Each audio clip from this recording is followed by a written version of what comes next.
He left. All right, 335i 0 to 60 and more with a tune.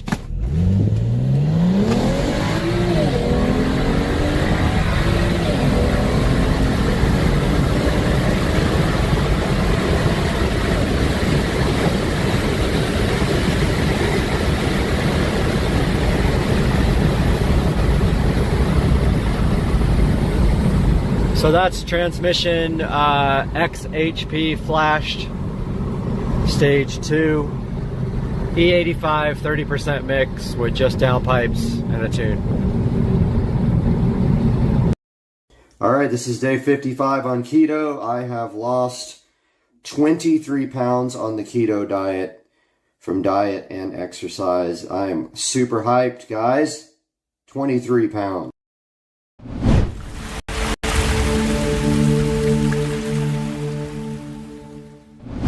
Guys, welcome back to Supercar Street Racing. It's so good to have you back. And we have a brand new sponsor today. Linkind provided us with their TV light strip. And I cannot wait to get this thing installed on the TV in this room right here and remove the standard light strip that's on it right now. This is the Linkind TV light strip right here, and the videos on how to install it we will provide you as well at the end of this video. But stay tuned today as we get this thing out of the box and get it installed on Supercar Street Racing.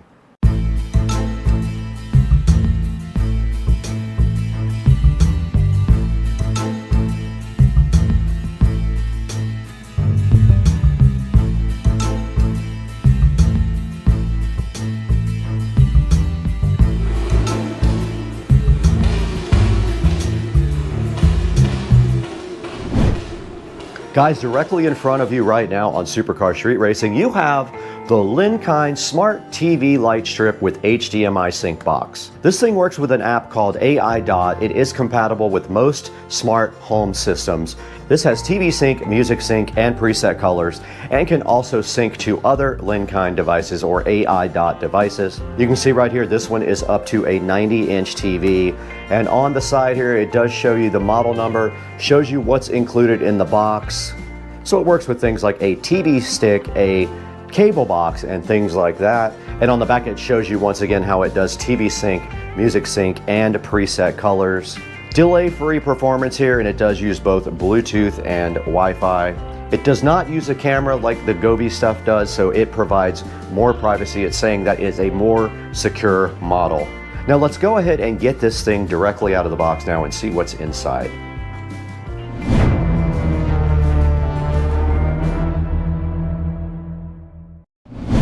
We're going to go ahead and unbox the Linkind TV Light Smart Strip with HDMI sync box. Let's see what's inside the box.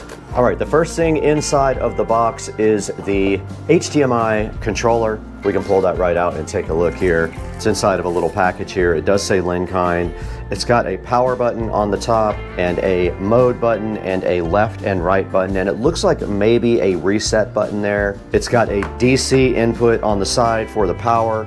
It has a bottom and a top connector for the light strip and an in and out for HDMI, and there is the actual restart button right there. And next up in the box is the power adapter here, and this whole part just does come out like so. Here's the power adapter. It does use the standard pin and hole thing, and it is a wide rectangle brick right there if you're wondering what size it is. This does not use USB power.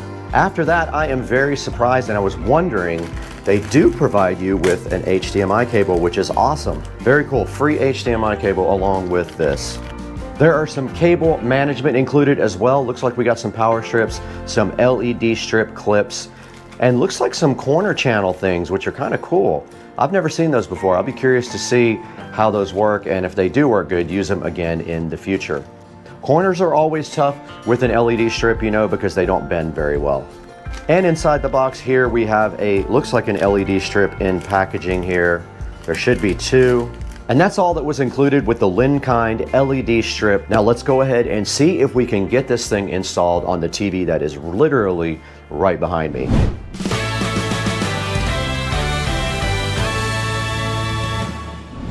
Okay, we're directly behind the television right now that we are going to use, and I forgot this TV does not have an existing LED strip on it at all because we changed TVs out before and I did not put it back on. Now this should be interesting. We are going to be using our Fire TV stick right here to connect to the sync box. The Linkind Smart TV strip does come with 4 corner adapters here. You are supposed to install these 1.2 inches from the outside of the TV. These guys have a sticky 3M back on them, so we're going to start right down here with this bottom corner. This is the second one. They just stick right on like that. Here is the third one. Just guessing, really, more than anything. And the fourth one will be at the very bottom here.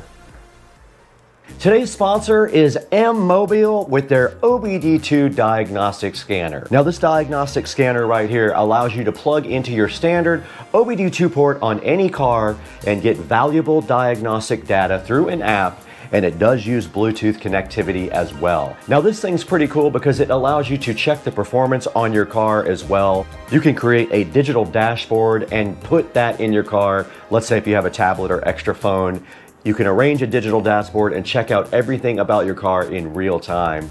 And it just uses an app. You go ahead and download their app. You connect to the app with Bluetooth from your phone to this OBD2 scanner right here. It has a nice power indicator on the front and a link light to let you know that it is linked up with your phone.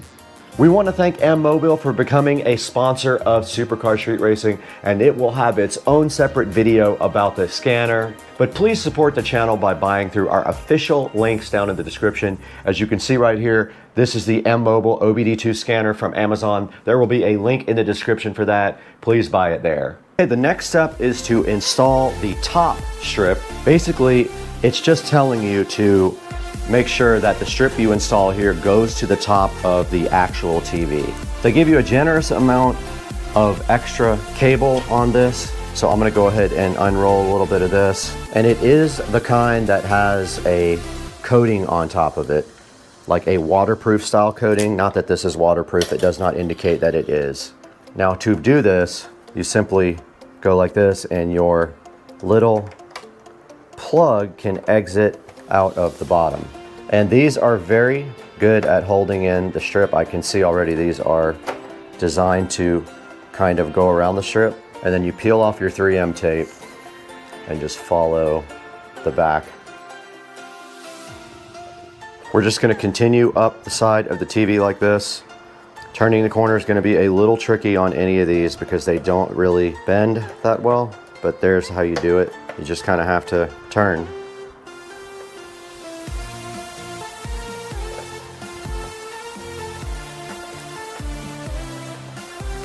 Just like that. You just kind of force it in there like that, and that allows you to start your next run.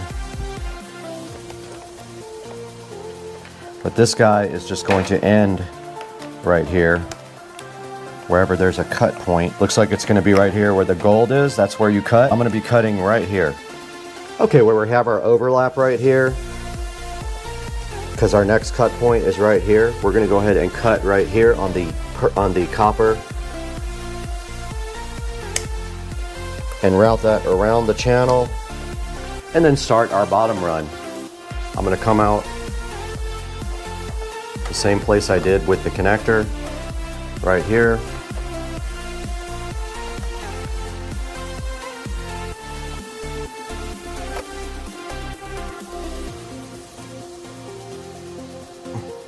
This one does run around the little hump.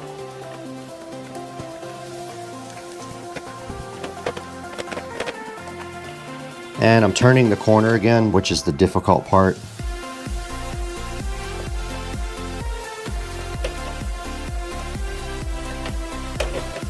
But I did get it.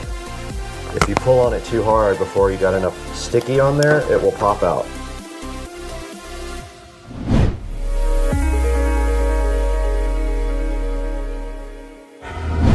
You now take the Linkind box and you connect your top LED to where it says top on the side of the box. You connect your bottom to where it says bottom. You apply power with their power brick. Okay, let's go ahead and apply power to our box. It did come on that time and the strips are on. Well, let's try to feed it HDMI. I'm gonna put our HDMI box in the input, and that is definitely gonna block the output, isn't it? No, maybe not. I'm gonna power this with the television, my USB Fire Stick. So here's our HDMI cable for output, and it is 100% blocked. If we use this dongle here that came with the Fire Stick, yes, this will work. So this just places the Fire Stick enough where you can now get your HDMI adapter in. So we're gonna go from the output there to the input of HDMI input 8 on the television right here. Okay, for the next section of this, we're gonna try moving over to the app. Let's do that now.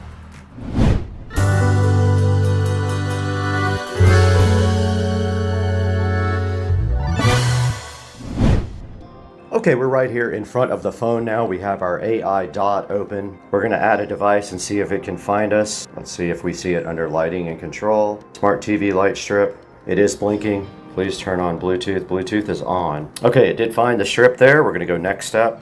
We're gonna go ahead and connect it to Wi-Fi, which you guys can't watch.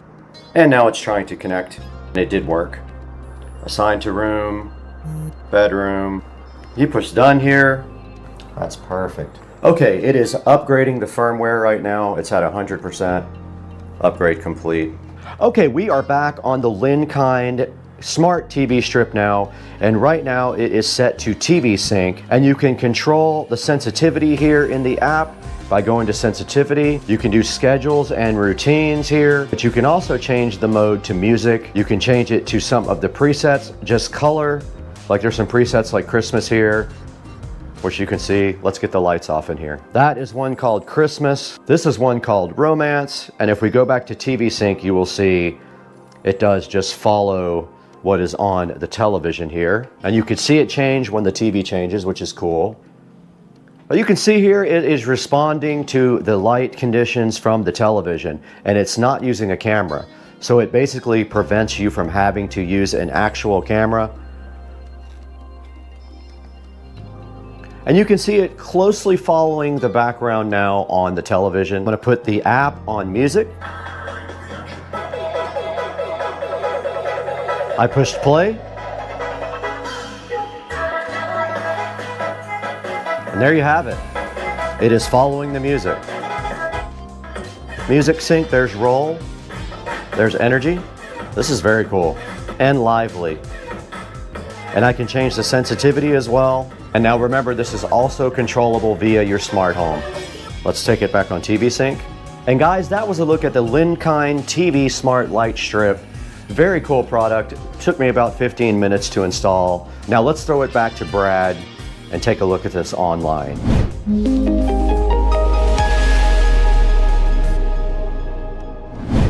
Guys, I hope you enjoyed this comprehensive look at the Linkind TV light strip with HDMI sync box. This thing is pretty awesome. It allows you to just put this on any television that uses an HDMI input, and you can put your device onto the box. And this thing has algorithms that involve scanning all of the content and then producing a very cool effect on the LED strips. Now, this is compatible with up to a 90-inch TV. This guy uses the app AI Dot, which is available on the App Store, and it is compatible with most smart home systems. You can see right here, it does give you an immersive visual experience, unmatched visual precision with an HDMI 2 sync box. This thing has preset scene mode so you can enjoy an immersive viewing atmosphere for any occasion.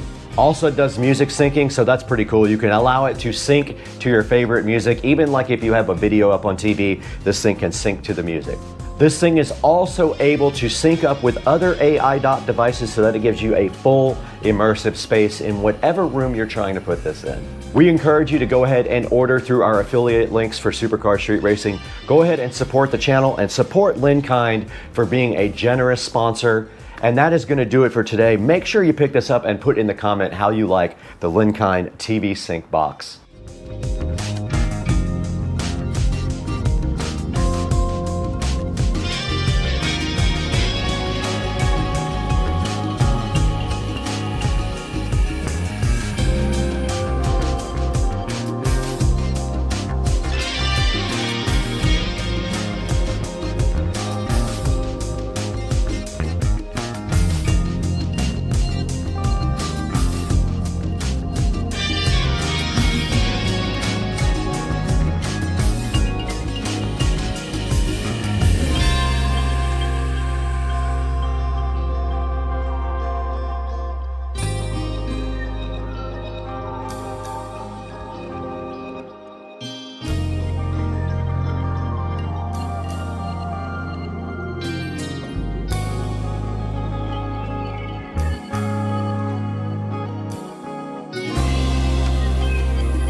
What's going on, buddy? Supercar Street Racing here with a little update. I did sell my Lexus IS300 to my friend Philip in Hawaii. The car did leave on Saturday, and I do have some video of that. I'll be posting, or I might have already posted that. And here is my new car. This is a 2011 BMW 335i convertible. Purchased it in Florida. Drove it up from Jupiter to Jacksonville yesterday. It is 52,000 miles, and it is black sapphire over saddle brown, in really good condition. Really love this car. This is my second 335i. I do like the auto transmission over the manual in these cars. So this car has the MHD stage 1 flash. I'm waiting for some hardware parts to come in before I flash it to a higher stage. Ordered full bolt-ons for it. It also has the XHP transmission flash in it, and so that should help out as well. It's really cool that they finally were able to crack the 6-speed transmission on this car. So that's my new BMW 335i convertible. You'll hear some more updates from me. Supercar Street Racing later.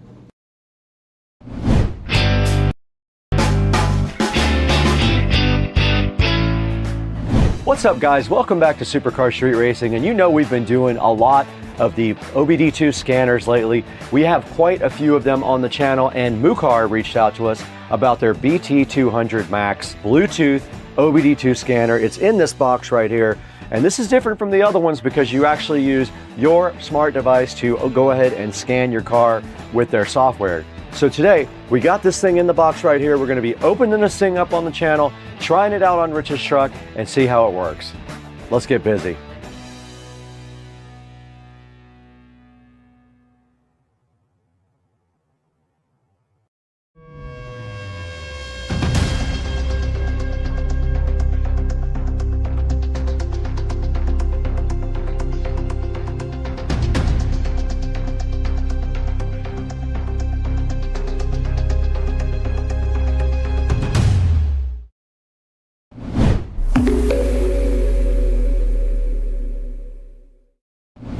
We're out here in Studio A, which is the main editing studio here at the SCSR compound. This is the best studio we have to edit in. Our other studio inside is Studio B, and it is just a little bit smaller of an area. So we're out here today with the Mucar BT200 Max OBD2 scanner. Now this thing covers a ton of different things and a ton of different scans. It deals with things like air conditionings, transmissions, has auto VIN retrieval, and automatically recognizes your car. This thing also does things like oil resets. You can do it right on their software. You get all that stuff for free for 1 year, no cost to you. Now, when this thing uses auto VIN, it very easily identifies your car and retrieves the correct codes for that vehicle. It supports 10 OBD2 test modes.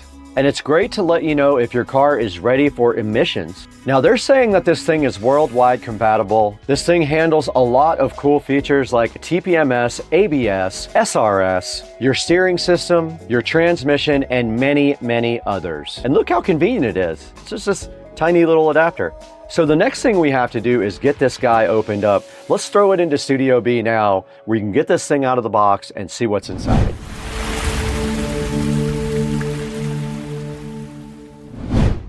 Okay, we are right in front of the new Mucar BT200 Max right here.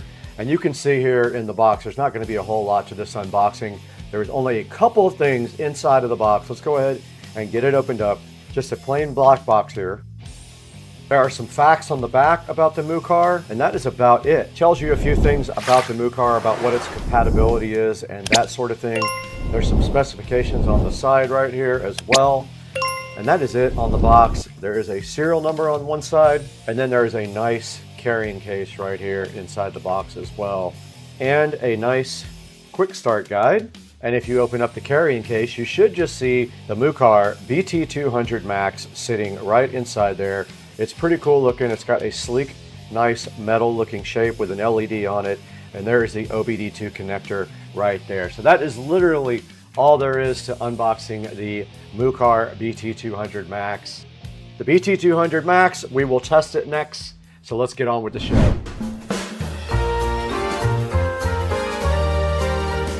All right, guys, we just unboxed the Mucar BT200 Max. You saw everything that was inside and what this guy can do now. We have to find out by connecting it to someone's vehicle. It's either going to be Joe or Rich. Let's go ahead and test this thing out now and see what it can do.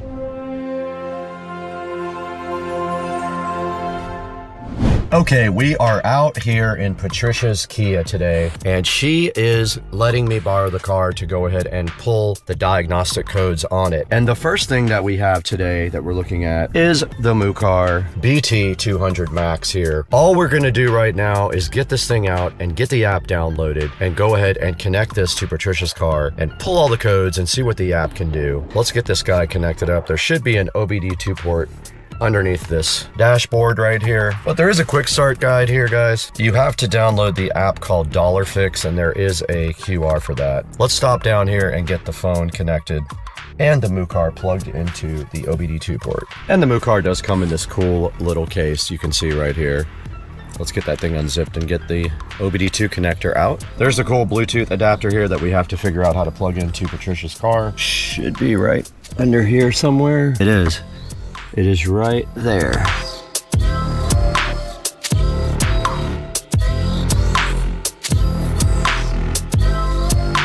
Okay, you gotta be smarter than the actual device, and I was. All right, we're recording on both the phone and the Insta360. Let's go ahead and find the Fix app. And we did find Fix here on the phone. This is Fix Plus. It is downloading currently right now. We'll let that download and go ahead and get it installed. All right, we are gonna open up this Fix app now. It says it collects location data. I gotta allow it. And you can look at close by device. It found the new device and it is connecting. Now it wants me to log in. It is connecting to our device now. And it's asking if we wanna pair, we do. Vehicle communicating, go ahead and turn on. Now it wants me to activate. You guys cannot see this part. I went ahead and started the car. It found it on the app. Okay, it does not want us to do anything as far as updating the software, so we're not going to do that now.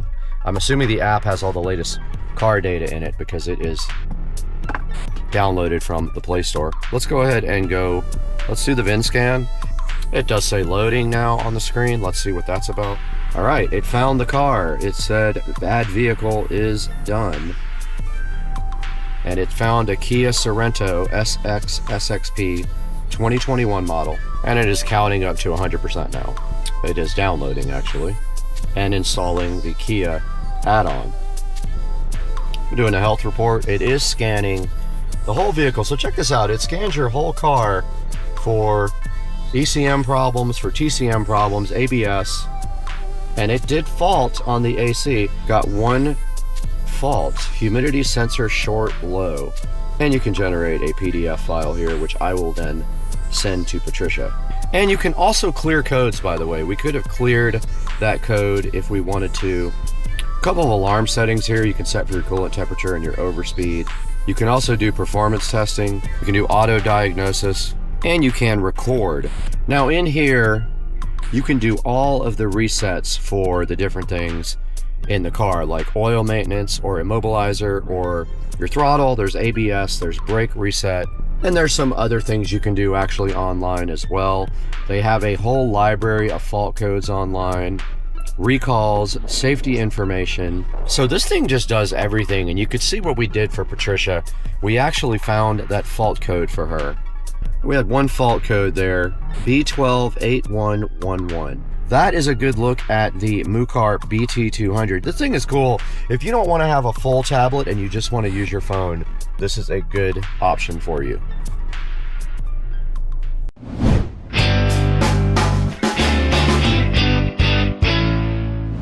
All right, we just tested out the Mucar BT200 Max. You saw what it could do. You saw it pull codes and identify the vehicle. This thing is pretty cool. It is on sale right now. There is a coupon. Don't know if it still will be by the time this airs. Check it out on Amazon. And to see that, let's throw it back into Studio B to see where you can get yours. All right, guys, we are right in front of the Mucar BT200 Max. And yes, this is different because I could not find the product on Amazon. I will talk to the manufacturer, but this is the actual one. The other pictures had a different model called the BT200, not the Max, but we have the Max in front of us, and you can see right here, this guy does all kinds of cool OBD2 functions, and it uses your phone, so you do not have to have a large tablet to do it with. It does everything from a phone app. And you can see right here, it's brand new, 2025. Their latest added protocols are all in here. Bidirectional, CAN FD, and all of the cool things that you need. And then here's another picture of it showing that it does support Android and Apple. And then here's a lot of the cool functions it has. Intelligent diagnostics with AI, a lifetime of free updates, intelligent sleep mode, 15 plus essential resets, and 125 brands of coverage. And then here's some reasons why you should choose the BT200 Max from Mucar. It shows you all of the cool things it can do right here in bullet points. And then another set of features down at the bottom. Now here's the difference in the Pro and the Max and the driver scan. The one we saw earlier was the Pro, I think, but this is the Max. It has a lot more features. You can see all of the stuff that it can do that the other two cannot do. So keep that in mind when you do buy one. Now it's saying that this is the first AI intelligent diagnostic system, the first Bluetooth OBD2 scanner with an AI system to help you diagnose. Says that you get free lifetime updates, bi-directional, so check that out. Now, not all vehicles can use the bi-directional tests. They have to actually be supported. Here's all of the available systems that it could possibly do on your car. It's quite a few things like engine, transmission, airbag, immobilizer, ABS, seats, instruments, other things like that could possibly be done with this BT200 Max. And it says that you get a lifetime of free resets, and there are 15 of them total. So that is the BT200 Max from Mucar. You saw us test that thing out over there. You guys should pick one up if you need some diagnostic tools for your vehicles. Tell them Supercar Street Racing sent you, but also tell them I had to leave, and thank you for 225,000 subscribers.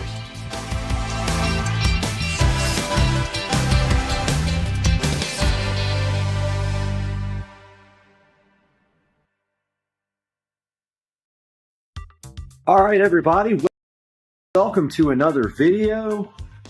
Today we're going to be taking a look at something new that we have on the channel that we have highlighted before. Not this dog. Are you interested? I guess she's interested in it. I don't know. So today we're going to take a look at the Echo Show 5. I've got quite a few of these in the house. And what I ended up doing is when I bought the skin for the Echo Show 5 for the new theater room remodel, it simply was junk. It literally was just a sticker that you place over the top of the Echo Show 5, and it didn't even cover the front of the device. I absolutely hated it. So I ordered an Echo Show 5 in charcoal. Now this would be the first one that I have that is charcoal. But I needed something in the theater room that would not look white and reflect light. Still have not gotten my tripod in that I ordered, so I'm still waiting for that. So I'm still one-handed when doing all these opens. But I'm gonna go ahead and get this cut open, and I'll be right back with you. All right, once we get the packaging open on the Echo Show 5, now this is a refurbished model. I have really good luck with refurbished models from Amazon. So I bought this refurbished model. Let's take a look at what that looks like. So come in just a plain box, unlike the full retail version, Echo Show 5. It's got a little sticker there, keeping it closed. See if I can one-handed open this thing again, or if I'm gonna have to put you guys on hold. Let's see. I think you just pull this part off. Get that ingenious level of packaging. Okay, so there's one thing about this Echo Show 5 which I want to talk to you guys about when I take it out of the box. So there are 2 generations of Echo Show 5. Take a look at this packaging. Pretty cool, huh? Here's how it looks right out of the box. There's the top. I like the black. This is the first black one I own. Mind you, only the front will be shown because I have my Genie wall mount. So this is how it looks right out of the package. Let's go ahead and unpackage it all the way.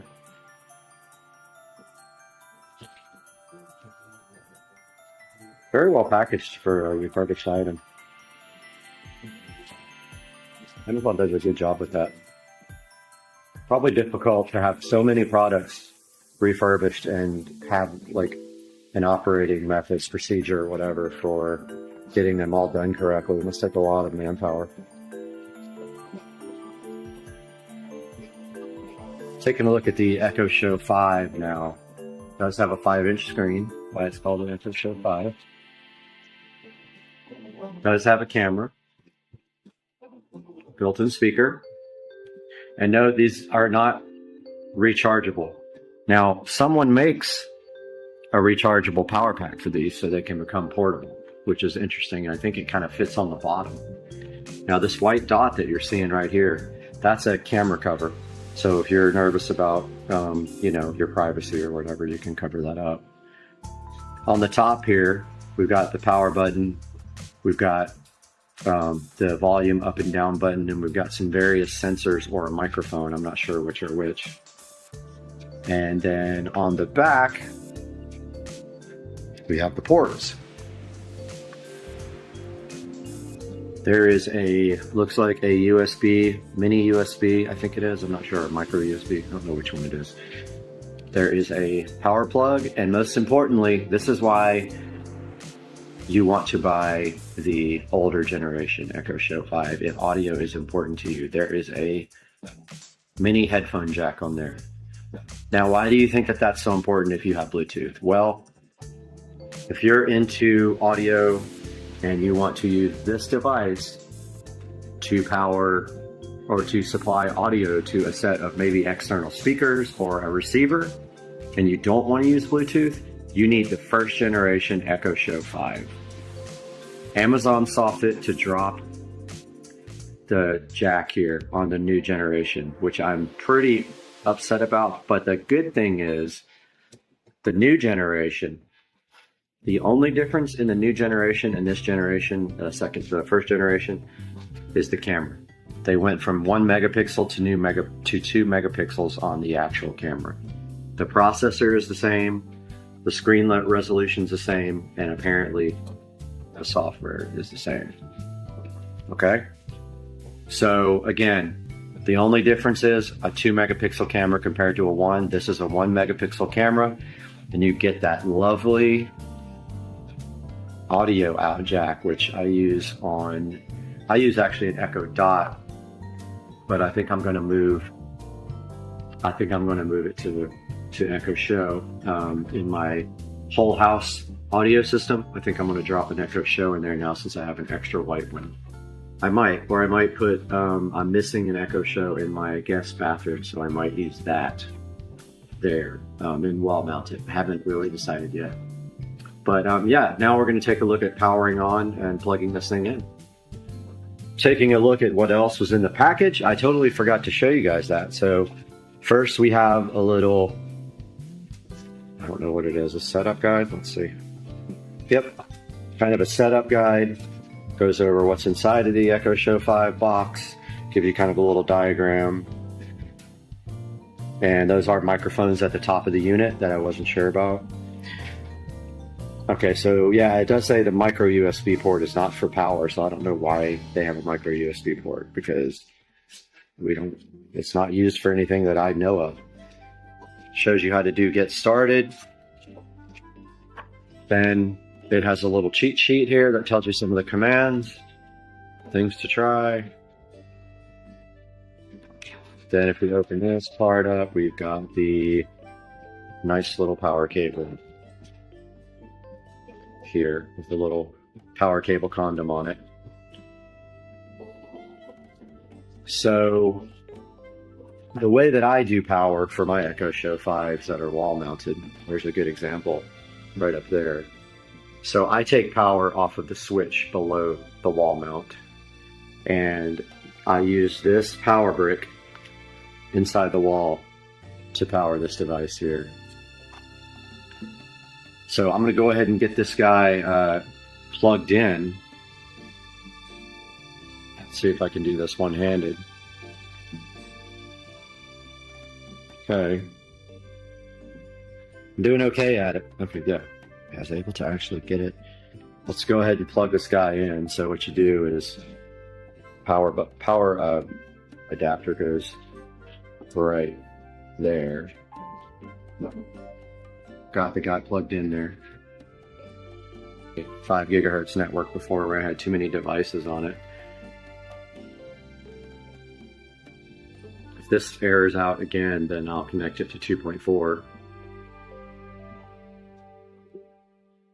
Yeah, I don't know what's going on with that.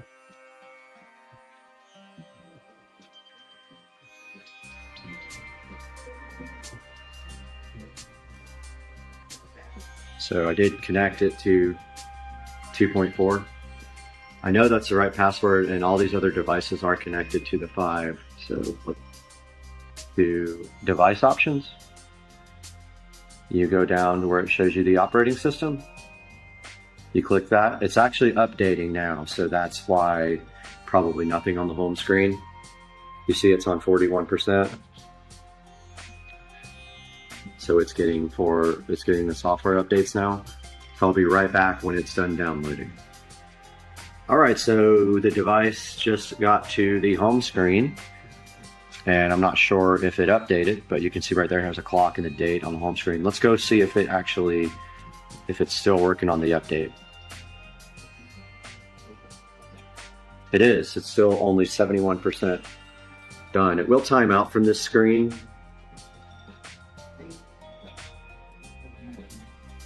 I'm going to go also grab my tablet so we can take a look at the way it works with Alexa.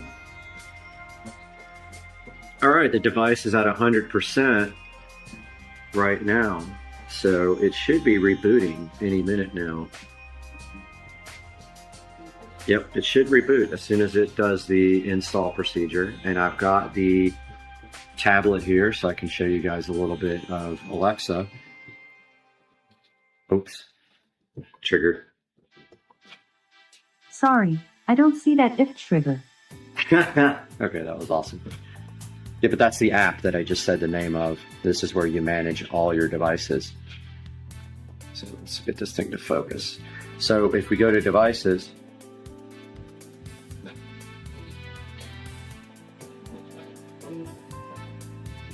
and it's going very slowly. Should have already loaded all my devices here. Let's go away from it and go back to it. Yep, not loading my devices. Give me 1 second to get this working. Okay, I clicked on the software update part, and now I have update device software. I'm gonna go ahead and say yes. Preparing for update. Please don't unplug your device. This guy over here is still struggling trying to load my devices. I'll probably restart it. Let me try closing the app and reopening it. So let's go back here to Alexa. That one's rebooting. Okay, so my home screen comes up fine. Let's try device manager. There we go. Don't need to add new devices and groups. So now that we're in this screen with your devices, if you press this Echo and Alexa,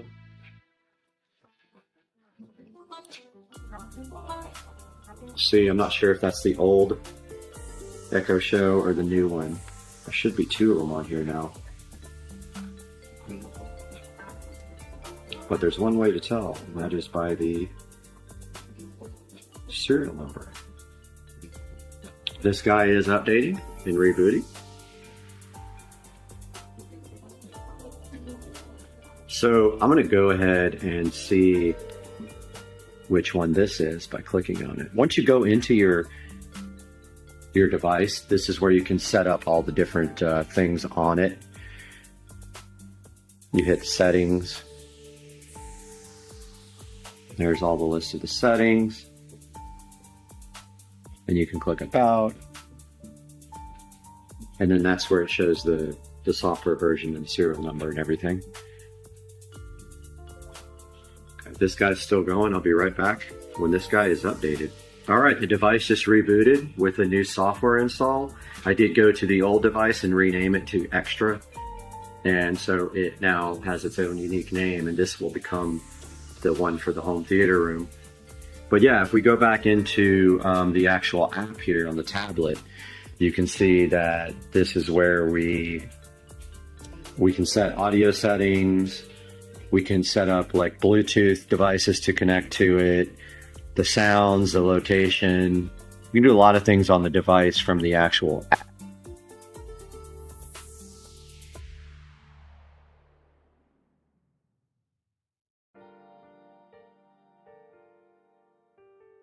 So now you guys see how the drop-in feature works, and it used this built-in camera. All right, this device did come back up online. Now you can change the settings on your home screen to either a picture, which you can do that on this app, or you can do it on the actual Echo Show 5. So you can do that by going into the device settings, and you go to the little star. And then you go to, I can't remember where it is, photo display there. And then you can set up Amazon photos, or you can set up, like, so that's your Amazon account photos. You can do Facebook photos, or you can add a photo from the device. I don't think I have any. Let's go take one real quick, why not? All right, went ahead and took a picture of my cool plasma lamp. Let's see if we can make that. So it is, you know, obviously a 16:9 screen, so this picture is going to be cropped. But let's go ahead and set that up. So it's uploading it. Downloading it on the device. Now we should see that translate after it goes back to the home screen. So it says it's being downloaded.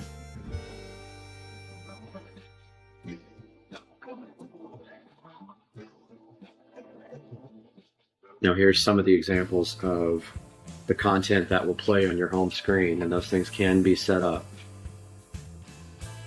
You can enable or disable the different types of content. It still says it's being downloaded to device.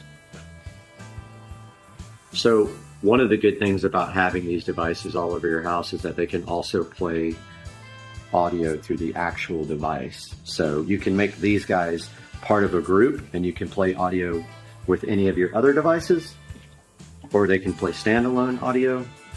So if I say Echo, I don't know what the wake word is. Alexa, play Soma FM Deep Space One.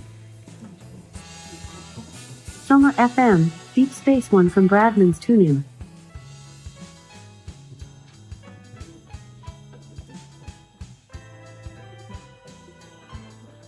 So it actually started playing on another one of my devices. Played right up there because I had the same wake word. Now you can change the wake word so that way you're not waking up a bunch of different devices at the same time. Be right back. Okay, we do have finally, after whispering its name, we have the audio playing on this device. And I want to show you guys about skills, because that's basically what this is using. So this guy seems to be stuck uploading our little picture. This guy went back into updates, and it does have an application update. So not sure what that is, but it should go pretty fast. And then I want to show you guys all about skills, which are really important in the in this ecosystem. All right, I never got the photo to upload, so I don't know if it's an issue with the tablet. The device does still say it's updating, but it actually is just, I think, hung in that position. But I want to take a minute to show you guys the skills.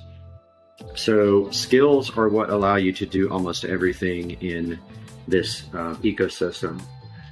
And there are little programs written that interface with these devices. So let's say, for example, that you have a thermostat that you want to control with these devices. Well, they can't natively do it without someone writing an interface for it, and that's called a skill. And so if we go into the app here, and we go to skills and games, this is where you download and enable skills so that you can use this device with other smart devices. One example is, let's look for Venstar, which is my thermostat. We do a search, and there is the apps, and I believe it's this one here. And you click on it. See how it's got settings and disable skill? It's already enabled. And the settings basically is inside of that settings, you would actually put your account for the smart device that you're using. So I am signed in to my Venstar account, which is my thermostat. And that is right here. I think this has my address on it. So yeah, so I'm going to avoid showing the address, but this is my thermostat. So this skill is enabled, which allows this app to interface with this device or all my devices. And so then I can use commands and voice commands to change the temperature of the house. Alexa, set Brad's house to 70 degrees. The heat set to 70. There you go. So that is how skills work, and there's skills for a lot of different things, not just running smart devices, but there's, you know, anything that could be a program can also be a skill. So they have like joke skills and other things, and we'll just have to like look through it. But taking a look back at the home menu here, you swipe down. Here's where you can set up your alarms, your do not disturb, your brightness, notifications, communications, music. You can also join, like you could join this phone as a Bluetooth device to your speaker here, and you could play audio through it. Now, once this is set up, you can then add it to a group with the app here. So if you go into the app and we go to devices at the bottom there, it shows you all your devices, and then you can create groups. And like, for example, you can make audio groups, you can create home theater groups, but like I've got a garage audio group that plays everywhere. It plays actually on the whole house audio system, and it plays on the dot in the garage. So it plays audio in both places when I command it to play on the garage audio group. You can do things like combine lights and combine, you know, you can create groups with different objects, different smart devices. You can also do what's called a routine. Routines are very cool. That's where you can create multiple commands, and the device can do all these commands with one action. And so, like, for example, if I say good night, it then does a series of things, and it does all these commands, which is very cool because I only have to say one thing and it sets up my whole house for good night. Now, this display is interchangeable. You can actually change the clock to different formats. You can move it around, and if we go back to our menu here, if we go to settings, here's a look at some of the settings in the device. So there's where you connect the Bluetooth. Obviously there's the Wi-Fi. Here's where you can set up your photo display on your device or change your clock content to a different type of clock. So let's see. You can also set up like predetermined themes by them with your clock. But yeah, there's clock photo display. And then you can also set up your home content. So you can toggle off all these different things that you can have rotate on your home screen. Like if you don't care about scores for your local teams, you can switch that off. If you don't care about her giving you hints on that disease, we can switch that off. Any of the stuff you don't like, you can turn off of your home screen content that rotates. I kind of like the rotating content. Some of it I don't care for, but I haven't gone through and really done that. Now here's where you set up your display. You can set up your slideshow preferences for photos, your brightness. You can make it adaptive so that when the room brightness goes down, the brightness on the screen goes down as well. And when it goes up as well. So before alarms, you can make it look like a sunrise, and then you can dim the screen to save power. Going back here to settings, and we go to sounds, you can set up your media sound. There's an equalizer built in, which is pretty cool. So you can, this has a little speaker in it, which sounds pretty good, but you can set up bass, treble, mid-range. Make your alarm go up in level so it doesn't, knock you down. You can do custom sounds in here. So these are your custom sounds. And you can do request sounds from the start or when you do something and the end of it, when you're asking it something. There's a good example of the weather popping up on the screen. Now we have a whole nother sounds. Oh, we already did the sounds, sorry. You can set up the kids. You can set up a do not disturb for different times. Your camera. You can actually set up remote access to the camera stream, which is very cool. If you press learn more. Home monitoring. So there's a good write-up on how to use the cameras in the devices.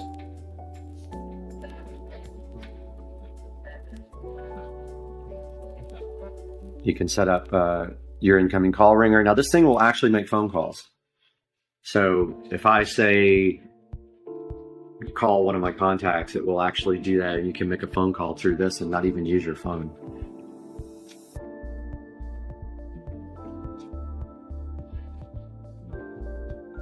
Hopefully I edited that part out.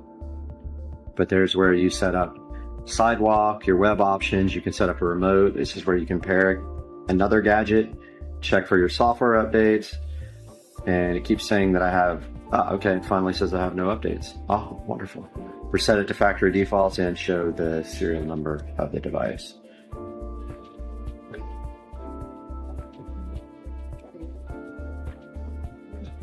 You can do your strict access from people, set up your calendar, and then it's all help, accessibility, and legal stuff.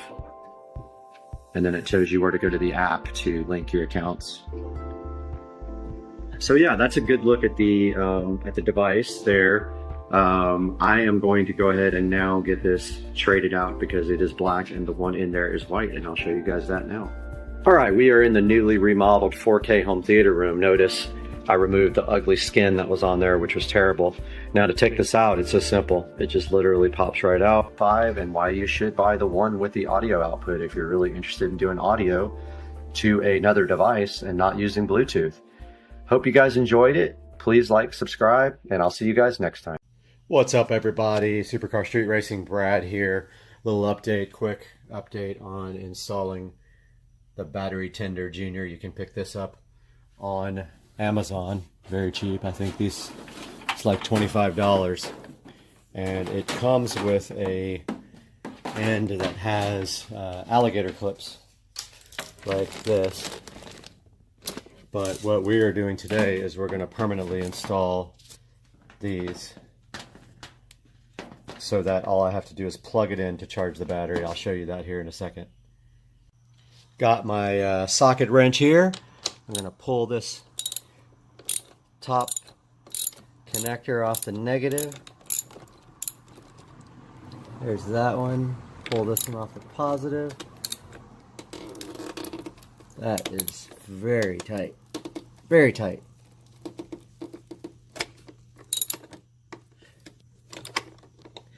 That almost stripped. I'm going to go find the correct size. Got these battery posts off. Now mine are different from some because I have the top post. So I am going to take this battery tender junior connector right here. Comes with a permanent loop for it. I'm going to put I got the caps off of the posts, the top caps, nuts, sorry, was looking for the correct word. And now the Battery Tender Junior has these posts here that just go right on them, and you can pull this out if you need more width. I'm going to go ahead and connect those to the back there and run the wire on the side, and I'll be right back. I got the Battery Tender Junior installed here. All I have to do now is tighten these nuts up, and shouldn't be a big deal after that to run the wiring back behind there. I'm going to go ahead and tighten these two up, and then I'll show you guys how I am going to route the wiring. Alright, we got our Battery Tender Junior hooked up right here. So this, again, this is $25 on Amazon. I will leave a link in the description. You can see the red light on there. That means it is charging. It will flash green, I think, when it's 75% charged, and then solid green when it's charged. So that means this battery needs to be topped off. Right here we've got that permanently wired to the posts. It runs around the back of the battery and zip tied to the side there. Now all we have to do is just lightly close the hood, and this will keep our battery topped off because I don't drive the car very much, maybe once a week. So good mod for the IS300 from Supercar Street Racing. Alright guys, Supercar Street Racing here. It is Wednesday. My neighbor's cutting the grass. That's Rich over there. So we are going to be prepping the car to receive the instrument cluster again, which is on the UPS truck. So sorry about the noise. We're gonna hop in the car here and pull this instrument cluster out and not scratch up the dash anymore. So the instrument cluster is really just sitting in there kind of halfway, and I'm going to be pulling this out now and then retaping all the surfaces so that we're ready to put the new cluster in when it gets back. Alright, got the old cluster out. Actually going to show you guys what I did. So when you install your cluster, absolutely must tape up your steering wheel and your top of your steering wheel cover, because mine got all scratched up, and tape up this part here because this cluster is so difficult to install.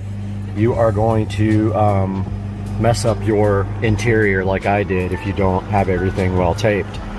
Now you notice back there the foil tape over the duct. So that is because even after I cut the duct work, the thing would not fit, so I had to trim more and more ductwork off to get the cluster to fit. So we have the cluster out now. I'm going to go grab the interface adapter. So here is the adapter. Amazon, stop the station on audio echo dot. Yeah, I don't want a copyright infringement. I'll be right back. Alright, so I got the adapter here that comes with the cluster. It goes on the end of the only cable that goes to your instrument cluster, your stock one. So I'm going to put that on now. Here are the three connectors that go to the back of the cluster. There's the adapter wire. There is the one of them is for the control pad, and the other one is for the camera, the rear backup camera, and then we have the USB 90-degree USB adapter. Now I'm actually going to do something that I've been wanting to do for a while. I'm going to attempt to put my what do you call it, GPS, external GPS antenna onto my nav, because it doesn't work half the time with the splitter that goes to the factory nav. So I'm going to see if I can do that and put that right there. We're about to find out. Okay, so I got the navigation system pulled out, and that is absolutely not happening today. I forgot that the actual GPS wire is down here behind the navigation brain, and the wiring in there to get that out is absolutely insane. It is stuffed in there so tight that I'm worried that I won't get it back in. It took everything I had last time to get this thing working, so I'm not going to do that today. I don't have time to do that. It's going to take me an hour or so to get that done. So for now, we're prepped and waiting for the instrument cluster to get here. Got the package. I used the UPS app to stalk the driver, who was like at least probably an hour away from the house, but there it is. I used to follow my package app and that thing worked great, and I drove a block with no instrument cluster to get my package there. So the guys were freaking out when they got it because I cut the brackets off, and they're like, wow, we've never seen one with brackets cut off. Do you want us to fix that? And I'm like, no dude, it won't fit with the brackets. So we got this guy in front of me doing 5 miles an hour now. We'll be back. All right, got the cluster unboxed. It's exactly how I sent it to them, with the brackets cut off because they're ridiculous. It did come back with a new screen. They didn't charge me. I don't know why, but they probably will eventually. They said that it ships with a screen protector here from the factory that you take off, and then this is another screen protector that they provide that I guess, I don't know which side is the actual screen protector on this thing. You peel something off and then it goes on, but I'm even scared to take that off before I install it so I don't scratch the thing. But I'm gonna work on getting this screen protector installed if I can figure out how, and then I'll update you guys. All right, so there's no instructions whatsoever for the screensaver. It's already scratched up. It came scratched up. I'm gonna try it at least until I get it on the car in case I do something stupid. However, I mean, the one that came on there was better. I don't know why they just don't leave this on there as like the main screensaver. You don't have to peel it off. But anyway, I had to tape it on with shipping tape. It just doesn't stick. I tried water, I tried everything, and now it's got creases in it and stuff. I'm sure it's gonna look like crap and I'm gonna end up ripping it out, but that's what I got so far. I'm already frustrated. Got the cluster installed. It's took me every bit of my strength possible to get it in there, and it's not perfect. And there's a gap here, you can see. I'm gonna have to fill that in. I think I'm gonna use like caulk right there, black, right in that gap right there to kind of fill in that huge opening, but that's the best it would go. I could not get it to go in any further. So now I'm doing this. So you use the push in, it pops the menu up. I'm gonna go down to see what firmware. I've already set the device to let's see. I set it to miles, and temperature I didn't set yet. Okay, it is on Fahrenheit, so then you hit back again. I'm trying to see what firmware this is on. Okay, let's see what vehicle units is on. Okay, let's go to Imperial. All right, that's good. Okay, that's all of those. I thought the firmware was in here, but I guess, oh wait, here we go, about. Okay, it's on 2.0.2, and my phone shows that 2.0.2 is the newest firmware. Be right back, I'm gonna check on some other things. Okay, like I said, I am on the highest level firmware available. There might be a test firmware that they send me if I'm still having issues with high battery drain. But you can see here, I've got the got this set up for my default display. It shows horsepower and torque, which is absolutely cool. I've got the shift lights turned on. I don't know what that does. I kind of want to play with it. I've got the digital speedometer there and right there, and I just love this thing. It's so cool. It doesn't fit very well, and it's still kind of off. It's kind of just a tiny bit, like a 1/4 millionth of an inch down on one side, but it is in the dash. It's not going anywhere. It is like squished in there. It's so close, so tight. Lucky to got it in this far, honestly. But I will give you guys another update after I hear back from ID4 Motion, because I just emailed them about a new firmware file. But for right now, maybe I'll take a drive and show you guys how it looks. Yeah, I'm gonna do that now. I'm gonna take a little drive. All right, got the cluster all in there and cleaned, adjusted the brightness. It's gonna look weird on this camera, I'm sure. I'm also trying to hold this while I drive. So first of all, let's see if the backup camera works. I did enable that. Now remember, the backup camera comes on both on the instrument cluster and on my Android unit. So let's see what happens. Okay, the picture is rolling on it, which is interesting because it was doing that the first time I set it up, and then it didn't do it for a while. Yep, the picture's rolling, so I don't know what's up with that. It stopped. You can't see it because it's so bright, but you can see it kind of there. It's really bright.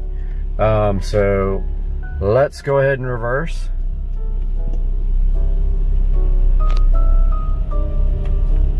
And of course you can't see the gear because we are actually covering it with the camera. So we're going for a little drive here. Let me close my garage. Let's see what happens when I switch to gear. So first impressions, I mean, I've seen it before, but it was scratched. First impressions, it's plenty bright enough. Absolutely can see this during the day. It's probably washed out with the camera phone. Need to invest in some better camera equipment, but there you go. You can turn on and off the M Sport logo. So now what I do is I go and I see on my nav how fast I'm really going because I have GPS. All right, so it is 2 miles an hour fast, 3 miles an hour fast. So there is an adjustment for that. I'll show you guys. I'll put this a little bit closer. Wish I had direct video from this thing. I just don't have that capability. So there is the instrument cluster. Now, of course, you can change the appearance of it. I'm gonna pull over and do that now. So if we go to hold the button down, now I've got the keypad, but it's inside the dash. Go to appearance and themes. And let's go to default and change that to analog. So there's the analog default. I changed the LED color to blue. I like that for the speed. This is probably ridiculously hard to see, I'm sure. It's so bright. The exposure is probably crazy. Let's see if I can change that real quick. Okay, yeah, I was able to change the exposure. That looks a lot better for you guys. So, there's a good shot of the cluster in normal mode. So you can have a default and then you can have it switch to a different skin when you go into sport mode. Let's go back into sport. Let's go into the appearance and change the default again. So you hold down this button, you go to appearance and themes, default. So there's classic analog. I'll just go through these a little bit.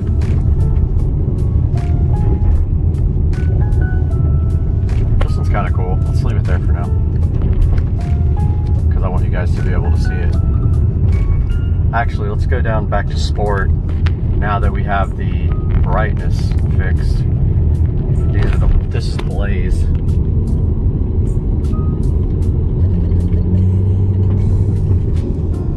So that's with the exposure turned all the way down. It's still really bright, so sorry about that.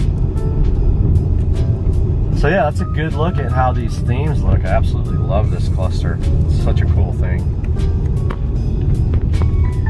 So we are pulling back into the garage now.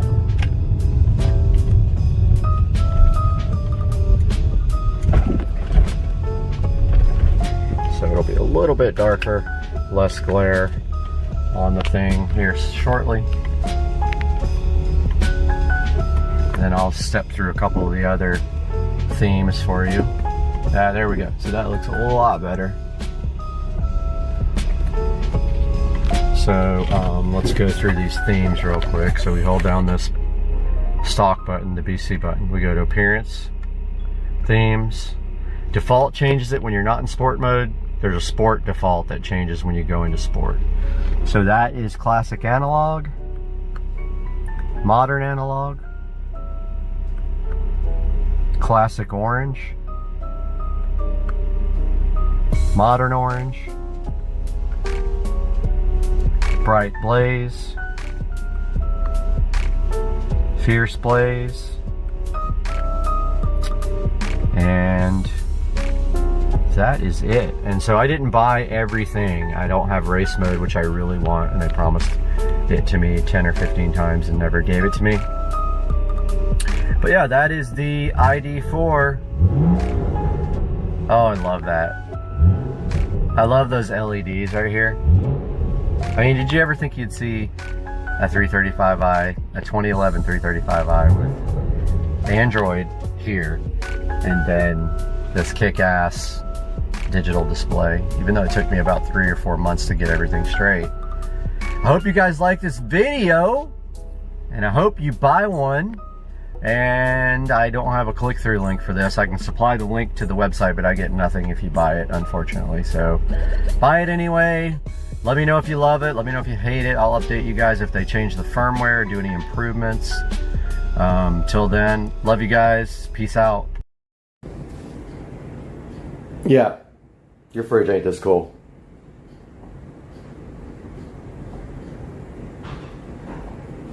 But you can get Govee lights and it could be just as cool.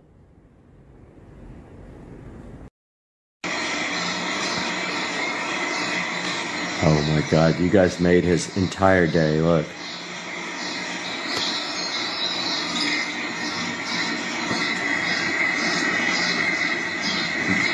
He is locked on target.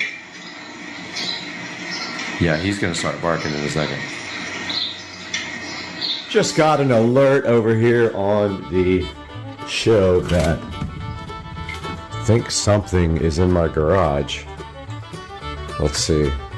It's always a mystery where things are going to be. Aha! Check it out. We got a new package here on Sunday night. Oh yeah, I am so hyped for this.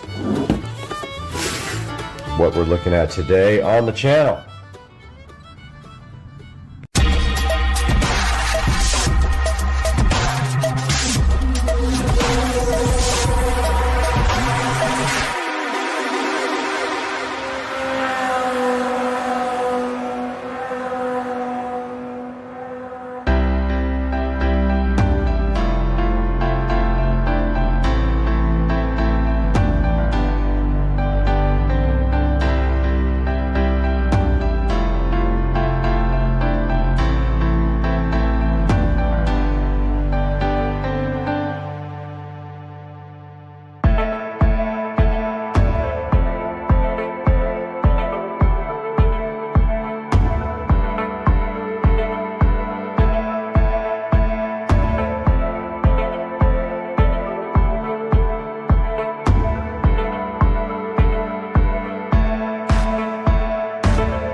Hey guys, welcome back to the channel. This is Supercar Street Racing.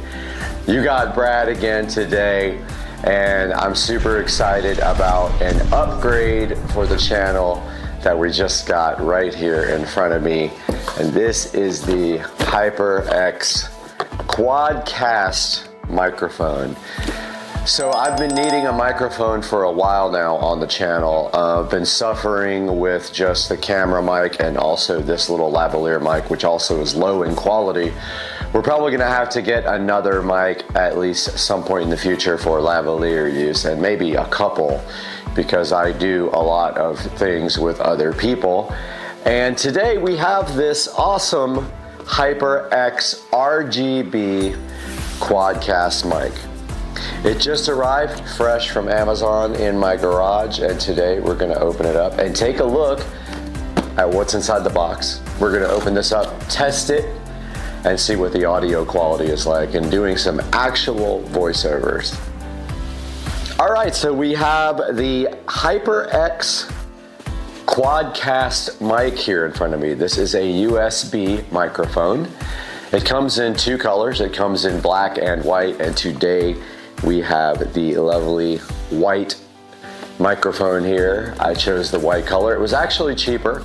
I want to say I paid about $130 for this microphone, and I think the black was $150. And if you don't want the RGB, which of course I did, you can get away with actually a cheaper price on these for just a single color. But I like the RGB. I think it'll look cool in the new studio once we get that built.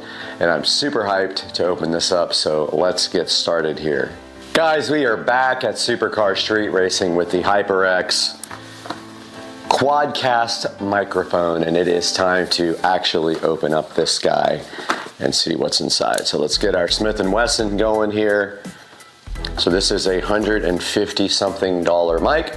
There will be a link in the description for it, and we hope that you can click through our links. Even if you're not buying this mic, please click through that link or any of our links when you buy Amazon products. It really helps me out. I don't make any money off of the channel, but it does help me greatly when you buy your things through the Supercar Street Racing affiliate links. So here's the HyperX quadcast microphone ready to be unsheathed from the cardboard condom. Let's give it an open. Love the packaging already. Very cool packaging. Doesn't look cheap at all. Microphone has really good reviews, especially the lower priced ones. This one is the higher priced one because it's a quadcast. I think the regular one called, I forgot what the regular name is for the one that doesn't do quadcast, single cast or something like that. But this one has 4 patterns on the microphone. 4 polar patterns, which is why it's called the quadcast, obviously. And inside the box, the first thing we have is a HyperX little information sheet that says that they have you covered. Says if you have issues with your products, then you can contact their team for technical support, so which is awesome. So that's what we're hoping for here. Next thing we have is a little HyperX welcome. Congratulations on joining the HyperX family. It has some of their RGB products on the front and a little welcome from HyperX on the back. Now we have I think it is a product information sheet, customer information sheet right here. And of course, now we have the quick start guide here for the HyperX quadcast microphone, which is very small writing and I can't see at all. So this will be hard to read for me. But anyway, it should be plug and play. There is software for the microphone, and I don't know if it goes past the RGB level to tweak the mic, but there is software. HyperX Ingenuity software is what you have to download from hypergaming.com/ingenuity, and that is inside of this lovely quick start guide for the HyperX quadcast microphone. Now we have inside of the box here, so it is encased in plastic. I do see kind of a large cord in there. It's encased in a plastic like pancake of goodness here, and there is a warranty actually on the inside of the box, which is pretty interesting. There's a bunch of writing on the inside of the box. It's not something you see every day. You can't actually read the inside of the box. And now we have this beautiful pancake of plasticness to open, and it does say pull, and it snaps right apart here. And inside here is the beautiful quadcast microphone for your enjoyment. It is very awesome looking. and something fell out of the box, and it looks like, yep, it is looks like a connector for a mic stand, but I'm not 100% sure. I do have a mic stand. I have all the audio equipment to do live music, so I might still have my mic stand, I think. I'll have to go look. But so far, so good. We've got the mic unboxed here. So I dug through the closet, and I haven't used my mic stand in a bit. It's just off to the side here. It is a Proline mic stand, so we will be able to use this adapter here, it looks like, to put the mic on an actual stand, and that is awesome. So let's get this out, and first thing we have is our USB cable. Opening our USB cable here, it looks pretty high quality. It is braided, and it has USB type B on one side and a USB type C on the other side, and of course the USB type B goes to the computer, and the USB type C will go to the back of the microphone here, where there is a USB-C connector, and there is also a mini headphone jack. So if you want to connect your headphones here, you can also do that. That is the extent of what is inside of the box with the microphone. And now for the next part of this, we're going to move over to the computer and actually install this. All right, we are back here underneath the Supercar Street Racing editing rig, and I see the back here. I'm trying to find a USB type B, and I see one at the very top there. I'm going to connect right there to that USB type B port. We are back over here at the Supercar Street Racing editing PC. We have our HyperX Quadcast mic set up here, plugged into a available USB type B port. Let's go ahead and power on this awesome editing rig here. See what happens. There we have it. So let's go ahead and log in here, and we have our last project up here that we were working on, the Florida Keys trip. Go ahead and close that out, and we have our USB type C connection here. Let's go ahead and plug in the mic, and I'm assuming you put it right through that little slot right there.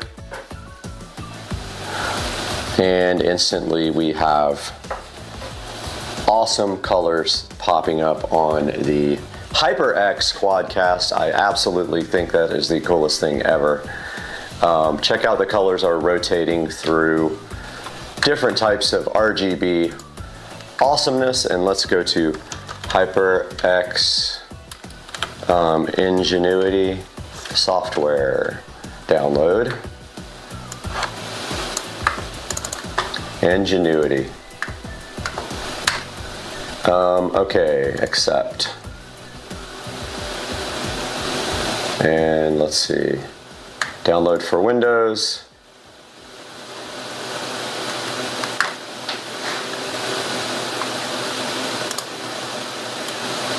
Oh, it's a Microsoft app.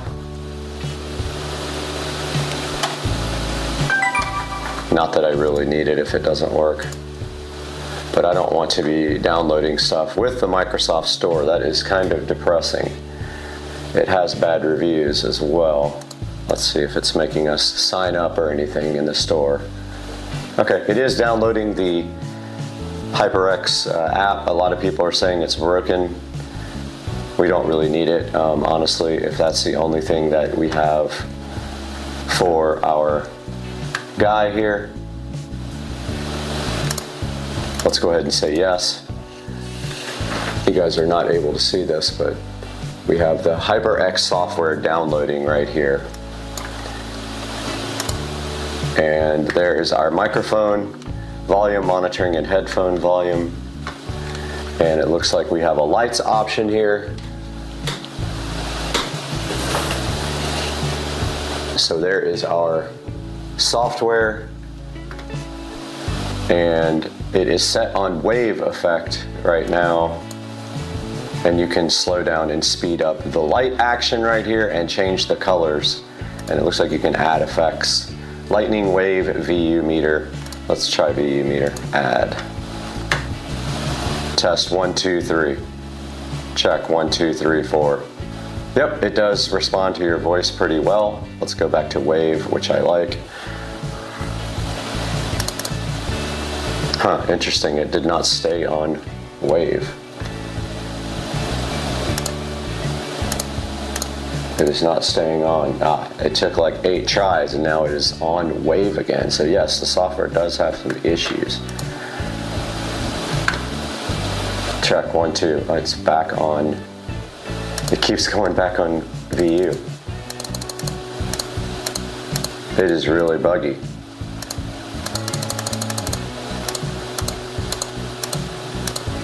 It won't go back on. There it is.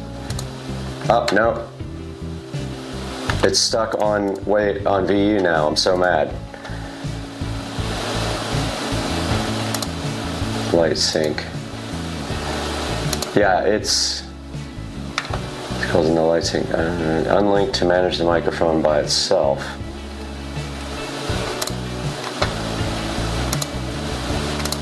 It doesn't work. Look, it's going back to the other effect.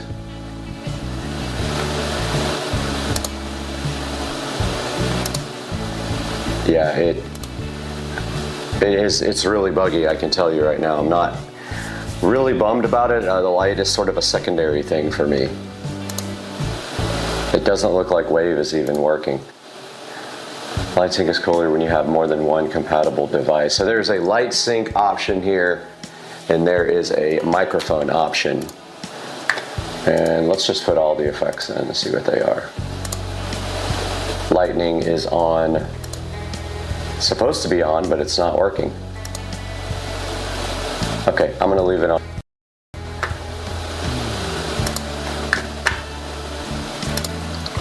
And that is all for the Ingenuity app. It is not that amazing, and it does basic lighting changes. We are back with the HyperX Quadcast, which has very good reviews online, but apparently their software is kind of janky for the lighting. But there is a polar pattern adjustment knob right here on top. And in the manual here, it says that the very left-hand setting with 2 little circles together would be stereo.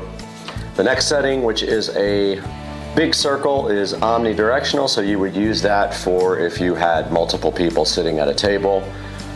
The next one is cardioid, and then the last one is bidirectional. And I'm assuming it works with the mic facing you. And then the gain is at the bottom of the microphone. So it is a rotating thing at the bottom that goes from no little dots all the way up to big little dots to adjust the gain. We will take a look at that momentarily. And that is all for the adjustments, and you can hook up a pair of headphones right back here above the microphone input, or the USB Type-C, and I will buy a pair of nice headphones for this. So now let's just get that thing going, and we're going to switch over to the webcam for this part of the show. All right, guys, so we have one camera set up over here, and right here on Supercar Street Racing, we have our webcam set up, and we have the Kingston HyperX Quadcast in front of us here, and we have OBS Studio running right here, and I added the mic by going to the little plus thing here with sources. I did audio input device, and then I selected the HyperX Quadcast, and now down here at the bottom we have our audio levels affecting our gain on the microphone, and I have it cranked up pretty good to get to almost the red on the VU meters up here. And right here on the screen you can see the HyperX Ingenuity app. So let's go over to Amazon. So let's open up our Amazon page here on the other screen.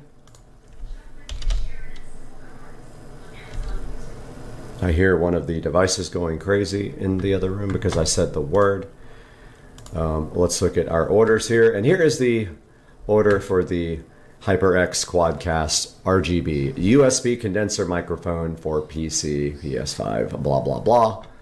And as you can see, it has 49,000 reviews. This thing is a bestseller. Okay, so it was $129. I hear audio going somewhere in the back. Amazon, stop the station. Interesting how it wakes up at its own leisure. So here we have our audio directly from the HyperX Quadcast, and I hope that this is a good indicator of what this microphone can do compared to this very cheap lavalier microphone. So I will read this to you twice. Once we'll go with the HyperX, the second time we will go with the lavalier audio. HyperX Quadcast S, RGB USB condenser microphone for PC, PS5, Mac, anti-vibration shock mount, 4 polar patterns, pop filter, gain control, gaming, streaming, podcast, Twitch, YouTube, Discord, and it is white. I'll play that back for you guys here on post-production, going through both. The first one will be through the HyperX, and the second one will be through the actual lavalier microphone, which is connected to the camera over on my right here. HyperX Quadcast S, RGB USB condenser microphone for PC, PS5, Mac, anti-vibration shock mount, 4 polar patterns, pop filter, gain control, gaming, streaming, podcast, Twitch, YouTube, Discord, and it is. And I will read you a little more copy here as if I was reading a commercial. I used to do voiceovers for television and radio, so let's do that now. So, about this item, radiant RGB lighting with dynamic effects, personalized stunning RGB lighting and dynamic effects for an eye-catching shot of customizable style. So that's kind of how I would read that if I was doing a professional voiceover. Let's go to the next section here. Built-in anti-vibration shock mount. Isolate the mic and suppress the sound of unintentional rumbles and bumps with the elastic rope suspension. And that is right here on the side of the mic. So it is held up with elastic ropes, which keeps the vibration down to a minimal. Let's try another one. This is fun. Tap to mute sensor with LED status indicator. Use the convenient tap to mute functionality to prevent an audio accident along with the help of the LED mic status indicator. If the light is on, the mic is active. If the light is off, the mic is muted. So the mic is not muted because I see the HyperX Quadcast actually on the screen in OBS Studio there. Get back on camera a little bit. And let's go to the next section here. 4 selectable polar patterns. Choose between 4 polar patterns: stereo, omnidirectional, cardioid, and bidirectional. To optimize your broadcast setup and keep the focus on the sounds you want to be heard. Customizable via HyperX Ingenuity software. Personalize your RGB lighting and effects with HyperX Ingenuity software. And that software is here. HyperX Ingenuity app, which unfortunately you have to download through the Microsoft Store, but here is the microphone there, and then if you go to the lights part here is where you set the type of effects, but honestly it doesn't want to stay on the effect that I put, so I think you have to hit save to microphone. Let's see. Maybe that was it. Maybe I was just doing it wrong. So this is wave, and you can add other effects to this. They have cycle, lightning, wave, VU meter, solid, and maybe there's more. I don't know. That's all they show right here on the actual app. So back to this microphone. So this thing has the capability to do let's take a look at this 360-degree view here. This has the capability to do more than one pattern so that you can have a quadcast podcast. It can pick up 4 people around a table. It's probably going to be a little echoey in here, hopefully not. I haven't really used a great microphone in here, but we're going to see how this microphone sounds. But the gain is up pretty high there, and I think also on the level meters, the actual level controls. So not sure how that's going to sound, but I'm pretty pumped to check it out. Okay guys, we actually have the microphone connected now directly to the phone. I don't know if you guys can hear me. I'm going to go back here where I am in the pattern. All right, so we are connected directly to the phone, and we are recording directly through the phone with our Kingston HyperX, and this is not going through the PC. So let's read another little bit of copy here going directly to the phone and see if there is a noticeable difference in the audio quality, because I did have the gain turned wide open before. So radiant RGB lighting with dynamic effects. Personalized stunning RGB lighting and dynamic effects for an eye-catching shot of customizable style. So we're going to listen to that and see what this sounds like recording directly through. This is a USB-C to USB-C cable recording directly from the Kingston HyperX to the phone. This is the microphone stand that is destined for use with the Kingston mic right here, and if you notice here, you get this connector for the mount, and what you do is run this old mount off. This is for a regular standard microphone. So you just like back this ring off here, and then you can unscrew this, and this part screws directly onto your microphone stand, which will go in the studio eventually. Here is this connector and how it works with the mic. You just undo the mic from this standard mount here, this table mount. You screw this through the mount, and then this microphone will mount directly to the stand. Guys, I hope you enjoyed the video. Sorry for the mess. It is messy when I shoot. I have a lot of stuff out. And I hope you will like and subscribe to the channel, and I hope you enjoyed this video.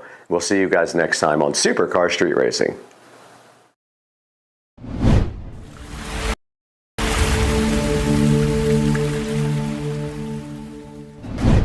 What's up guys, welcome back to Supercar Street Racing, and today we have a special thing for you right here in this big cardboard box. Yard Care reached out to me and asked me if I wanted to show you guys their 2-in-1 dethatcher and scarifier, and of course I was like, yes sir, I would love to rep your products, so go ahead and ship me one out. They did just that. It's right here in the box. So today on Supercar Street Racing, we're gonna get this thing wide open. Let's do it today on Supercar Street Racing.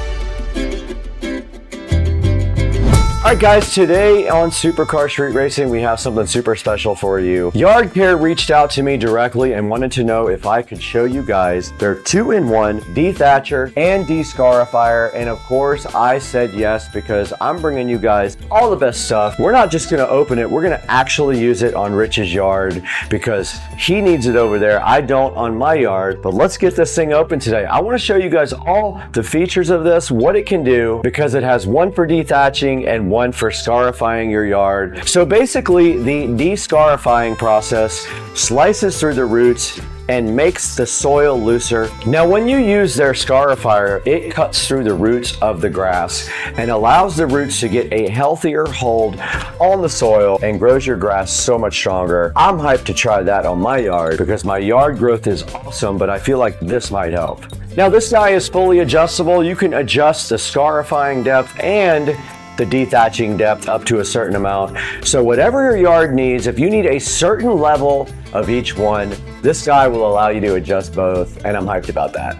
This thing holds 10.5 gallons of dethatching, and it has 2 safety switches to make sure that there's absolutely no way this thing will start while you're actually working on it. It's safety first.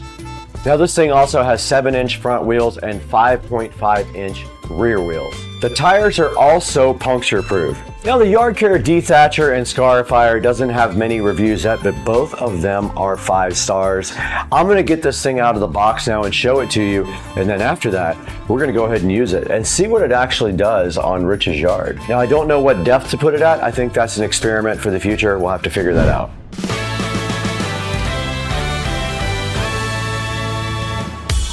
All right, you guys just took a look at all the features and the details about this Yard Care Dethatcher and Yard Scarifier. There's only one thing left to do right now. In my right pocket here, I have the SCSR patented Smith & Wesson knife. This thing right here is ready to go ahead and open up the box. Well, let's get it sliced open. I already took the exterior condom off. All we have is the actual box. Let's get that opened up.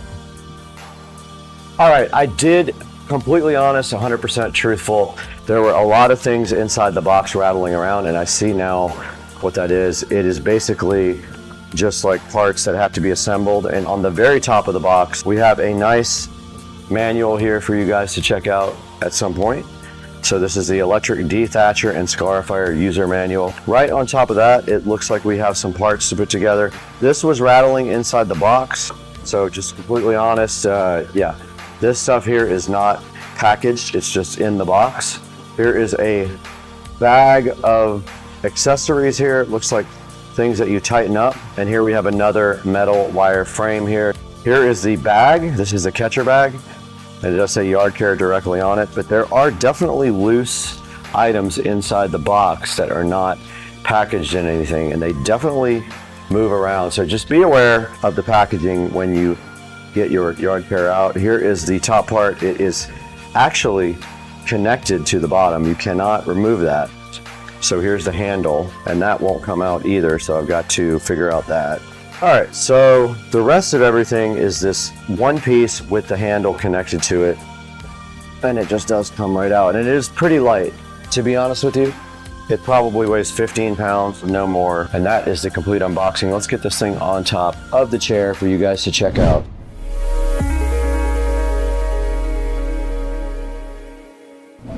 Thanks for taking a break from the video to take a look at today's sponsor. It's Tron. Tron sent us this brand new rotating outlet extender for you guys to check out.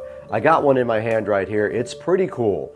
Basically, you plug this into any existing outlet, and it allows a little bit of an extension on the outlet and also allows you to have 3 whole entire plugs from one outlet. And if you look right here, it does spin also. That gives you convenience that you can spin the plugs on any direction that you want to. Now, it does also spin, so that gives you the advantage of putting the plugs on any side that you actually want to. Since it has side plugs, you will not block your existing plug. This thing is awesome for business trips and travel too. You can throw this in your suitcase and take it along with you when you go on trips. So since this doesn't have any kind of internal protection at all, it's perfect for cruise ships. It is approved for use on cruise lines. It's so cool because it fits into tight spaces like behind furniture or behind appliances in the kitchen. So go ahead and take a look at this Tron multi-outlet splitter extender. I'll give you guys a link down in the description. Please tell them Supercar Street Racing sent you and go ahead and buy from our official sponsors.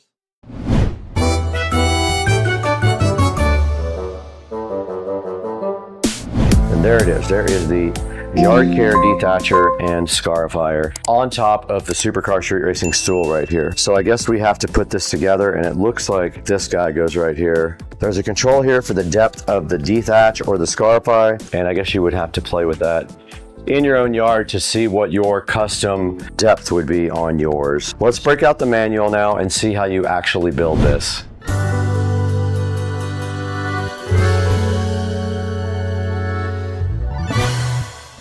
All right, I got my reading glasses on now. You guys have never seen these, but this is the only way I can read this tiny text on the manual. The first step is to put the cable holder on. It says the switch side of the handle, but I'm looking at it and it looks like it's aligned that way, and that just keeps this cable. You can actually pull some slack there like that, and then it'll just kind of sit like that on the side. Lower handle assembly onto the deck. Make sure the metal handle is in the slot of angle adjustment block 11. Handle, it does, oh, I did this wrong. This is completely incorrect. Robert, it goes down. No, it don't. It do go down. Oh! All right, guys, the next step in the process is putting these side handles on there. I'm looking at pictures to see which way they actually go. You need to make sure that the offsets are on the outside, not the inside. Both on there. They're both to the outside, like it shows in the picture. Okay, these next bolts go to the outside. So you just put them from the inside of the handle to assemble the handle.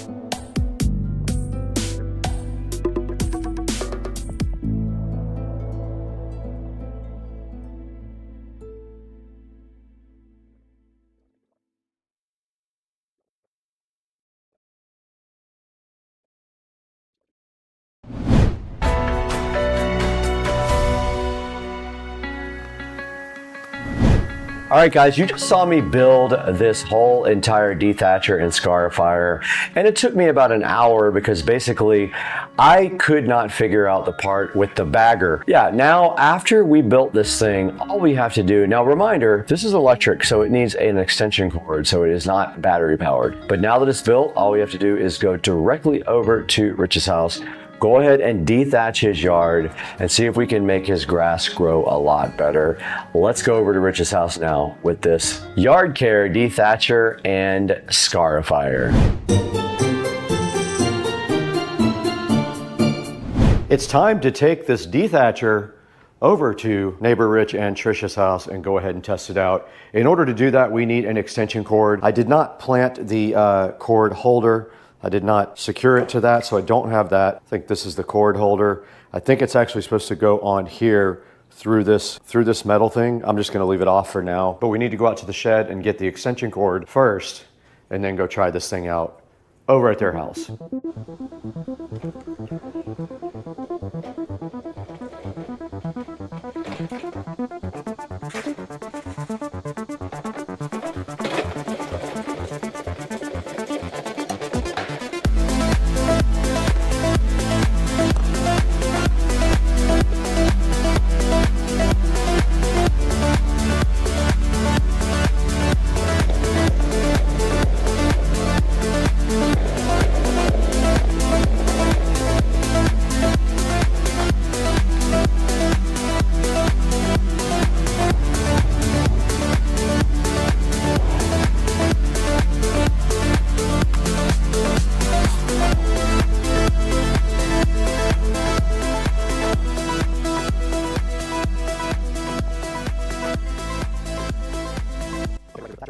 Okay, we're right here with the dethatcher. I'm not sure of the height. I've got it on -9 millimeters. I'm gonna try a little bit like that and see if it does anything, if it has a good effect. Now to use it, you simply push the button on the handle and you hold back on the lever. You can hear it and see it working.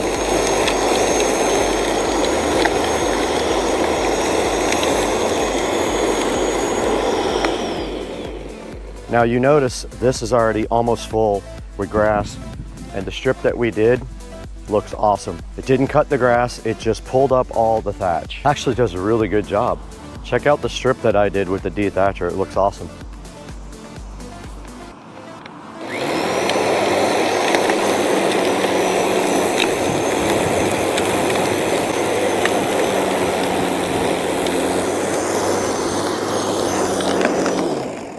and it did just fall right out. But this is what it took out of Rich's yard, that whole thing. I'm actually gonna raise it a little bit. It filled that bag up quick. Okay, that did some.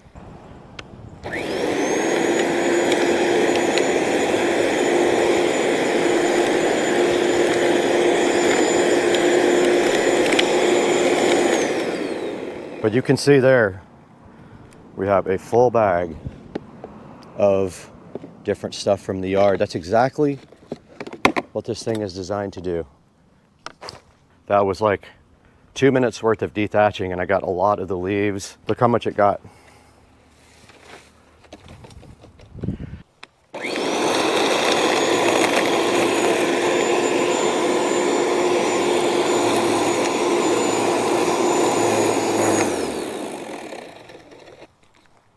Now the other blade is for chopping up roots and growing your yard better by letting it aerate your yard. I'm not going to attempt that on my yard or Rich's yard, but you get the idea. That's kind of what the dethatcher will do. It pulled out all of these dead grass roots right here.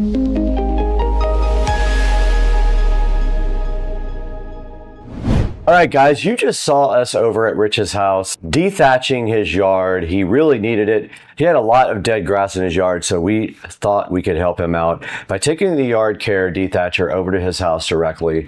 But now let's throw it to Supercar Street Racing Studio B. With me, I'm going to tell you guys how to order this on Amazon. There'll be a link in the description for you to go ahead and order that. It helps us out greatly. If you can order all your stuff through any of our affiliate links, you don't have to buy this product. If you buy anything, we get a little bit of dollars and it helps the channel grow. And thanks for 160 something thousand subscribers. Let's throw it to Brad.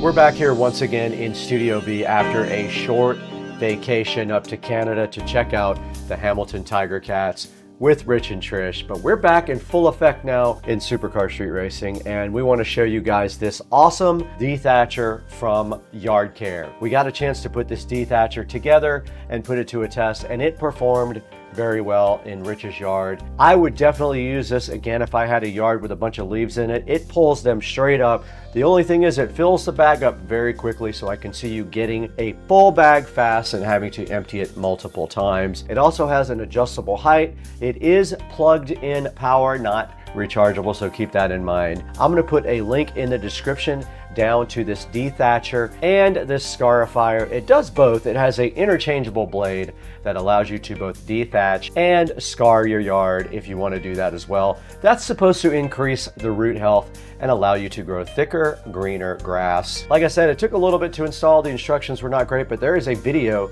to help you install it, and I will drop that down in the description as well to help you guys. If you have any questions, let us know down in the comments section. Let me know what you thought of the dethatcher and scarifier, and let us know also how you feel about Supercar Street Racing. Thank you so much for all the likes and subscribes. Please buy this from our official product links down in the description. And before we go today, just want to talk about something that happened in my life. My father actually had a stroke about 2 weeks ago. I had to go to Memphis at the last minute and be with him in the hospital. He had a blood clot in his brain that he had removed. My thoughts are with my father right now. Of course, he is recovering at home, but I love you, Dad. If you hear this, I love you, and I'm with you.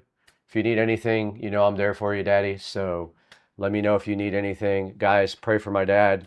He is recovering from a stroke and needs your help. But that's all we're going to do today. We got to get out of here. It's almost dinner time. I'm very hungry, and I have a date tonight. Let's go.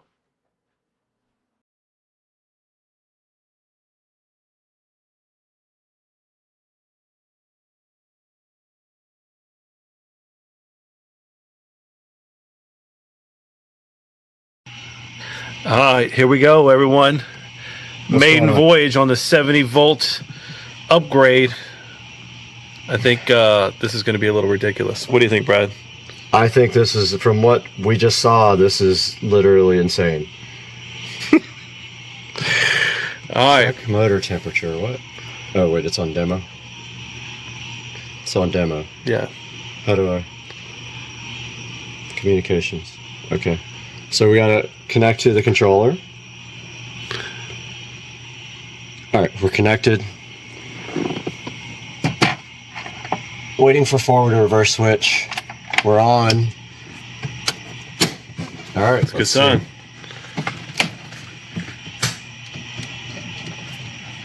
It's moving. All right, that's full throttle. No, it ain't. Just kidding. It can't be, not from what I did earlier. Got him. Oh, my lights don't work!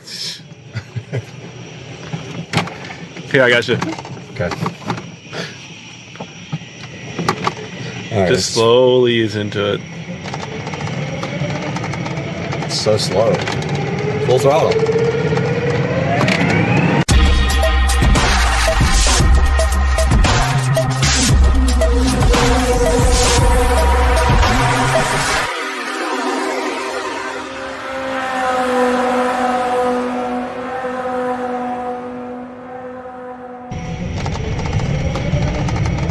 So slow. Full throttle.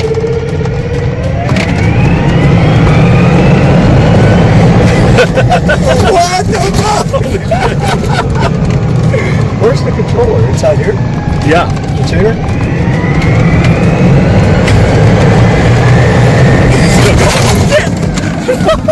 What's the road? What's the road? It wasn't slowing down. It's still sticking at speed. It wasn't anywhere close to slowing down on the dashboard. We lost our tablet. We hit the bump. I think you just gotta.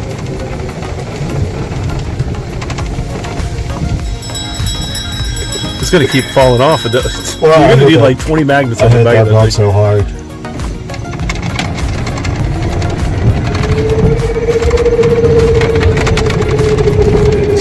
Does this show miles per hour? Yeah. No, that's RPM and miles. Just remember those things in the middle, so avoid them.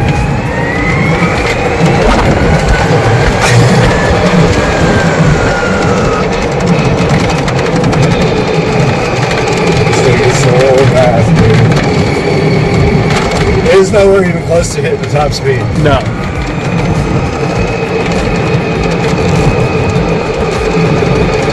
Almost like I want to hold this so I can rip it. Yeah, just take it off. But let's get on a straightaway before we make turns and shit. It's gonna be fucking nuts. It sucks without any lights.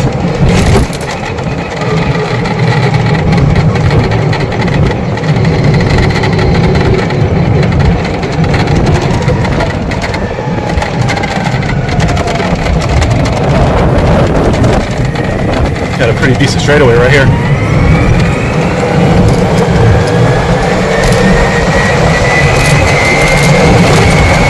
Oh.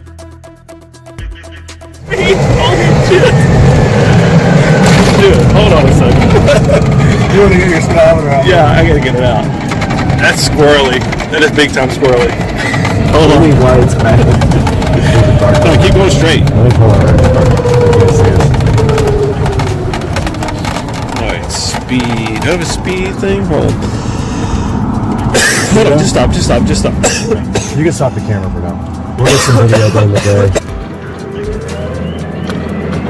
What's this blocking? See, it's got this like. Oh, that's YouTube. Figure it out of there.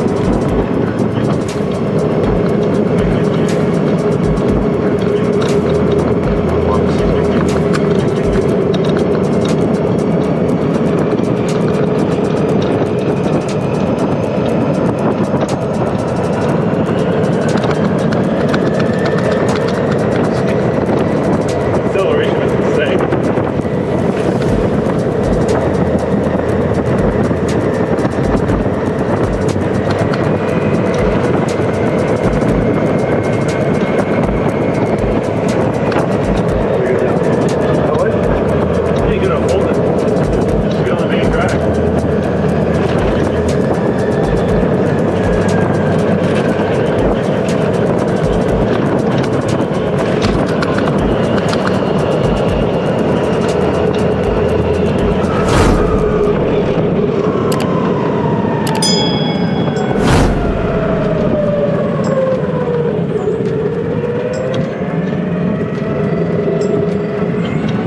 should be able to open it up and get on the main drag on Monument. Really close.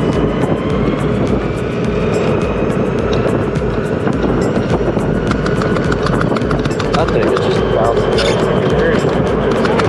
not gonna be a good video.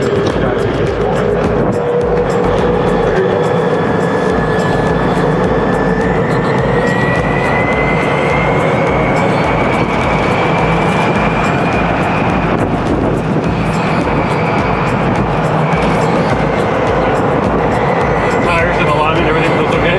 It's okay, it's real bouncy. At those speeds, you probably need your tires balanced. Tires are balanced. They are? Yeah, well, I got it done at that tire place, they balanced it. It's just the whole front end is real bouncy.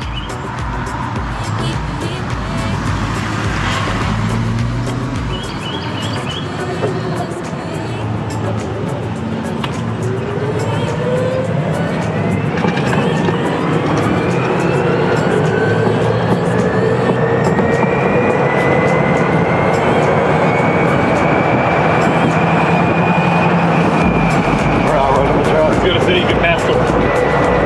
That's the truck.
Got here quick.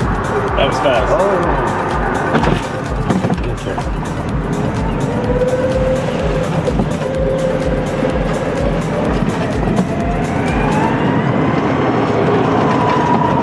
Right here.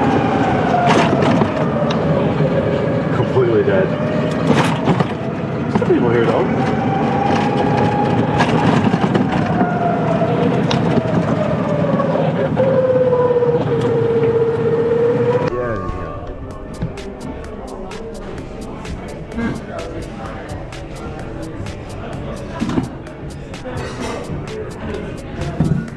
Monday, she's got a job here. She works here now.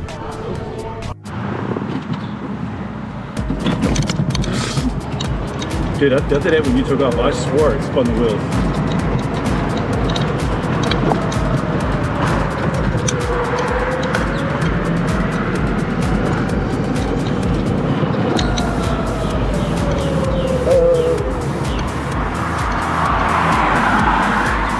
Might go back though.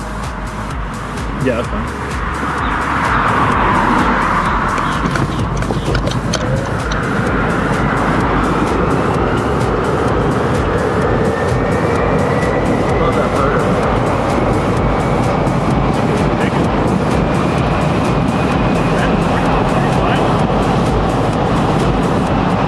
Yeah, well, the wheels. The whole scary shaft.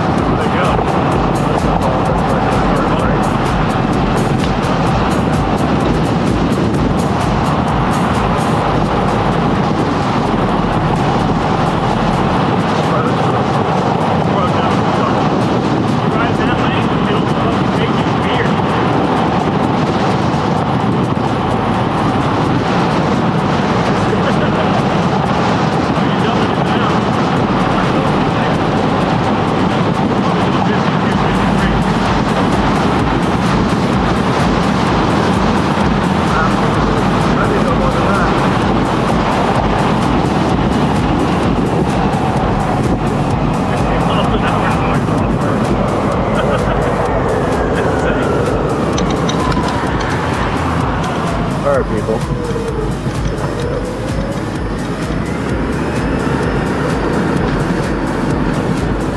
I bet that video is so shaky.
I feel like you could have gassed it and probably got in front of her. Yeah, you're on all acceleration right now. I felt when it was going backwards, there's a little hesitation in it. That's because it doesn't have it's all top speed. But if you took that and put it to torque mode, this thing would probably pull a fucking tree out of the ground. How do you do that? You turn the speed down? Yeah, speed definitely has to go down. But then there's also a torque set. I think mine has a torque set.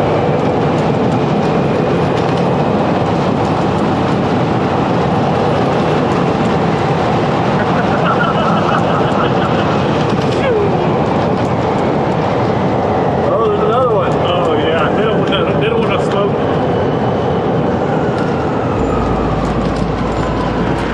Oh, young ass kids.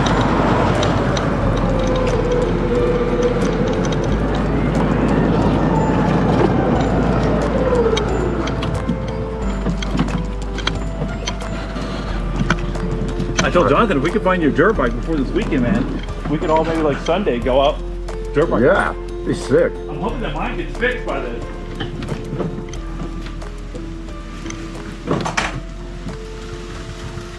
That's hope.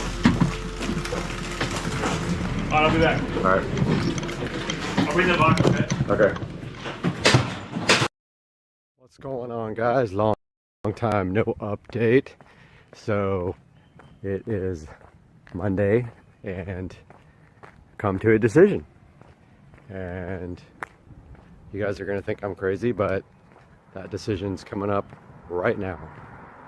All right, guys, it is now Friday morning. I decided to finally finish this video. So I have come to a decision regarding this vehicle, and that is I have sold it. I know. What the fuck? I am selling this car after putting a little bit of money into it and a little bit of time. And there is a reason for this. Because there is such a small aftermarket available for this vehicle, I decided that I no longer want to deal with it. It is becoming a problem getting basic parts for this car. Not repair parts, but anything aftermarket. It is a very, very expensive car to maintain, which I'm not that worried about that part, but I can't work on the car myself. There's no room in the engine bay. I did research this vehicle before I bought it, and I did feel that there was an aftermarket for it, but now that I'm actually trying to get things done, there is absolutely little to no aftermarket available, and the stuff that is available is 10 times the cost of what it should be, because they just don't sell very many parts. So, what's coming next? Well, I will give you a clue, and that is that I did own one in the past. So if you know me or know anything about me, you'll already know what's coming. Stay tuned. More info coming very soon. And maybe some clues.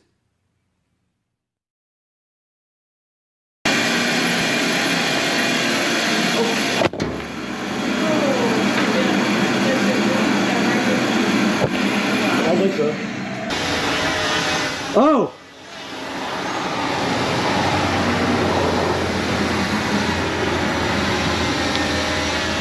What?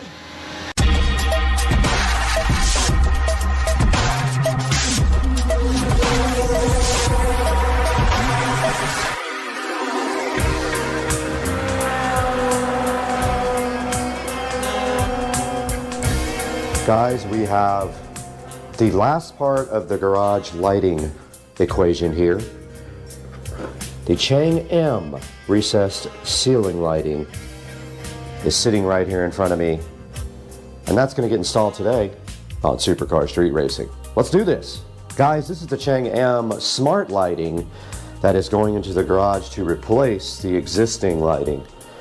Now what we have in there right now is some old school cans with some of those, I forgot the type of bulb, but it's the one with the 2 prongs in it, and I got the bulbs from IKEA long time ago. If these are cool, I'm going to put them out in the sunroom as well, and maybe my bedroom. So let's go ahead and get these outside, but first let's unbox them and see what's in them. So here is the instruction manual. It uses an app called BR Mesh to work correctly. Other than that, they're pretty straightforward. They have the actual can light, and then they have this little connector, and what you do is slide off this little cover right here and put the wire inside of this. Now that's going to be interesting for doing multiple lights, so we will see what that looks like when we get up into one of the lights. Hopefully we don't have to. I have a feeling we might have to put a little jumper wire on it, because I think that my lights are daisy chained on each other. Matter of fact, I'm pretty sure they are. I got to go look. But that's what you get inside of the BR package, and then you get this little template here. And I believe we'll be fine with the hole size. I think that's the same size hole that I have now. Let's get out there and get one installed and see what this takes. Right here we have one of the existing can lightings. It literally just is a metal housing with an IKEA bulb in it, and it's a GU10 bulb. What we have to do right here and right now is disconnect that GU10 bulb and put in the smart light and see what happens. Let's do it.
Not going to work. I don't know what I'm going to do. Can't keep it. Can't keep the arbor steady. All right, I have no choice. I can't figure out a way to do this with no way to do the center arbor, so it's going to be messy.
All right, me and my sister successfully changed out the in-ceiling lighting to the new smart in-ceiling lighting. We did use a Dremel. Oh!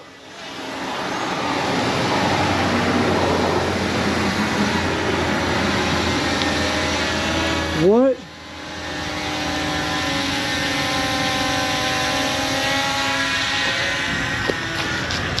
Oh!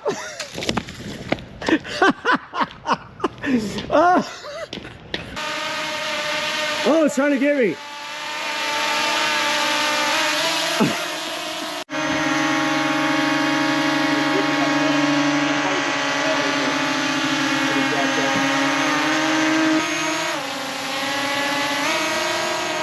Dang, I love how I just can just go straight up. So sick. Oh, nice. Oh no! I didn't ask you to do that. Got Yeah, him! hit matches. The low voltage. Got him! Did it really? He crashed it. It's pretty indestructible. Yeah, no, it's fine. We got 6 minutes of All right, guys, as I was saying before, I was so rudely interrupted by a rogue drone. I have finished the lighting in the garage. I have had an issue with now too much power on one circuit because of the hex light. So what I have done is I have removed, because we don't need it, I've removed that set of lights, which was drawing at least 5 sets of bulbs power. I removed that light there as well, which was one of those big garage multi-lights. This can also be trashed. And I think that I have the power draw down enough now where it won't be a problem. What was happening is when all the lights were on, including the kitchen, they were on the same circuit as the hex light. And the hex light was pulling too much power and causing a circuit to blow. So I have removed that center light and that light. I also forgot about the 2 recessed lights up here. I have 1 light left out of all of the recessed LED lighting that I can put up here, but I'm gonna have to order at least another 1 more of these so I can finish off underneath the whatever that's called, the overhang under there that I lit up so nicely at one point. So that project is finished. I'm going to show you guys now at the conclusion of this video how to program these things, and they actually connect via Bluetooth for control. They don't use a skill like all of the other lights that I have. So I'm going to get on the phone right now and record that while I do that. Okay, so I haven't added them yet. So I have to add first. So we click I have understood, we click enter to add. Power the devices off and back on to discover.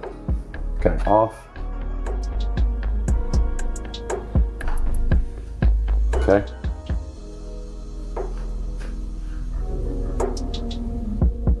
It found 1, 2, 3, 4, 5, 6, 7, 8. And we already had one. So there are all 8 of my lights. Now I can activate Alexa. Okay, so we already have them, so let's go to proceed step 1. Let's pair all of them. You can only do 4 at a time. Okay. All right, we have our devices all renamed, and I just went starting at the kitchen door and moving to the left. It's 1, 2, 3, 4, 5, 6, 7, 8, 9, with 7, 8, 9 being closest to the garage door. Okay, I just added all the lights into the garage RGB group for group control. Okay, we had one light that did not make it to Alexa, so I have activated it into pairing mode, and it looks like it just got found because it stopped flashing. I think that means it was found. Okay, we have successfully added the existing 9 in-ceiling lights to Alexa, have them all named correctly. They're named Garage 1 through 9, and they start there with 1 and go all the way over to the back there in the corner at 9. We also removed 2 of the lights from the circuit because they're unnecessary and they were pulling a lot of power. I still don't know if we're going to have an issue when the garage door opens. I haven't tested that because it pulls some amperage.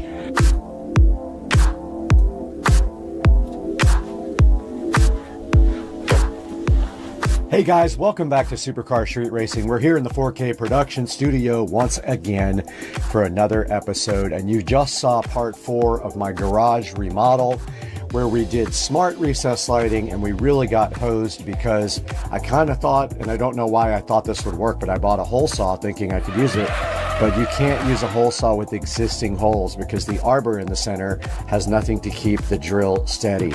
I ended up using a Dremel, which worked out great. A Dremel with a drill bit and a vacuum cleaner, as you saw there in the video. My sister was helping me out, which was a great help.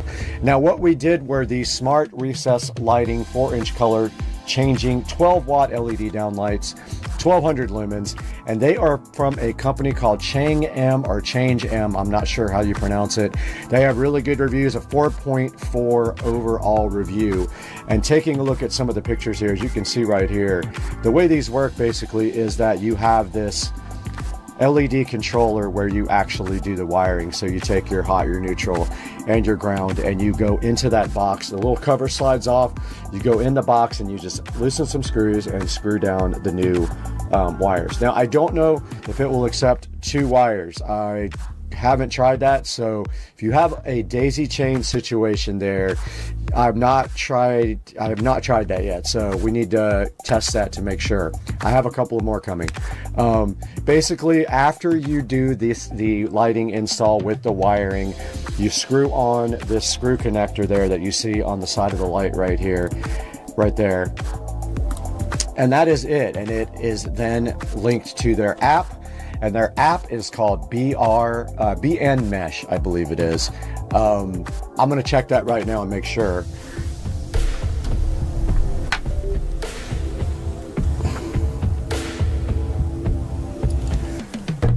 So their app is called BR Mesh. And what that app does is it uses your Alexa devices, and it's going to wake up this one, to link up to the lights using Bluetooth. So it's not like a traditional smart light that uses a skill and Wi-Fi.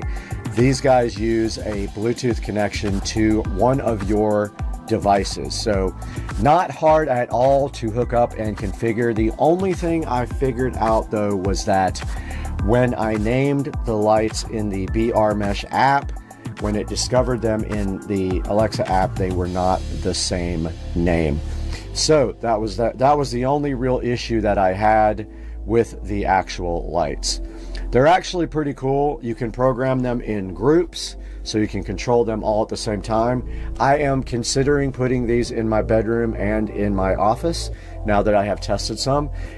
They work awesome. I have no complaints at all. And you can see right here, it shows you that you have app control there. And then right here, you can kind of do like a, Christmas theme if you feel like it. And then you can control groups with one command, like different groups at the same time.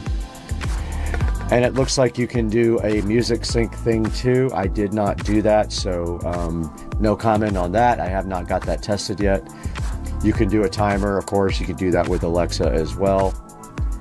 And it has a regular, you can get these also with daylight white or soft white or just RGB. I got them with daylight for the garage because the hex lights are also daylight as well.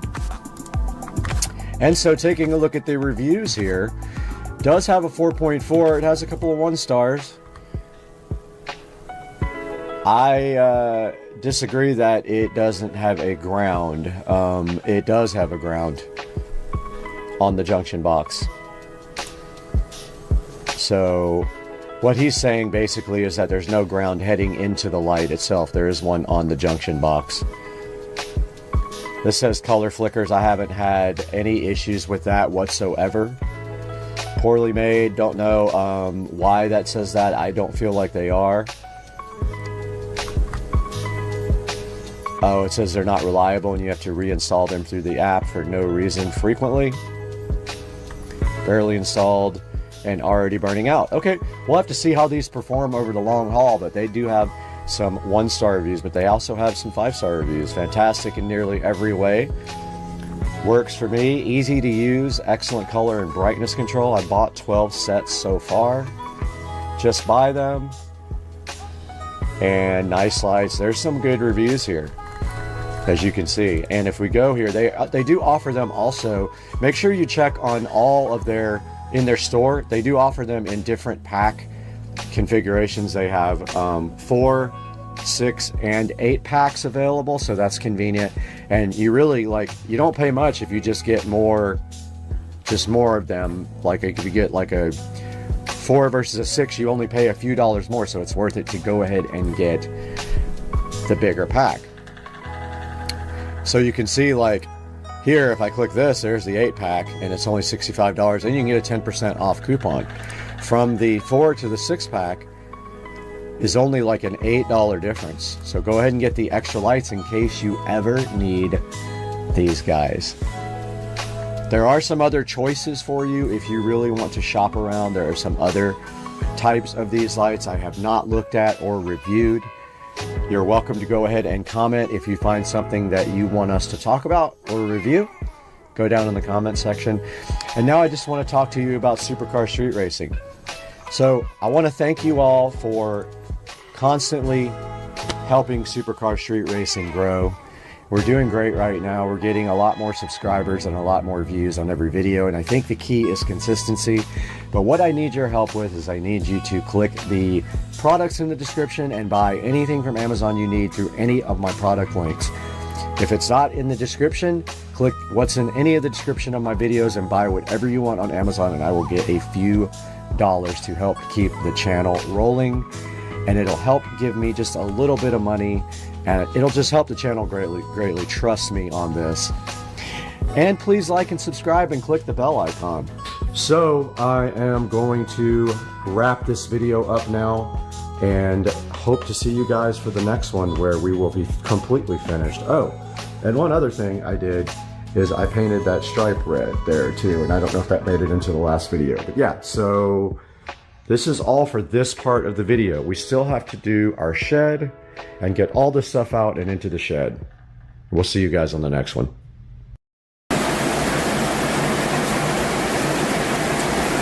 Say it's raining a little bit in Florida. Enjoying it out here on the porch.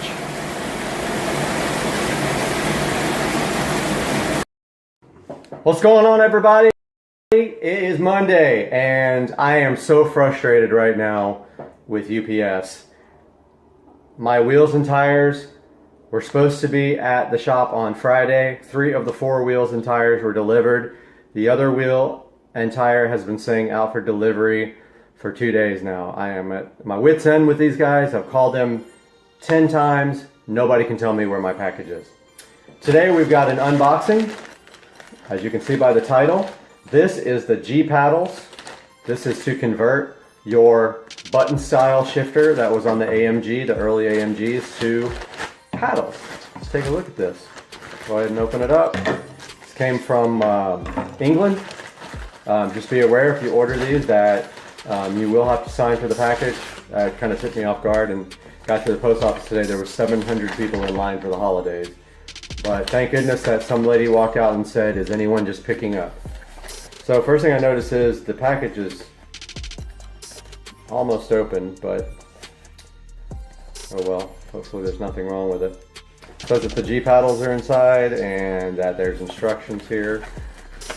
Literally was hardly closed at all. Go ahead and get that rest of that open. See what's inside here. Looks like we got some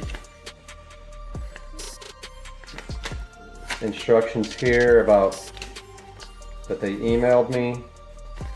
The real instructions. And we've got this other page here.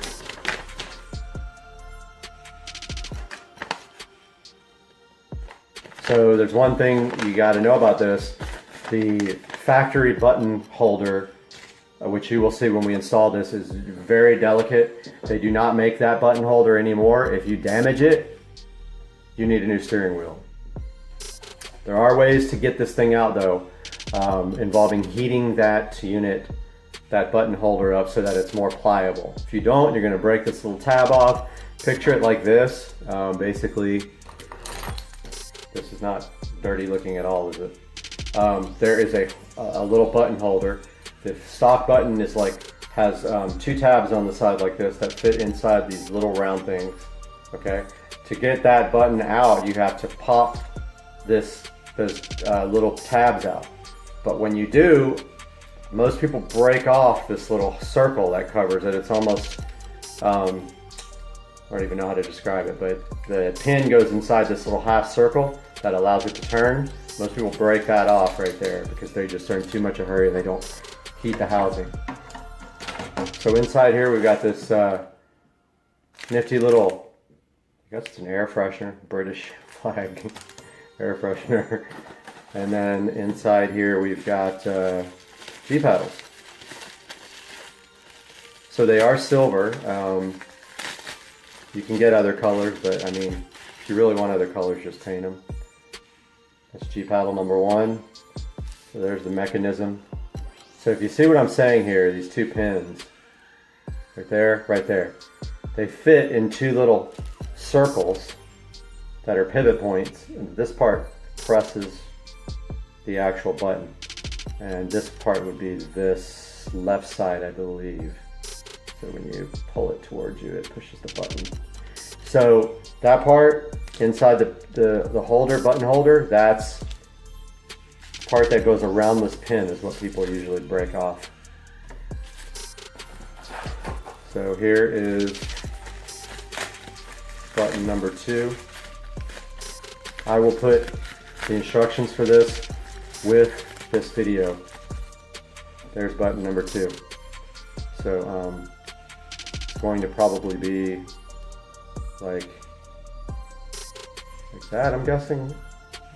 But the opposite of the way it's facing you. That side would face you. There's the two together. So look for video number 2 of this, which would be installing these beautiful G paddle button replacements. I'll throw these back in here right now.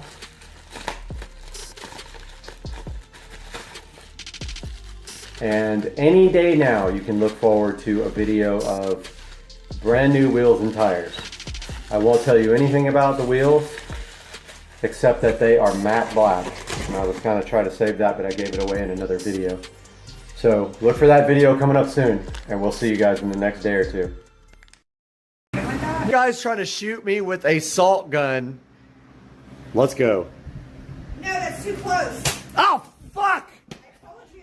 Shit, that hurt. What are you doing?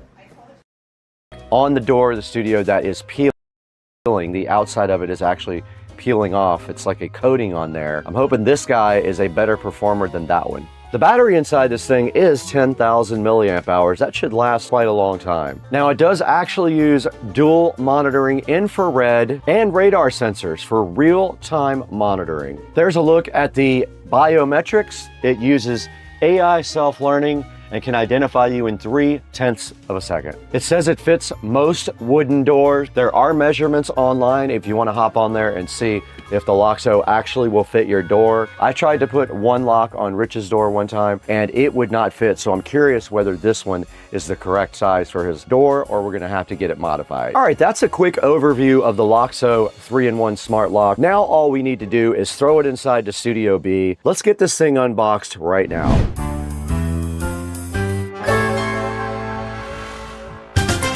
Guys, right here in front of us is the Loxo 3-in-1 video smart lock. Loxo did reach out to us and ask if we wanted to take a look at this, and of course I did. And my plan is to install this on Rich's front door if it fits. I see no reason why it should not. This is the AL501 Smart Life Security at your fingertips.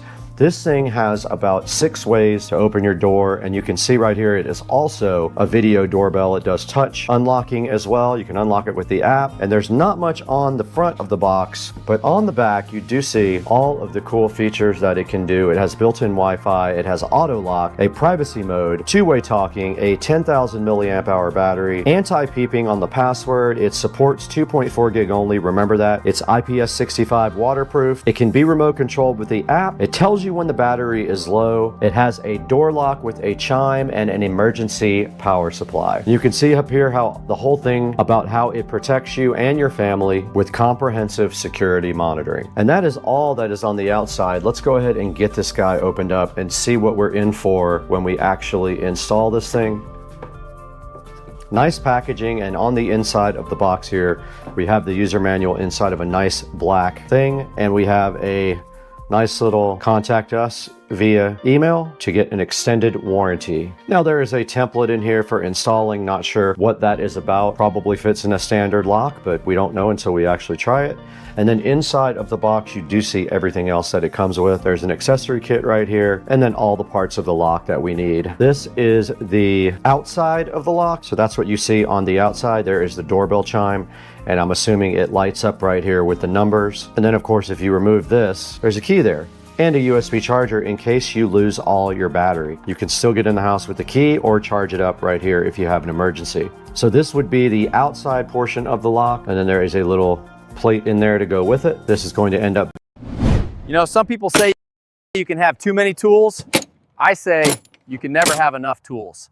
I think I'm prepared for pretty much anything. What's up everybody? Welcome back to Supercar Street Racing, and we're doing something different today. We have been invited by our new sponsor Tesla to check out their quick fix toolkit. Now this thing is 27 pieces, and they sent it to us to check out with you guys and see if you'd be interested in getting one of these for yourself. Because whether you're wrenching on cars or just doing everyday builds, this toolkit promises to be great for everyday world life. So today we're gonna unbox it, take a look at it, see everything that's included in it, so you guys can decide for yourself whether you wanna pick one up. Let's get right to it.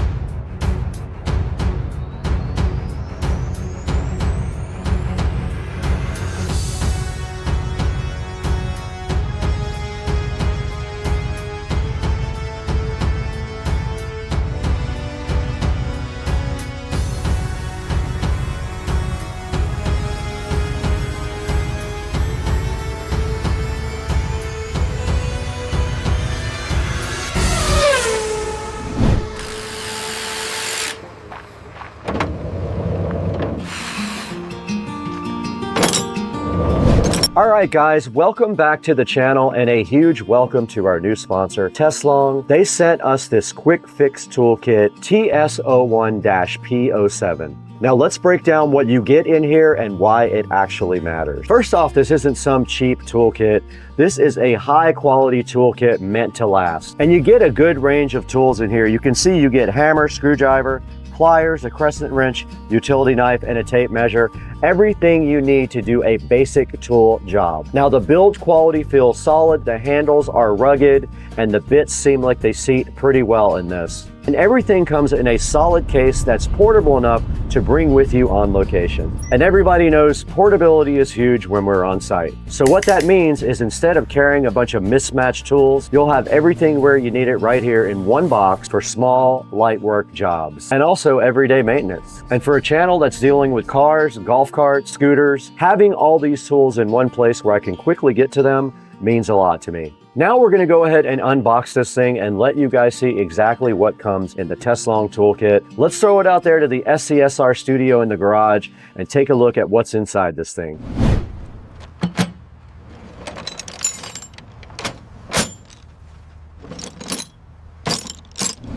All right, in front of me right here is the Tesslong Quick Fix Toolkit. This is model TS01-P07. Bubba, are you trying to get in shape on the scale? How much do you weigh, Bubba? I can't see your weight if you block it with your big body, Bubba. Are you on keto? Guys, my garden hoses continue to fail without any warning, and so today we're still looking for a good garden hose. The last two ones I got lasted almost no time at all. This one has good reviews. It's a metal, stainless steel, whatever garden hose. We're gonna get this out and look at it and see if this works any better than the last two because they fell apart instantly.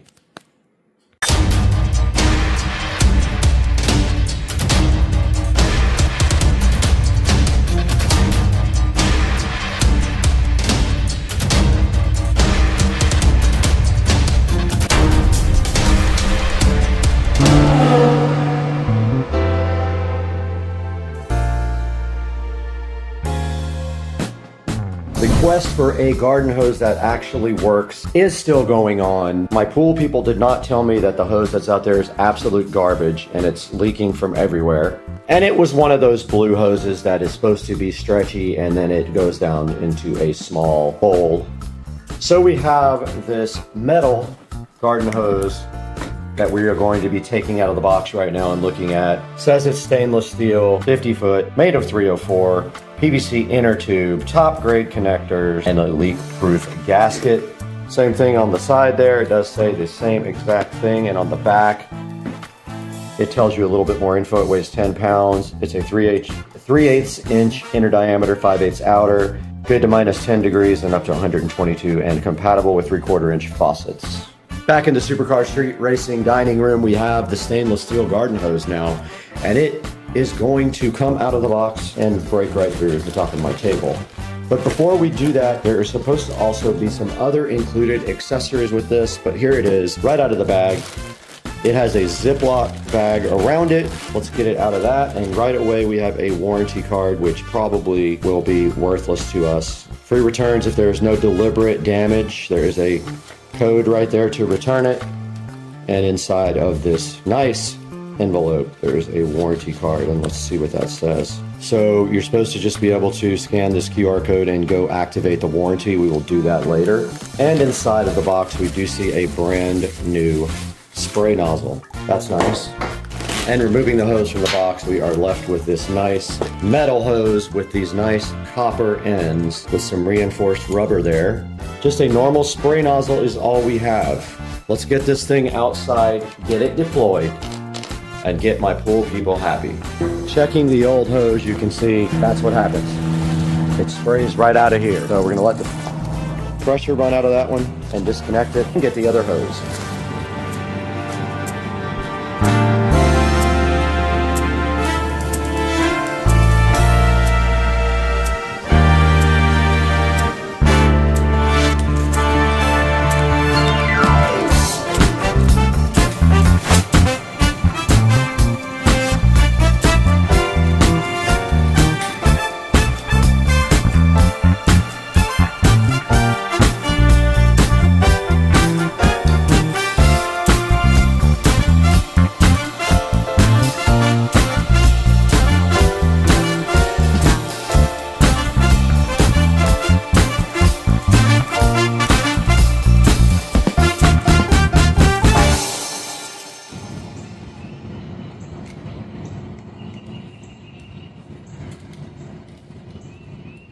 Okay, so this feeds through our hose pot.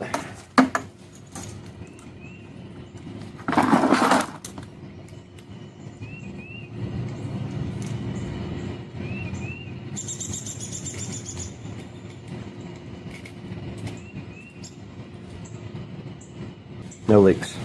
Perfect.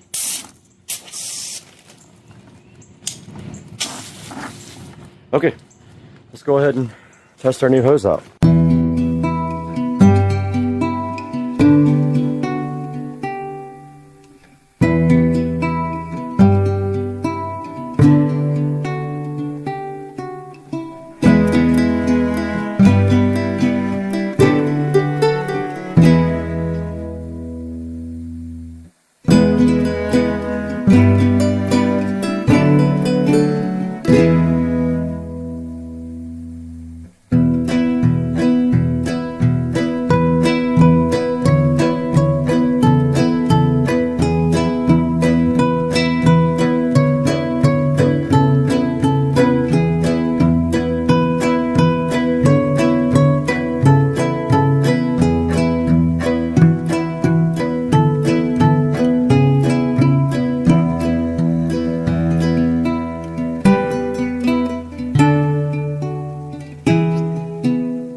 Okay, we did successfully use this hose with no issues. We're going to go ahead and wrap it back up into the pot.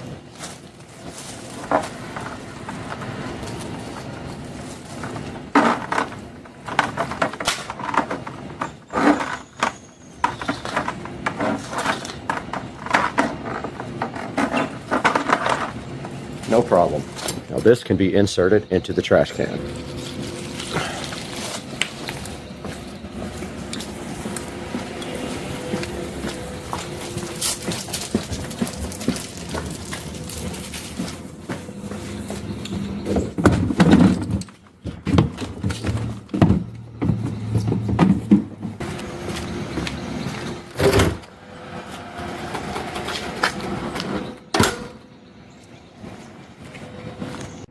Alright guys, inside of this box sits a 100-foot hose, metal hose, to replace the one that died on the side. So far, these hoses are absolutely terrible. I've not had one that lasted more than a couple of months if you use them. Further, if you do not let the pressure out every single time, they last less than that. So we're going to get this hose out today. Also install the hose reel back on the side of the house, and we're going to do that right now. I love this. I opened this. I had to put it online, so the thing's already open, obviously, out of the box, but the last hose you will ever buy, I doubt that. Always hype, never true. This is the third hose I've bought for this side of the place. Let's see what happens. It's not a game, it's a rich thing.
Okay, I replaced the garden hose reel, rehung the hanger, and the valve is leaking directly from the stem. That valve is shot.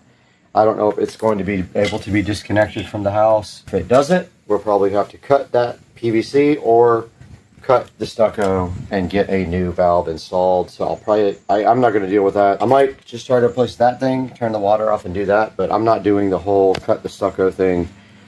So we'll see, but I do need to water the grass a little bit, so I'm going to go ahead and do that.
Got him!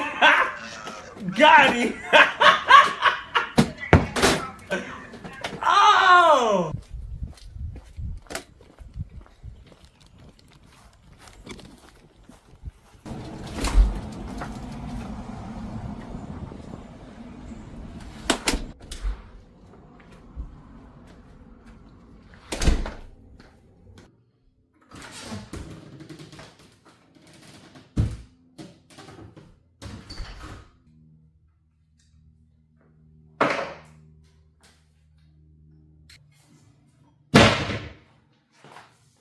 Always pick your tools up or they won't be there the next time.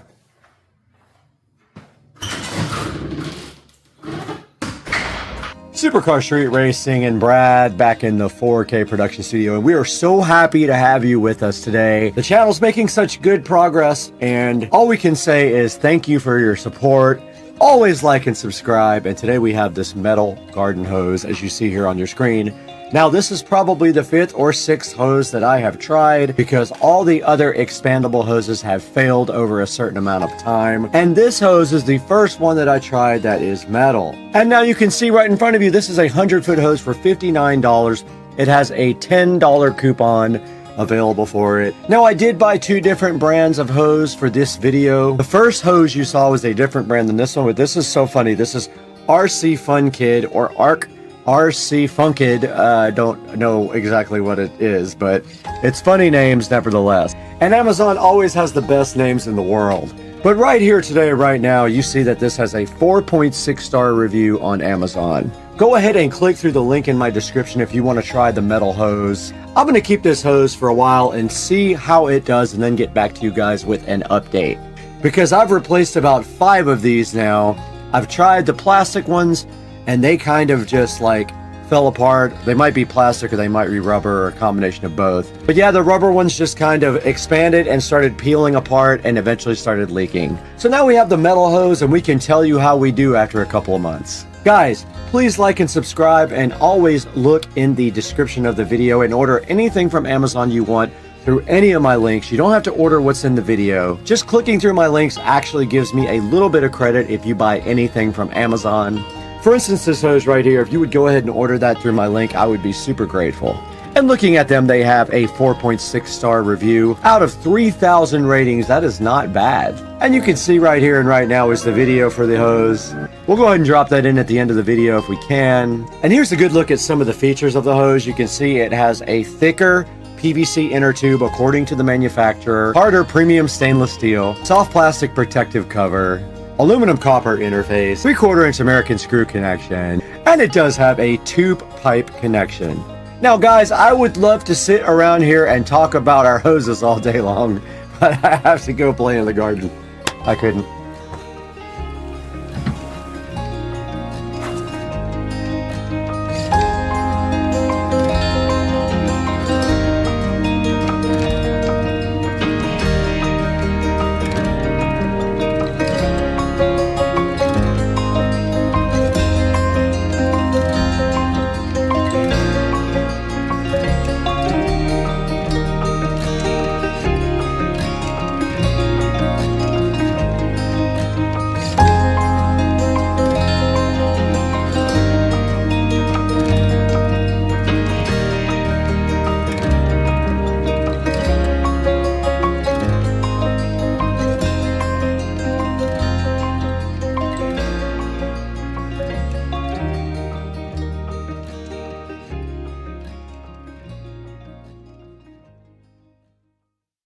That's about cock and ass and tits and butthole pleasures. It's not about butthole pleasures at all. It's not about this rusty trombone and the dirty Sanchez. Please stop. And the Cincinnati bow tie. Moosh. And the pussy juice cocktail.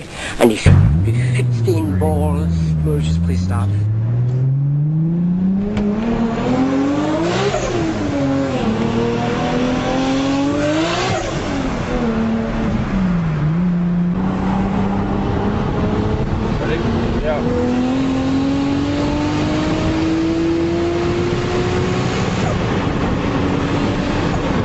God damn!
over here on the treadmill, and there's a freaking little crab. It's the second one I've seen in 2 days in the sun. Little crab. Hey, crab.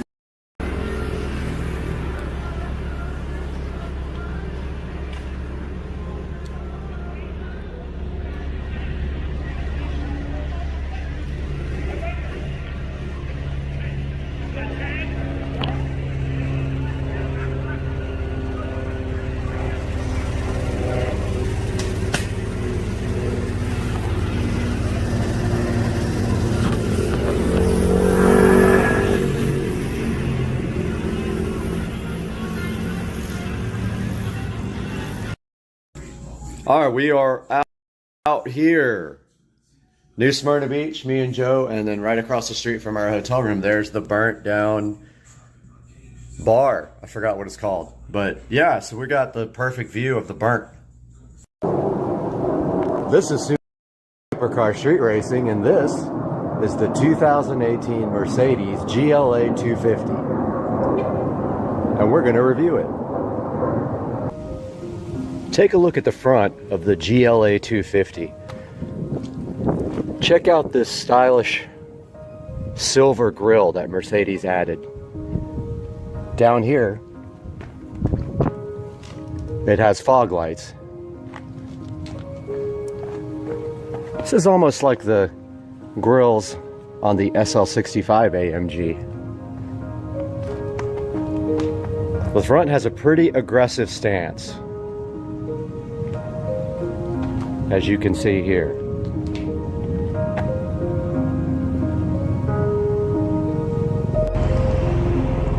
Take a look at the side of the GLA 250 from Mercedes.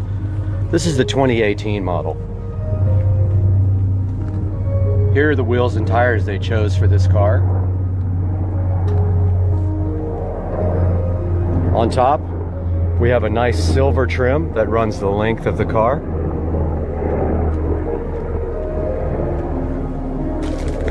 And here's how it looks like from the other angle.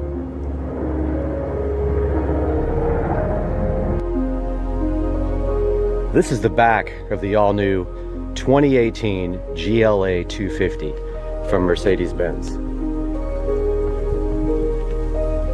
Have a look at that rear diffuser and these aggressive square exhaust tips. And this nice rear spoiler. On the tailgate, they've got this nice chrome up here at the bottom. And then another accent strip here below the car emblem and the Mercedes logo. This one looks especially good with the nice dark tint on the rear. This 2018 GLA 250 from Mercedes-Benz has their 2-liter, 4-cylinder, turbocharged engine. This engine makes the GLA 250 seem really quick. It's rated at a 0 to 60 time of 7.2 seconds, but I found driving it that it feels much quicker than 7.2 seconds. However, it does have a little bit of turbo lag. And especially when you have eco mode on and the car has to start up at every stoplight, it can be kind of noticeable. But overall, this vehicle makes some impressive performance numbers from its 2-liter turbocharged inline 4-cylinder. This GLA 250 is not the 4MATIC version, so it's only 2-wheel drive. And it does manage to break the tires free on occasion. It has that much torque.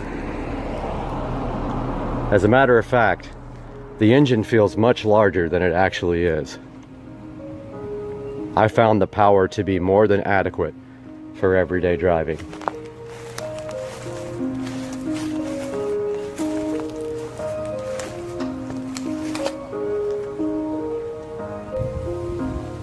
Moving to the inside of the GLA 250, on the door panels, we have the typical door controls. Here's the lock and unlock feature. Here's the seat controls, which on Mercedes looks like the actual seat. So it makes it much easier to figure out how to adjust the seats. Here's the bottom, here's the middle, here's the top. Here's the memory feature for the seats. And for the mirrors, it stores your personal preferences for any person who gets in the car, and there's 3 available choices here. Here's the window controls and the mirror controls and the rear hatch opening control. Here's a good look at the seats on the GLA 250 from Mercedes-Benz. This leather reminds me a lot of the leather in BMWs. This particular vehicle has all black interior, which I think looks rather nice. The back seat of the GLA 250 is very roomy. You can see here there's plenty of room for 3 people to sit. And on this base model, there's not many controls back here. But right here, we do have a 12-volt outlet for your passengers in the back.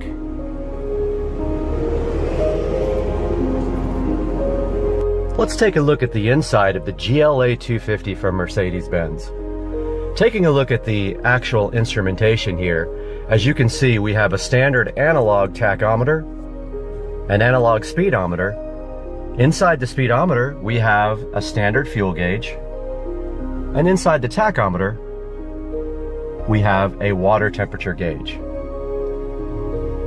Right in the center of the dash, if we put the key in, you can see we have a nice LCD display,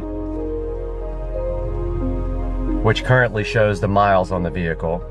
And then it changes to the transmission selector. And when we start the car, it changes to the speedometer. Down here we have controls where we can toggle through a lot of the settings on the GLA. That setting there is for your fuel range. Here's your eco display, a trip computer, and back to the speedometer. On the steering wheel, these are the controls for the center display. And here's your controls for your telephone and your audio system. On the side here, we've got controls for your windshield wipers. Here's your cruise control. And down here, we've got fog light controls, headlight controls, and your parking brake release. Over here to the right, here's the ignition switch. And this car has no button to start, just an ignition switch. Let's take a look at the infotainment display on this 2018 Mercedes GLA 250. One thing I don't like about this display is it looks like it's just tacked on. It really doesn't look like it was well thought out. It almost looks like somebody took an iPad or an Android pad and just literally tacked it to the dash. Starting here on this display, here's the vehicle settings. Here we can change the locator lighting, the interior lighting delay, the exterior lighting delay, the ambient light inside the vehicle, and our locator lighting. If we back up one, here's where we can change the dynamics on the car. Here we can adjust the drive dynamics, the climate control dynamics, eco start and stop, which makes the car stop when you go to a stoplight or a stop sign, and the steering dynamics. I personally felt like sport mode was the best for all-around driving. And if we back out again, and one more time, we have settings for the telephone, the media, the radio, and the navigation.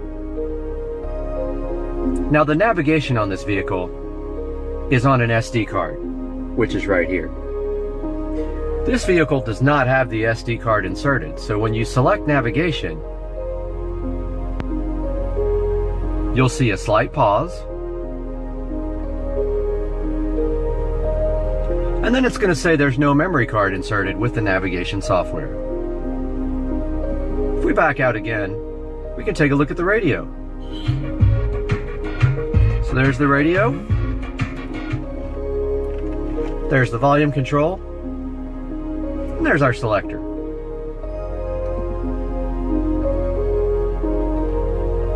This vehicle does have Bluetooth streaming, so you can connect your device to here and stream Bluetooth audio. Here's your telephone controls. If we go down, we can change more options on the radio. If we back out,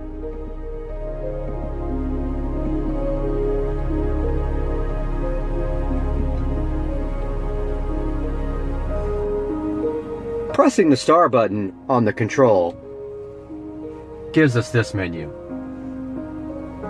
It has icons for everything you can select.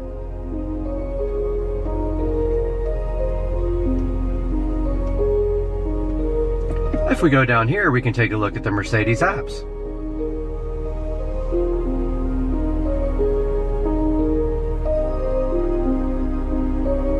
I've enabled the Mercedes apps function. It wants me to subscribe for a trial period, but I'm not going to do that.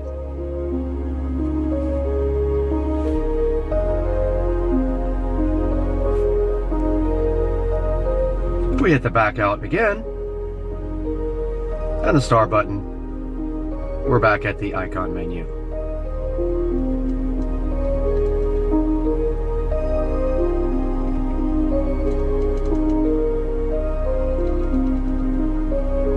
So there's a look at the infotainment system on the 2018 GLA 250 by Mercedes-Benz.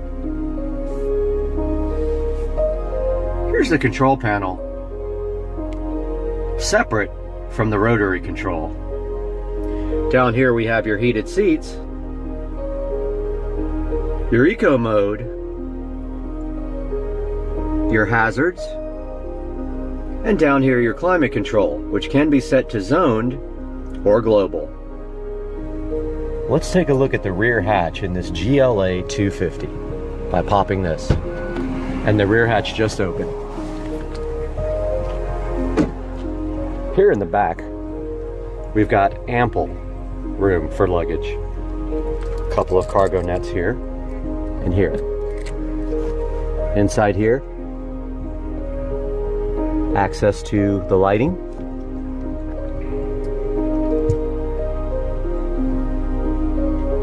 Plenty of room for all your luggage in the back of this GLA 250. If we push this button, it closes itself.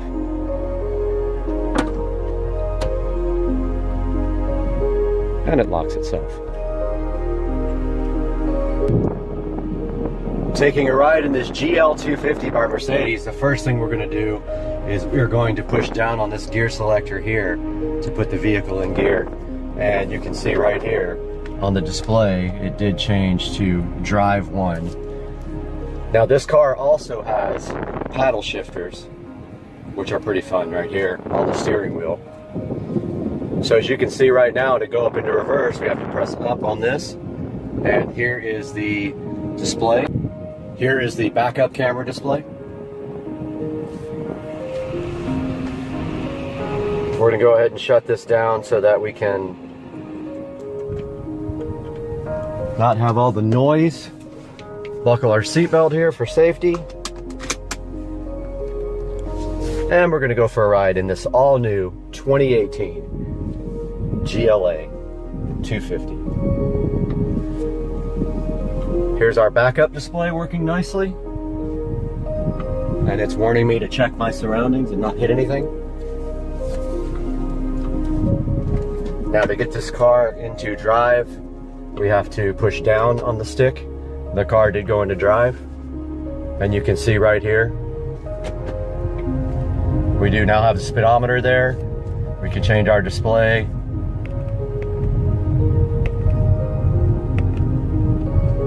To the Eco display if we want to. There's our range. Now the first thing you're going to notice here is that this vehicle is set to all sport. I actually prefer that setting better.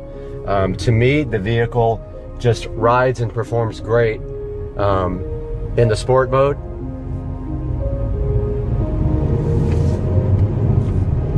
It does have quite a bit of torque right off the bottom. Right off the bottom end, you can feel the acceleration. It feels really good. The one thing I will say about this car though is that it does have a moderate amount of turbo lag. Once that turbo spins up though, this does feel like a much bigger engine than just the 2-liter inline 4-cylinder engine. Checking out the brakes. Brakes feel very nice. They stop very well. We can move our display over here to vehicle. And if we wanted to, we could change the dynamics of the vehicle back into comfort mode from sport. Like I said, on sport setting, on the suspension, engine, it does ride very well. I don't see a need to put it on comfort at all. And the performance is so good on sport that I find it just awesome to leave it in that setting all the time. Now, I haven't done a very long road trip on it. I might change my mind once I get on the road and I'm riding for hours. But that's the acceleration. The car does have very nice mid-range acceleration.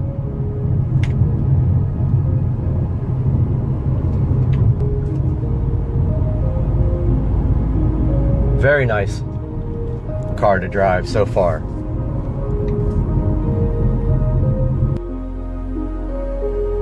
Here we see the car is in eco mode, so it shut down when I put on the brakes.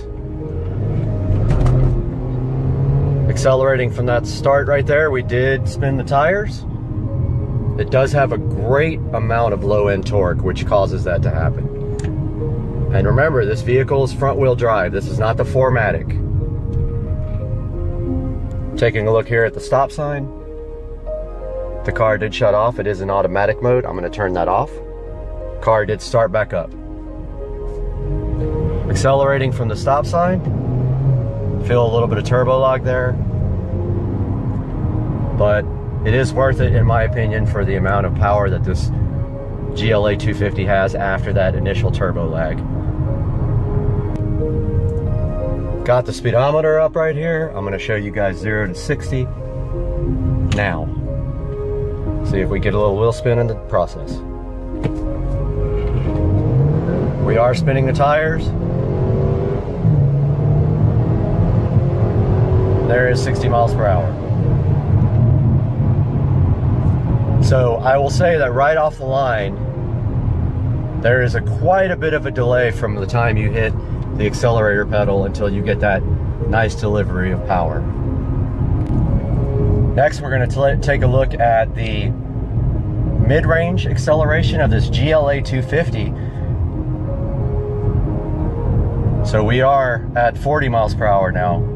We're going to do a little 40 miles per hour to 70 miles per hour as soon as we round this turn. Just accelerating here with a slight amount of throttle feels very nice. It does respond very nicely to the mid-range throttle input, but right here around this turn we're going to go 40 to 70. Here we are at 40.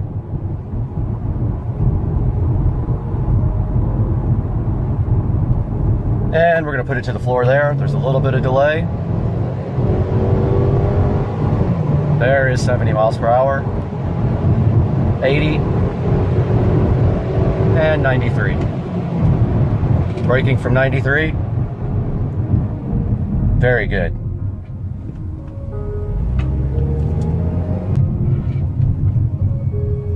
There is a moderate amount of traffic here. We are going to turn around now.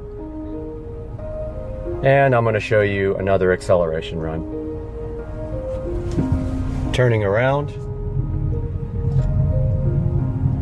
Start from 0. Well, slight roll, and there's, you see the delay there, and then the wheel spin. There's 30, 40, 50, 60, 70.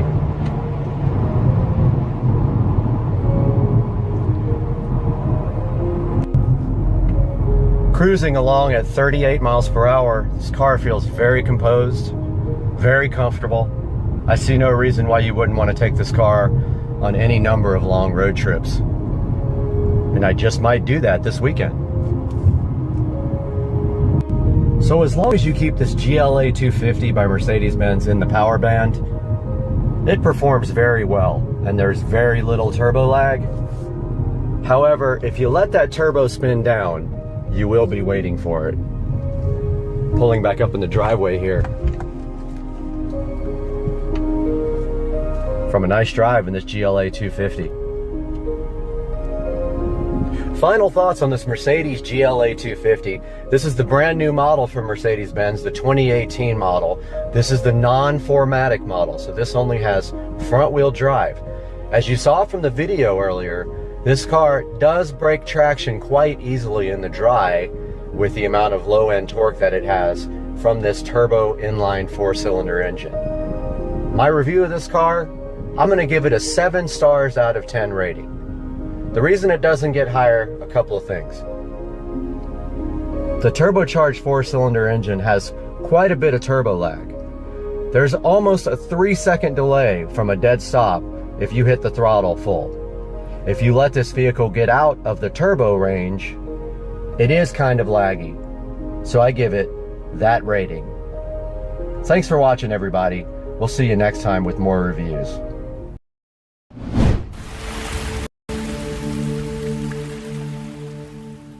Great, my pool is cleaner than my entire house. What's up, everybody? We are back at Supercar Street Racing again. We're walking around in the Supercar Street Racing awesome living room, and we have something cool on the table right here. It's something we've been waiting for a while. They promised me this for a little while, and it finally happened. So let's talk about what's behind me today, right after this open for Supercar Street Racing. Thank you for 1 million views and 250,000 subscribers.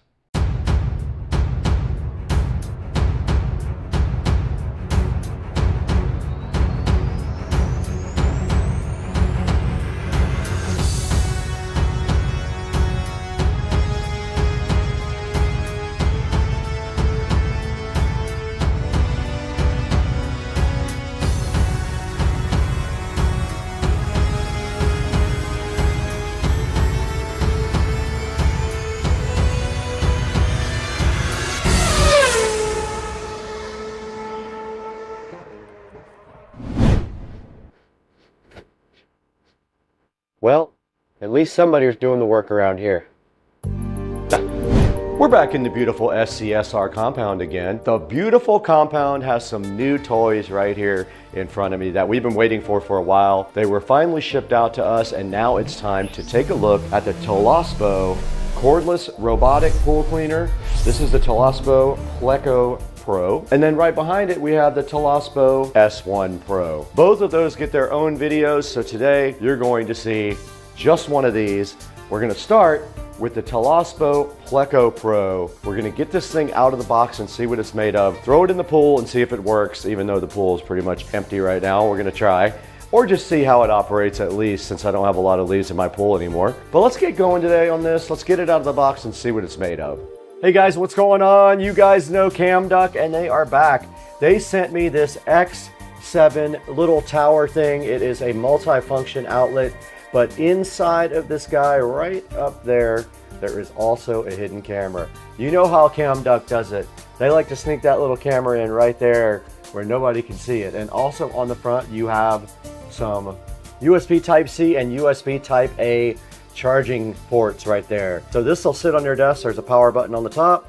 There's 1, 2, 3, 4, 5, 6 outlets. There is a reset button right on the back here.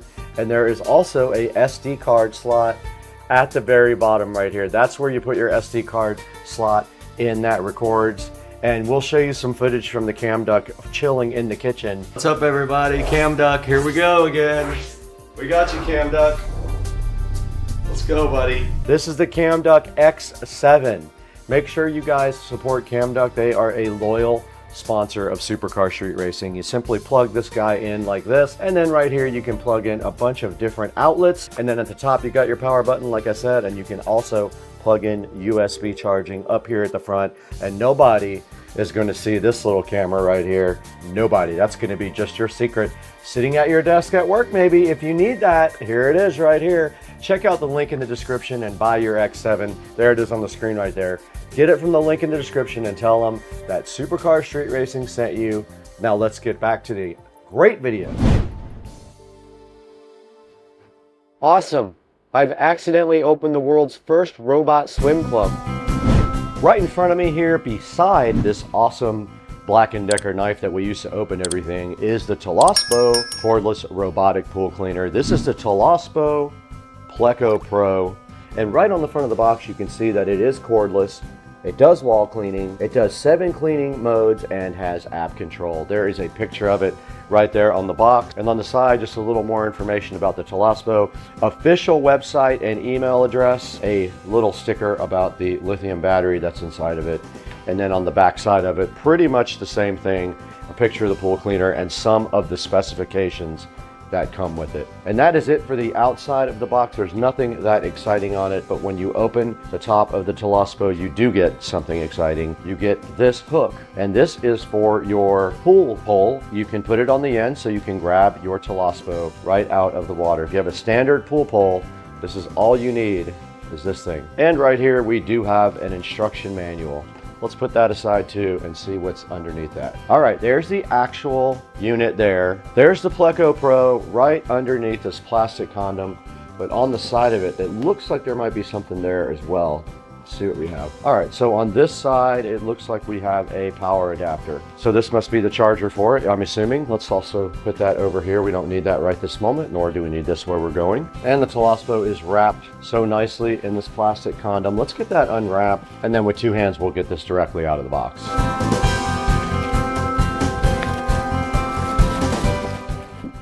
It was packaged very well, I have to say. And here's how it looks out of the plastic. Just like that. And taking a look at the top, there is a lid that comes up that has the filter inside of it right here. This is a washable filter. The controls are all right here. The tracks are right here on both sides. It does say enjoy leisure time on the side, and on the bottom you can see the vacuum unit. Now the charging port is right here under this little black door. It does have a rubber grommet on it that allows you to seal that up for when you put it in the water. So let's go ahead and get out the charging cable. Let's go ahead and plug this thing in. It uses one of those standard appliance cables. And when you plug it in, there's a nice blue glow up here to indicate it is charging. There is a quick guide right here. You're supposed to pair the device to the app, and it shows you how to submerge the device and remove it from the pool with your pool pole. And then there's some quick instructions on how to clean the filter. Now it does say when there is a yellow LED flashing, it's ready to be charged immediately. Now a blue pulsing LED, which is what we're seeing right now on the top there, that means that charging the battery is happening between 30% and 99%. So the battery is not fully charged yet. So that is our next mission here, is to get the app downloaded while the battery fully charges. Let's go ahead and do that now. Okay, we're recording on both the phone and the Insta360, and we are gonna go ahead now and get the Toolless app right here in the app store. It's right at the top. We just click install. It is installing now. And when we go ahead and open it, I'm sure it's gonna want us to sign up for an account. All right, I am logged in. All right, it connected to Wi-Fi. Now it wants us to go ahead and set up our pool. Now our pool is concrete and the pool depth is high. Now at the bottom of the app, you can see we only have a 76% charge, and here are all the modes you can put the Pleco Pro in at the bottom. Let's go ahead and let this guy charge up all the way so we can test it and see how good it can clean. Fantastic. My pool's got more employees than I do. Okay, we got the Toolless and the WP58 Pro ready to be submerged. We're going to take this directly outside and drop it in the pool. Get this thing outside.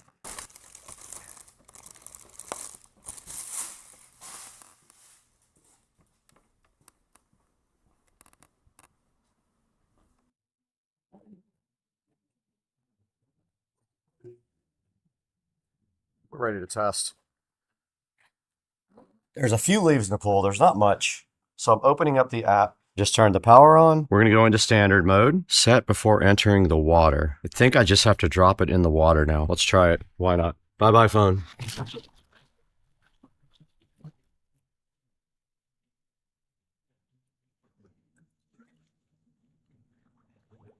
Oh.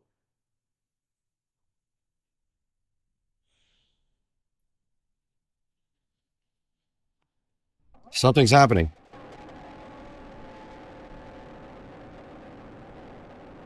It's moving.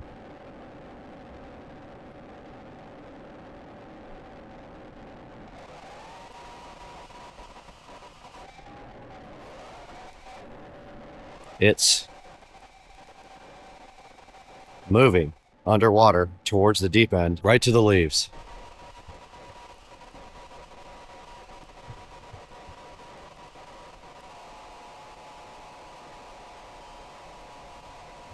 It's going directly for leaves. Look. It just ate one leaf. And now another one. It got one, it left the other one. The other one wasn't quite. And now it's coming up the walls. The phone is still there. I don't know if it's alive. It's climbing the walls.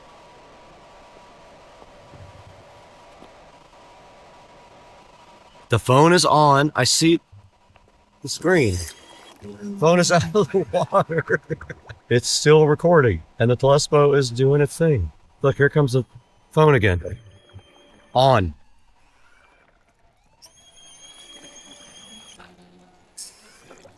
And it is going back under.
Great, my pool's got more gadgets than a spy movie.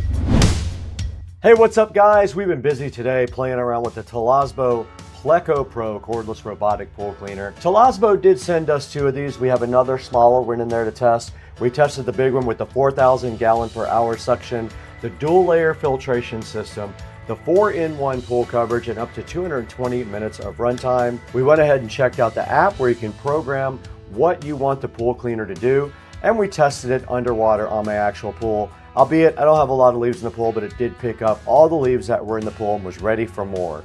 The Toolless is pretty cool. Make sure you go down to the link in the description and buy it from our official link at Supercar Street Racing. It comes in 3 different colors. Grab your favorite color and let them know Supercar Street Racing sent you. Thank you for 1 million views on one video. We just got that, and 250,000 subscribers. We couldn't have done it without you. You're all that matters to us now. You are our biggest help right now. We got to get out of here. We got to take a nap.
Okay, we're back in the Supercar Street Racing office because the manufacturer of Toolless wanted me to show you guys a little bit more about this. I did put it back on the charger a couple of hours ago. It is recharged.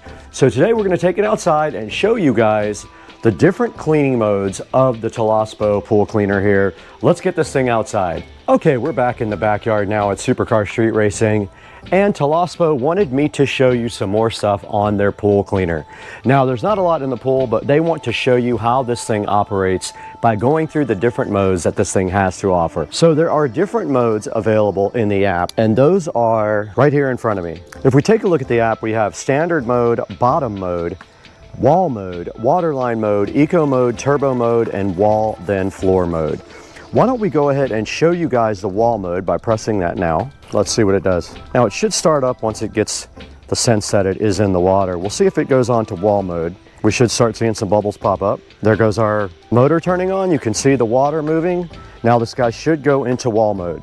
And here's the Toolless doing exactly what it's supposed to be doing, climbing the walls and cleaning the walls right up to the top.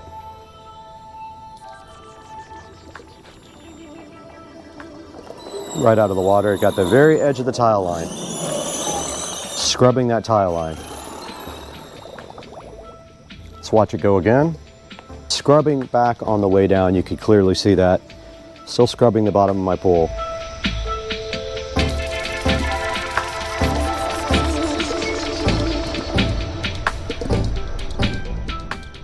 We did set the Pleco Pro to waterline mode.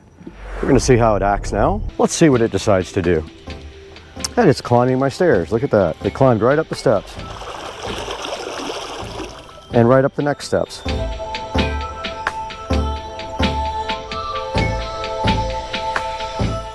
Cleaning that glass tile.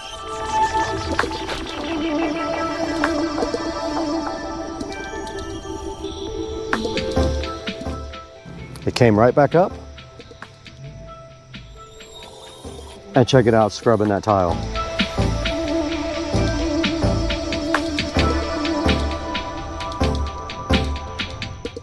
And it went right back up and did it again. And that's waterline mode. It's doing exactly what it's supposed to. All right, we're gonna put this thing back into standard mode now and watch it go for a couple of minutes. I heard it beep again, it's ready to go. Let's drop it in.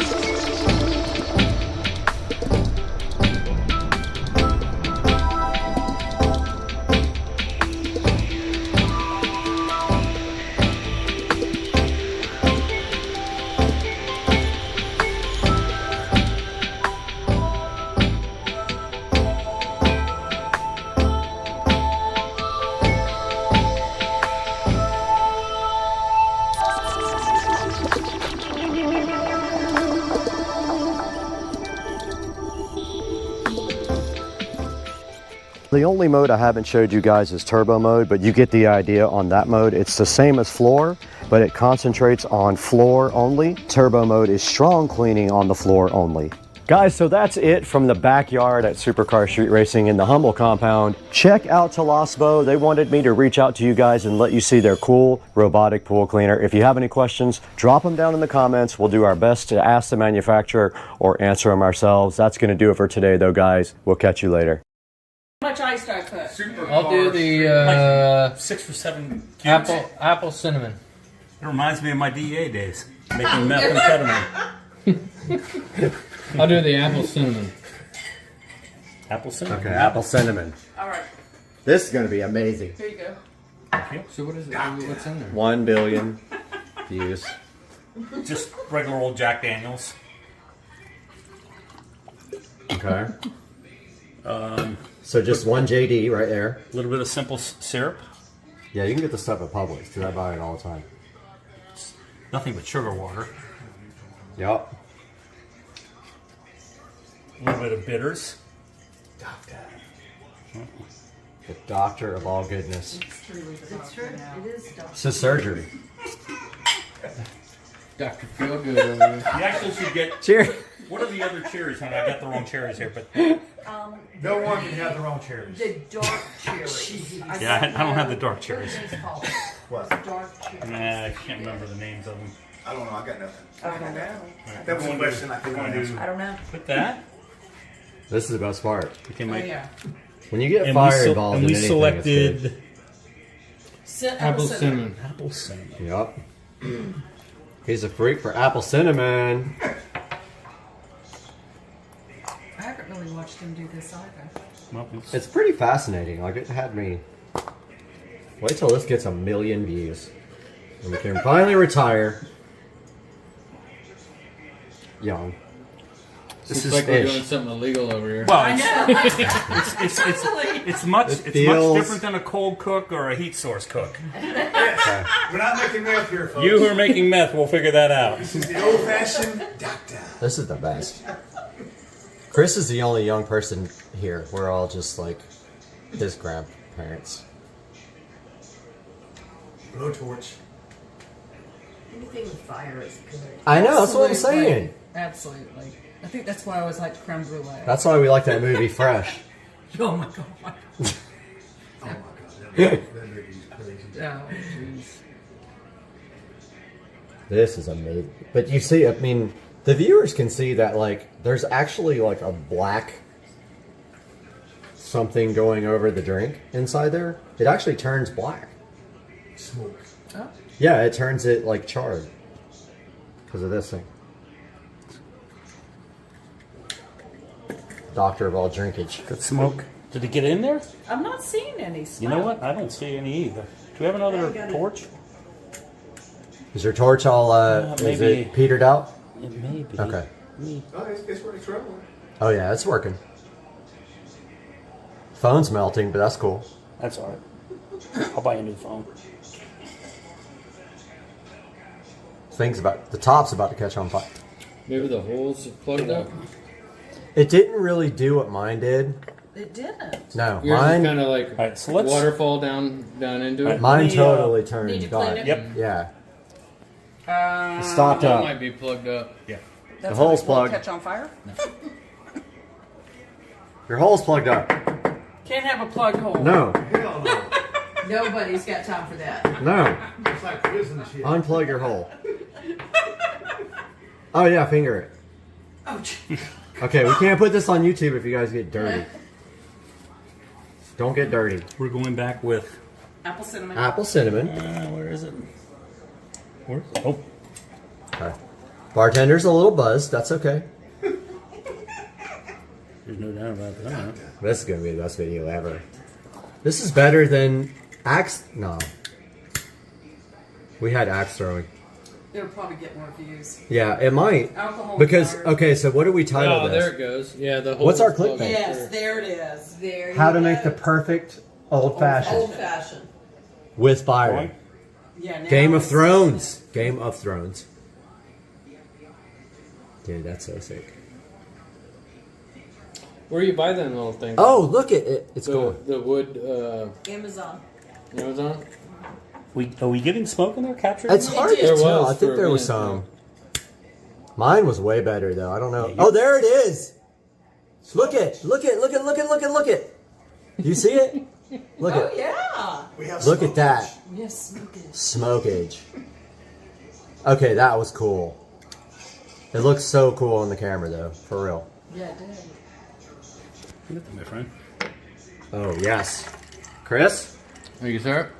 All right, so you got to taste it and tell Cheers. 1 million people what it tastes like. I can smell the smoke. Is it good? Yeah. I like it. Excellent. Bartender is amazing, right? Thank you. Thank you. Okay, Thank 1 you, gentlemen. billion views later. 1 We're billion going to have to views cut later. him some, cash from our YouTube revenue. $22 a month. Doctor. Guys. I need a new 22-liter beaker. Yeah, you do. Okay, so there's a lot of different flavors What though, are by you the way. saying? You're Walter White? Is that what you're saying? Walter White. Jesse, let's cook. No, you just watched this. You just watched this yesterday. I've never seen it. Jesse, let's cook. I don't know what. And then we have this. 6 episodes of that yesterday. And then we have the Now, torch, the cherries. I love that. I had to. I like squirt, but this is all right. Oh, I have the fever. It's with an F. Fever, something like that. I've got that. Good stuff. Yeah, that's one of the better ones from what I understand. Oh, look at Corgage. Fever ginger. Mark, there's fever ginger out Well, there. that's the next one, man. That dude's a good dude. Fever We'll Gym. get you one. All right. Man, that was a good video. That's definitely the one.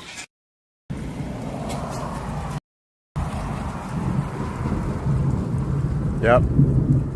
We got some angry individuals upstairs right now.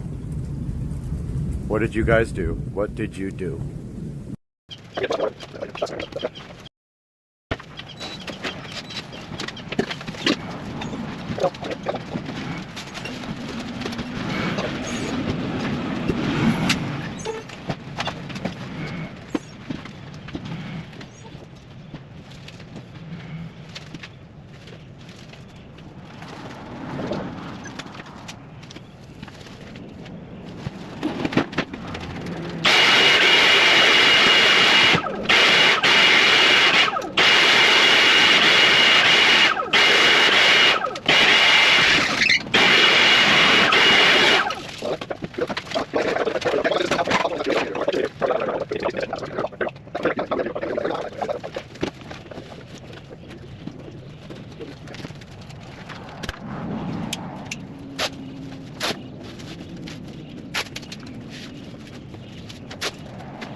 Okay, me and Patricia are in Spring Hill, Florida, and there is so many vultures on this tower. This is insane.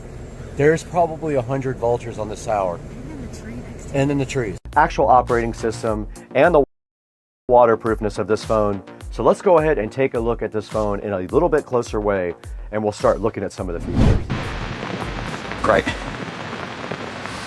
All this gear, and I still can't call for a ride. Let's go ahead and get that guy opened right up. And inside it looks just like a normal phone. It's got a overlay on the top that we need to peel off, and it looks like volume buttons on the side here, and then a power button right there as well. And on this side, I do see a SIM tray right there, and this supposedly is your smart button, and it has instructions right here for putting in your SIM card. Also in the box, there is a user manual right here, and then underneath that, a warranty certificate. Then you have a nice orange USB cable, and also a power brick right here to go ahead and charge it up. It is USB Type-C all the way through. There's the front camera right there you can see, and on the back you can clearly see the lights here, and then the triple camera setup, and it looks like kind of a carbon fiber type back right here. And that's all there is to the unboxing of the WP58 Pro from Alcatel. Let's get this guy charged up and see what it can actually do. Okay, we're right in front of the WP58 Pro going through its setup right here, and then we're gonna do the almighty waterproof test on this guy. Now, unlike the other phone, this phone does not have a case on it. You can see the back of it here is just the camping light on both top and bottom, the triple camera system there, and it still says getting your phone ready. We're not going to copy any apps and data because we're only using this phone 1 or 2 times. I'm going to go ahead and sign in with this. All right, I went ahead and add Supercar Street Racing to the phone here. It's getting my account info. I have to go ahead and set a PIN, and I told it not to unlock with my face or a fingerprint. I told it not to back up my data and not to share myself with anybody nearby. This phone is just for testing. There we have it. We are at the top screen of the phone. We're going to need to add a few apps to this for testing later. Now this guy has an octa-core processor, a 64 megapixel camera, dual camping lights, and runs Android 15.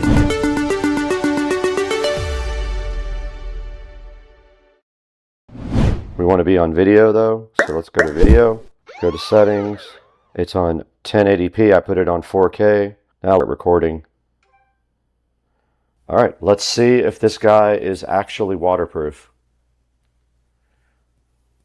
Let's go for it. It's underwater. You guys should be able to see me on the camera now. That's underneath the water.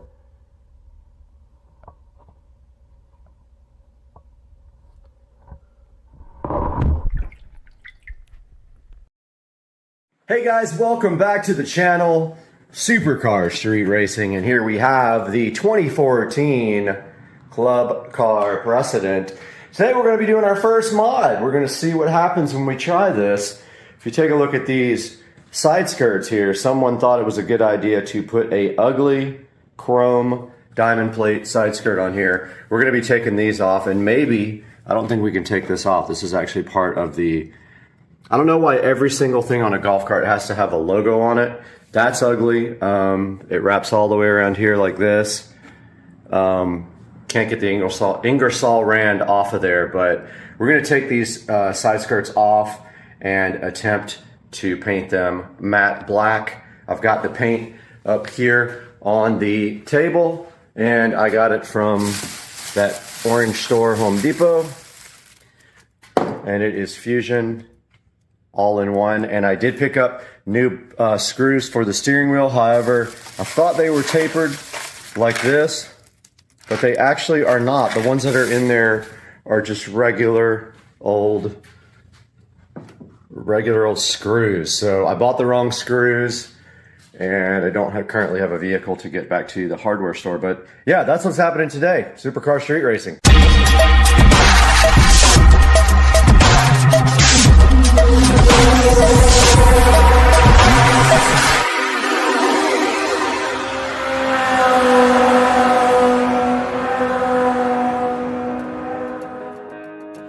All right, guys, welcome back. And it looks like today there's a screw missing here, but I think our objective is to remove these 4 screws and take this off. The actual chrome plating is shipping off of this. But let's get the screwdriver out and get this guy off of there ASAP. The screwdriver is in the shed, but I have old reliable Black & Decker here, so this guy has never let me down. I've had the screwdriver for years and years.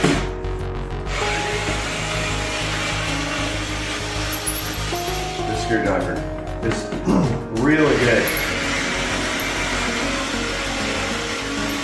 For a cheap Walmart screwdriver, it's a lithium-ion battery. It has come through many times. That screw won't come out.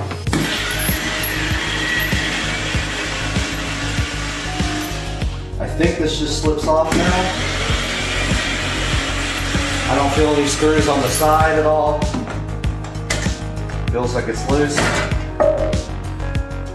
And there is an ugly skirt under it, and they have screwed holes in this as well, which makes this unusable now. So what we're gonna do now, right here, right now, is take the other side off. Moving to the other side.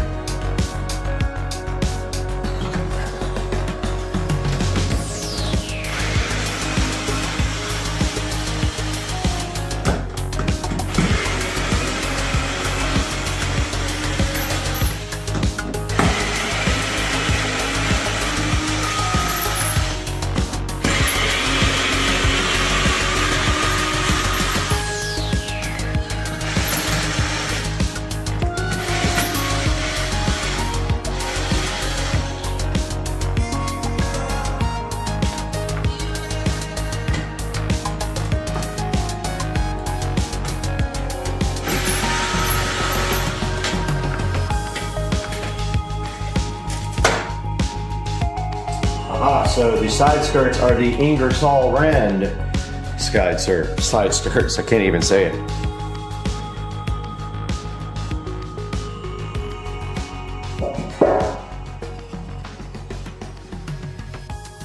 And moving on to the next step, we will prep, but first we will clean what we have here.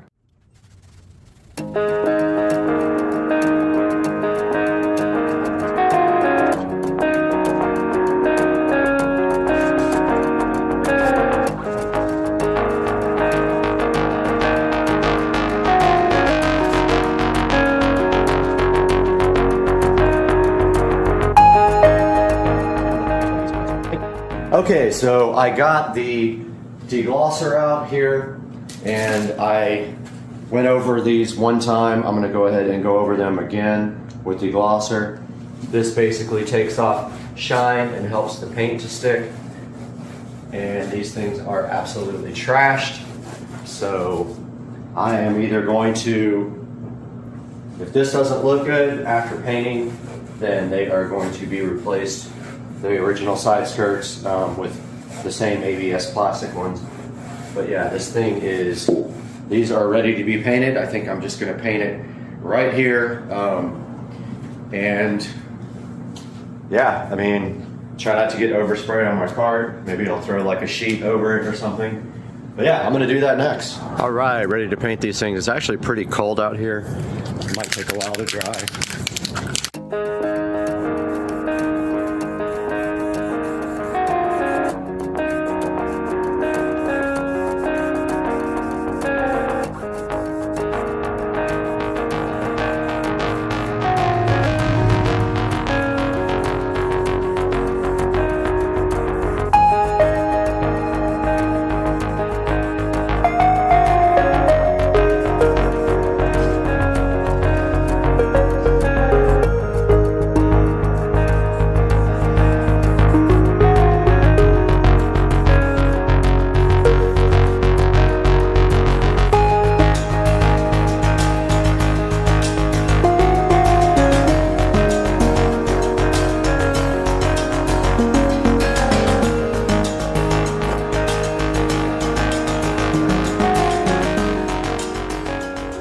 right, my yard guys got here. That would cause an absolute mess. I went ahead and brought the side skirts back inside the garage, and I got the heater out here because it's pretty cold. The only thing I don't have any black screws, so I don't know if I should paint these screws or what. I'll probably throw a little paint on the top of them. Maybe I could just like do a quick you know, like touch up of them when they're on the cart itself and kind of put a sheet around it so I don't get anything all over the cart. But yeah, so the first coat is on. I think it's sticking. Thought I saw a couple places where it might be bubbling, but the deglosser usually does pretty good. It's going to need multiple coats for sure. So I'll put 2 or 3 coats on this, probably 3, and we'll see what's happening. We'll let these dry for about 30 minutes. All right, out here ready for the second coat. First coat came out awesome. I do have the heater going in here. It feels nice. Let's do it.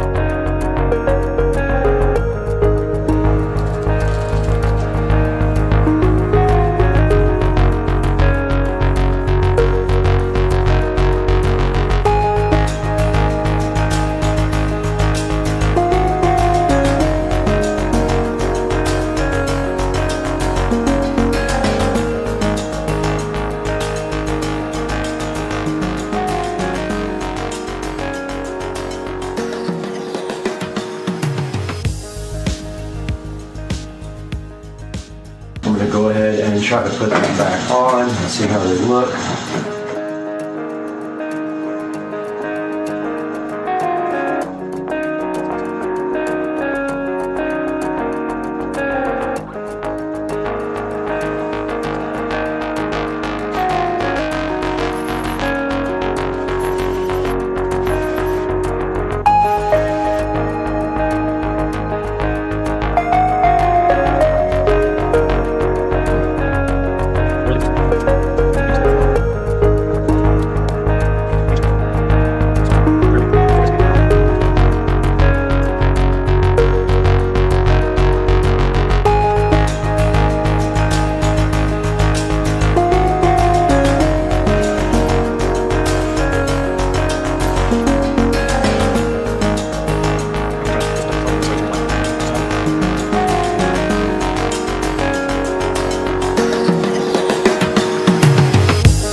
Right out here, and there is some abnormal wear on this passenger side tire in the front. I'm going to go ahead and rotate the tires, hopefully, if I can get that done. I think I have all the tools I need, and then we'll figure out what's causing the wear on this. It may be bushings is what someone was telling me, but we got to figure that out and replace whatever is shot.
All right, so I rotated the tires and found some weirdness on the PSI. So this tire is,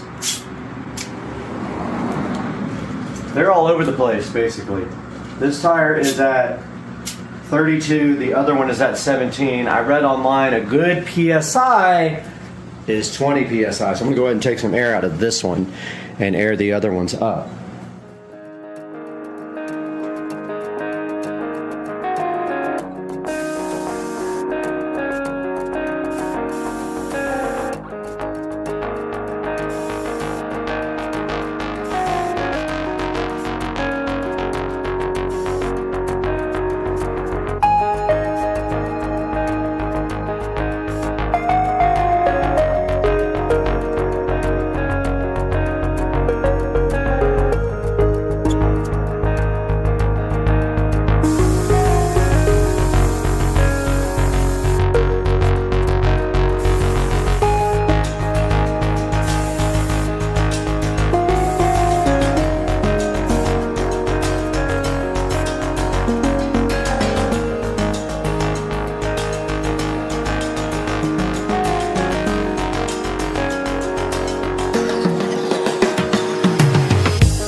All right, everybody, we're out here, Rich and Trish, and we are decorating the cart for the annual golf cart parade. And we have probably one of the best carts, I would say. We have like passengers riding on the sides. We have the snowman and the Santa Claus. We have garland, we have balls, we have lights, a Christmas tree, which we haven't decided what we're going to do with yet, but let me turn the lights off so you guys can actually see. And let's shut the door. We get a good look at night. And this is coming. Oh, yeah. Okay. Oh, it went off. Oh, it's got issues. And there it is at night. This thing looks crazy. Oh my God. This thing looks insane. I love it. Oh, the light came back on. It's so good though, man. We don't know what we're doing because we can't see ourselves, but we're out here. I'm curious to see how this looks. Step in here for a second. Let's go. Guys, welcome back to Supercar Street Racing. We're out here in the Supercar Street Racing garage, and the next part of the driveway project is happening today. And today, the next part of the project is sitting right here behind me for the driveway. We're getting into this today, so let's go. Let's go.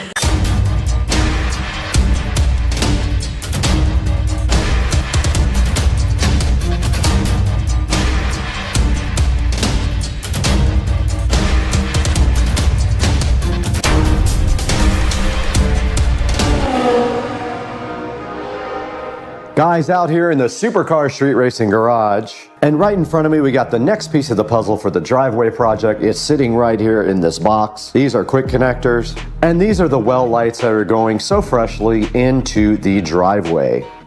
Now I have the lights off on purpose in here. I'm gonna show you what one of these looks like with only 9 volts because I don't have a 12-volt battery handy. All right here in front of me, we do have the well light. I have a 9-volt battery. Let's go ahead and touch this to the 9-volt battery and see what happens. And that is with only 9 volts. It is pretty bright. It's gonna be getting 12 volts, and you can see right here and right now. It's gonna look so cool. It sits up just like that in the driveway. It's gonna look awesome. Okay, we do have the garage door open now. And you can see I did some work in here yesterday, but still got this dirty when I pulled the golf cart back in. But I did clean the entire garage yesterday and vacuum out all the dust. And it was all created from when they cut these stones. I'm gonna go ahead and put a towel down so that I can clean my feet off before I come in the garage. But I'm gonna lay out these lights. But first I need a fleece. It is chilly out here. I went ahead and put a fleece on. And as you can see here, we have 24 lights to distribute. Let's get those out here. There's already one here where I was showing Joe, and there goes plastic from one. And that's a good look at the driveway this morning.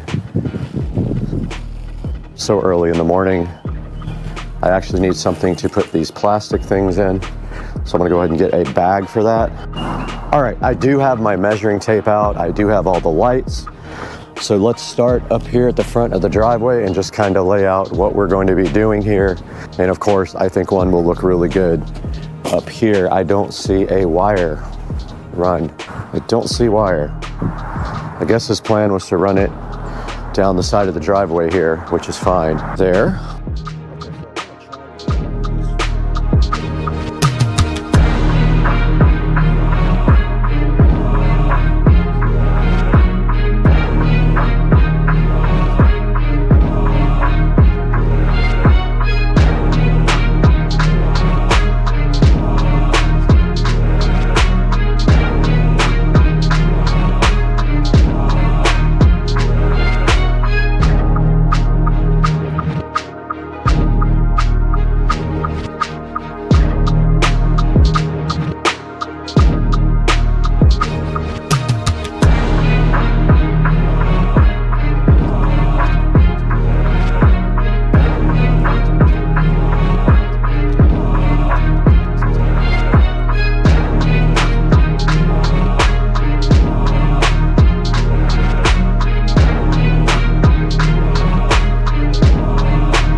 So I'm just kind of adjusting them to not have as many, but we are definitely short because there's supposed to be a couple here. Yeah, I got to order some lights real quick because I do want four over here. Just like that. Okay. It's kind of a rough placement, but I need to grab a couple more lights. Do see a wire stubbed up over there. How many lights do we have left? We only have 3 left. Man, yep, I don't have enough. I have to order some. I guess I'll get him to cut the hole and I'll order some more lights real quick. All right, we're out here and these guys just left from installing the crazy. This is like next level stuff that it takes a little bit of extra effort, but when you're doing it, you just get it done and they put the driveway lights in and it looks insane, crazy good.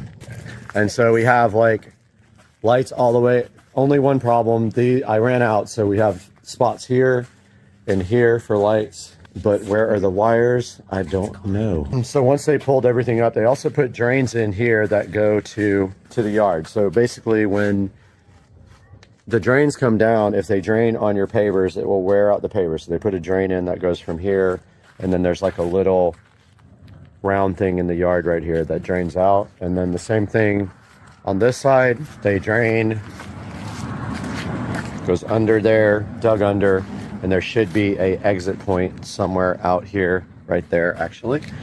There's a little green drainage thing, and so the water just spills out into the yard. And then over here, we have like the little pad for the gate. That just is this is the coolest thing I've ever seen. This is my dream driveway. It's crazy. So basically what they do, they sand it and then they leave it, and then they leave the sand on there, so if any sand settles, you can just take a broom and sweep it into the cracks, or you just take your blower. But like, one thing I don't like is how this light is oriented one way and this one is oriented another way. See how like the slats? Yeah. That's gonna drive you crazy. Yeah, but I mean, you should be able to turn it, like if you put something in there. But yeah, this came out awesome.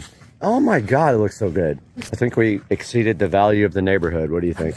You absolutely have priced yourself out of your neighborhood. All right, so I just wanted to update you guys on the progress of this. Now this has to come out. And I'm either getting new grass or sod in the middle there. One or the other. Why are you trying to avoid the camera? We are out here again, and we're so glad to have you back inside the Supercar Street Racing compound. And someone came and delivered 90% of the stuff that we were supposed to be delivered. So we can't fault them for trying, right? Right here in front of me, and ever so in front of me, is our order from IKEA. And you can see right here and right now, we have a couple of chairs right here. We have some cushions. We have a box full of other stuff, but what is missing is the love seat. The shipping company failed to deliver our love seat for our IKEA order. So now all we have is cushions, cushion covers, and 2 chairs to build. So today on Supercar Street Racing, we're gonna break into this and get these 2 chairs built. Hopefully, I think we can do it. First thing on the agenda today on Supercar Street Racing, get the 2 Bond Holman chairs unboxed, and we're gonna go ahead and get these guys assembled, and then most likely put them outside on the new place where they are going. Outside of the Supercar Street Racing Hummel compound now, outside of the Supercar Street Racing abode and out here where we added the new section of pavers. This is where we're going to be doing the furniture that we ordered from IKEA. So my plan is to put the love seat here, chair on each side here, and then right here we will have the coffee table. And so the first thing we need to do is get these chairs built so that we can then figure out our placement. And down here at the bottom, we do need to repaint the bottom part because it was covered by mulch and it is pink because the house was originally pink when I got it. So we have changed the color to gray. And you can see the leftover jasmine on the wall here. So this wall does need to be repainted gray again. And we also need to remove these screws or cut them off, fill the holes, repaint the wall, done deal. I also want to get some plants out here with the new furniture, but you can definitely tell where the old house was pink down there. We need to get that taken care of.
We are back out here on the new patio area, the new little seating area where we do need to paint underneath there, but I do have to find the paint, and we do need to repaint this part here, but I may be painting the whole house, so I'm kind of waiting on that. But first things first, we do have this outdoor rug from Amazon to go ahead and put out here.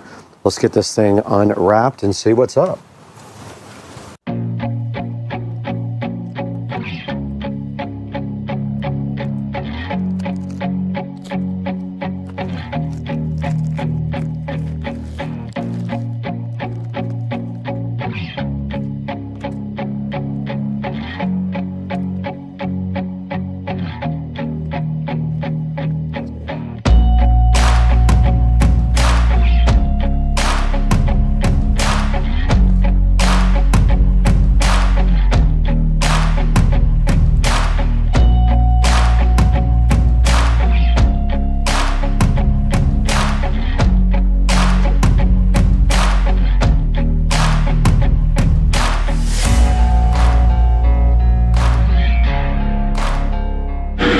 All right, these guys are out here grading the front yard for sod.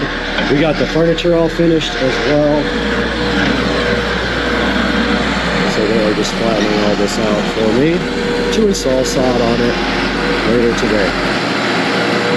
All right, we're out here in the rain to show you guys the final product here of the lighting on the driveway. Now these are the well lights from Amazon.com. They will be in the description of the video. They are drilled through pavers, and you can see right here how good this came out.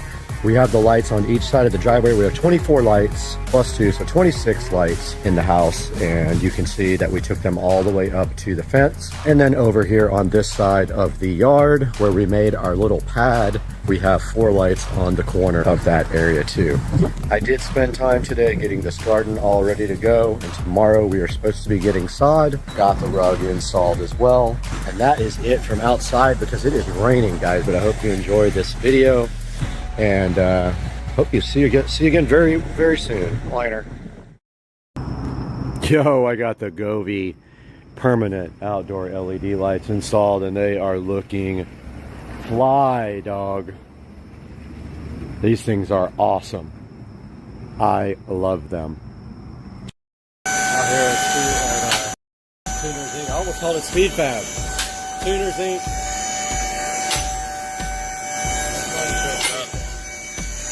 What? About to change the oil in this thing. Get up on the lift. What do you think about? About time. What about that? So we didn't even get the AC refrigerant. No, didn't need So- it. There's too much pressure. Yeah, we didn't recharge the AC. We had to drain some of the pressure out to get it working again. It was overpressured, and the compressor would cut off. Now we're gonna change the oil. About to get under here. Look at that wastegate. Oh, go figure. Look at that. There's the oil filter. Easy peasy. That's hard to get to. What is it we wanted to look at last time? I forgot. Oh, the rear end's one thing I wanted. Y38, yep. So that's the Subaru rear end right there.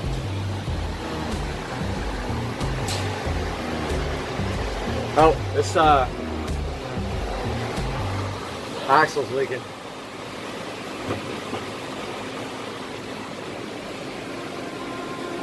Yeah, right at the. Yep. Just that side though. Yeah, it's throwing quite a bit of grease. Yeah, Right there. look at that. Oh, go figure. Look at that. Yep.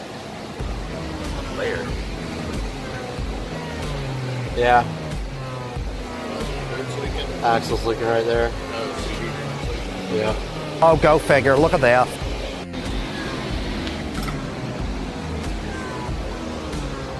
Hot oil coming your way.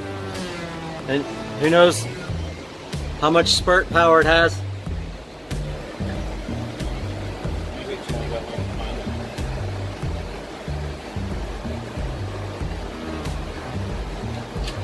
Oh, look at that. Oh, look at that. Perfection.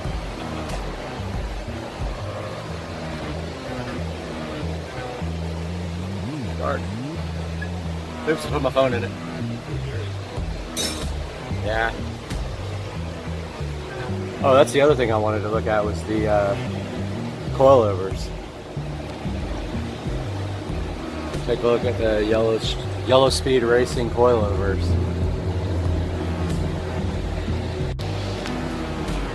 Look at the coilover.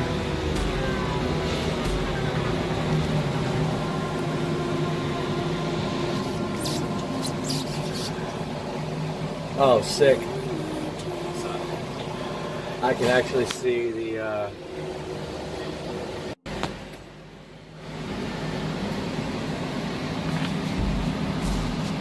premium performance.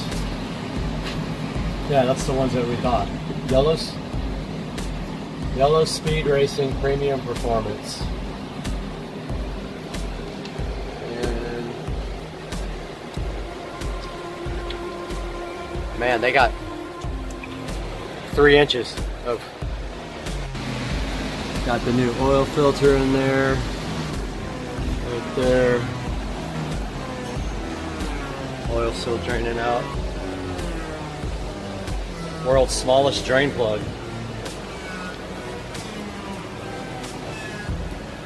That's the tiniest hole I ever saw. That's what that girl said. I know. Went over and tried.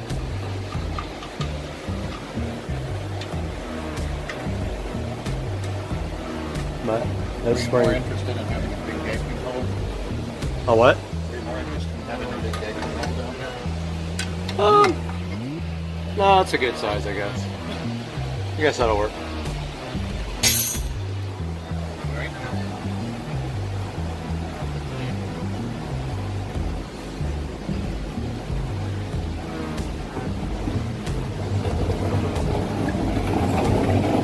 Cleaning up all the oil from the oil filter. Still dripping.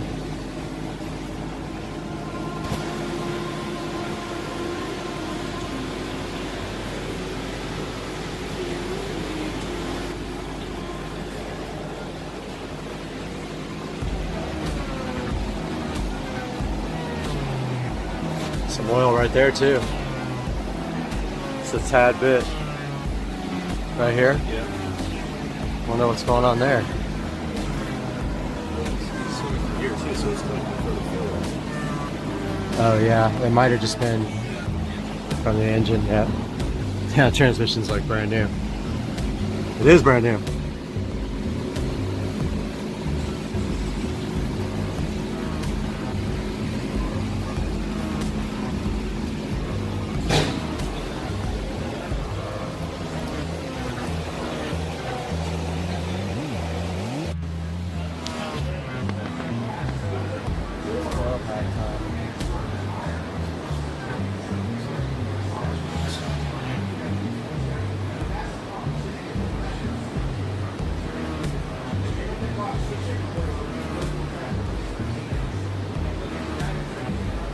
Took the coil packs out now. I'm probably running to go get some spark plugs.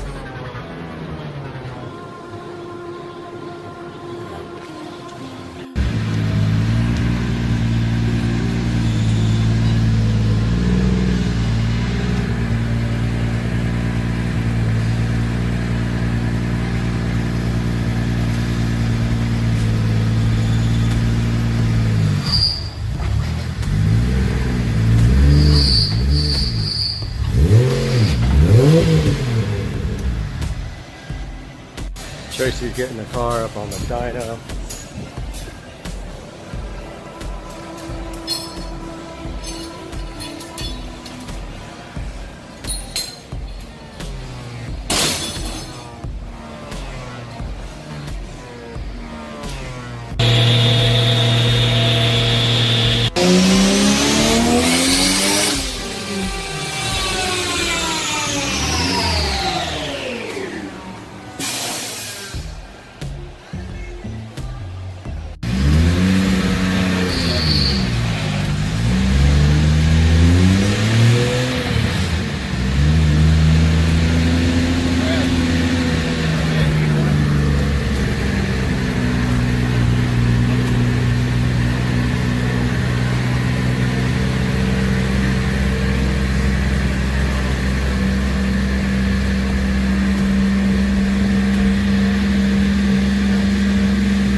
not sensing boost on this. We don't have the thing hooked up. You can see it from here. Here we go, dyno pull 2.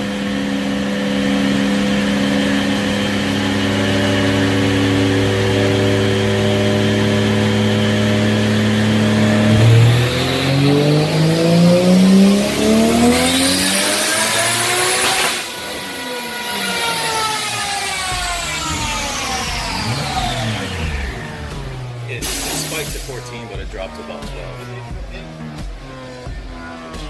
15. Spiked to about 14 and then it came down. We could put the manual on there and run it up to 30 and see if we can blow it up. I don't think he wants your car to be in here another month.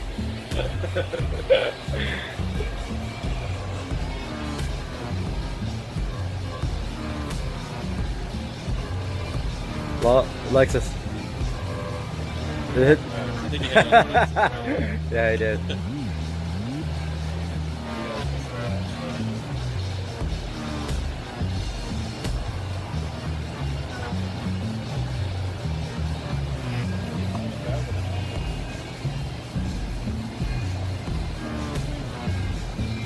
$428 at 14 pounds, 15.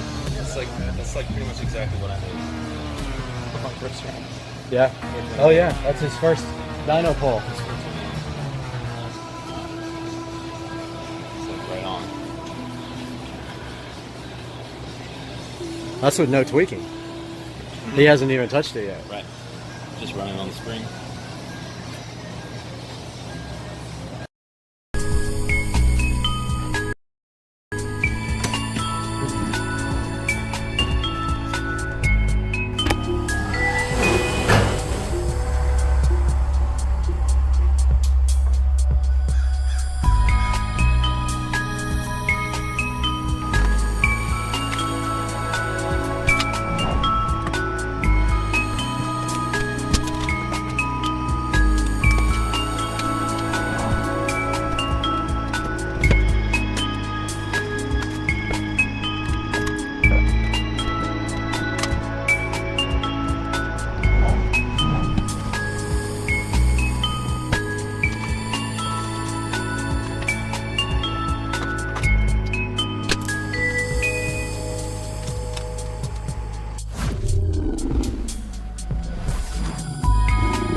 Okay, I've got the next 4 lights out. I might as well go ahead and pre-wire them, at least. So I'm doing that right here and right now. I'm just gonna I've got 2 of them done already. I need a total of 9 lights. They all come with wiring nuts that we don't need. So I'm just gonna push on the connectors for these. If they have grounds up in the ceiling, I'll use the grounds. I just can't remember. And at the same time, I can push out one of the Romex poles. But yeah, these are simple. They just go on like this. You push them straight on like that. And a third one, if it's a ground, I'll check up in the ceiling. Those 4 are ready. All right, we're ready. We're ready to go back and continue our project.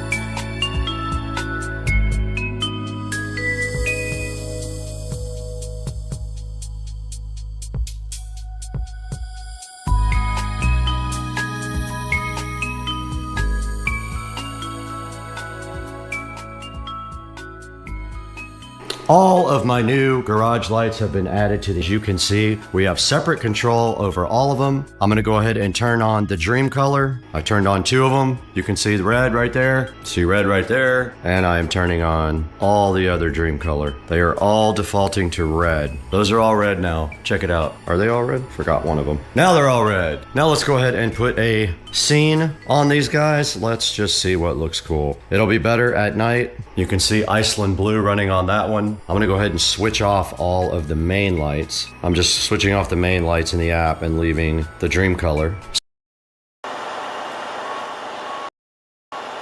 Fantasy Factory. Since nobody knows, 777 South Mission Road.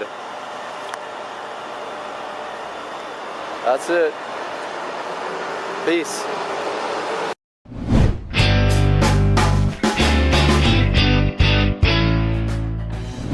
Guys, welcome back to Supercar Street Racing. Brad here, and we are in the Supercar Street Racing living room right now. And right behind me, Wim reached out to the channel to see if we wanted to work on some of their new cool products. And of course, I said 1000% my viewers love Wim. They love the Wim Ultra sitting right over here in the audio closet. They will love the Wim amp, and we got the Wim sub too. They sent us both of these to check out. Check this out, guys. Today on the channel, we're gonna be opening up both of these guys and taking a look about what they are and how they work. You're gonna like this today. I'm hyped for you guys to be here.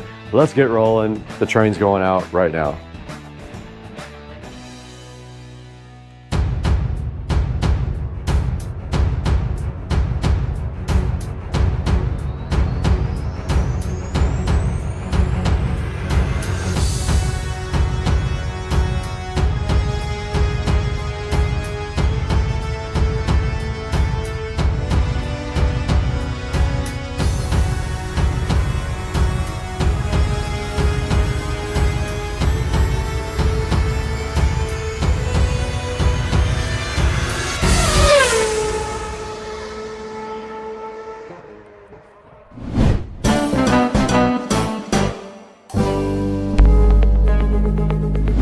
We are back in the Supercar Street Racing amazing living room. You got Brad here again as usual. And today is Friday, so I'm super hyped about the weekend coming up, but I'm even more hyped about the Wim Amp Ultra sitting right here, so flying fresh. And then also the Wim Sub. I have not even cracked the box open on this because I wanted you guys to see it when I see it. And look at this Wim Amp Ultra right here. This is so perfect for a lot of different people. You're gonna be so hyped when you see this. And it has a built-in amplifier. That's why it's called the Wim Amp Ultra. Not to be confused with Winamp, the MP3 player on the PC. But let's go ahead and see what this is all about today. I love Wim, and I have one right over here. You guys have seen this. This is my whole home audio system right here, and the Wim is sitting right there and supplying the entire house with killer audio. And so of course we love it. So let's go ahead and see what these two things are all about today. We're gonna get these things unboxed here momentarily.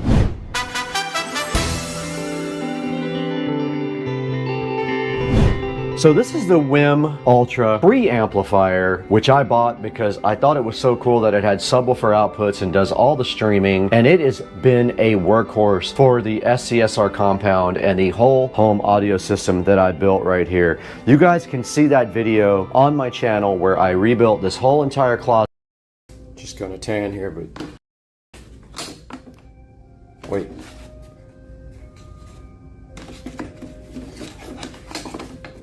What the? How do you?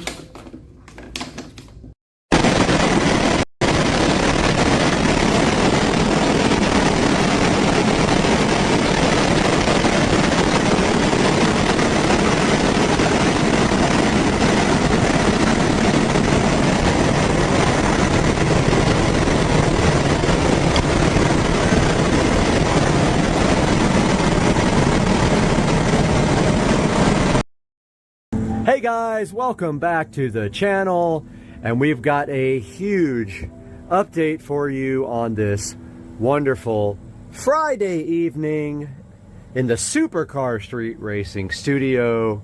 That's right, you are looking at the 95% finished Supercar Street Racing amazing 4K production studio.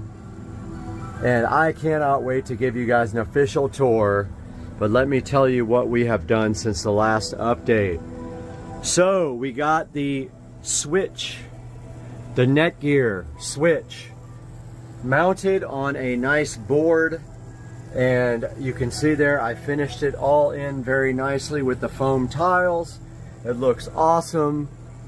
I have 100% finished, except for the door. We don't know what's happening with the door yet. 100% finished with all of the foam tiles in the whole studio.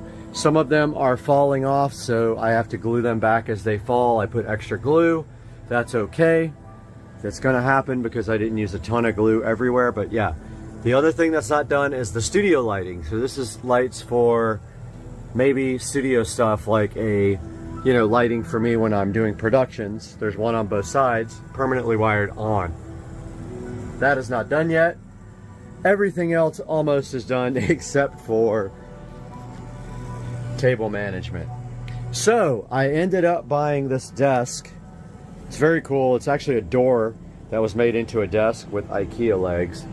90 inches long. It's actually perfect for what I'm doing here. It will fit all of the editing equipment plus my work stuff on this end. I'm going to shift everything down to the end and then move it right over into the corner. That's going to open up this whole space over here for whatever I want to do with it. It's going to leave this space open. There's the subwoofer. I did put the subwoofer connector over there in the corner, and that sub is too big for going in that little pocket right there. So I don't know if I'm going to move this couch that way or keep it that way. But either way, this can actually go under the table as long as it doesn't hit my feet. It's fine. We've got the editing rig down there hooked up to the 4K 50-inch TVs.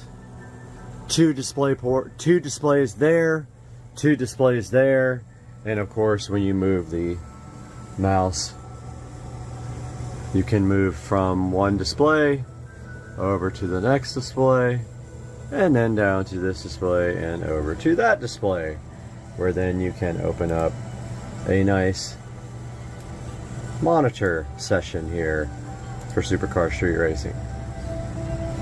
So that is all done. There is the Marantz NR1711, which is actually output from the PC is feeding it. So we're listening to Purple Planet, no copyright music, playing through the Marantz in... Oh, and another thing I finished the wiring 95% for the 7.2 surround sound. That goes down to the wall plate there. It all goes right there.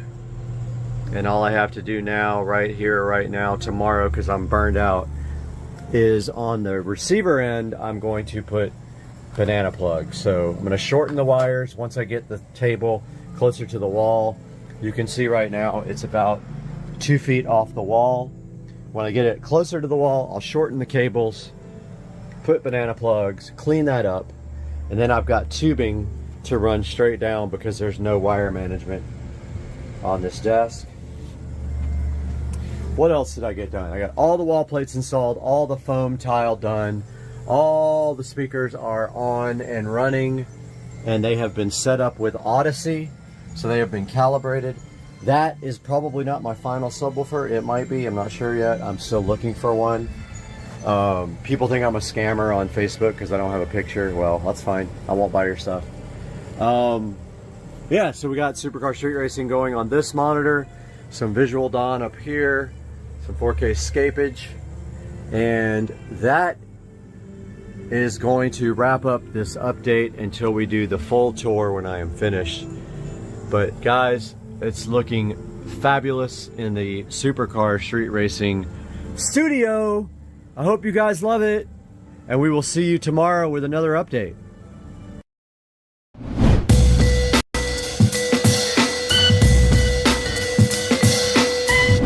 Welcome back to Supercar Street Racing, and we are out here in the Supercar Street Racing garage with two new products that were donated to the channel today. Our proud sponsor, Gertschway, has given us these two things to check out today on the channel. So when we come back from this short break, we're going to take a look at the Gertschway digital tire inflator and the Gertschway tire inflator with pressure gauge. And that's all coming up today from the SCSR garage, so hang out.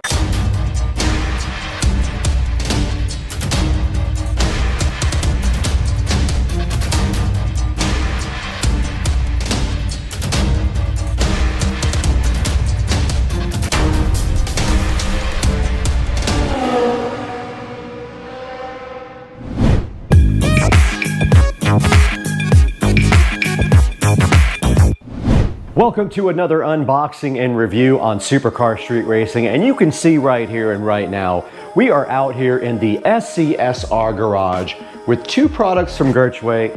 Gertway was so kind to go ahead and send us these two tire inflators.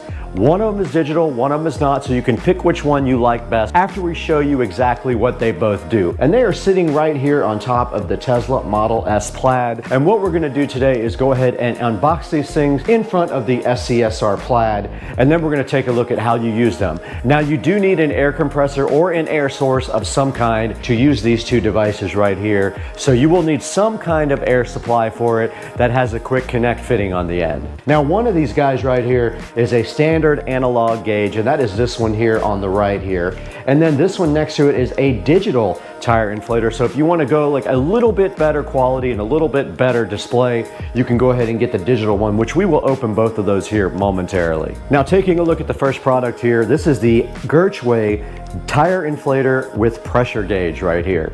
Now, this is simply an inflator with a quick connect hose on the end that you do attach to a air compressor hose, and you can go ahead and see what the tire pressure is in your tires.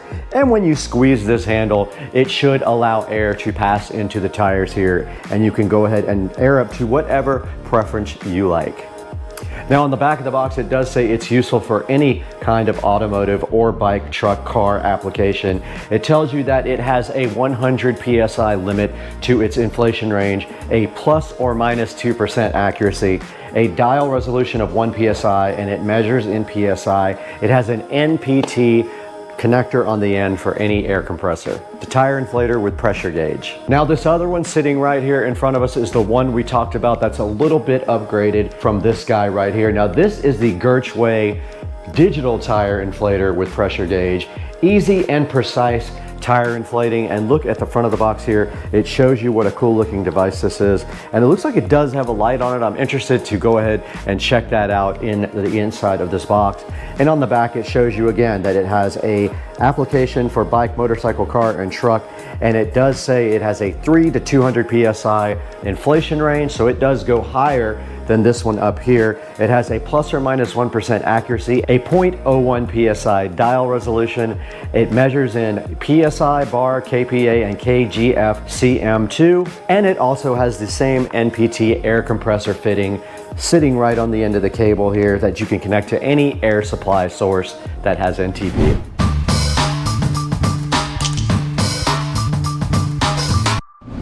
All right, we're right here on the back of the Tesla Model S Plaid, and we have the Gertway digital tire inflator with pressure gauge to open up for you guys first. And it's sitting right here in front of you looking so fly and fresh. And on the side, it does say Gertway, when quality is our top priority. That is their slogan. It is a X003W9UCTV digital tire pressure gauge. It does say made in China.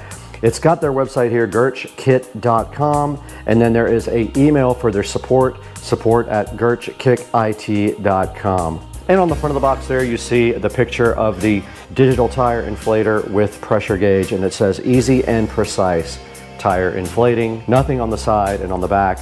It shows you the specifications, which I read to you guys already in the beginning, and it shows you the application, bike, motorcycle, car, and truck. Again, that's all you really need on the back of the box. And inside of the box, you can see right here that it has a little package with, it has two ways to do your tire. So it has a connector here that you can put on the end of the spout. It does have a manual, so I'll probably open that up and see what that connector is for there. Looking inside the box here, you can see this thing is very high quality. It's pretty heavy. It does have some peel satisfaction over the display, but checking out, that is the trigger that you pull to add your air. And then there is a power and a light button right here on the front of the digital tire inflator. And you can see on the side here, you do use the NPT Quick Connect to connect this to any air compressor or hose for an air source. And now inside of the box is the user manual. And it does tell you to thread the quick connector on, but it is already done for me. So it does have a lock on the air stem. I will show you that now. This is what they're talking about. You place it on the air stem here, and then you lock it in place like this. It has a little clamp there that goes in, and then you clamp it shut to make sure you're all the way on. Now it says do pay attention when you clamp it on because it could leak if you don't get it solid onto the valve stem.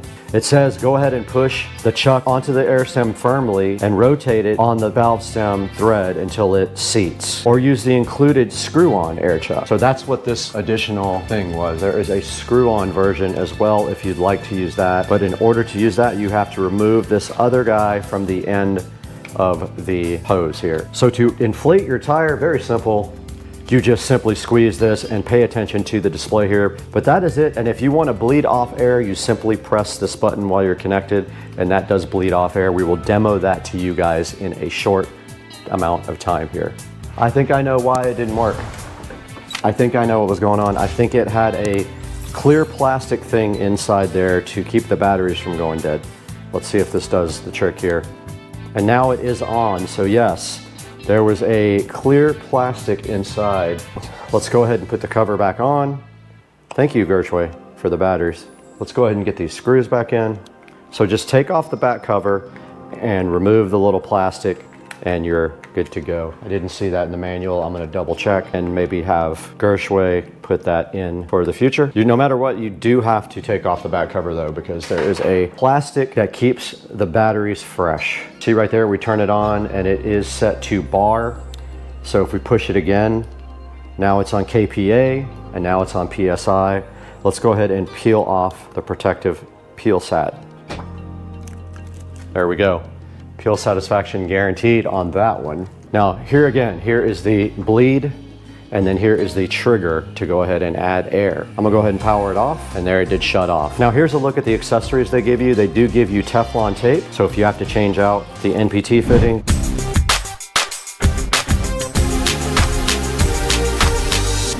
now, for those of you into the manual part of life and you just want analog, here is the tire inflator and pressure gauge from Gershway.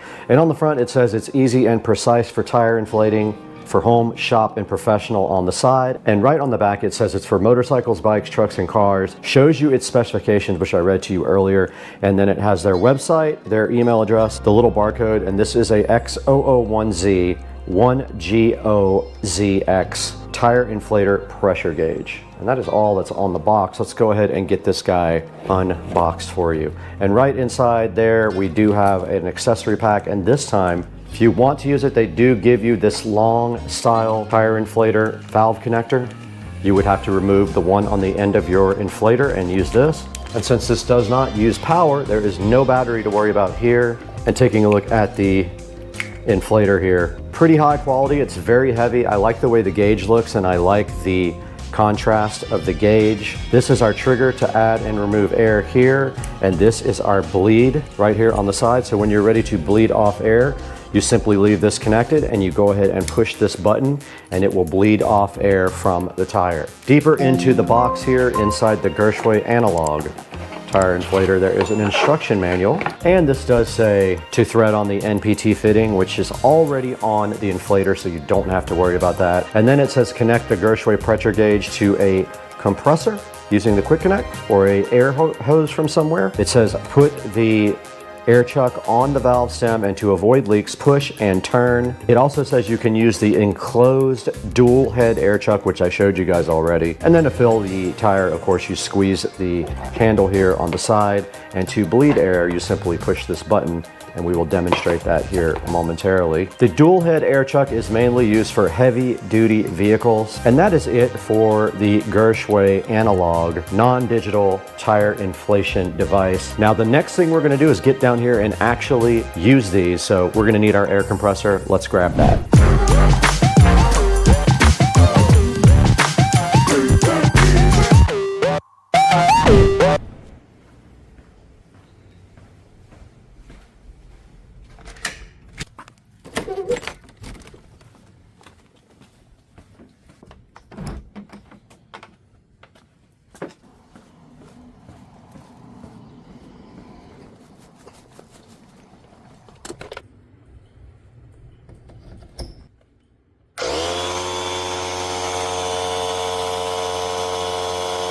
Okay, we are right in front of the Tesla Model S Plaid now, right in front of these Michelin Pilot Sport 4S's.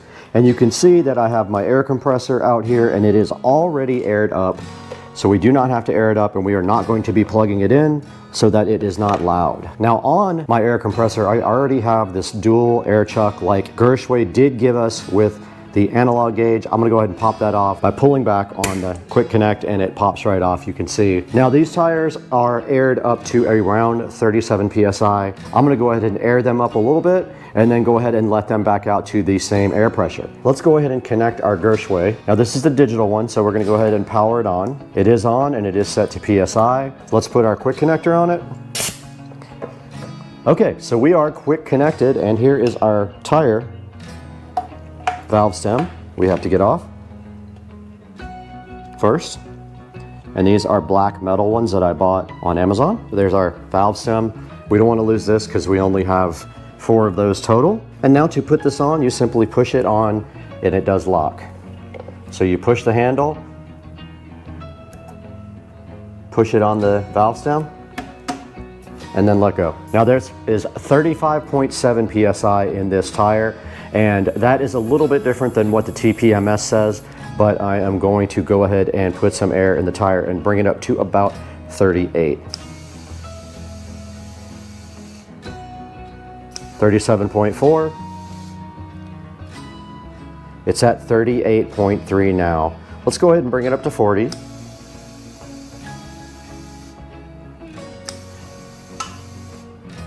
We're at 40. Let's go ahead and let a pound or 2 out now. Now by pushing this bleed button right here, you will let air out of the tire.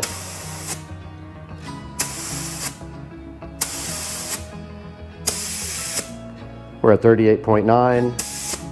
I'm gonna go ahead and leave it at 38.8. And that is just how simple the digital air inflator is from Gershway. You simply just push this onto the tire valve stem, and then you just use your little trigger here and your air compressor. And this is a cheap air compressor, and that is all I need for right now. Let's go ahead and pull it off by pushing the disconnect, and it is off. And that's a good look at the digital one. Pretty easy. I like the way you can see the display, and if you push the light, it does light up on the display, so you would be able to see that at night, which I really like. It is very high quality, it's heavy, and it just feels like it's well made, and it's super easy to connect, and the connection is very solid. There was absolutely no leaking air from the digital Gershway when I hooked it up. Now let's move on to the analog Gershway tire inflator. We'll go ahead and get our NPT disconnected here, and it is already disconnected. Let's power off our digital Gershway by holding down the power button, and it is off now.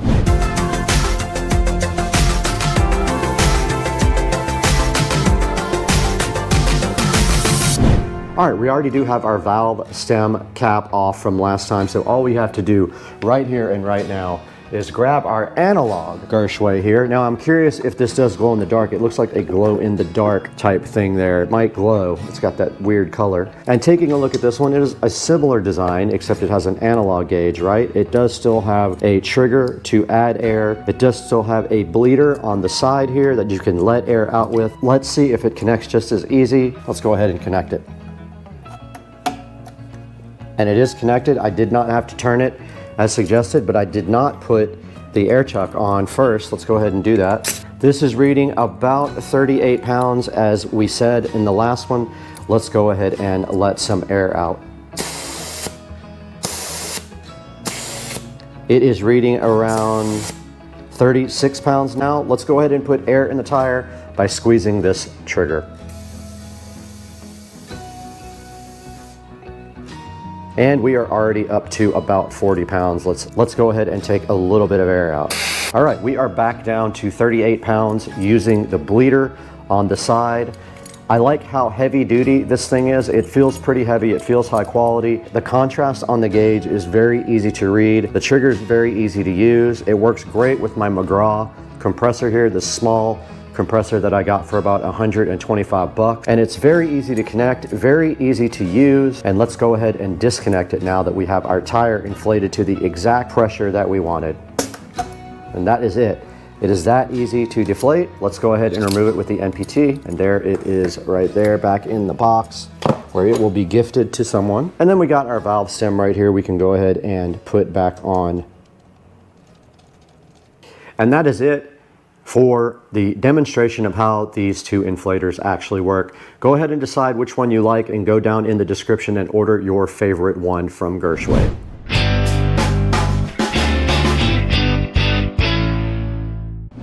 All right, now we did just take a look at both of the Gershway products that were provided by them at no cost for us to check out with you guys, so that maybe if you're looking for something like this, you can go ahead and order from the links down in the description below. Make sure you check that out. If you liked one of these, go down below, click through the affiliate link, because when you do that, it helps the channel out so much. We only get a few dollars here and there to run the channel. And so when you buy from us, it helps us out. And the affiliates also see that you support the channel by seeing how much you actually buy. So go ahead and grab yourself either the standard tire inflator with pressure gauge or the Gershway digital tire inflator with pressure gauge from the links in the description. And we will see you guys next time on Supercar Street Racing. We got to get out of here.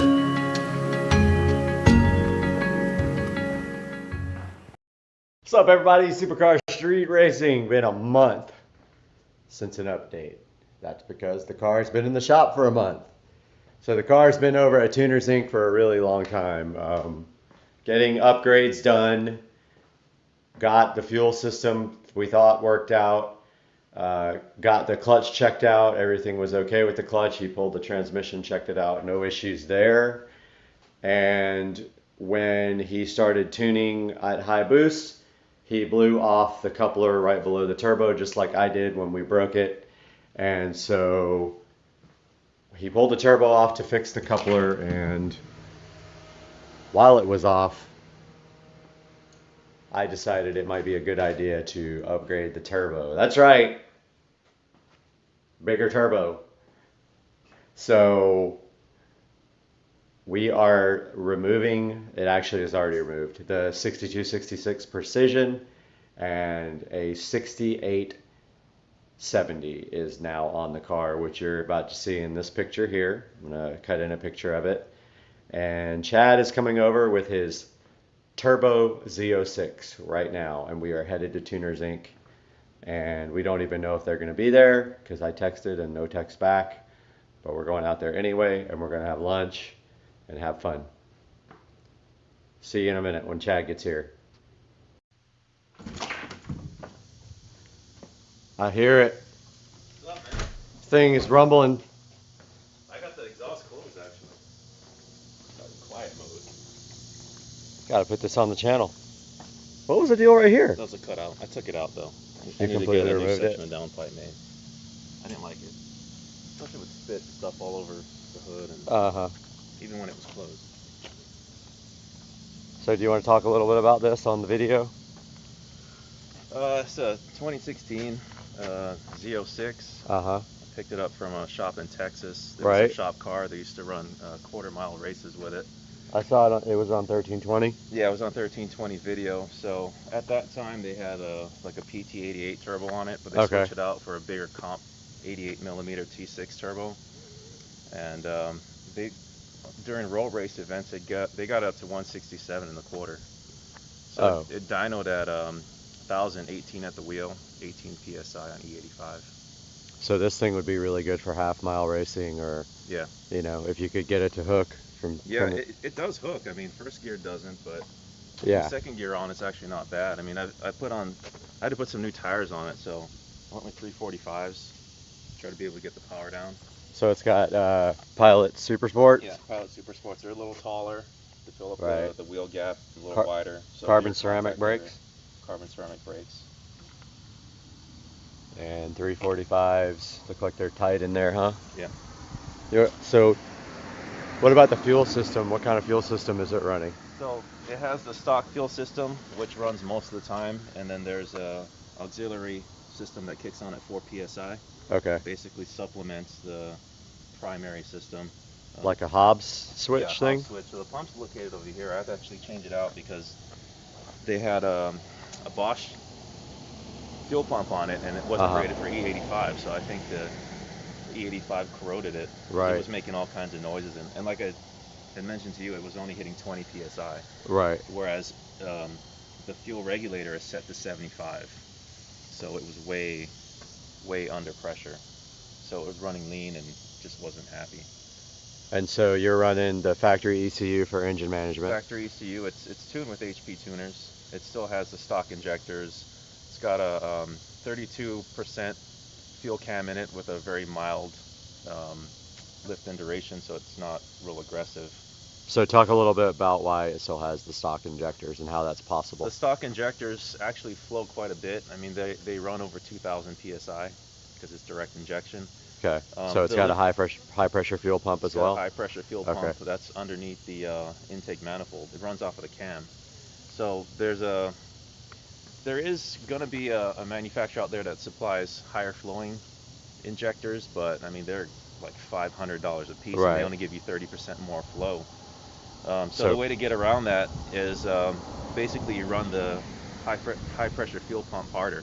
So higher lift, longer duration cam on it. So I see. The cam has a 32% increased lobe on it, so that increases the fuel pressure. One of the issues that when I was talking to the guys who tune these cars, he said that once the fuel pressure drops, they command 70 psi. But once it drops to about 62, then essentially your fuel system's done. So that's why they do the secondary setup. I see. Okay. And so the secondary is good for by itself is 900 horsepower on E85. Okay, so cool. When you combine the two, you can get to about 1100 at the wheel. Okay. And that's about the limit with the stock injectors. After that, the best thing is just to go with the set port of injectors. Port injection, yeah. So I'll go ahead and talk to them. Excuse me. Pardon me. Out here blowing an O-ring. So they basically took off the stock supercharger. This is a ProCharger sheet metal intake manifold that comes with the ProCharger supercharger kits. Okay. But it makes it easy just to go along with this, and they sell it by itself. That's a Comp T6 88mm turbo. Huge. Yeah, it's gigantic. It's got a 5-inch inlet. That's kind of like the ones that they were running on the Supras. The I forgot the model, but it was a something -88, like a 7288, or like a.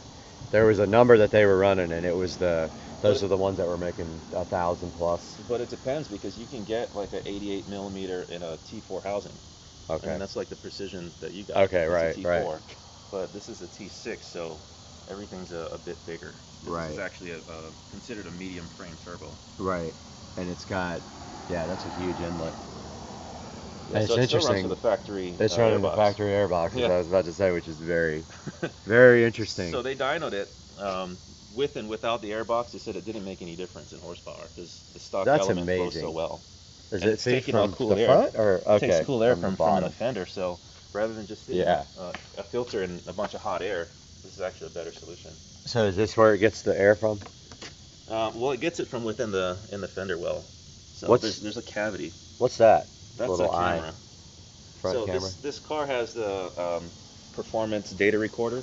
Right. So it records track. like, basically track mode. But the cameras also come on when you're going low speed, so that you can look and not grind this carbon fiber splitter. That's sick. I would like to see that intake manifold like powder coated or chromed. That would look so ridiculous. So there's lots of space here actually for the injector Port injection. bosses. Oh yeah, all day port And injection. this is where the fuel line comes in from that auxiliary pump. So all you have to do is just run it there, and then you're done. The hop switch is on the other side, right here. And if you did, you were talking about maybe something a little bit less laggy. How much of a change would that make? Would that be to do that? I mean, it seems like that would be a big ordeal now that you have a T6. Well, they had a T4 on there. Essentially, it was a precision. Okay. So the flanges, the little adapter would kind of take care of that. The downpipe itself was something that they had to change out because of the cutout. But it's just a small section. Like you can see the V-band down here. Do you still have the cutout? Like about you could put it back anytime, right? Yeah, I could put it back if I wanted to. But it's just that section there. Right. Yeah. Well, this car was done right. I'll tell you that. You can tell they. All the piping is stainless steel, Schedule 40. Yeah. The intake piping, of course, is aluminum, but they try to weld as much of it as possible. So there's only 4 couplers in the entire charge pipe side of things. Which, you don't have the issues that I have. Right. Also, looks like they did heat coating on the. Yeah, they did the ceramic coating on the hot side. Yeah, you can see the downpipe there. Or is that the, no, that's the supply, that's the exhaust from the exhaust manifolds. Yeah. So the way that this system works is the manifold on that side, there's a crossover pipe that comes this way, joins with this manifold that they've had to fabricate, and it feeds this one. So there's a custom manifold. Yeah, this side's custom, the other side's stock. Okay, gotcha. Very interesting. Well, let's take a look at the inside of this thing. It's also got water injection too. I'm just running water in there now. It's set to come on at about 5 psi. It sprays water. That's your new boost control solenoid. For the innovative combo controller. So I ran that. I also put in a bunch of PCB lines so it wouldn't stink because they had disconnected all that. Inside looks So great. the interior is completely stock. They had a boost controller mounted footer down there, but it was like right in the way of your knee, so I didn't like it. And then you put the... And then I put the other controller in, so if you hit that screen button, it'll drop down. Like this? Yeah, just press it. So that's where the new gauge lives. Oh, that's it's sick. Boost controller, boost gauge, and wideband all in one. That really turned out nice, you know? Yeah. It took a while because I had to tear half the dash out just to get to it. Inaccurate badge. Yeah. It's a little, reads a little low. So is the one on the side that says supercharged. I think the best thing about this car is the transmission, honestly. Yeah, it's an 8-speed tranny, and yeah. I mean these trannies they put in pickup trucks, so they're stout. They're rated to handle 738 foot-pounds from the factory. So you don't think you'll have any issues, huh? It's, towing 15,000 pounds total. Can I start it? This car doesn't weigh that much, obviously. So right now the valves are closed, so it's quiet, yeah. But if you hit this button here, you turn it. Which one? Turn that knob once to the right. It'll put it in sport mode, and then it'll open up. Oh yeah, that's definitely different. That also changes the suspension settings too, so it makes it stiffer. Sounds so good.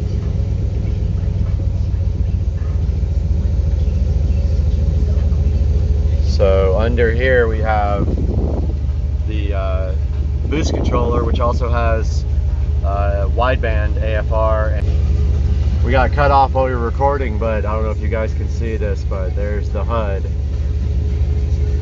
right there. Right on the hood, you can see it. And then we were just talking about whether this could configure to show gauges.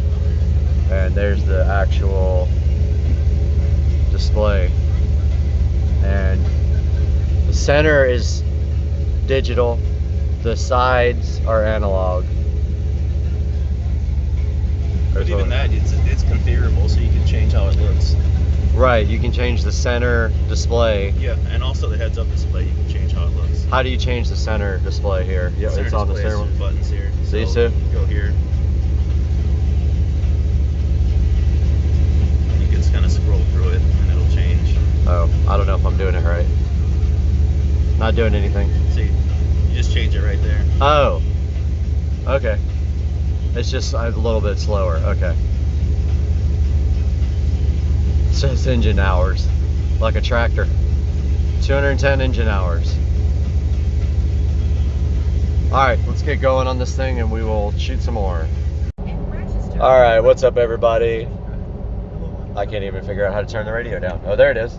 We're just cruising around now, headed to Orange Park. And look at that old Vet. Did you see, was that a Vet or a Thunderbird? Thunderbird. So, just first impressions driving around with the exhaust valve closed, it's really quiet. And with it open, it's pretty loud. It sounds kind of like the SL did with it open. But other than that, it rides really good on this setting. I don't see any real, we haven't been jarred around or anything really bad. So it feels good on this. Is it comfort mode? Yeah, it's in touring right now. Touring mode feels awesome. And the tires are a little bit taller than stock, so that might also help with the bumps slightly. And it is auto, which is definitely my favorite transmission. Is this the same one they use in the ZL1?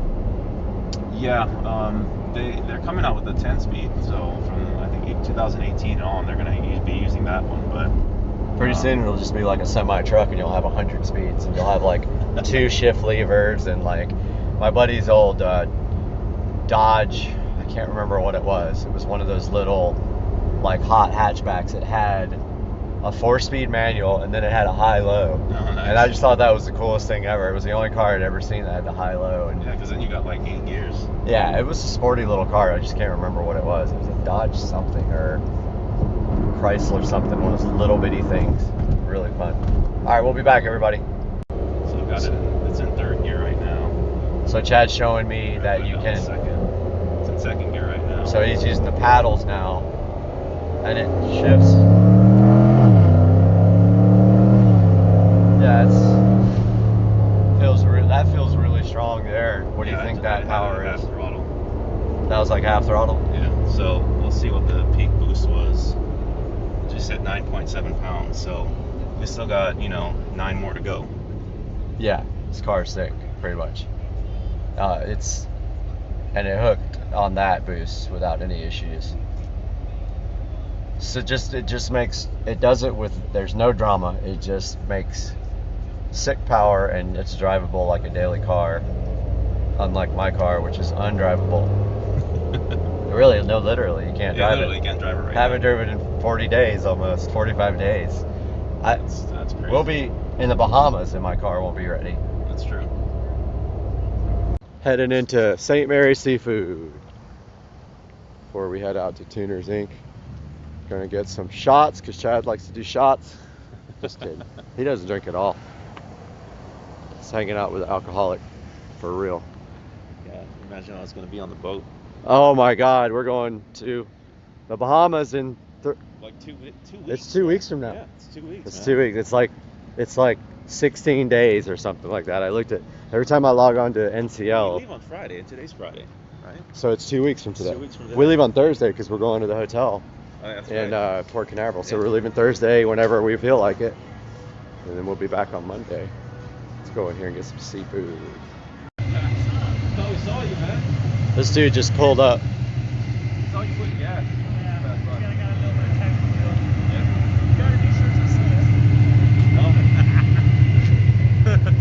What's up? Nah, man, just give me food. Saw this guy at the gas station.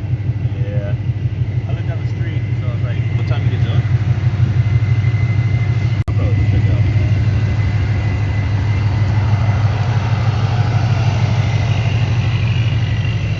This guy's got 700-degree engine bay. So hot you can't stand next to it. Like every so often you can feel it. Yeah, it's coming out for sure.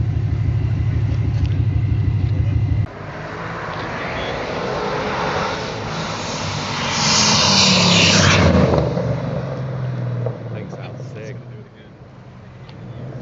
I'm on cop watch.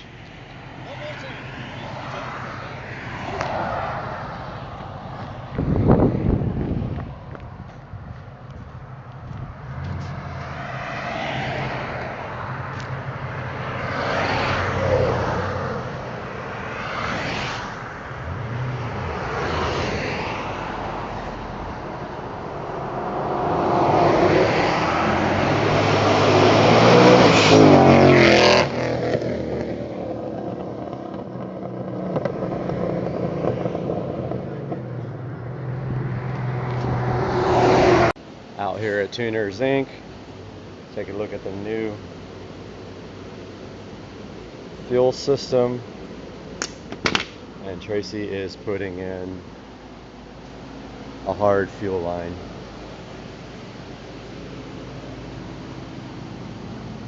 Thinking that the line may not be holding pressure.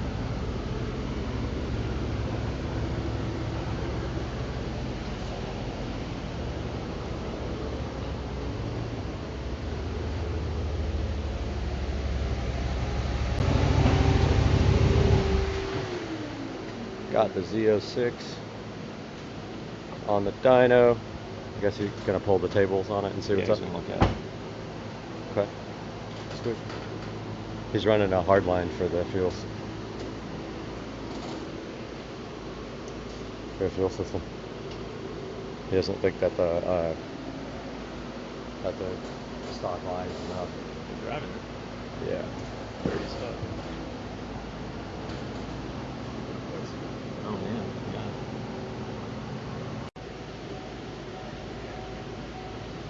I'll take a look at the tune. See what's cracking.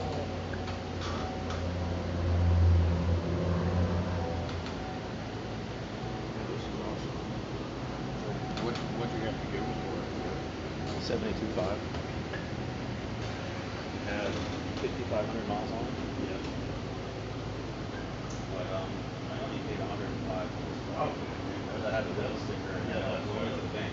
That's totally fair. Yeah. So he wanted 85. I said, you know what?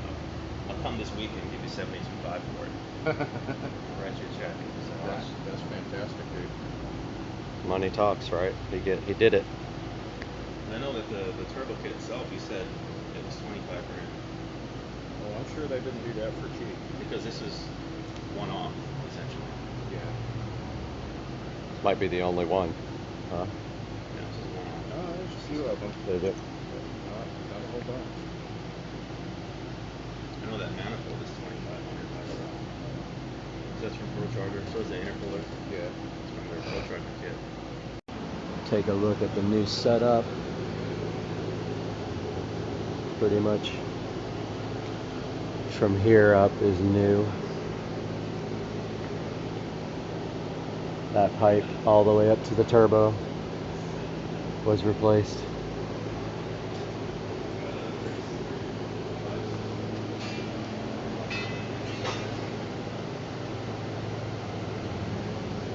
Looks like it might be much easier to keep on there.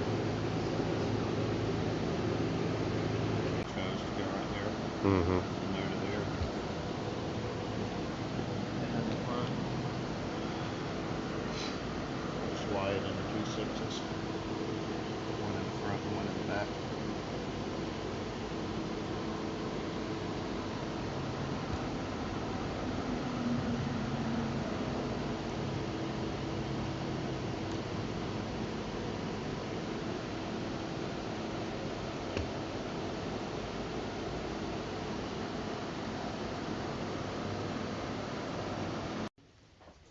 Fuel pumps. Things are so small. Yeah, they are. Oh, that's where the... Yeah, it's going to go here. Probably Y into the 8 a.m. thing. Look at the new fuel The pumps. socks here. 450 per hour of E85. Goodness. 450 liters. Liters or gallons? Liters. Is it? Yeah. I always thought it was gallons. No, dude. I'll be some sick over there. Hello, buddy.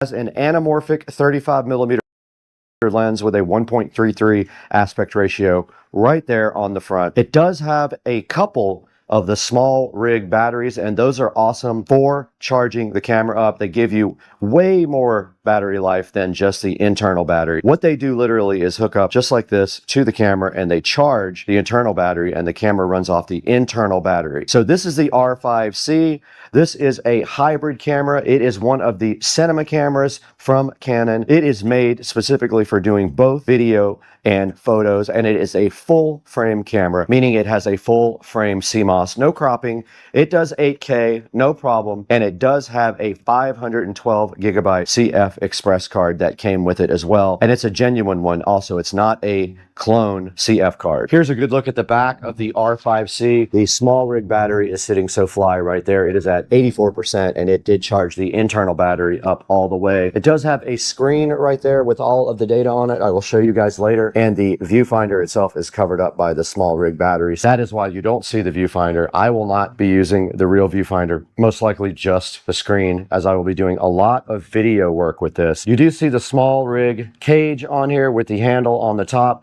That also is pretty cool for doing video. I ordered some other things that are in this box as well. We're gonna have to take a look at those right after this message from our sponsor.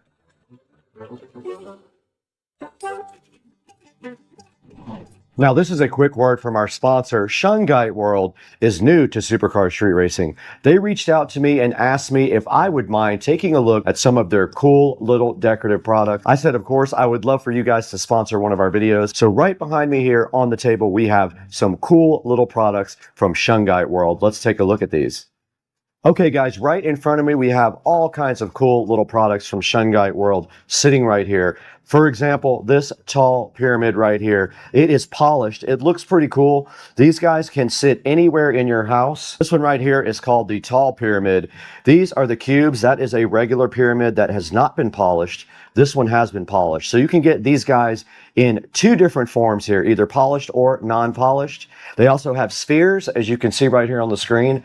I am going to go ahead and put a link to 5 or 6 of these guys in the description so you guys can check it out. They also have the powder available for doing arts and crafts, and then the powder can also be used for a pigment for paint, so that's pretty cool. And then they did also include these cool little stick-on dots, which are very interesting. They have 3M on the back, and you can stick these anywhere as a cool little decoration. Shungite World was very kind to go ahead and send out a sample box to us. Please support them by buying the links in the description. Get your Shungite cool little decorative products from Supercar Street Racing, from Shungite World. Now let's get back to the video.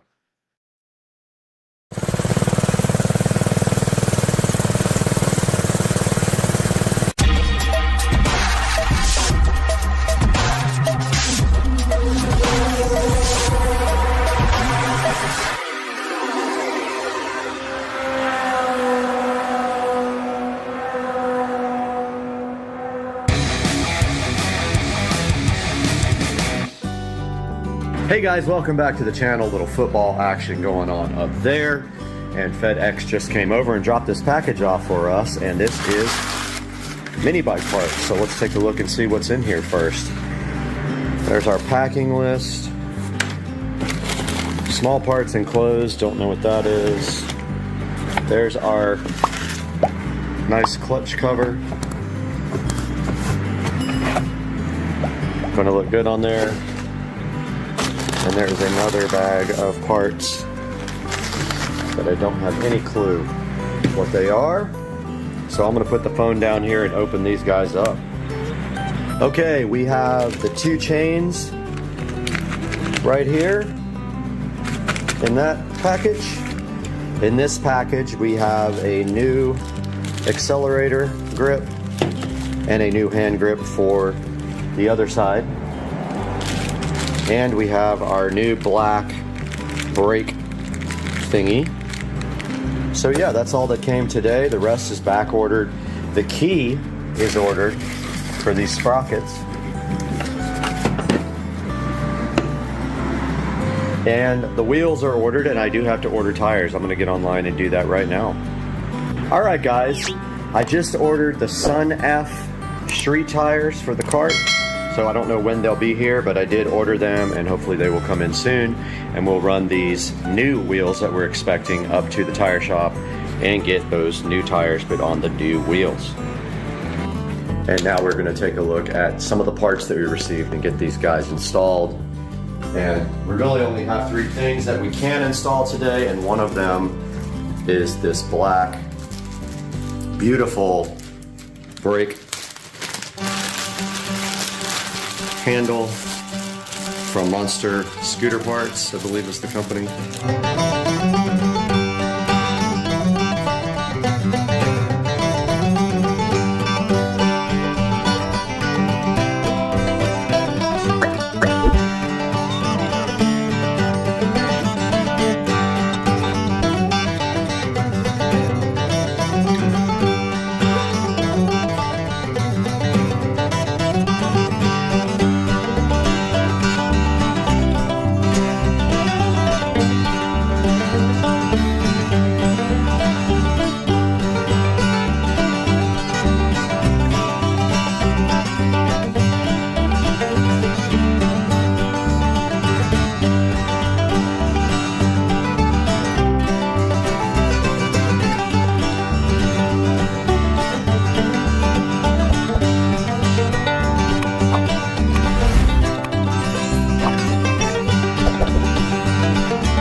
right, I watched the video again. So it definitely goes on like this.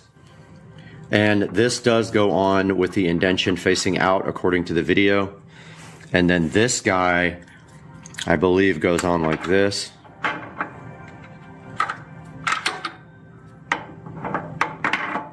Just like that. And then the key holds everything on. So once we get the key, we can reassemble everything pretty much. Guys, welcome back to the channel again.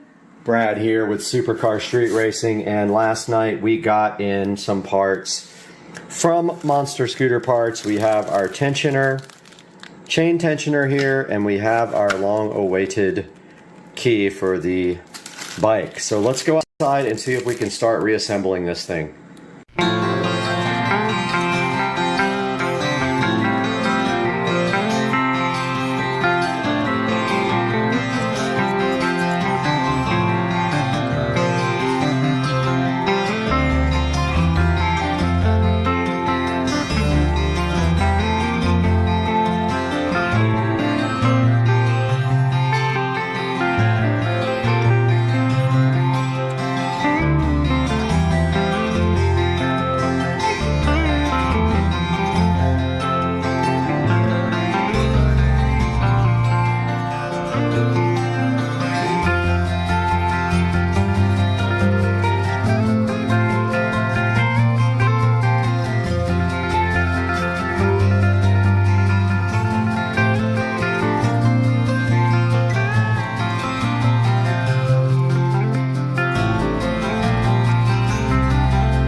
This is the current state of affairs with the bike. The chains are all on. The tension seems okay on this. It might be a little tight, not sure. I haven't tightened down this yet. I'm about to tighten down these bolts and then get it off this jack stand. I also got to put washers on the front wheels, which I didn't do last time, so I'm going to do that now.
Here's that new watch peel satisfaction with a red candle and a blue pill.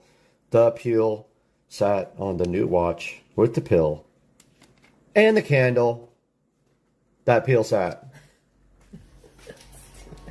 Alright, now we got the patio lights on. So the string lights.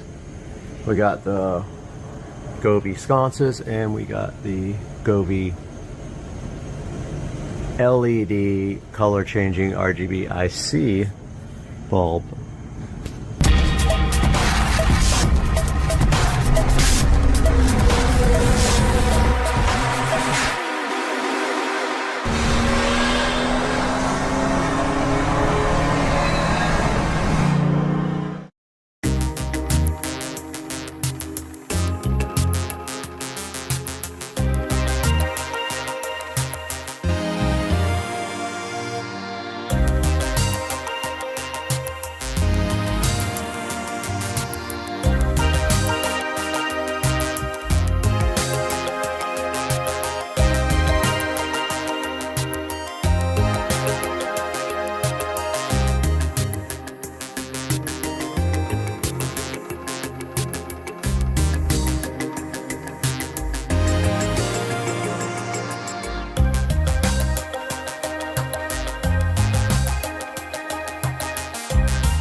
Hey guys, welcome back to the channel. Today we got another exciting product to take a look at, and I really wanted to get this out to you guys because I'm super excited about working again with some Govee products. Today we have the Govee RGB IC multicolor dimmable, and they're just like wall sconces.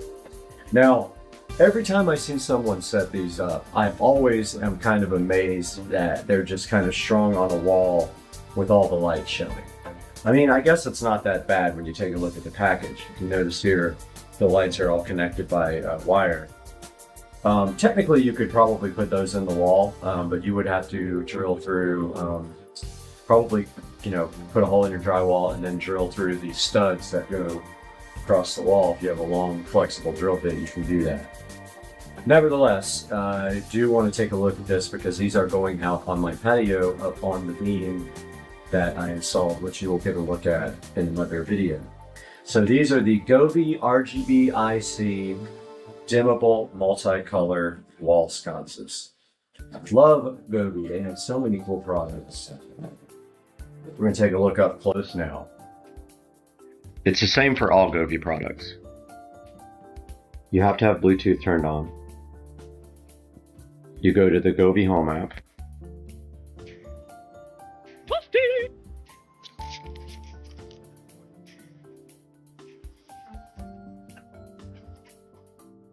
Gotta log in.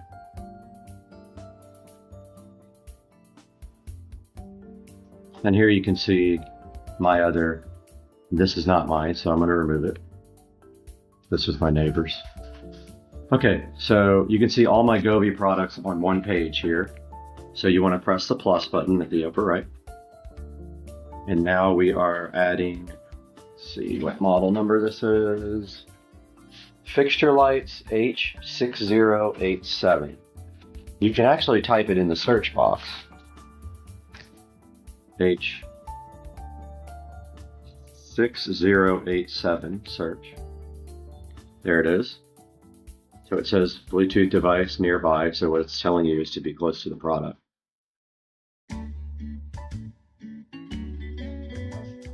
Okay, so it looks like it found it. It's got the serial number. So we click on that. It's connecting. It automatically now it says it's got an upgrade screen. So it asked me if I wanted to upgrade it, but then it actually did not do it. So you have to go into the settings and then the firmware update to accomplish this. So here we go, it's upgrading the firmware. So I haven't quite figured out the layout that I'm gonna put these in. I think I'm going to stagger them back and forth on the beam if they will reach the entire length of the beam, but I don't think they will after looking at the length of the cables that go in between them. And I don't want to try to I want to have to try to extend a cable, and I bet you I can't get longer cables for these, but man, I wish these cables were just a little bit longer.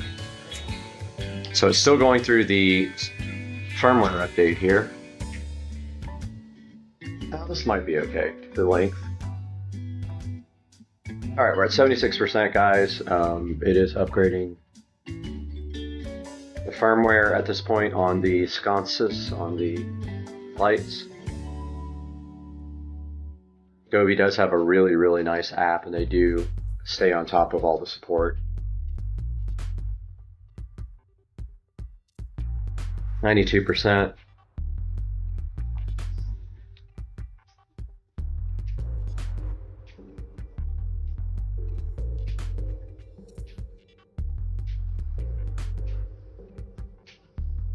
And it looks like it has updated them successfully.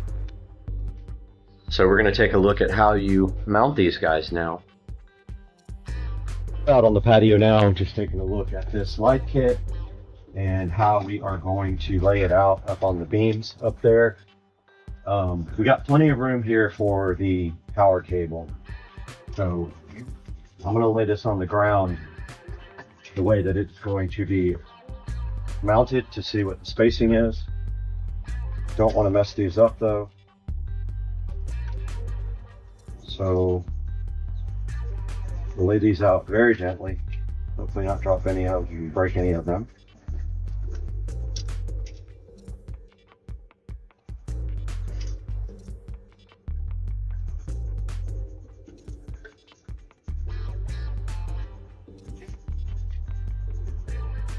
So I'm thinking one on each side to like stagger them out.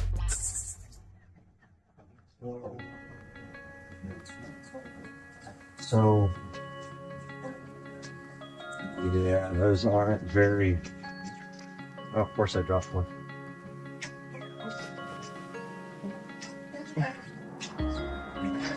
Clip came right out.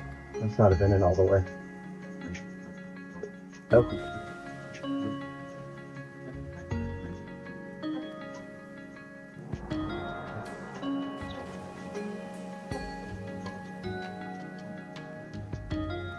Alright, so now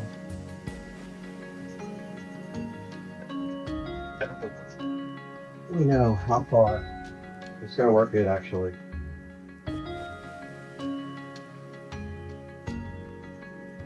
Yeah, that's going to be okay, I think.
right, guys, check out the Govee sconce lighting on the patio. It looks so sick. So sick. I guess I better get the tablet so we can like run through the patterns and like take a look. But dude, OMG, Becky, look at this. Goodness, right? Her. Look how good this is. So this is the Govee sconces. Oh, it looks so much better than I thought it would. It just looks so good. I'm opening up the tablet here so we can run through some of the effects. But please tell me that doesn't look amazing. Alright. I am in. Oh. Yes. Yes. Okay, check this out. Only thing I'm worried about is the fan spinning. What that's going to do to the lighting. So we're in the app now. We're in scenes. We're in natural. It's not like those ones that just like skip. This is Aurora. Flower field. It's like purple, pink, yellow, and like greenish yellow. Rainbow. It's fluctuating. Starry sky. So these pre-built scenes, you can't modify the speed, and some of them are just way too fast. Let's go to festival. No, those are all like crazy. Emotion. Here's leisure. This is so good. Look how bright. Nightlight.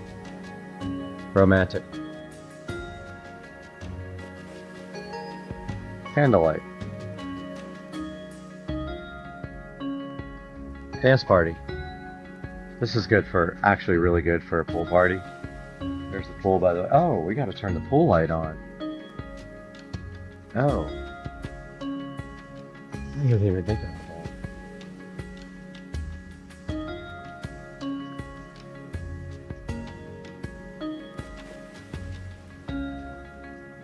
Switch off.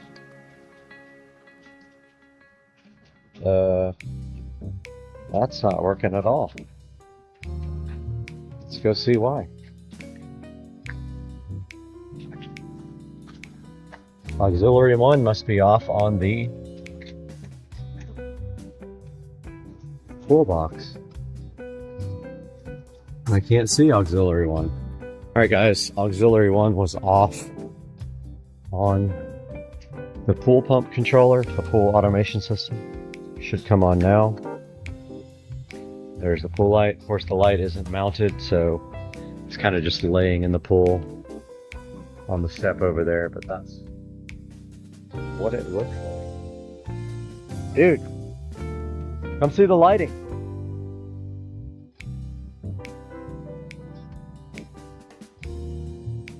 Alright guys, so that's a look at the Govee sconces.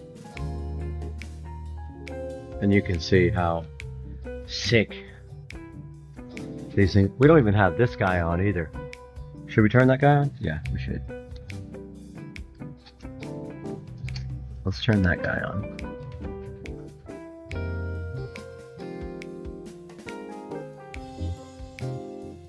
How do you LED? Yeah.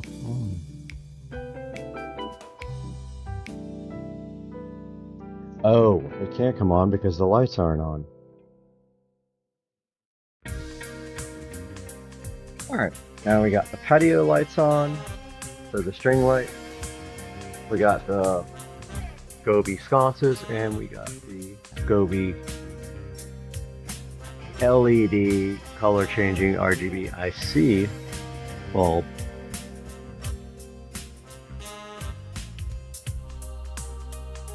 And this dude, I'm putting him on sweet or warm. So good. This looks awesome. I am so stoked. And there's the pool light. It's the best ever. Alright guys, hope you enjoyed this video and I hope you like these Govee lights because I am so stoked on this right now. Guys, welcome to Supercar Street Racing. You are back again on the channel and we are so happy to have you here. And yes, we have some more of these junky mainstays lights because we are going to return the ones that broke and replace them with these because they broke after a couple of weeks in the warranty period. So yeah, let's get these things replaced tonight.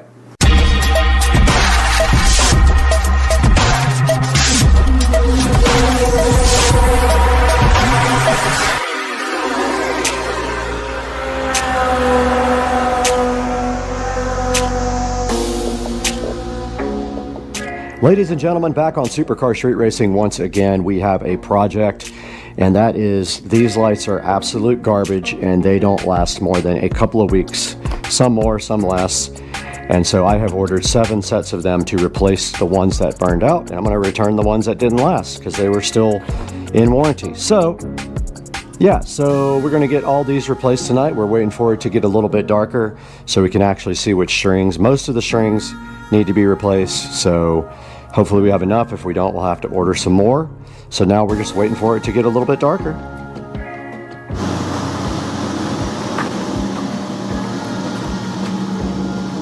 All right, we're out here in the Supercar Street Racing backyard with one mission tonight, and we're actually waiting for Dukes of Duval to come over and help.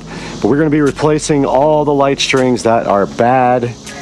I keep looking to see if he's sneaking up on me, but we have all the new strings right here, so we got to get all these unboxed, make sure that we save the extra lights from them, and then go replace all of the fixtures that have issues. So let's get one of these guys unboxed real quick. They're kind of a pain.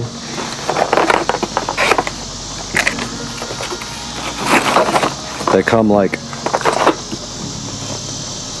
and we have to save the boxes because we are returning all the bad ones.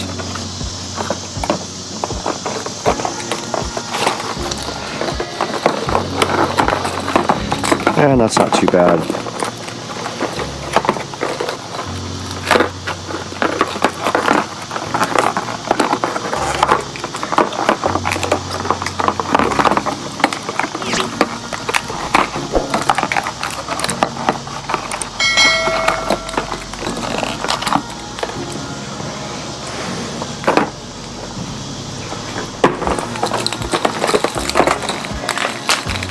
Alright, we've got one unboxed.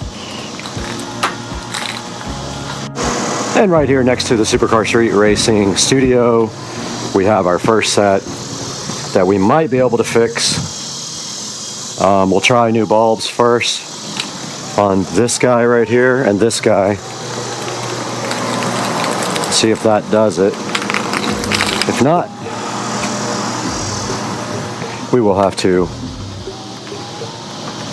replace the whole string, and they do come with spares. They come with 2 spare bulbs. This one's got several out, so that whole strip is out, which it could be the fuse.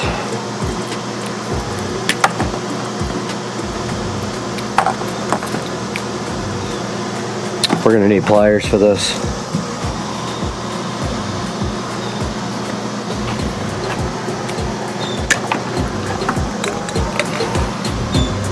Yep, grab some pliers.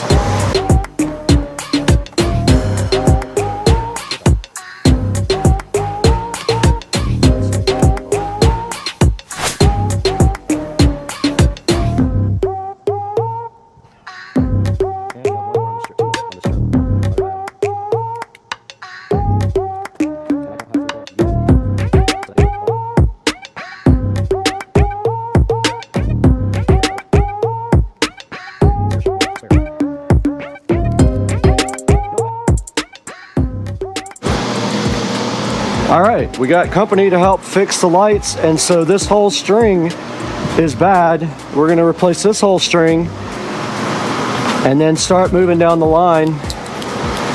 That one just needs a new bulb. Pull it straight off. And then we got pliers to take the bulb out, but we need a spare. I don't have any yet until we open another package.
All right, we got Dukes of Duval out here, and it's a nice, cool night, and we just finished repairing the string lights on the fence. And so how was that? Was that pretty easy? Easy. Easy peasy. We just real quick knocked it out in about 15 or 20 minutes, and as you can see, we were able to repair 2 sets of lights with spare bulbs, and we replaced 7 whole pairs of lights, and that's what we are left with right now. And now later I have a light down there on the dock that got hit by a tree limb that I have to replace, so I have a spare for that. And that's going to be it for this one. That's all this was just getting the backyard lighting all back into shape, and we got that done. So all right, I just wanted to give you guys one last look at the night shot here. Now we are on the GoPro mic. I don't know how good this is going to sound, but this is a shot of the yard at night, and I don't know how good the GoPro also will do at night video, but here is how it looks with all the fence light replaced and the new lamp under the patio. Now I just ordered the replacement globe lights for the under the patio that go around here, and they go all the way down here and around the house. So we will be putting those up here, and they go literally all the way to that side. So those are on order, and I hope you guys enjoyed the video, and I hope you enjoyed our beautiful night backyard shot here, and we'll see you guys next time on the channel very soon. Happy New Year, everybody. Welcome back to the channel, and can you believe that this is actually Florida back here? It is 2023 now. It literally turned 2023 last night. Happy New Year, guys. And this past week, this happened to all the plants. We had 20 to 25 degree weather in Jacksonville, which is very, very weird for the native plants. And a lot of them took a beating. We're going to see if those will come back. But check out the fog back here. And today we got something special because we have a whole box of goodies sitting in here on the counter that we're about to unbox. Welcome back to the channel, guys.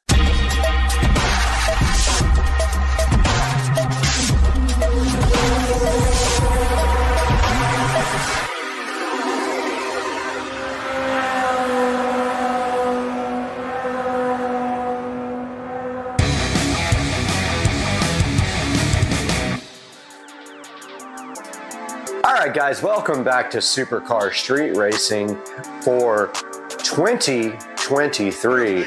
As you guys can see right here, we have a whole bunch of goodies starting to come in for the car audio project for the golf cart. I know I call it car audio, but it's actually golf cart audio. And here we have the first bag. Let's go ahead and open this. Let's see. Pull to open. Okay, save this resealable bag for returns. Okay, here's the first one.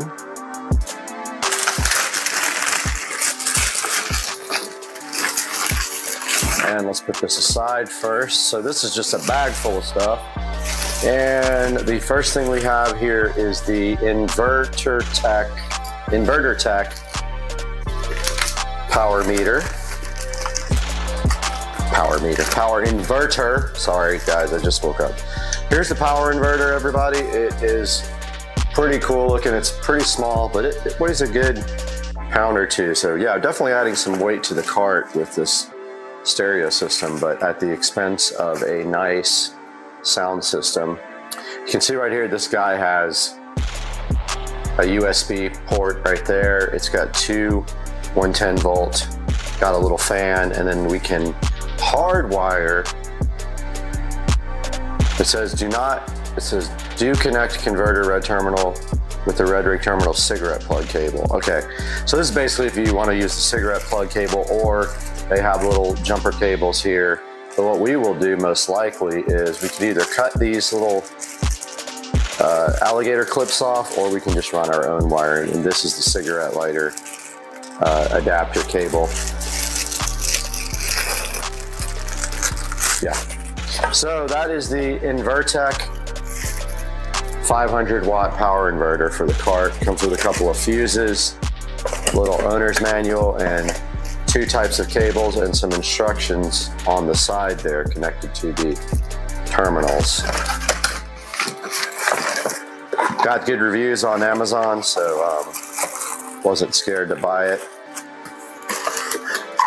Invertec power inverter. Don't know why they tell you it's 35 by 35. I guess that's the size of the packaging. That's the first thing we got here. Perfect. Next on the list, we have some Velcro strips. Needed these to stick the Bluetooth adapter to the epicenter where it is actually going to be installed.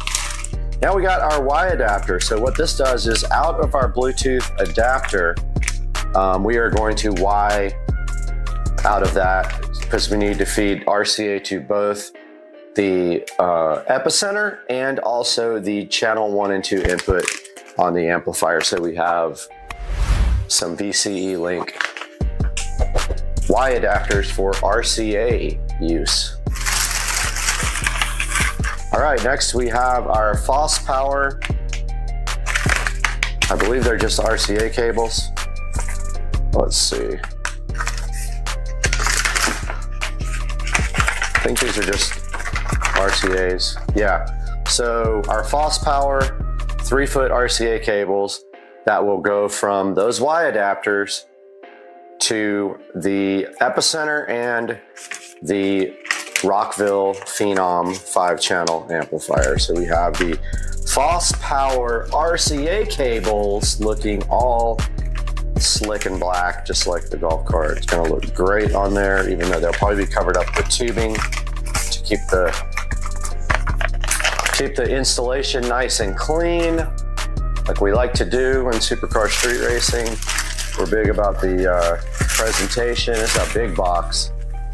And we have the Keybaook.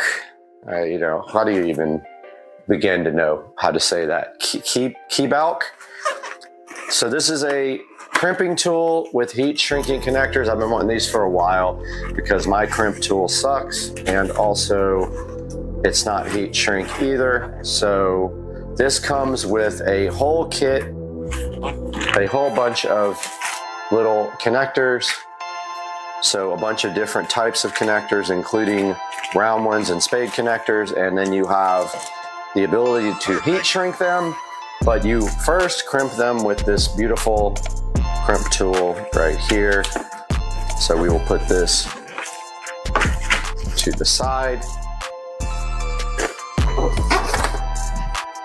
And that is it for the first package. And we have a couple more packages of loveliness to go through. Here's the second package. Oh, okay. I probably should open it the same way, huh? Yeah, I messed this all up. It's still good for returns. Okay, so let's see what's in this package, everybody. This is cool. Okay, so this is just the tubing to dress up the wiring after we get done. There's 2 different sizes and it's got good reviews, and basically you heat the end of it to keep it from fraying, but it's just dress tubing. So there is 2 different sizes here. There's a 1/2 inch and a 1 inch tubing, and that feels like that is it. Nope, see, I almost messed up. We have another package in here. Let's get this to the side first. And we have a little white package here to open. Let's see what this goodness is. Okay, this is a USB power for 12 volts. So what you do is you wire this guy to 12 volts and it provides you with a USB to power things. And I have a Bluetooth adapter that needs USB power. So I'll just use this little adapter and feed the USB to the Bluetooth adapter. That is all for that one. Now we have this big, lovely, massive box to open here. And let's use our brand new Christmas gift. Get this box opened up so you can check it out.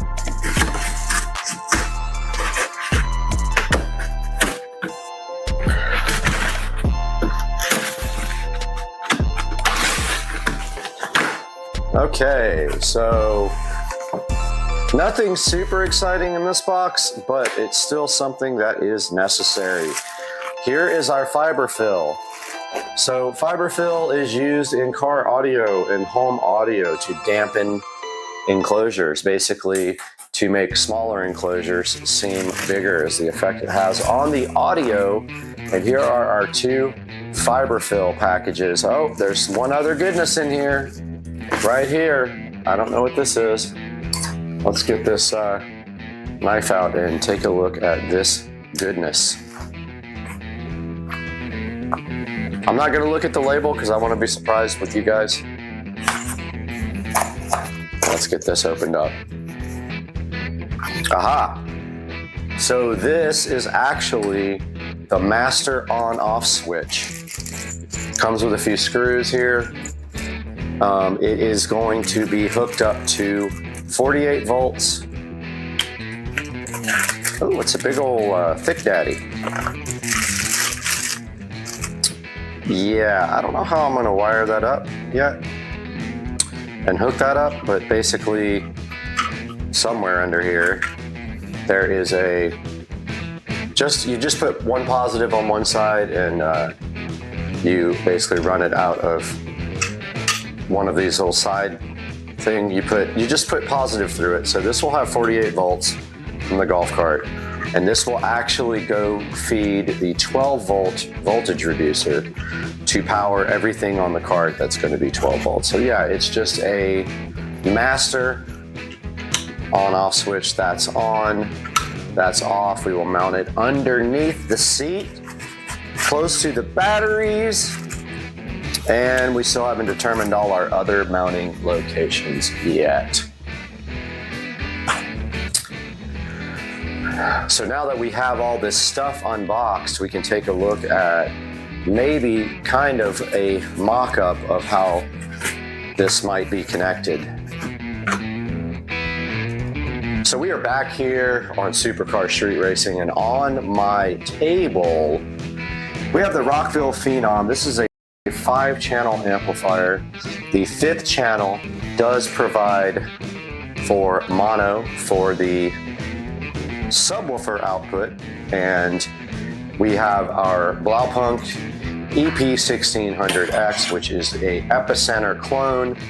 Does exactly the same thing as an Epicenter, but it is about $35 compared to $150. We have our Y adapters here, we have our RCA cables, and we have our USB power. This is our Bluetooth adapter. This will actually feed the audio system from the tablet or the phone, but most likely we're getting the Samsung tablet. Notice the Bluetooth adapter here has RCA outputs, and it has a power, which is USB. All right, so here's how we do it. We take our Y adapters here, if we can open them. Our VCE Y adapters. Here is our Bluetooth. Let's unplug the power for now, but we will come out of the Bluetooth. That's left, that's right. Now we have a set of stereo outputs. We will need our RCA cables after that.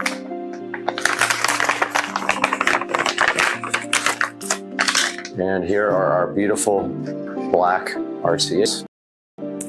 Now what we do is we're not even going to have to take these out of the wrap off of them, because we're just doing a mock-up here, but we got one pair.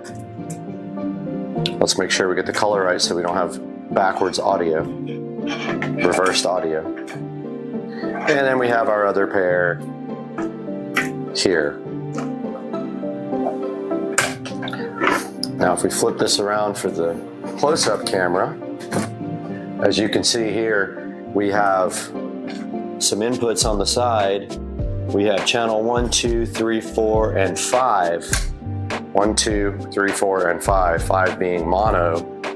So we will come out of one of set of these guys and feed channel 1 and 2, red to right, white to left, just like that. That's exactly how it's going to be on the cart. And then we feed our Blaupunkt here, input. And I just realized I forgot a third set of RCA cables. We do have another set here in my garage.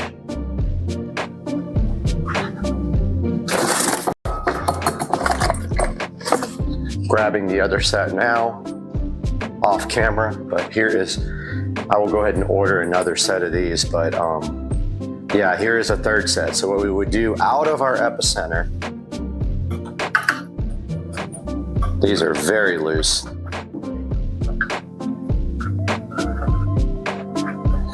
And then we come into channel 5 over here of the amplifier. So there is the mock-up of how this will be connected when we our final run. We will have to figure out how to clean the wiring up, of course. Now, the outputs here, channel 1 and 2, we still have a channel 5 connected here with some tiny speaker wire, but channel 1 and 2 out of the Phenom will feed the Infinity Kappa two-way speakers going into the dashboard. Channel 5 out will feed the Scar Audio 12-inch woofer going into the footwell for bass. And we'll take a look at where that stuff is going to go now. Okay, we are back, and here is the area where the enclosure is going to go. Now, it is wider than that indention part there, so it will actually hang over about maybe an inch or two there. Sorry for my throat issues, but I just woke up. But yeah, the enclosure goes there. It is narrower than where these rails sit, so it'll fit right in there, and I don't have to disassemble anything. Also, my hope is that we have room for mounting things on the back there, even if we have to remove this panel, which we probably will do. That just literally feeds underneath here. This part right here, it feeds. It's just actually no, that goes to the engine compartment. Sorry, this part goes down to where the amplifiers and everything will be mounted. So yeah, we're gonna hopefully mount the inverter back here somewhere. We're going to mount maybe some other little things back there, and then put the enclosure right up against it to hide it. And then we'll permanently wire the inverter to a actual outlet somewhere on the cart. And I'm thinking the best place might be up here somewhere, but I don't know yet. I gotta kind of think that over. I don't want it in plain view, even though it'll be cut off when we don't use it. So that is the current plan for the golf cart. And we're going to take a look now at that diagram that we created the other day using technology based from Minority Report. And you can see that on the screen. That has all the connections and the design plan and everything for the cart. Once we get everything in, it'll be a few days, probably another week before we get everything in. We can continue, and I hope you guys enjoyed the video. And I hope that you will have a great new year. And please like and subscribe to Supercar Street Racing.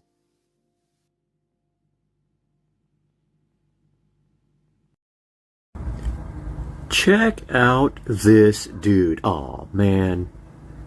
Dude ruined my short hawkage.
Alright guys, welcome back to the channel. I did not have a chance to do an intro on this before it happened, but you guys can see right here that my buddy just came over and installed my new entryway door from the garage into my kitchen, and I wanted it to be special, and sure enough, it is special. Check it out, guys. So we have a full glass door going out to the garage, which I love. Now that means you can see what's happening inside the garage, and it's kind of a nice sight to look at. So I really wanted a new door for the kitchen. I love the way new doors seal and the way that they look and feel. They're just so much more airtight, they're so much more energy efficient, and I did get brand new door in the front, and I did get a brand new door in the front, and I got new windows as well. So they just came, they put in this special order door here. You can see it is glass, just has a strip of wood all the way up and all the way to the bottom. And then also we did do another UFI security video doorbell lock. So we use the same exact setup we have on the SCSR Studios here. We do have the UFI door lock and doorbell and video combined in this unit, just like on the studio. And then down here we do have just a regular lock, which I will link to both of those in the description. This one also has the capability to key lock, but the most important thing is this is a smart video doorbell lock that also interfaces with my existing chime in the living room there. So whenever you ring this, the chime in the living room does go off, which I love. I don't have to put a second chime anywhere, although I might be able to if I really want to. Now let's step outside into the SCSR garage and see how this looks from the outside. Okay, here we are in the Supercar Street Racing garage, taking a look at the new entryway door, and I have a feeling after looking at this, I am going to want this door to be red. I just think it will look so cool red because we have the red stripe up above there.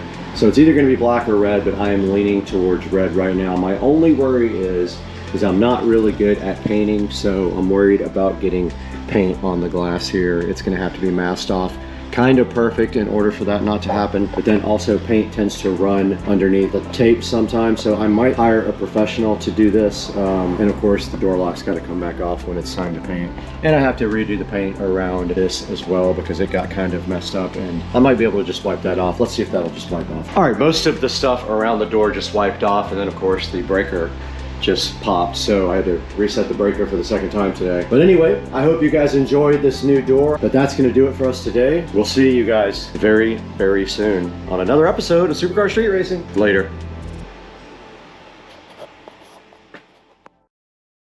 So we are live, guys, in Isla Mirada. We're in the Florida Keys here, and take a look at this view. Let's see if it'll let me. So there is the live view. There is the cabin and the ocean here in Isla Mirada.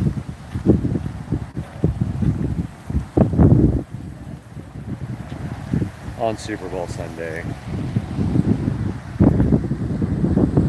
That is what it looks like in the Keys right now. A little overcast. But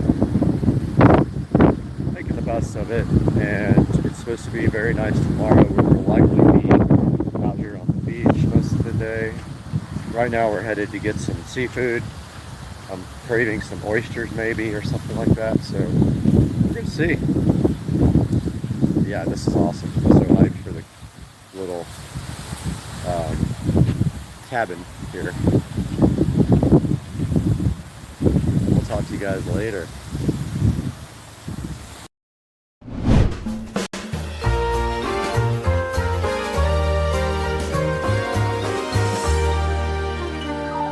Welcome back to Supercar Street Racing, and we're out in the Supercar Street Racing awesome compound garage today, and we're teaming up with Navi once again. Navi sent us the ST3 Pro that you can see right here behind me. They actually sent 2 of them to us, and Joe and I took those out and did a whole video with them and absolutely love them. But Navi reached out again and asked if we want to look at their XT5 Pro, their scooter that's designed for off-road, and we said absolutely yes. And they also sent us something else as well, but that's not for this video. But right here behind me, we got the Navi XT5 Pro. We're going to be unboxing today on Supercar Street Racing. Hang out with us and let's check out this badass scooter. Let's get moving.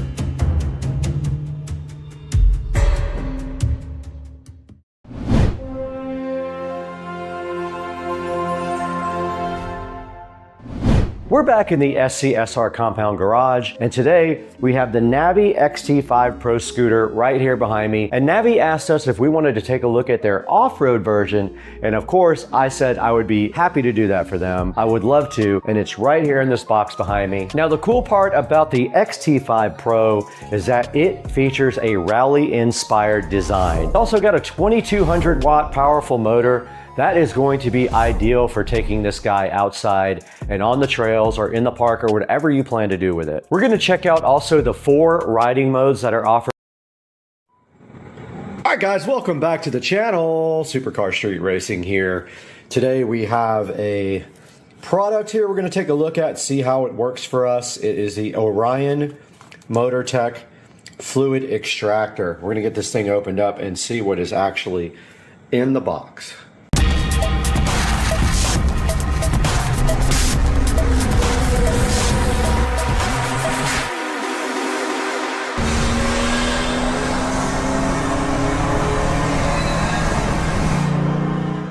Taking a look inside the box for the MotorTech extractor here. This is a 200 milliliter fluid extractor. And taking a look at the actual extractor here, we can see that it says you can do brake work with one man. And the reason that we got this extractor is because on the golf cart, the oil change is super difficult because of having to take off the bottom tray out of the vehicle. So we're going to try this and see if we can extract the oil directly out of the crankcase through the dipstick reservoir, and then we will be adding oil back with this as well. The golf cart, I believe, takes just a little over a quart of oil, and it is the break-in period, so we are needing to change the oil and put new oil in it for post break-in after it had 250 miles put on it. You see right here, the instruction manual is for the little 200 milliliter extractor from Orion Motor Tech. And inside here, it gives you some warnings. It shows you a parts list. It looks like it comes with 2 hoses here and also a little extra little nozzle for the end of the hose. It's got 1 small hose and 1 large hose here. So it says that one of the hoses right here is 0.95 centimeters and the other one is 0.6 centimeters. Taking a look right here. The adapter is on the end here. And the barrel right here. There's the adapter. The actual syringe here. And then it tells you how to operate the extractor. And it says be careful because some fluids will affect the paint of your vehicle if you're using it. So what we're going to be using this for is, like I said before, we will take the little dipstick screw thing out and try to pull the oil out of the golf cart without having to take off the drain plug, because the drain plug is blocked by a big under tray with about 30 screws that have to come out. And I'm hoping this will do the trick to change the oil in the cart. Okay, we're out here in the garage now. We need to get set up. So what we're going to do first is go ahead and get some lighting under here. I've got a little fluorescent light that we can run underneath the cart. We'll go ahead and get set up.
So what I'm going to do now is, you can see that is the dipstick area.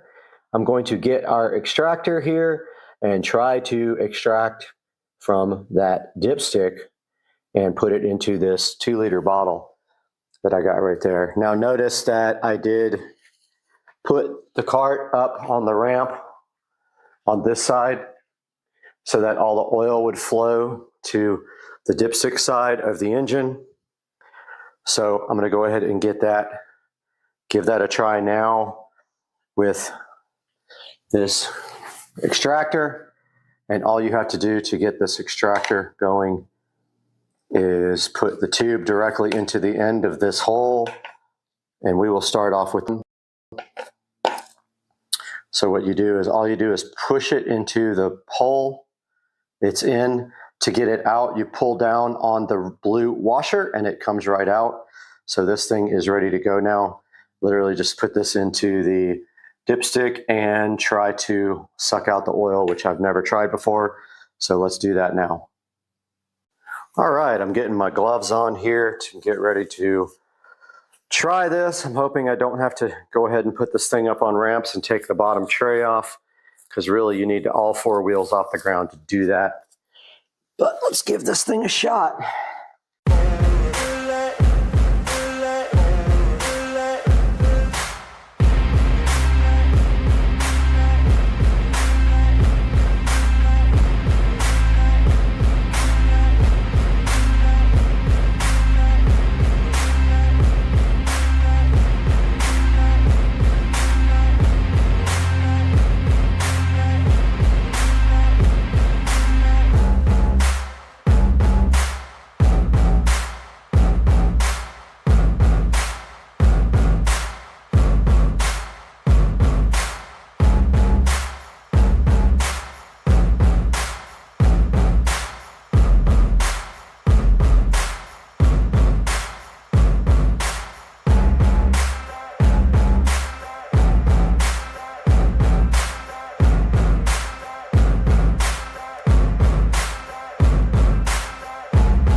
All right, I did some research. One place says 14 or 1.4 liters. The other one says 1.1 liters. So I don't know what the correct is. Literally says two different things. Engine oil capacity, which is 1,100 milliliters or 1,400 milliliters. At the same time, it says to fill the oil up until the oil is on the 4th mark here, which would be 4 from the bottom, I'm guessing, because they don't say, which is basically halfway. So I'm going to start with 1,100 milliliters, then check the oil and see if I can even see it, because I couldn't see it last time. So I guess we'll need to get our squeeze bottle out to put the oil back in and start doing some oil, or we can use our new extractor to do the same thing. This is hilarious, Haggard stuff. My funnel is way too big to pour into this bottle, so I'm using this oil filter removal tool because it has a little hole at the bottom. So we're going to see how big of a mess we make with this. We got to make sure we don't overfill. And we are using fully synthetic SuperTech oil from Walmart, which is just as good as any of the other brands that we've done some research on, and we know this stuff is good oil, if not better than a lot of the synthetics that you buy off the shelf. So far, so good. We only need a little bit more. Oh, we got close. We got close. We got real close.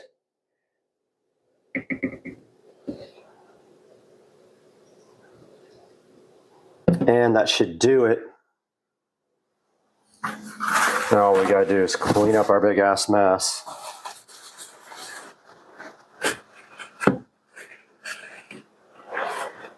Should be about 1,100.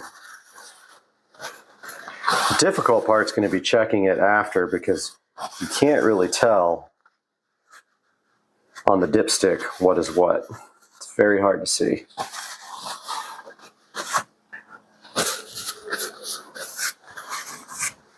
We got our bottle ready to go and cleaned. I like to keep it pretty clean, like in the work area.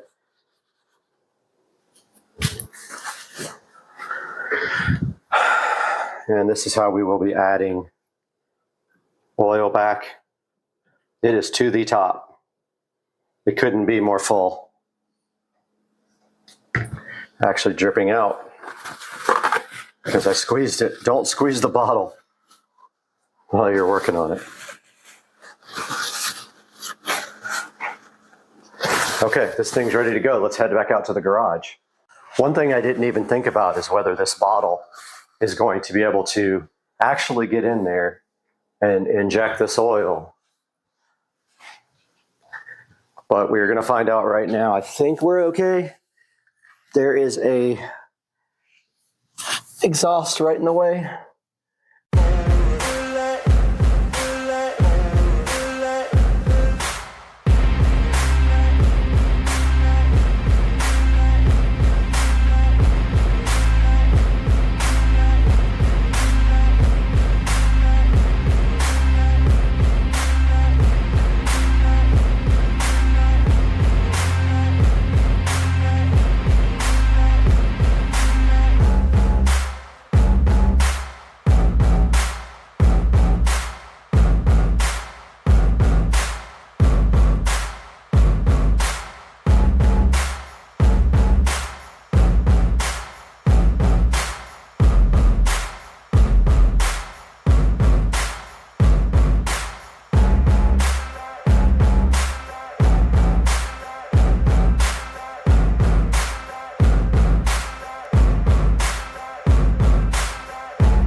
Getting the oil back in is very tough. I had to wrap some tape around the end of my funnel to get it to work because it was too big.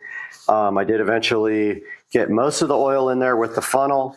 However, I couldn't tip the bottle up enough to get the last little bit in, so I used the extractor and pushed the oil back in. And now the oil change is done. We have to check the oil though, and if it needs any more, we'll have to get it out of the quart bottle the 5-quart bottle that we got inside of the oil. Now there is a procedure for checking the oil here, and it says that we have to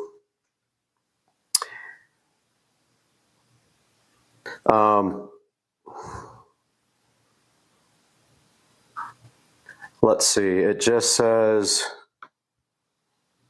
it doesn't say. I'm gonna look and see how you check the actual oil here. All right, we're supposed to start the engine and let it warm up for a few minutes, turn it off, wait a few minutes, and inspect the level.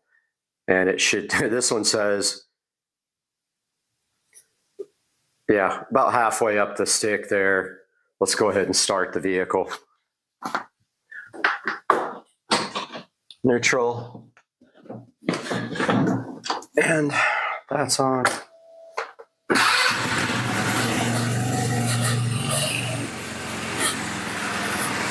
All right, we're gonna let this warm up for a couple minutes, then check the oil.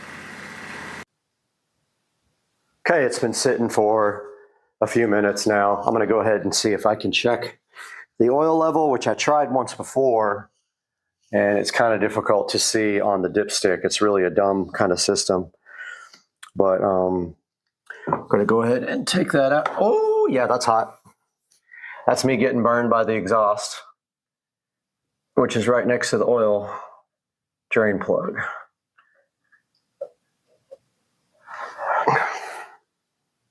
Yeah, I mean, you can't really tell. It doesn't say also whether you screw it in all the way or just check it when it's out. So I'm going to see, screwed it in all the way and see if I can see any oil on it now.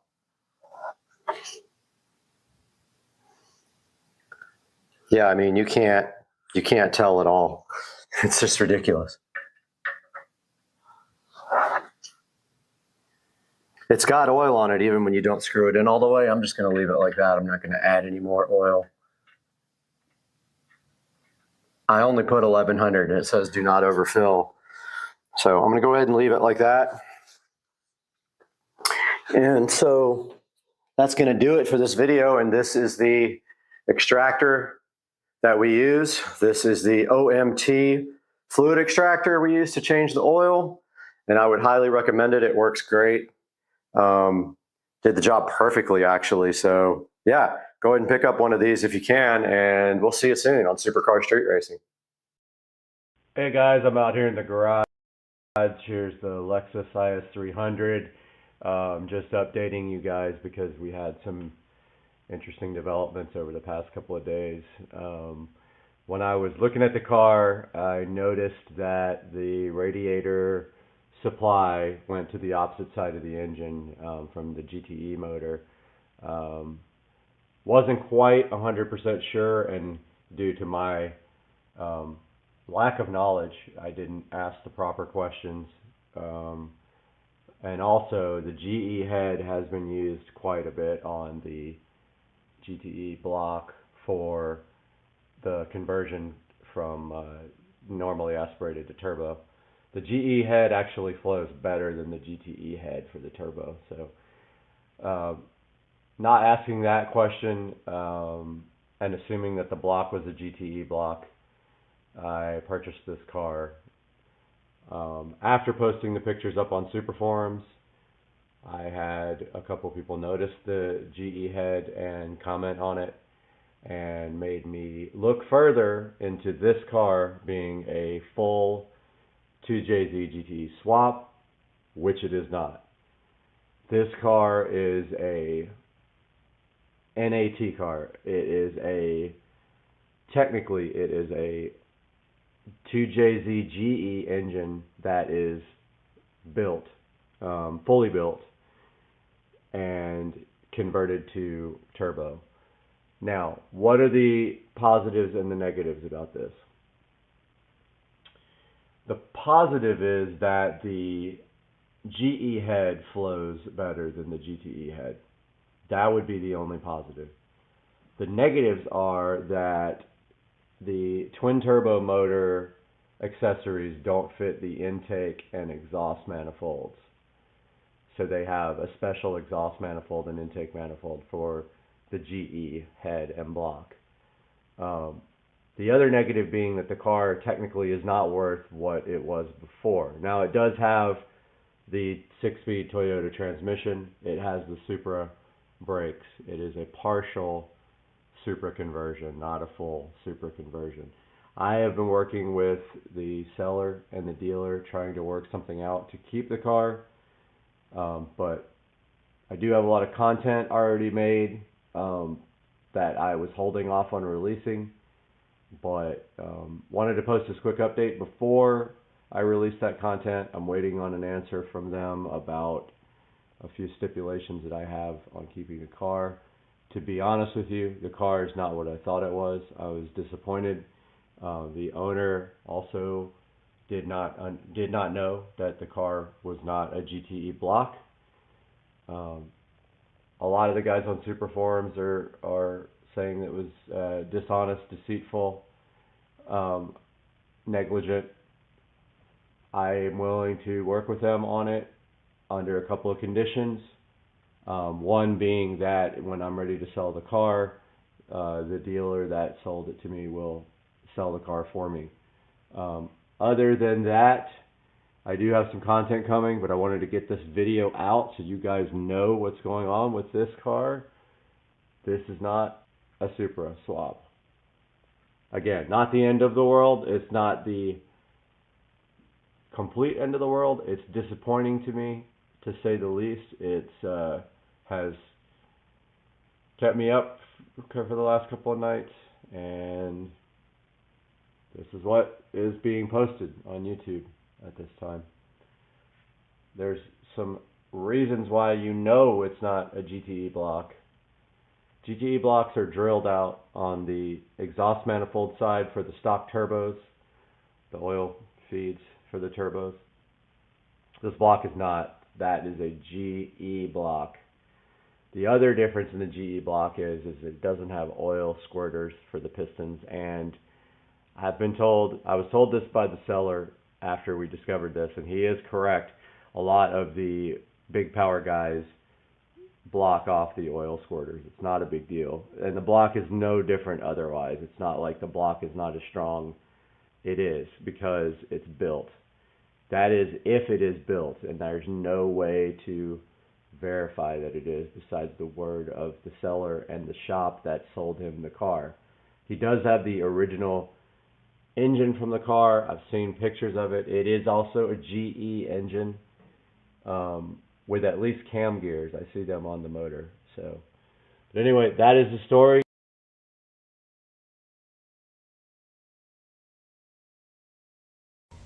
All right, so I am out in the garden today, and there is a spy camera in my garden aimed at my neighbor's house here. Text my neighbor, he has no idea what it is. So it's about to get confiscated, but not until I cover the lens first. So I don't know if it does audio, but it probably just heard me. So I'm going to get it right now and cover it.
Good morning, everybody.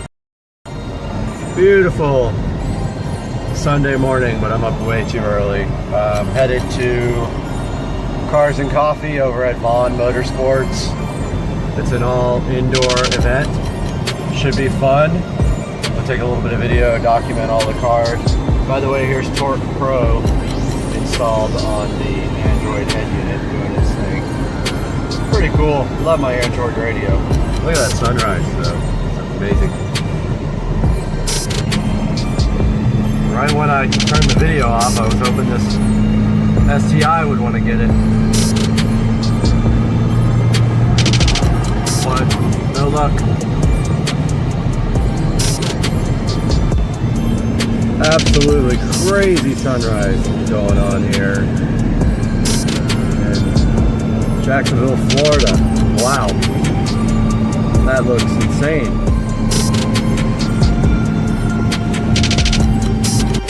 Out here at Cars and Coffee, taking a look at all the cars.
so sick.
Guys, we're in the Supercar Street Racing Studio A today for something special. I've got a product right next to me here that's going to enhance the studio. I just have to figure out how I'm going to install it. It's sitting right here next to me, ready to be unboxed. We're going to get to that all today and a lot more because we're about to have 200,000 subscribers on the channel, and today we're celebrating that as well. Let's get this product looked at and unboxed today on Supercar Street Racing.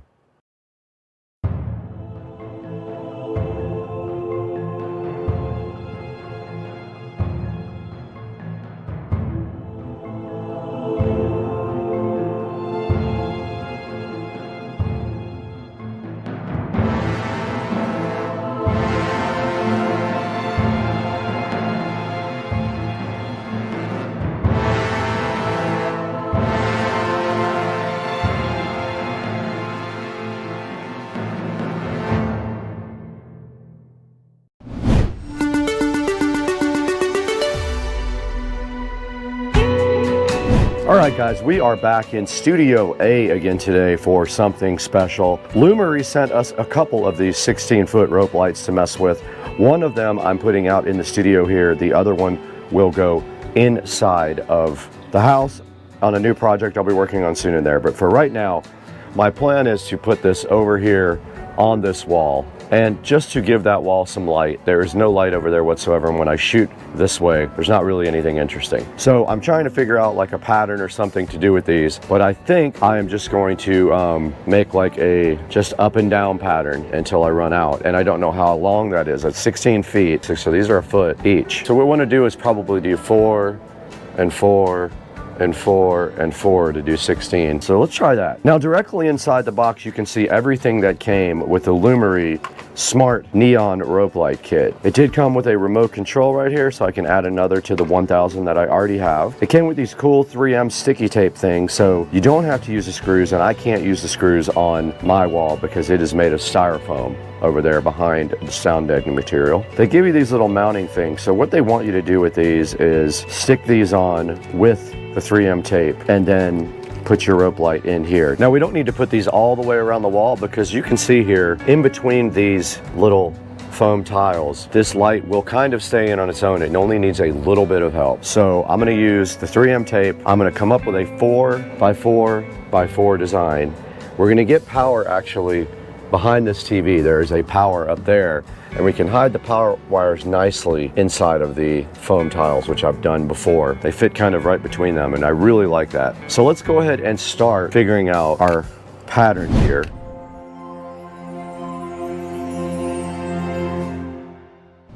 So I have the 3M sticky tape things, and I have our little holders here. Here's our actual neon rope light, and we do have a power adapter and a controller. If we did these four and started right here, I think that might be the ticket. So you just peel off these little sticky backs, and then you put them directly on the back of these little U-shaped holders. And I'm gonna put one right on the end of this. I'm just putting a little pressure on it to keep it in there. And now here's the end of the strip where I'm gonna put it in here. It went right in the clamp. I'm gonna do that again in the center, which I should have had these ready ahead of time. Yeah, I should have done this ahead of time. Not very smart planning. And it's gotta make a turn. 1, 2, 3. 1, 2, 3, 4. They fit right in those little clips, easy. All right, I'm gonna get a bunch of these ready ahead of time, so I don't have to do this on the fly while I'm holding their light.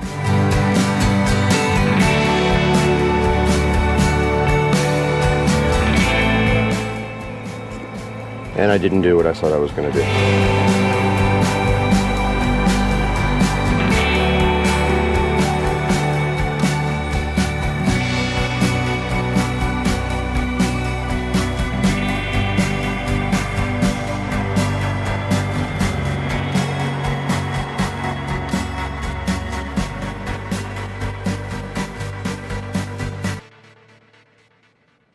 It's a little trick I found that works better. You can get the paper off of the sticky thing easier if you do it on the pack, not taking it off the package first.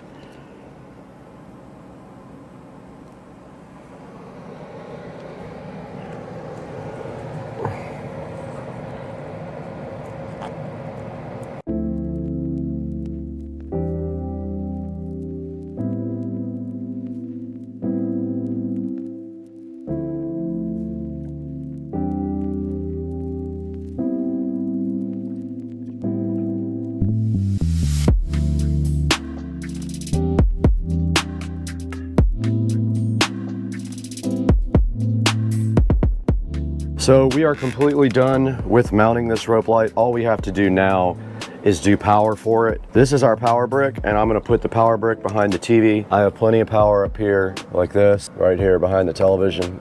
I'm just gonna power it right there, and then I can hide all the wiring up here behind the TV as well, and the controller. And then our other wire just needs to be hidden in the foam. So basically I'm gonna run this wire behind the foam, up and around to the controller.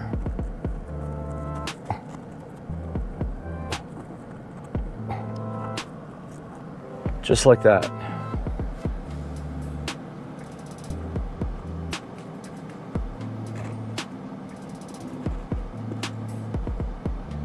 And it is hidden. After all that, all we have to do is tie our wires up behind here really nice, up behind the TV there, but we can go ahead and connect it and see what it looks like.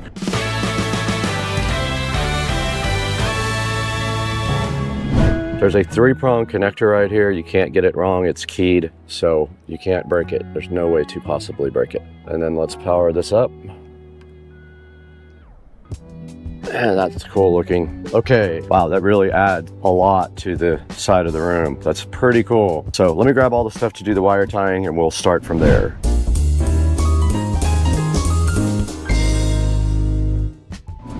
Okay, we're gonna go ahead and tie everything up back here now. Just put a zip tie around this and we'll be done pretty much. There's not a whole lot really to do to tie this up. Our controller is also gonna be back here, and you can stick it to anything pretty much.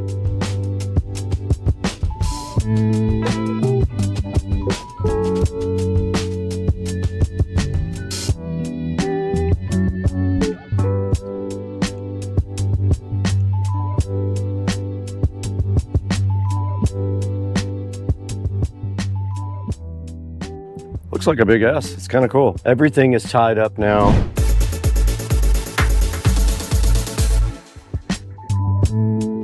Okay, we're recording on both the phone and the GoPro now. We opened up the Lumery app here. I have to sign in. You guys can't see this part. And here are all smart devices. We're gonna add a new device. It says it's being added. It says it's done. I'm gonna edit the name, Studio A S Lite. And there we are, we're done with it. Now, here's where you can tell it to either be color or white. You can just do a color. We did just switch it to red. I'll let you guys get a view of the light. Now you can do segments, or you can turn off segments. Let's look at a scene that's just kind of breathing. That's called Island Blue. This is Glacier Express. I use this behind my fridge all the time. Hut in the Snow, Firefly Night, Northland, Grasslands. That's very cool, man. Dream Meteor. All right, guys, let's take a look at the remote now.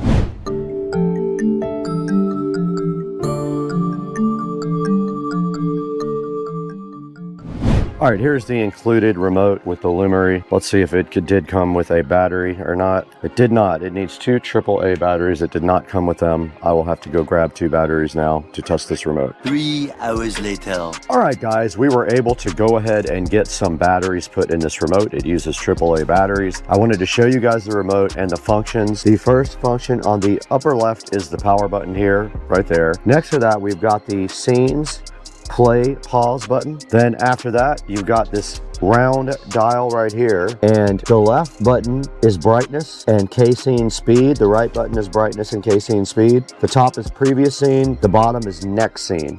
So mode is next scene, mode up is previous scene. Down at the bottom, you've got R, G, and B light, warm white, and cool light lights. And then you've got this auto button. Auto button means auto scene cycle. So that's what it is set to now.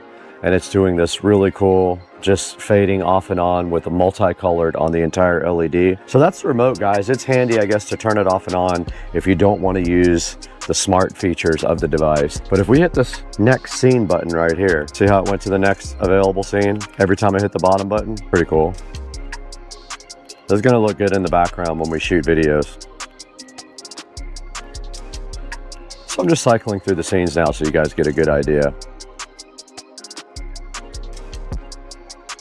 And I put it back in auto just now. So that's a look at this device and the remote control, how to mount it and all that. Let's take a look at this on Amazon real quick now, right here on this PC.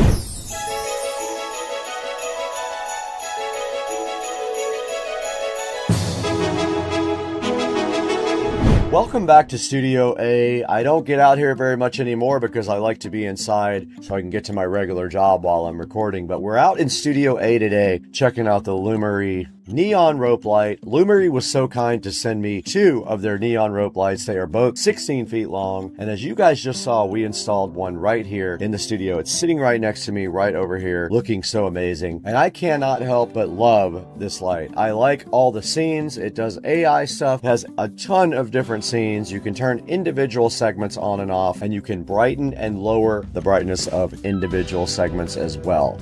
We installed one directly right over here in the Supercar Street Racing Studio A that we are sitting in right now, and it looks amazing, and I'm going to shoot a lot of video with that as the backdrop. So I'm trying to get more lights for that way, so when the camera's looking back that way, there's something in the background that looks really cool. Now this thing's awesome. It does come with a remote control. I've got it sitting right here, and I showed you guys this and how to use it on the video. It also does come with mounting hardware. You guys saw what I used. I mostly did not have to use a lot of these because of the way the mounting is, but it does come with these cool little U-shaped clamps that you take, and you can either screw them in something or you can use their included 3M tape. It comes with a whole thing of 3M tape right here that you guys can use to stick these U-shaped clamps on anything you need them to. Now, Lumery also recommends that you build like cool designs and stuff out of it. You can actually make this into cool. If you can come up with artwork, I'm sure you can ask AI or ask online how to come up with some artwork that is in one straight line. Like this eagle is one line. So you can do this with just one set or 2 sets of LED rope lights right here, this cool eagle. There's actually a cool and warm white setting on it too. If you just want regular white light, it does cool. and warm white lighting. It has 4.4 stars of review. It has 100 LEDs per meter, I think that is. It does music sync, and it is 16.4 feet long. Mostly good reviews. This guy had a bad set of lights. I don't really count that as that's a one-off. But mostly good reviews, up at 4.4 stars, so they are getting decent reviews as well. So check that out. You can get a 5% coupon on 2, 8% coupon on 5, or 5% off a qualifying purchase with the code that is on the screen. I will leave a link in the description to the Lumery neon rope light that we installed so fly and so fresh on my left right here. You guys saw it, it looks awesome. I'm super hyped to put my really good camera right here and shoot back towards, now that we have some lighting back here that we can highlight back here towards the TV. Now the TV just really needs like a backlighting, so maybe I'll look for something to do that with behind the actual television right there. But that's gonna do it for us today. It's Sunday. I'm really trying to chill today and not do too much work because it's hours and hours of editing and shooting usually. I'm gonna get out of here. I gotta get outside where it's 105 degrees.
Welcome back to the Deep Dive. You ready for another one? Always. This time, we're diving into the world of SpaceX. All right, SpaceX. Reusable rockets, astronauts to the ISS, that massive Starlink network, kind of big deal.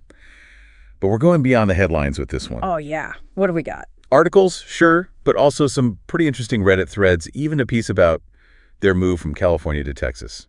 Wow, a real mix. That's what I love about these deep dives. You get to see things from all these different angles, official news, hardcore tech analysis, and, you know, the raw passion of people who just love space. Exactly. Yep. So, mission for today. Figure out what makes SpaceX tick. What's the secret sauce? What are the challenges? And what does it all mean for the future of space exploration, especially for you listening right now? Let's do it. Okay, first off, got to acknowledge that SpaceX has done some pretty amazing things. Reusable rockets like the Falcon 9 and Falcon Heavy, those have seriously slashed launch costs. Yeah, no kidding. Their Crew Dragon is basically a taxi service to the ISS now. And then there's Starlink, aiming for global internet coverage. It's mind-blowing how they've changed everything. Like, before SpaceX, space was pretty much just for governments with tons of money.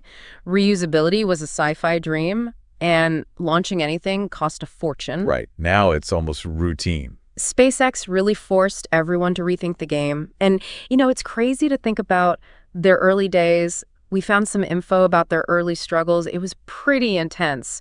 Multiple failed launches with their first rocket, the Falcon 1. Oh, yeah, the Falcon 1. And Elon Musk, I mean, he was putting in his own money just to keep the company afloat. Talk about a gamble. Seriously. Thank goodness that Falcon 1 finally launched successfully in 2008. Yeah. And then, boom, a huge contract from NASA for resupply missions. What a relief that must have been. That NASA contract was a game changer. It gave them the breathing room to focus on the Falcon 9. And that became their workhorse, you know. With that success, everything just took off. So what was the magic formula? How did they go from almost bankrupt to, you know, leading the space race? There are a few key things. One that stands out is vertical integration. They build almost everything in-house. engines, software, the whole deal. It's very different from those giant companies like Boeing who rely a lot on subcontractors. That's a great point. I mean, imagine trying to bake a cake, but each ingredient comes from a different store across town. That's how a lot of traditional aerospace companies work. But SpaceX, it's like they have the whole bakery under one roof, so they can change the recipe quickly, avoid crazy markups from getting each ingredient separately. Right. That in-house control gives them incredible speed and flexibility. If there's a problem, the engineer can just walk over and talk directly to the team building the part. It creates this culture of problem solving and rapid iteration. And this amazing dedication, almost cult-like, we were reading on Reddit.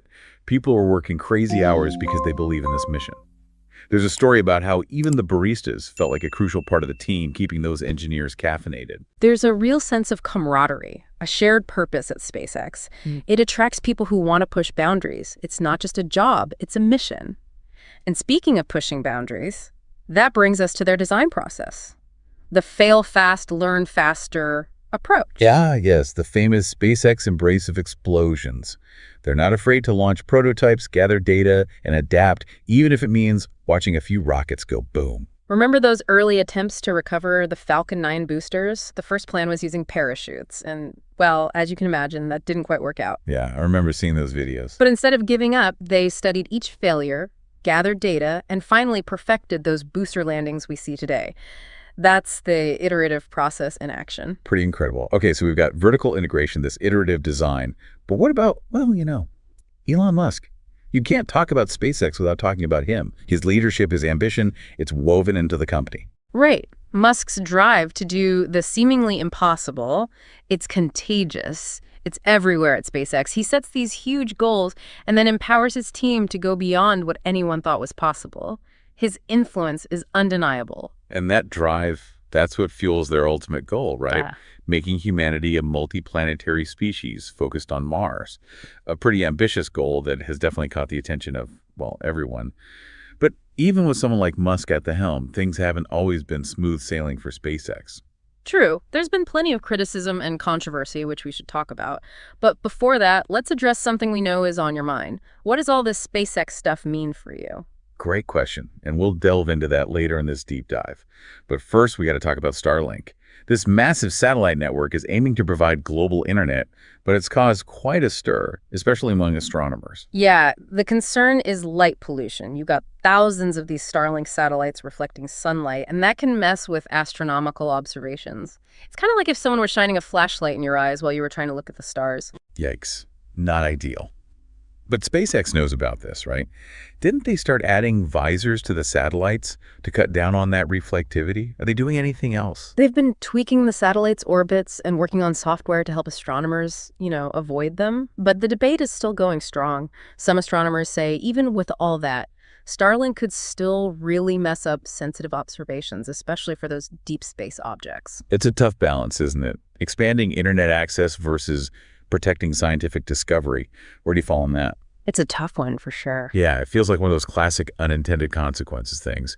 And that actually brings up another concern, space debris. I mean, the more we launch up there, the higher the risk of collisions, right? And then we just end up with this hazardous debris field around Earth. Think of it like rush hour traffic, but in space. One wrong move and bam, you could set off this chain reaction of collisions, putting future missions at risk. We could even end up with a barrier, blocking us from even getting to space. Okay, now that is scary. It's like we're building our own space junk obstacle course.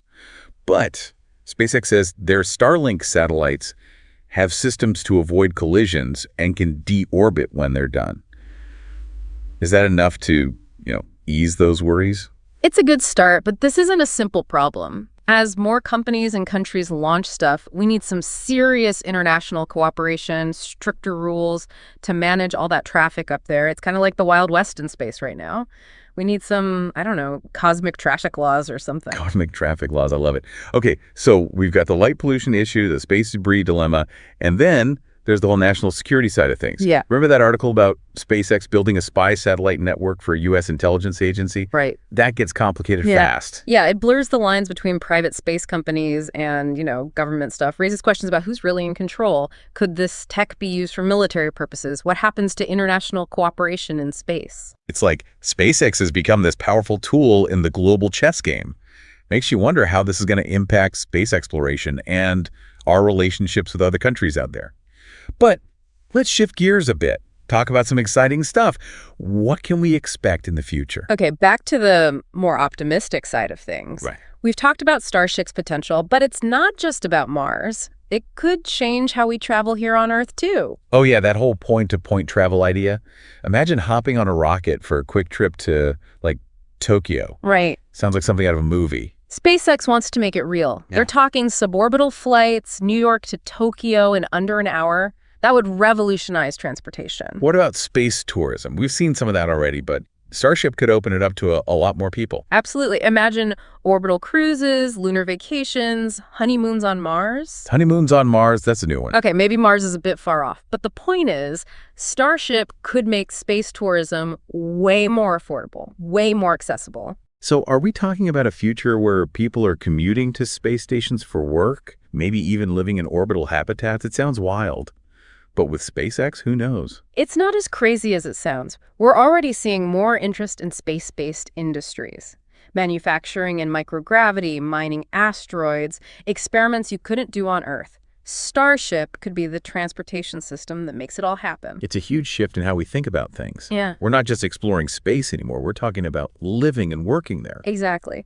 And there's the potential impact on Earth, too. A lot of space tech ends up being useful down here. Right. SpaceX's work on reusable rockets, those advanced materials, life support systems, that could lead to breakthroughs in transportation, energy, medicine, all sorts of fields. So they're reaching for the stars, but their innovations could have this ripple effect, making life better here on Earth. Pushing the boundaries in space pushes boundaries down here too. Exactly. That's what makes SpaceX so fascinating.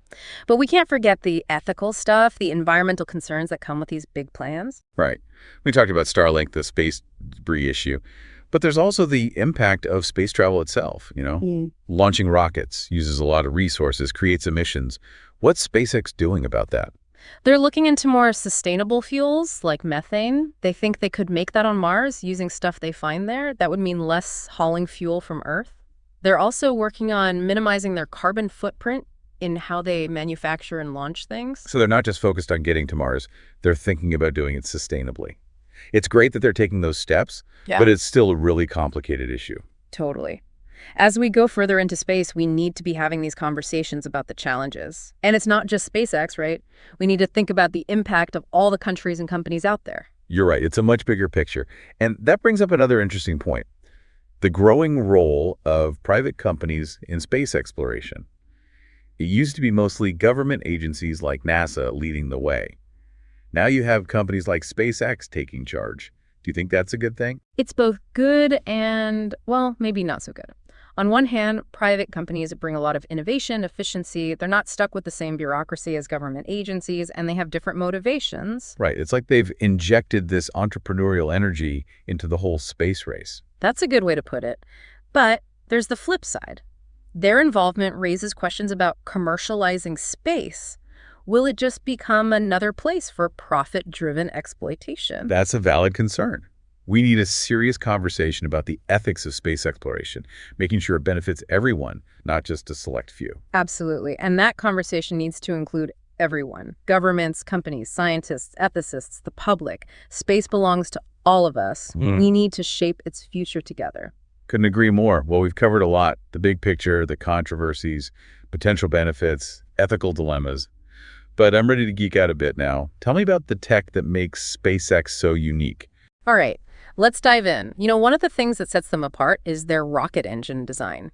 Their Merlin engine, which powers the Falcon 9 and Falcon Heavy, it's a marvel of engineering, known for its reliability and efficiency. And then there's the Raptor engine for Starship. That's a whole other beast. It's designed to run on methane, a fuel they could potentially produce on Mars itself, which is perfect for their long-term Mars colonization plans. The Raptor is a full-flow staged combustion engine, a much more efficient and complex design than traditional rocket engines.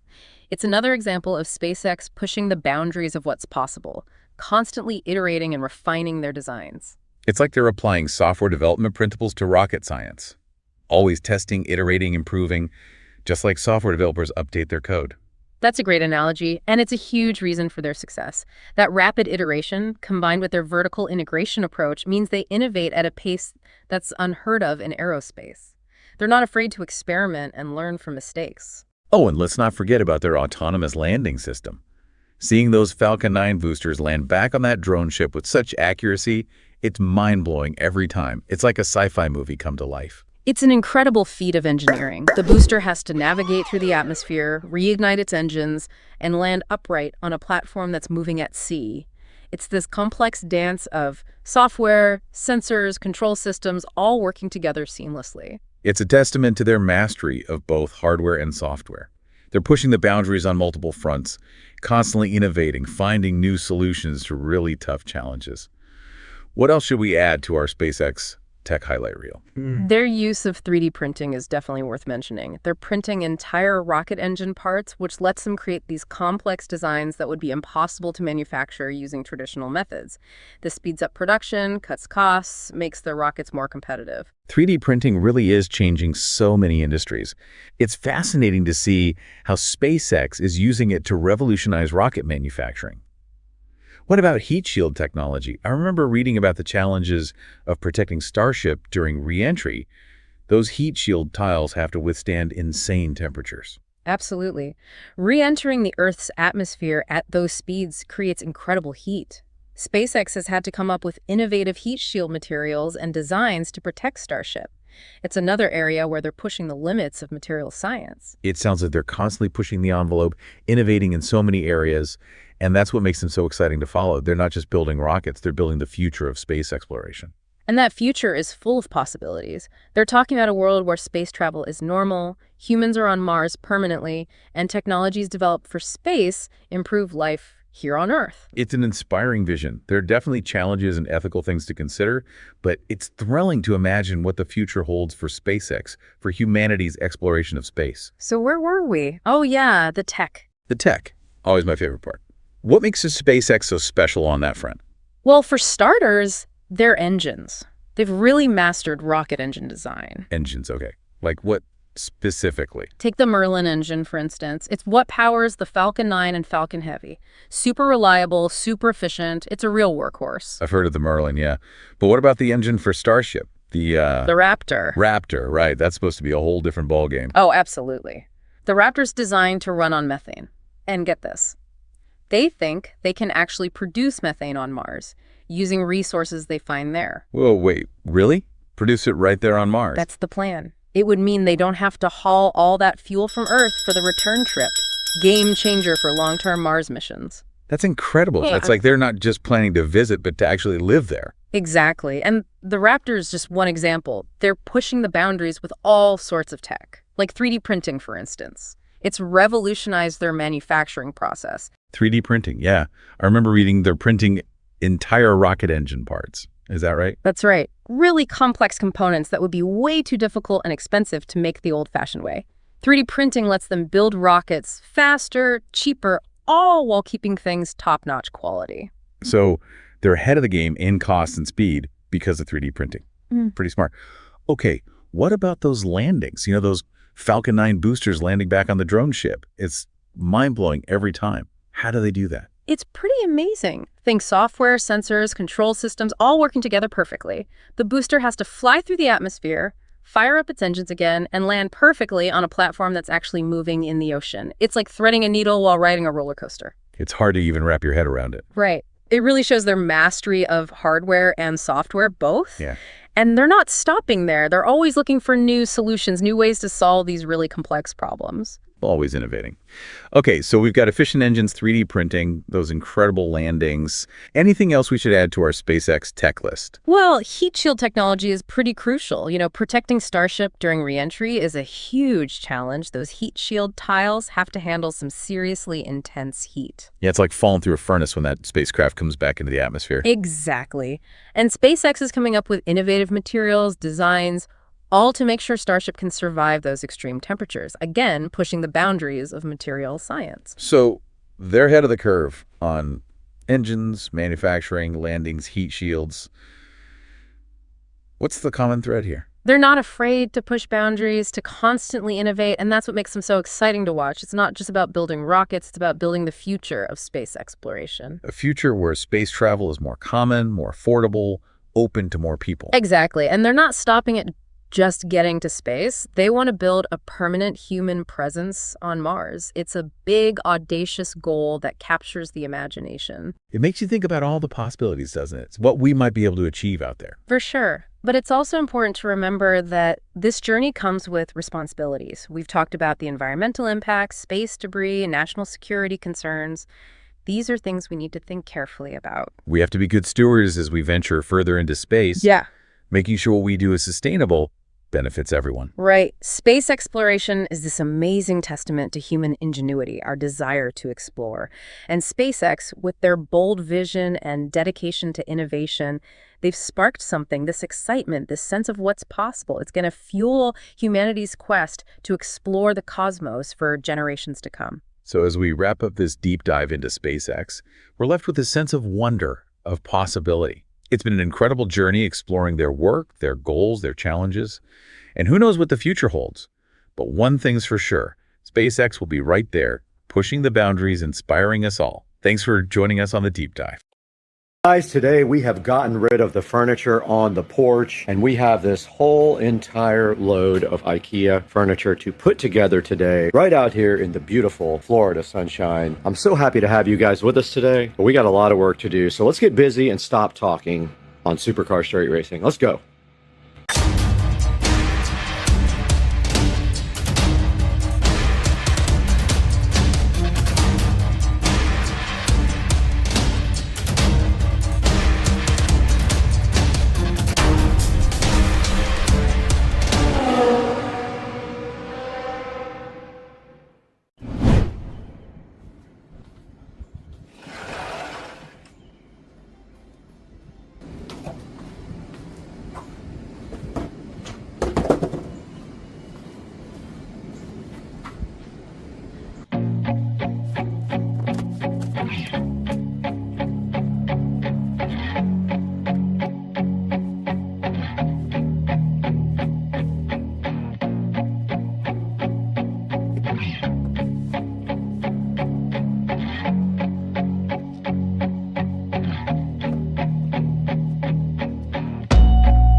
right, 4 hours later, and we have finished assembling the furniture. I tried to do this in a pair, so I did both of them at the same time. One step, yapper, and this is how it came out. So these are mirror images, and I think this looks fire, dog. I'm just gonna move everything over like an inch or two to fit on the carpet here. That.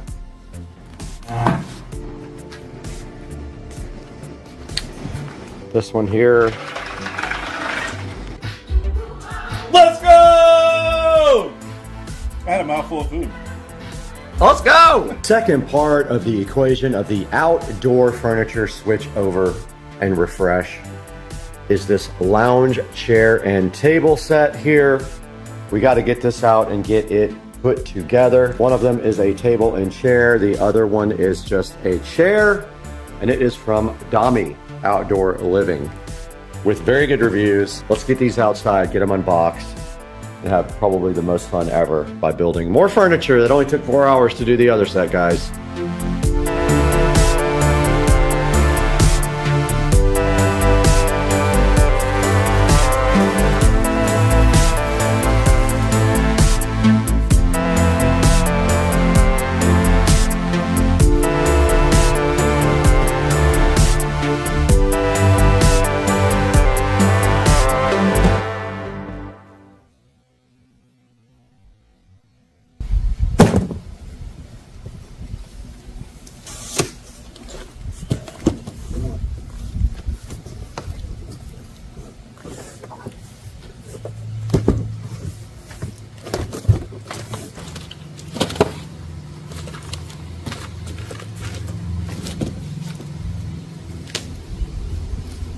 Okay, they gave us this nice toolkit with the accessories, but I went ahead and got my bit for these Allen head right here, and now let's go ahead and get this thing opened up and put together.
All right, we got both the chairs built now and the table. They definitely feel cheap, way cheaper than these guys over here did, and they're just not that much cheaper.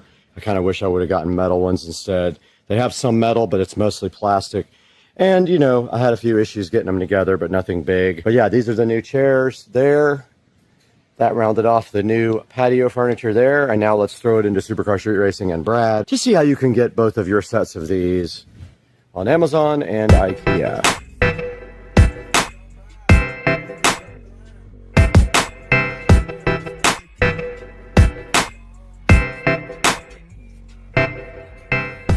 We're back at the 4K production studio today. My name is Brad, and if you haven't been to our channel, welcome.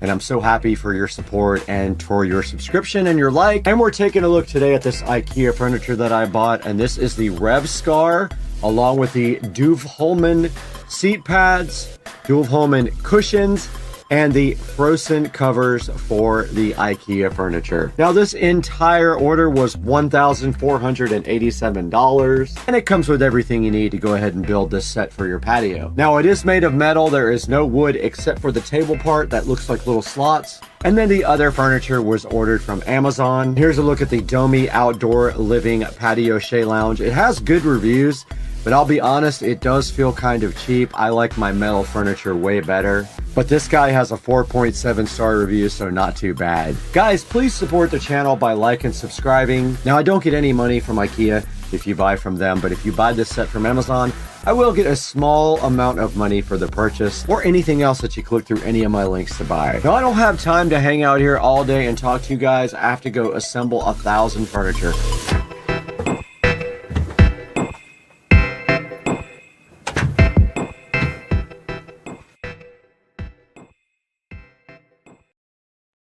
Check out all the wildlife right there.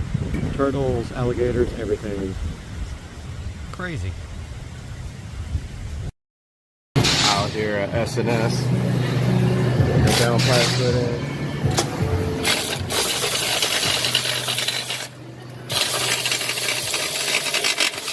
There it is. Get some video underneath the car.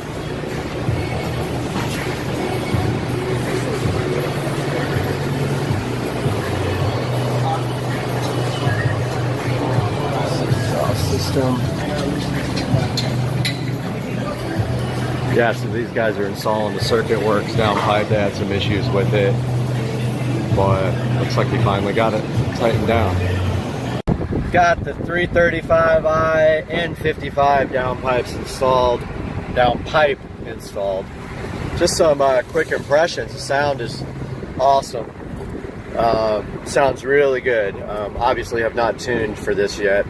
Although you don't really tune for a downpipe. I mean, you could tune for increased exhaust flow, but you know, obviously there's going to be some power increases just by putting it in without that restrictive catalytic converter right there. So yeah, I got the circuit works from eBay. He had some problems getting the V-band on. Said that it was a little bit tougher than normal, but he eventually got it on about an hour and a half time.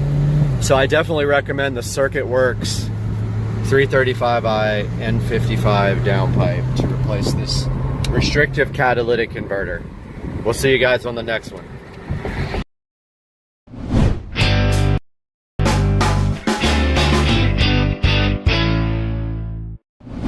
What's up, guys? We are back in the SCSR living room today with something awesome, something different though than before, than what we had last time. We do have another robotic mower here for you guys to check out. This time, Yard Care reached out to us again. We have worked with them in the past. They sent me this robotic mower to check out. Now, this one is different from the first one. It uses cameras and it has bumpers on the front and things like that to detect where your yard is. So this is a little bit different. Let's get this thing looked at and then take it out back and see how hard it struggles on my very difficult backyard to cut.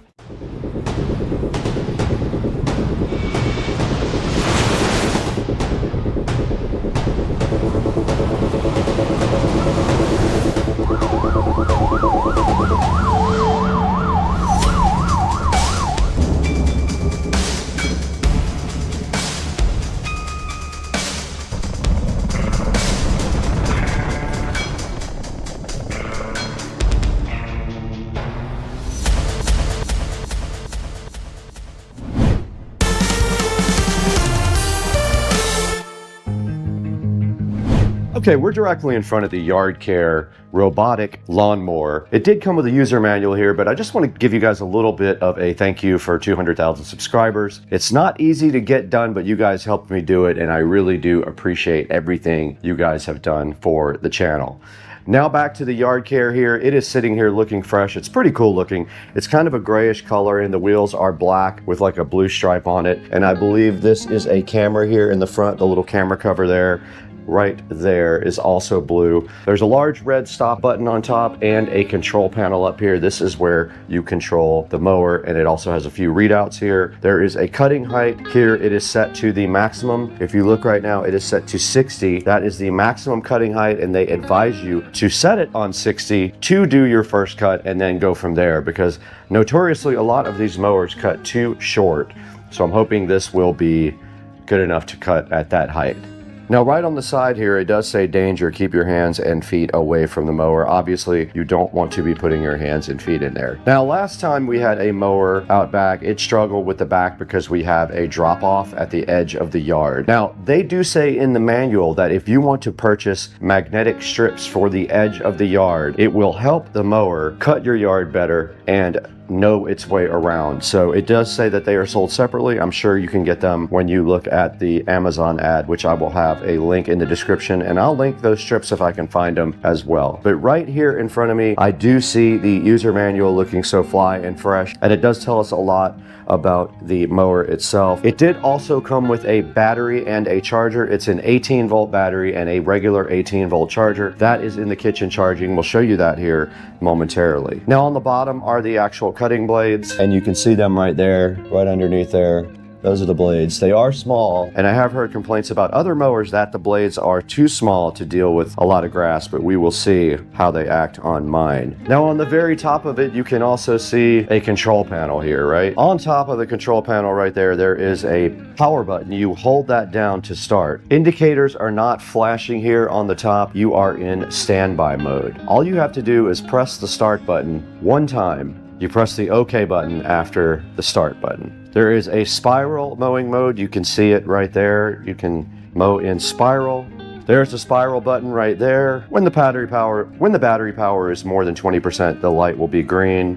When it's less than 20, the light will turn red. And there is an alarm indicator. You have to press the OK or the stop button to clear those errors. You can press the stop button on top to clear and stop the mower. There's some maintenance tips on the next page. You can carry it from the back here. There is a lifting handle underneath the back. Now you can also replace the blades at the bottom when they do get dull. They are small blades, almost like little razor blades. And now let me show you guys the battery pack and charger. Okay, we're here in front of the Yard Care battery pack and charger. This does use one 18 volt battery, making me wonder how long it's going to last. We'll see if it can cut my backyard. It's very small. It was almost charged when I got it, so it is fully charged right now, and it does go directly in the back right here. There's a slot for it right there. There is not a whole lot to this because it does not have an app and it does not use GPS. Now that we've taken a good look at this, let's take it outside in the back and see if it can cut my yard.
What's up, guys? We're out here in the Supercar Street Racing Studio B, our second studio, the smaller one, to do a small video about this YardCare V100. Now, YardCare is a longtime sponsor of Supercar Street Racing, and they did reach out to us and see if we wanted to look at their robotic lawnmower, the V100, and I said, of course, and I feel like you guys would want to take a look at this as well. Let's preface this with saying this lawnmower is made for shorter grass, not really thick grass. If you have very thick St. Augustine grass in Florida, this will not work for you. You're going to need one of the other models. This one will not navigate through very thick St. Augustine like mine in my backyard. I ended up using it across the street at Rich's house, in which case it did fine. Now, the great thing about this is it doesn't have any kind of antennas or GPS that you have to set up. All you do is just put it on the ground and say go. This thing just rips for you and cuts your grass on its own time. Now, it does actually use a battery and charger that are separate from the actual unit, so you don't drive the unit up onto anything. You actually charge the battery in a charger and then just stick it right directly in the back of the unit. It does have interchangeable blades also, so if they ever wear out, you can get under there and actually change the blades out. And it does have a place to grab it on the back. You can hold it from the back and then the front and just carry it directly like that. And that's what I did when I took it over there to Rich's yard yesterday and cut his front grass. Now, you can see right here in the picture, there is the actual charger right there. And it looks like a lot like a standard tool charger. When you buy like a regular tool, it's like that. And I believe it is 18 volts on the charger. And you can see right there, it does say 18V right there, 18 volt charger. It can mow up to 1,600 square feet on the 18 volt charger, or you can get an extra battery, of course, and then you can mow as much as you want. Now, this thing can use magnetic strips so that it knows where your yard edges are, and I will put a link in the description to those as well. It has adjustable cutting height also. It's got an HD camera. That's how it knows if things are in the way. And if you watch the video, you can actually see this guy trying to avoid me when I'm in front of it. This thing says in the description, you have to have a well-defined lawn. What that means is clear boundaries, no big drop-offs, so that the mower can see what it's cutting. Now, here's a good look at the obstacle avoidance that it uses. You can see right here, it scans the area and can see things. There's a spiral mode. There's a button on top that activates that. All you have to do is push it. It does this mode. It's got a bumper on the front too. You can see it right there in the picture. And you can see it in my video actually. If it bumps into that bumper, it will move almost like a robotic vacuum cleaner. It has adjustable cutting height. Look at the picture here. It can go up to 2.6 inches and then it thinks it's an obstacle. There's instructions right here. It says obvious boundaries. So you see here what it can and cannot handle. It has problems with very tall grass and also unclear borders on your lawn. There's the range of this thing, 1,000 to 1,600 square feet is appropriate. There's a little overview of the controls. There's a look at the top, the control panel, the scale knob cover, the AI, the rain sensor, and the stop button. And then at the bottom, there's the caster, the blade disc, the driving wheel, and the protection disc. And here it just tells you what comes with it. It does come with a 1EC robot mower. You get one robot mower, not two. A battery charger, a 4 amp hour battery, some screws for the cutting blades, some spare blades, and an instruction manual. And right now this guy is on a limited time deal. It might not be that by the time the video gets posted. Right now it is $379. If you have a payment plan on Amazon, you can also do that and do payments through them. And YardCare is a proud sponsor of Supercar Street Racing. Please support our sponsors and let them know that you came from Supercar Street Racing, so they reach out to us again to help you guys buy the right products from us. And you did see this thing made easy work of Rich's lawn. His grass is thinner than mine, so it was easy to cut for this thing. I believe I left it out there for about 15 or 20 minutes and it did get most of that front area cut. And then all you would have to do is take it and transfer it to the other part of the yard. And I want to thank you guys for 205,000 subscribers on Supercar Street Racing. We could not do that without you. That is a huge milestone. I also want you to check out our Instagram and Facebook channel. I will put both of those in the description now. That way you guys can please go follow me on Instagram, follow me on Facebook. Let's get this train rolling. But we got to get out of here. I have to actually work.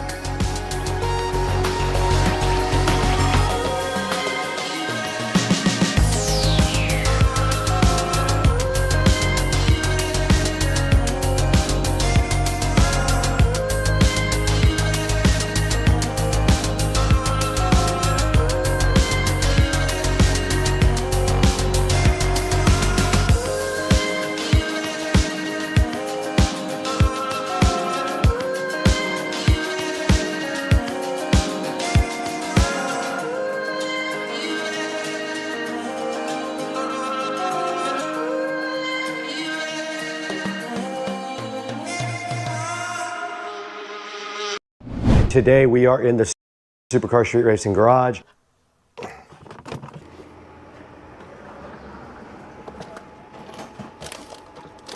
What's up? So we have a total of 4 of these speakers itself, which we'll be installing. We're just kind of running them down with the ratchet. It's not gonna fit. It's not. And then we need another, we actually need this for that side.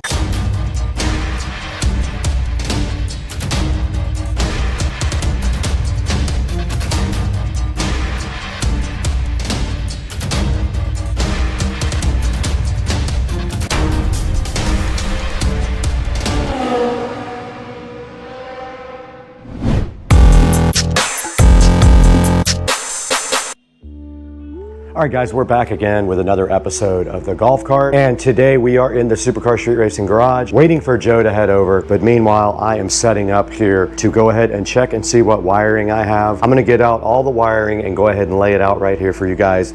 We're gonna get it all organized and look at it and see what we got right now.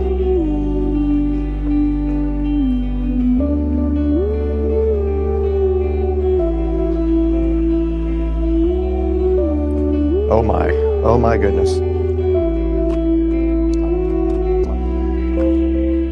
But now it's time to clean it all up. All right, let's get this outside to the garage. Back out here in the garage, we got all the production lights set up and the mics and everything. And now I'm just gonna go ahead and start putting stuff on the table to get it all organized.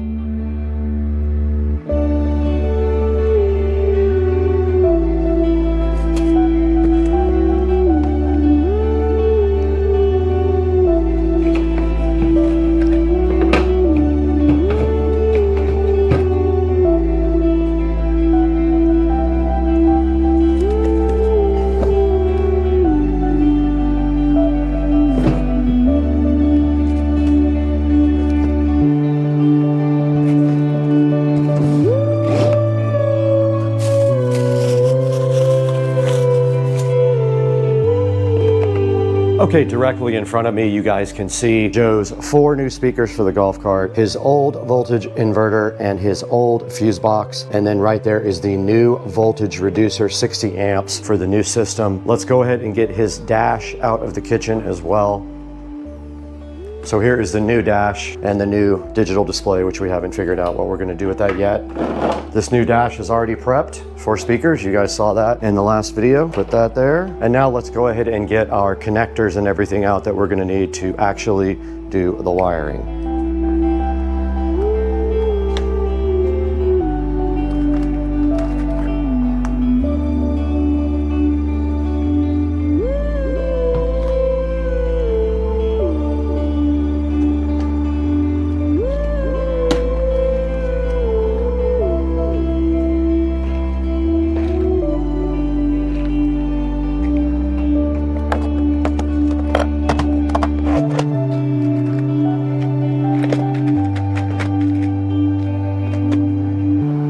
What's up?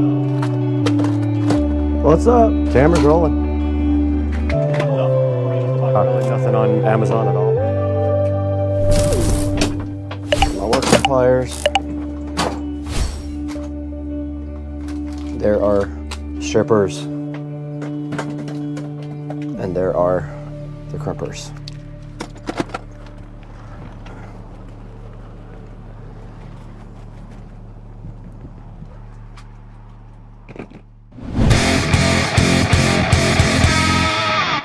All right, we're back out here with Dukes of Duval, and we are in a brand new day and the next video. And as you guys saw a few minutes ago, I went ahead and got everything laid out on the table and got the garage set up for work. So we have all of our wiring connectors here and all of our wires in somewhere in here maybe. But do you want to kind of go over what we have right here in front of us? All right, so one of the things that we decided to do with getting this new lithium battery was to do a couple upgrades that I've been really wanting to do for quite some time. I'm a music guy, I love music, so I wanted to put something really cool in here. In one of Brad's videos, we did a full audio build out for him, and it was a great design. It sounds amazing, so I wanted to kind of mirror that. Pretty much the same thing is going to happen with this particular golf cart, where we're going to be adding a new dash. We're going to be adding 4 6.5 speakers along with an amp and a subwoofer. So pretty excited about this build out. On the table, we have most of everything that we need. There might be a couple of items that we're still lacking, but for the most part, everything that you see is going to be a part of this full build out. So the first thing that we did is I went on and found myself a new dash. That's a replacement for the club car itself. On here, you see that it has 2 speaker openings, has a couple of cup holders, has a little dash insert here for you to be able to hold stuff in there, and then of course a little coin tray. More importantly, on the front of this, it has a single DIN opening for a radio. I purchased this, but there was a couple of different options that you could have went with. You could have went with a round style that they have for some of the, and with this particular setup, we went with a single DIN. The likelihood is that we're not going to use a single DIN radio in here. We have plans to potentially put something in here to have a tablet or some sort of an iPad to cover this over. We're gonna figure that out. We haven't got to that point just yet. So once we get to that, we'll make a decision. So with that being said, additionally, a part of this setup, we got a new amp, which this is a little bit difficult to find something that worked really good for our particular setup. So what we wanted was a 5-channel amp. We wanted it to have Bluetooth. Unfortunately, finding anything for a reasonable price that has a Bluetooth option is very limited. We searched Amazon, we searched local radio shops. I mean, I went through and through to find something that made sense. So I went with this Boss Audio option for us. Everything that I read online for Amazon says it's got good ratings. I believe it's like 4.5 stars, and it's gonna have everything that we want from a amp perspective. It is not a marine grade, which is fine because inside the cavity where we're going to be putting this, where the battery compartment is, we should have no issue with any moisture, any problems with anything getting in here, so it should hold up just fine.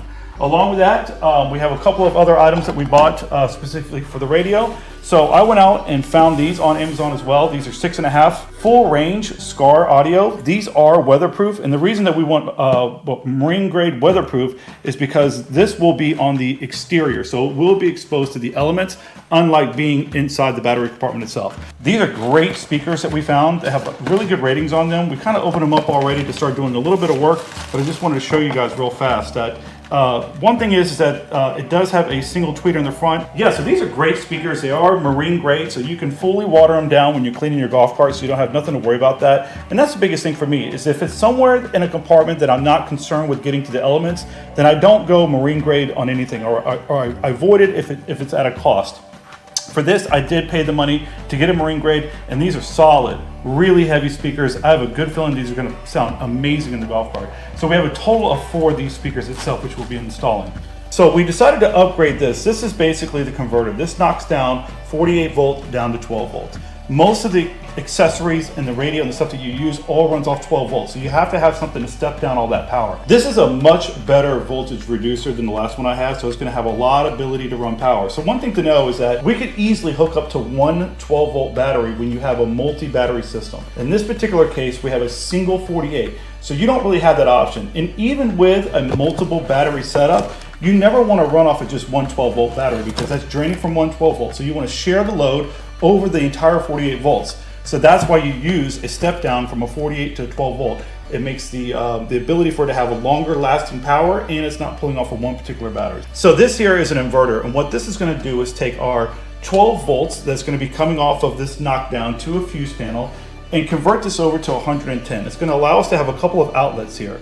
With this is really nice if you're someone that likes to decorate your golf cart or do various things on it that you need 110. This is a great thing to add. Also, the really cool thing about this one is it has USB ports as well. If you have anything that needs to be powered by USB, which we do, you can directly power it off of the inverter. So we're actually going to take advantage of that, correct? I believe that we will, but also on top of that, we went out and sourced a couple of these particular aftermarket USB ports that you can add to the golf cart. They run off of basically 12 volts, so we can add that to there, and that's probably going to be an option for us for the front of the golf cart. We do have an option for USB that is on this inverter here itself, which we might use in the back in some capacity. However, in the front, what we wanted to do is have a couple of options. One for external charging if somebody had their phone or something that they needed to charge. We wanted to add that. So what we went out is we found a couple of these online. They're pretty cheap on Amazon. Runs off of 12 volt itself, and then has obviously the female adapter for the USB. So this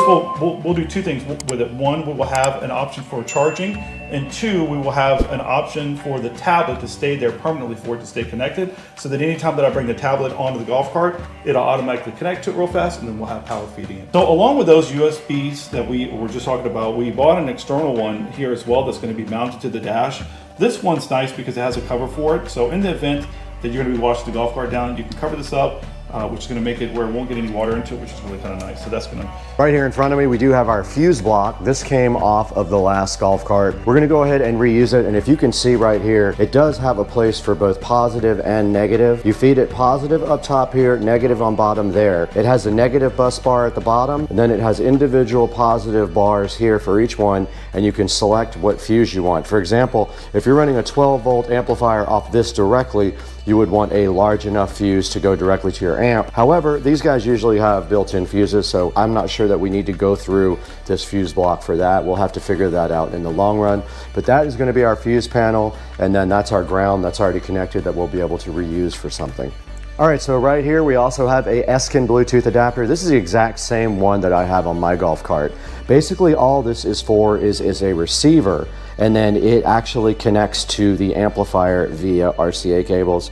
It has a proprietary USB power supply, and I will show you that right now as we unbox the Elecan.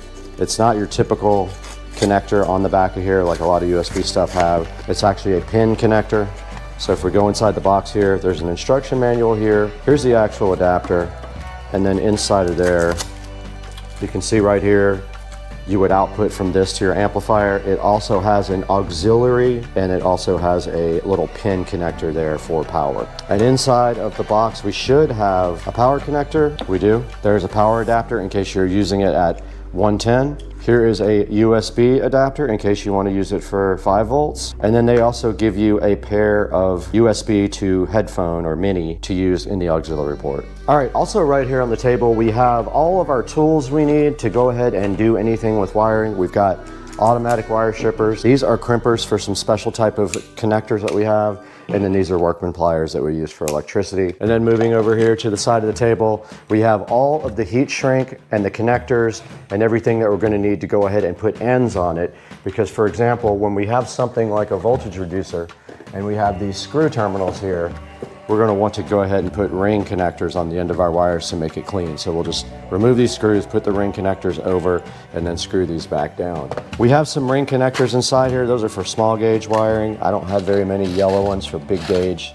So we're going to have to see if we have enough to do what we need to do. But we also have spade connectors in here and other types of connectors that we might be needing. So we have all that out. Here we have some clamps to keep the wire nice and clamped up and against the side of the golf cart body. We have heat shrink tubing.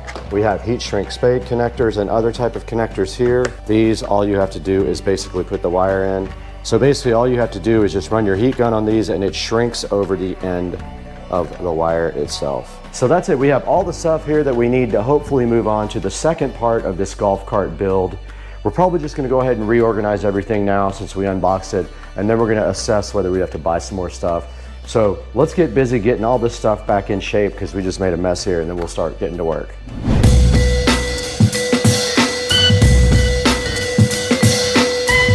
All right, so after doing a little bit of engineering, so to speak, to remove some of the plastic, the battery is in now, fits very snug, but what we need to do is get it bolted down.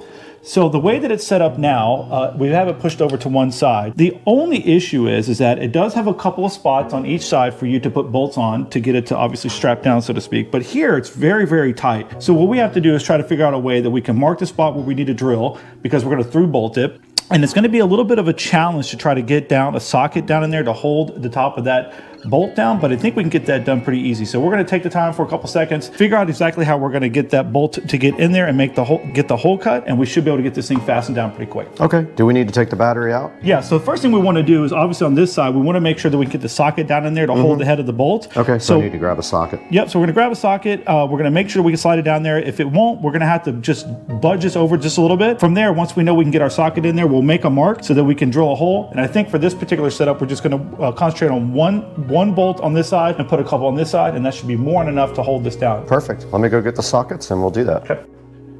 All right, so what we wanted to do here was to make sure that when we go to bolt this in, because it is pushed all the way to the side here, that we have room for our socket to go in. So just added the socket for the bolt that we're going to use, and then just test to make sure, and it went down, no problem. So our biggest issue now is going to be to find out exactly where we're going to be bolting this down. So what I'm probably going to do is take this extension right here, and I'm going to put something on the end of the tip of one of them, and I'm going to make a small dot right where we're going to drill our hole, which will be easy enough, it should be, and then we'll be able to pull the battery out, see where I marked, drill the hole, and then from there on this side it will be much easier because it's all exposed.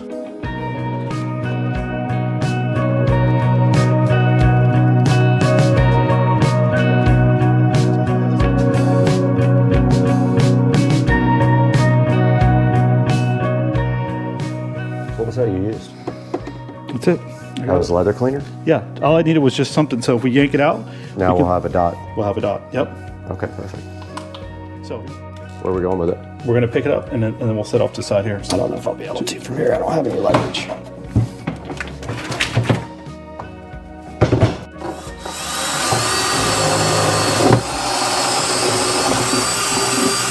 So it is on one of those ribs. Okay, we're back again, and Joe is putting the bolts on this side all the way through. So he's just kind of running them down with the ratchet. If you have an attachment for that drill, make life a little easier.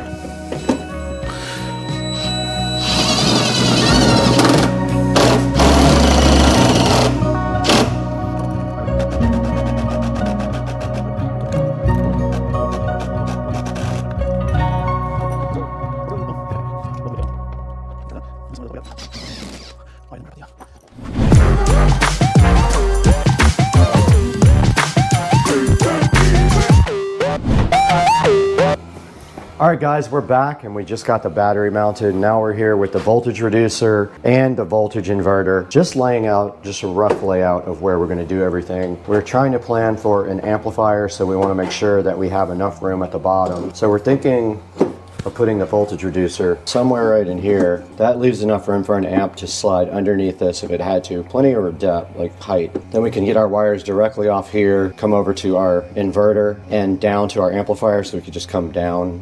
Should we just go ahead and mount it, call it a day? Sure. So we need to mount this fuse panel too. Yep, we do. Fine. It's just on this side of the hump though. It's like... We're gonna have enough room for these wires to bend and go the way they need to go. This one just... Yeah, I'll turn it straight that way.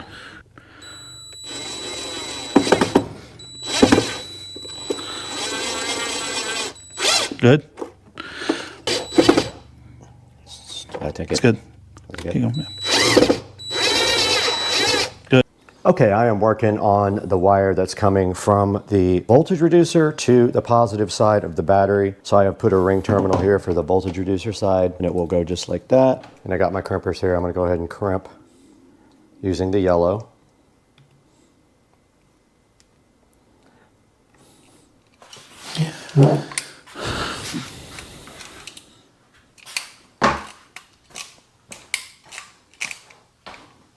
That's perfect. We need to run an amp wire now. It just needs to come down literally right here. Yeah, I think come straight down and right here, but is that anywhere near long enough?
to do this ground so that it runs up that way instead of underneath right there. Up and over? Well, it's got room behind it. It's got a... Well, now I was thinking this side up. Oh, so right there. Welcome back to Supercar Street Racing, and we're back in the 4K production studio here, and we have a special video for you today because these guys right over here across the street, Rich and Trish, gave me a Eufy 11S robotic vacuum to check out because they couldn't get it working. They said it's all yours, so we're going to check it out today on Supercar Street Racing.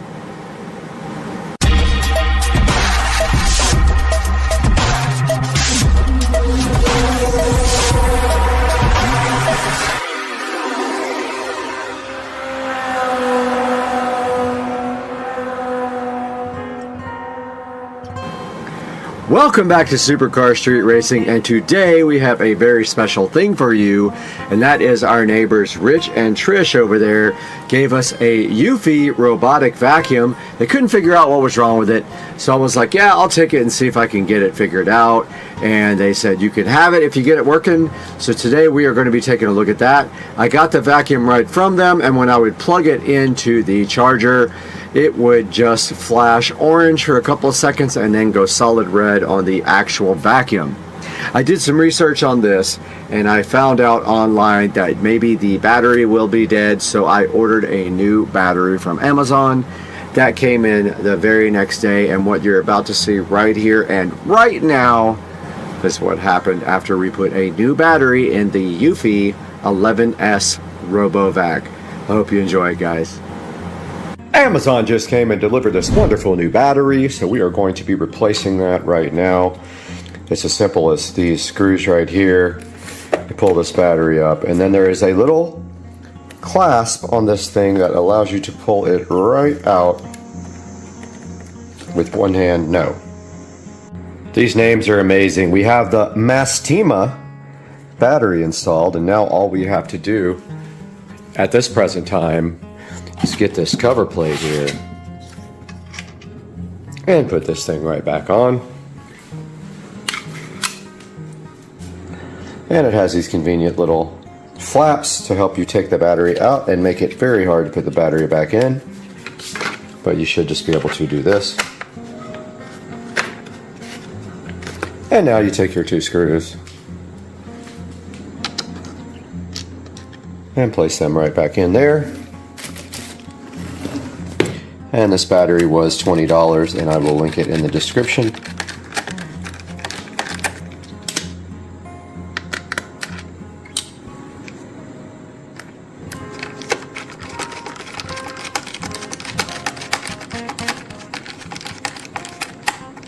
And that is that. Now we get to see if our free vacuum cleaner actually works by placing it on the charger.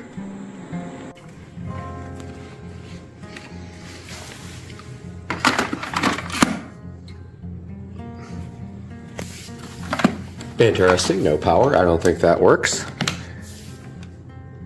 And there is now power to the charger, so let's place the Eufy on its charging stand. Maybe. Let's see if that goes red or stays charging. It is charging, so the new battery has seemed to work to revive the Eufy vacuum cleaner. Let's let this thing charge for a while. While the vacuum's charging, we might as well get the remote done. I was going to clean it, but I can't find any cleaning utensils there. Got some Windex here. Go ahead and clean this guy and probably replace the battery. Get us some paper towels going here. And we'll give this guy a nice cleaning and replace the battery.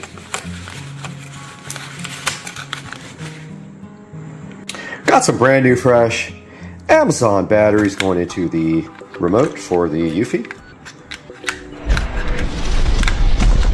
It's going to love its new power source so much. And flip it over, and we can see that it is working again. and it has some stuff on here from me cleaning it, but yeah, the time is wrong. I see that. Don't know how to set the time and stuff on this. I'll have to get the instruction manual out and figure out how to use this guy right now. All right, guys, we got the new battery installed in the free Eufy vacuum, the 11S, and it has gotten now to a blue hue, meaning that it should be charged. So let's see if our trick did it. Let's see. Okay, it's working. Totally working. So our new battery did the trick for the Eufy 11S vacuum. Let's see what it can do.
All right, guys, you just followed the brand new old Eufy 11S RoboVac all around my house. And it did amazing and came back to the base to charge. And it usually takes about 2 hours to charge. I have figured it out by now. And this was a come up from Rich right over there, my neighbor. All we did was replace a $18 battery or $19 battery, and this thing is rocking. And now we have to figure out how to clean it, change the filters and all that stuff, but I think I like this thing. And it's going to stay in the Supercar Street Racing headquarters. Maybe we bring it into the Supercar Street Racing Studios and let it clean. And guys, I hope you enjoyed this video, and we will have a separate video with you riding on the vacuum cleaner for a cleaning frenzy on Supercar Street Racing. This is spin. You ready? 1 billion oh my god, yeah. Let's go. I don't have a jacket. That's what I'm waiting for. Yeah. That's my. Gotta hold the jacket. All right, guys, welcome to part 2 of the bedroom makeover with a 65-inch 4K home theater system. And the first step is going to be painting this place, and I am going to be painting the ceiling as well. It really needs it. First step though is I'm going to paint this upper trim, and then I can tape that off and come back and paint the ceiling afterwards. But I got to get all these lights down and get these speakers like at least dropped down and uninstalled. So you have to use a tiny little screwdriver to get into the mesh, and then there is 4 screws here on the outside that have the little tabs. We're going to take those off now, and then I'll get back with you guys. All right, guys, I got the speakers a little bit off the ceiling.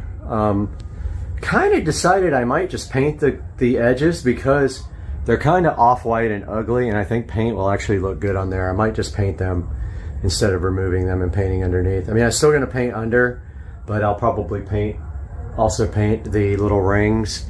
I started taking the guitar holders off the wall. I totally forgot how much work this is going to be. Got to deal with the curtains as well. These guys are held in with drywall inserts. So it's just like that. And we will be back. Okay, we had a bad spot behind the door where the tape was coming off the drywall. It's always been bulged out. I scraped that off. I'm going to attempt to fix it with just putty, but a lot of times that will just crack eventually. So for now, I'm going to try that. If that doesn't work, it's going to have to be retaped. And now I'm going to pop out the lights.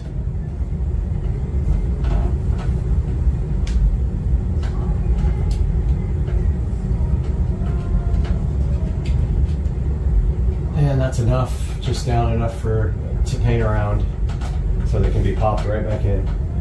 Boy, it's blinding staring into those things. So I've always had an issue with these lights since I got them. They flicker pretty bad when you turn down the brightness. So I'll get a small brush and work inside of these so I don't have to pop them all the way off.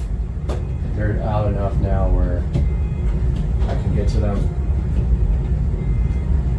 Other thing about this ceiling is this was from when they scraped the popcorn ceiling, and this ceiling scratches very easily. Just a fingerprint on it will scratch it. And I don't have the paint, so I've been using a much better paint. It is a Valspar Ultra White flat paint. And I didn't use the ceiling paint on purpose because one day I'll discontinue that and I won't be able to get it. So I'm using just regular paint for the ceiling. So I got all the wall plates out except for behind the bed. That's a whole separate painting project. I still got to take off the curtains, but I'm not ready to paint the walls yet. Walls will be after I get the TV mount done because I've got to put a hole right there. Now, technically I could cut my speaker holes now because I have a template for it that I created and saved. Actually don't know what I did with that. Came out of the attic. Hopefully it's around, but I do have a template that I made out of cardboard. But that's the issue where the drywall was coming up, and it's slightly coming up there. But I don't know if I'm going to scrape that and try to mud it because it always cracks afterwards. But I'm going to repair that spot. And let's see if we can locate. I'm going to turn off this so we don't get copyright strike. Okay, so I think I decided that I am going to just paint the trim without taping off the wall, and just then when the trim is completely dry, because it's the hard paint that won't peel off, I hope, I will tape the trim and then paint the wall. Alright guys, so I couldn't find my small putty knife, which is a bummer. It would get in that little crack there, so I'm just going to have to try to use the large knife and come in from a different angle and fill this hole right up. I hate using this big knife for this. I just don't have any.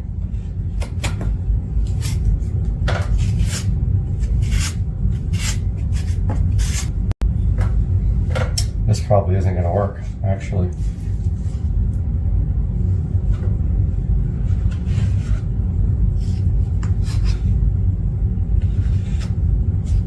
Maybe.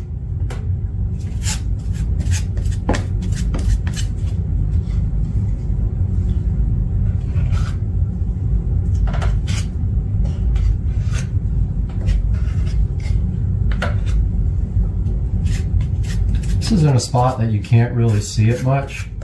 Is the only good part about this. And I left it like this for years. I mean, ever since I've owned the house, honestly. And so really any putty on this back part of the door doesn't matter because you can't see it.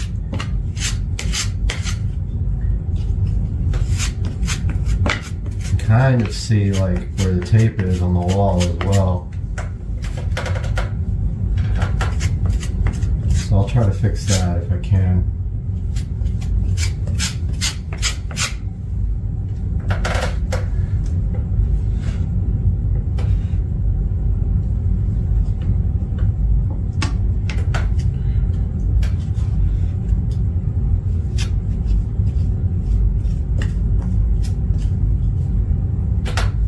I am not good at this, by the way. I always do a bad job doing putty. It never looks right. So, doing the best I can with my limited skills here. I'm making a complete mess in the process. Already, this does not look good.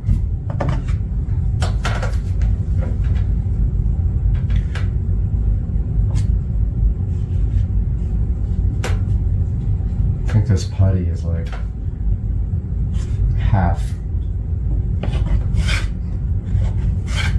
There we go.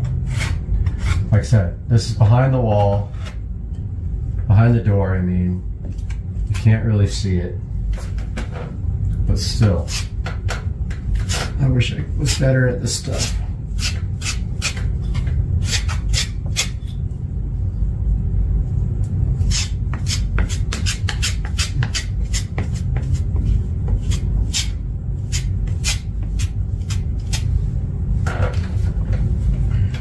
Still an area back there that doesn't look good.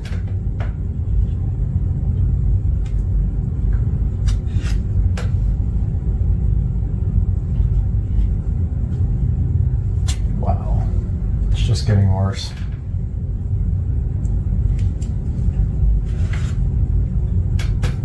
Can't even tell which side is of the knife is for smoothing.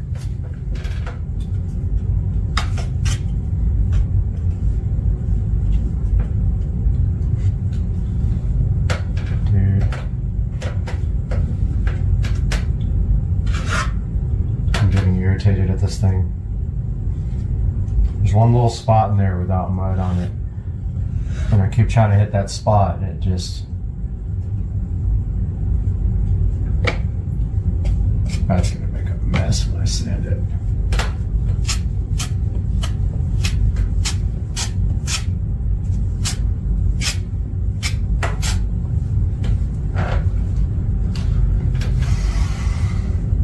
Still one little spot there.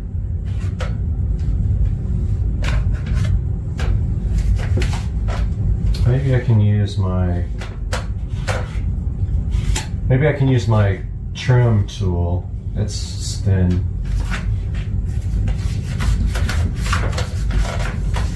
And it is right here. It's got a thin little edge on it.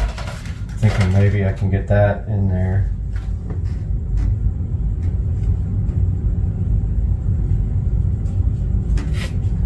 Worked pretty good.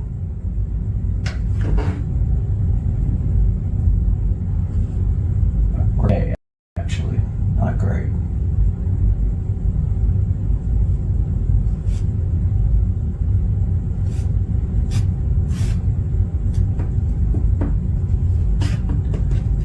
It's good for getting in that little area, but there's still this part at the bottom that just does not want to fill up very well.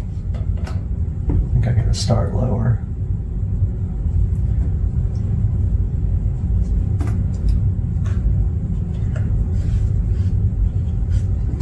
Man.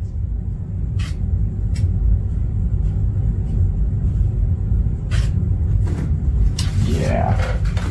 This looks like absolute hot garbage.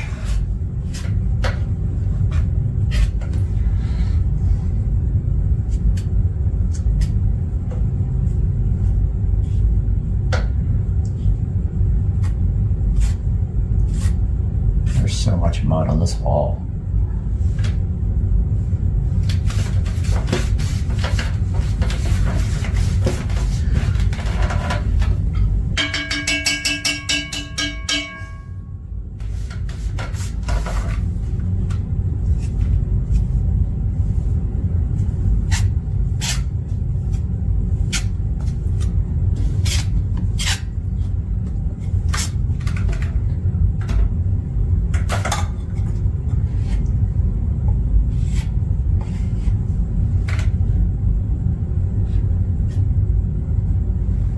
So I'm just going to leave it like that because I'm making it worse.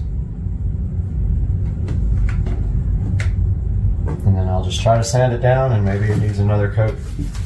Maybe not. Not sure. Looks like crap though. I'm not proud of myself. Okay guys. Thought I was ready, but I can't find my saw. But I'm going to go ahead and mark. I did some measurements over there and I'm trying to match this side with that side. Hopefully this template works or I am in big trouble.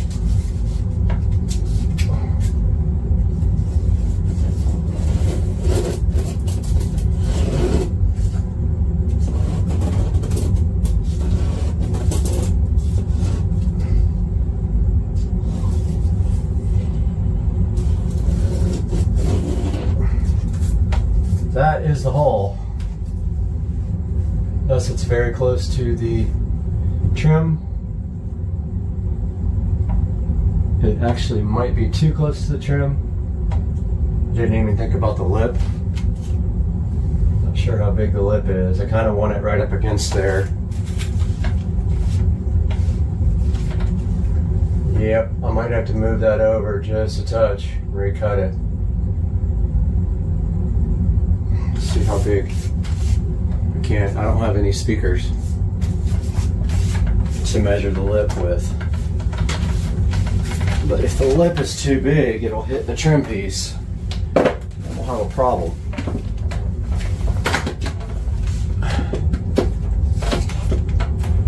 That one's not out far enough.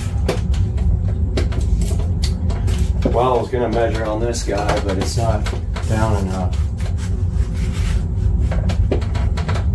Oh, that's going to be close. That is going to be real close.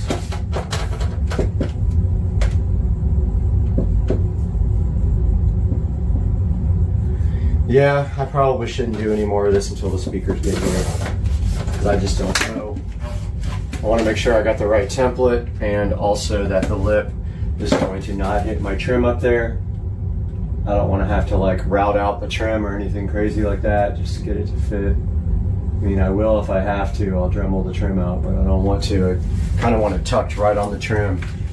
So I'm going to wait till the speakers get here. Unfortunately, that's going to be next week. So no painting either, because I want to paint after I cut the holes. We got another issue with tape right here. I was just thinking about maybe I can get the exact dimensions offline, but that still won't tell me how wide the lip is. But we do have an issue right here with tape.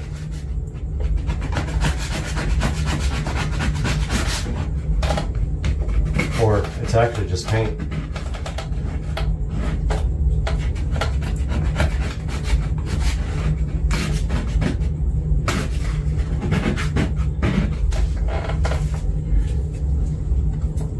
Yeah, it's just paint peeling up. Thought it was a tape line. But there's like air bubble in the paint. It goes all the way up to the top.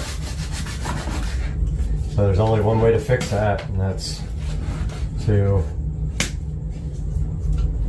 sand it, fill it, sand it. Get a lot of that loose stuff off. Put a layer of mud on that. That's all we can do. All right, I sanded that down and put some mud in there. It kind of looks like the bubble came right back, but that's so weird. I'm gonna let it dry all the way overnight and then sand it tomorrow probably. Guys, I started the super fun process of taping the floor. I totally forgot. I've got to tape my floor off before I paint the trim, and I want to knock out this trim here and the trim around the ceiling at the same time. And so I have to tape the entire floor, so let's get busy doing that. Amazon truck just arrived. I was so happy and excited. And this is the first part of the TV replacement. This is the wall mount. If I can get it unstuck here. And this was on special on Prime Day for, I think, $27, $26, a good deal. And this is the wall mount. And I have not seen it before. Let's get some lights going in here. All right, so yeah, this is the wall mount. Wall mount troubleshooting manual for your wall mount. Okay. Looks like it's in two pieces and then you put it together. These are the arms, the VESA arms, and then behind there looks to be the plate that must go together in two different pieces and then bolts up. So we will actually assemble this later, and then once we have the TV, we will have to figure out how high up the arms need to go. And then do some measuring to figure out where the bottom of the TV is going to end up so that we have enough room for our dresser and the receiver. It's my least favorite time ever. Painting time. First of many on this job. So the first thing we have here is our Valspar Signature trim paint. It is pure ultra white semi-gloss. And I've already shaken and stirred it a bunch of times. Just remember, when you do this paint for the first time, have some paper towels so after you pour it, you can wipe the paint off of the rim here. The more paint that gets on the rim, the harder it's going to be to open and close your work can in the future.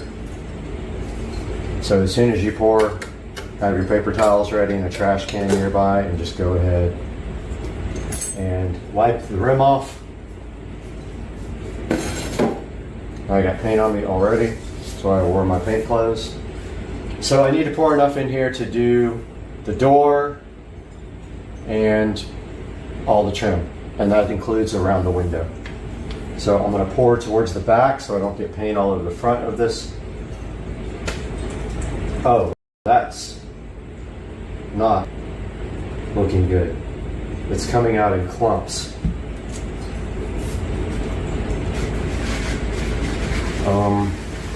I have never seen paint come out like that.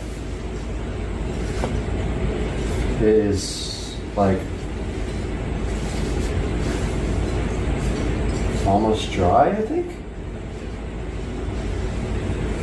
I have never seen paint look like that coming out of the thing. I'm going to use it and then return it, obviously. But I have not seen paint look weird like this before.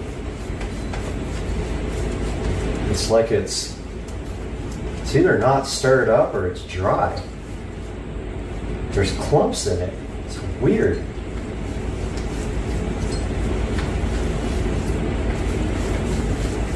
Really strange. But I am like mixing it up inside this. I don't think I have a paint stirrer either. It's got these big clumps in it. So strange. See how it comes out on the walls, but it's got chunks in it.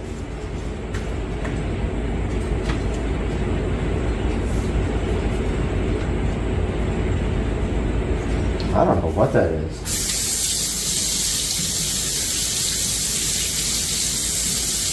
Shaken and stirred a bunch, but wow, it looks terrible. I gotta find something to stir this with, I guess. I don't know.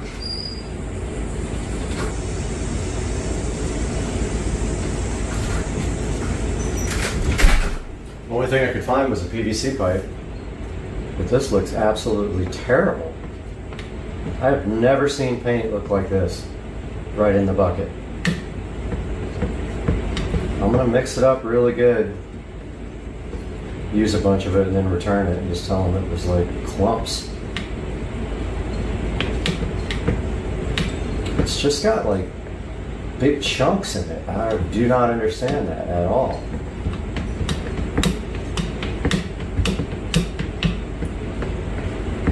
Not really mixing out of it.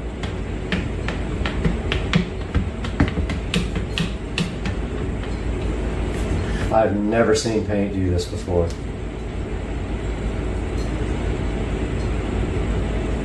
I mean, maybe it'll just paint right out of it. I'm not sure. But there's either bubbles or clumps in the paint. Look at it on the edge of on the end of the stick. It's like it's dry. This sucks. All right, guys, a little update. I got the first coat of paint on the trim, all around the trim there, the trim on the floor, around the windows, and the back of this door. And so now I'm just about to put another coat on this top trim because it looks like it's going to need a second coat, unfortunately. So I'm gonna work my way around and do that now, guys. Looking good. All right, guys, got the vent removed from the ceiling. And I'm cleaning it now so that we can paint it white. Got a nice coat of paint on this guy. It's gonna look good once it gets back on the ceiling. One coat's all that guy needs. But yeah, that's all done. All right, guys, another room update for you here. Today, I actually painted this shiplap wall, which I created myself years ago. I repainted that today, and I decided that I was going to move to gloss instead, semi-gloss instead of matte, because it gets marked up because the bed goes right up against the wall with no headboard. So it kind of makes sense for that guy to be gloss instead of satin or matte, and it actually looks pretty good in gloss, matches the trim now.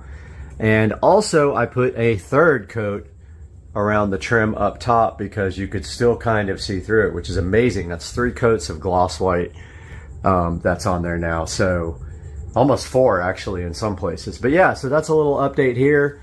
Holding off on the ceiling because I am going to wait until I cut the holes for the speakers up front and in the rear.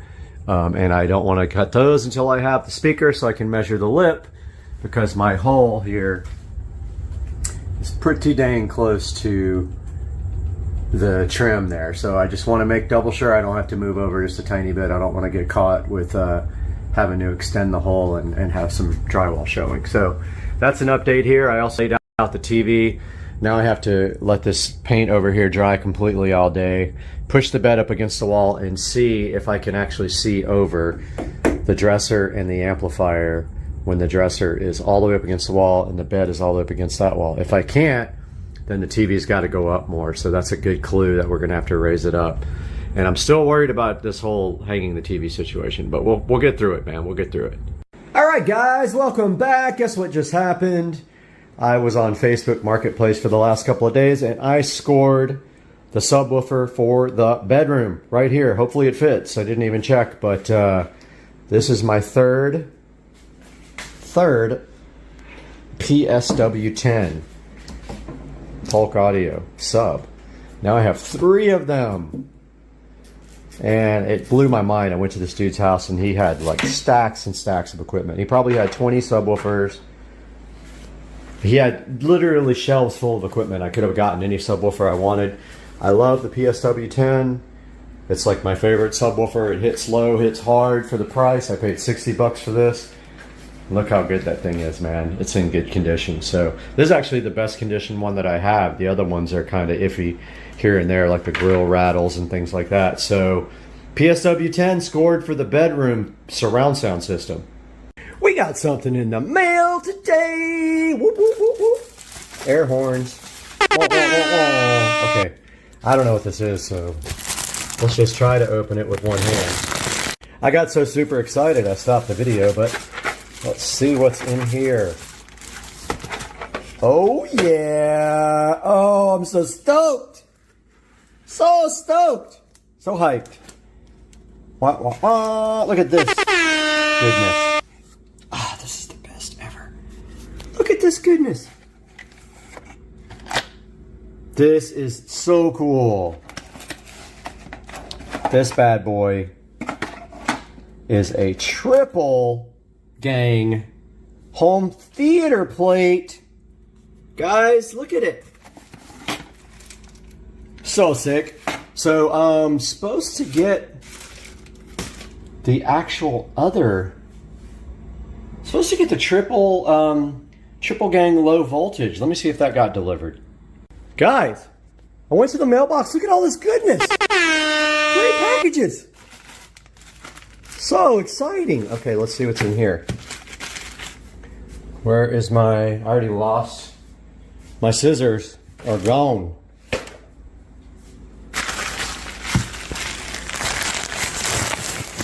What could this be? This is a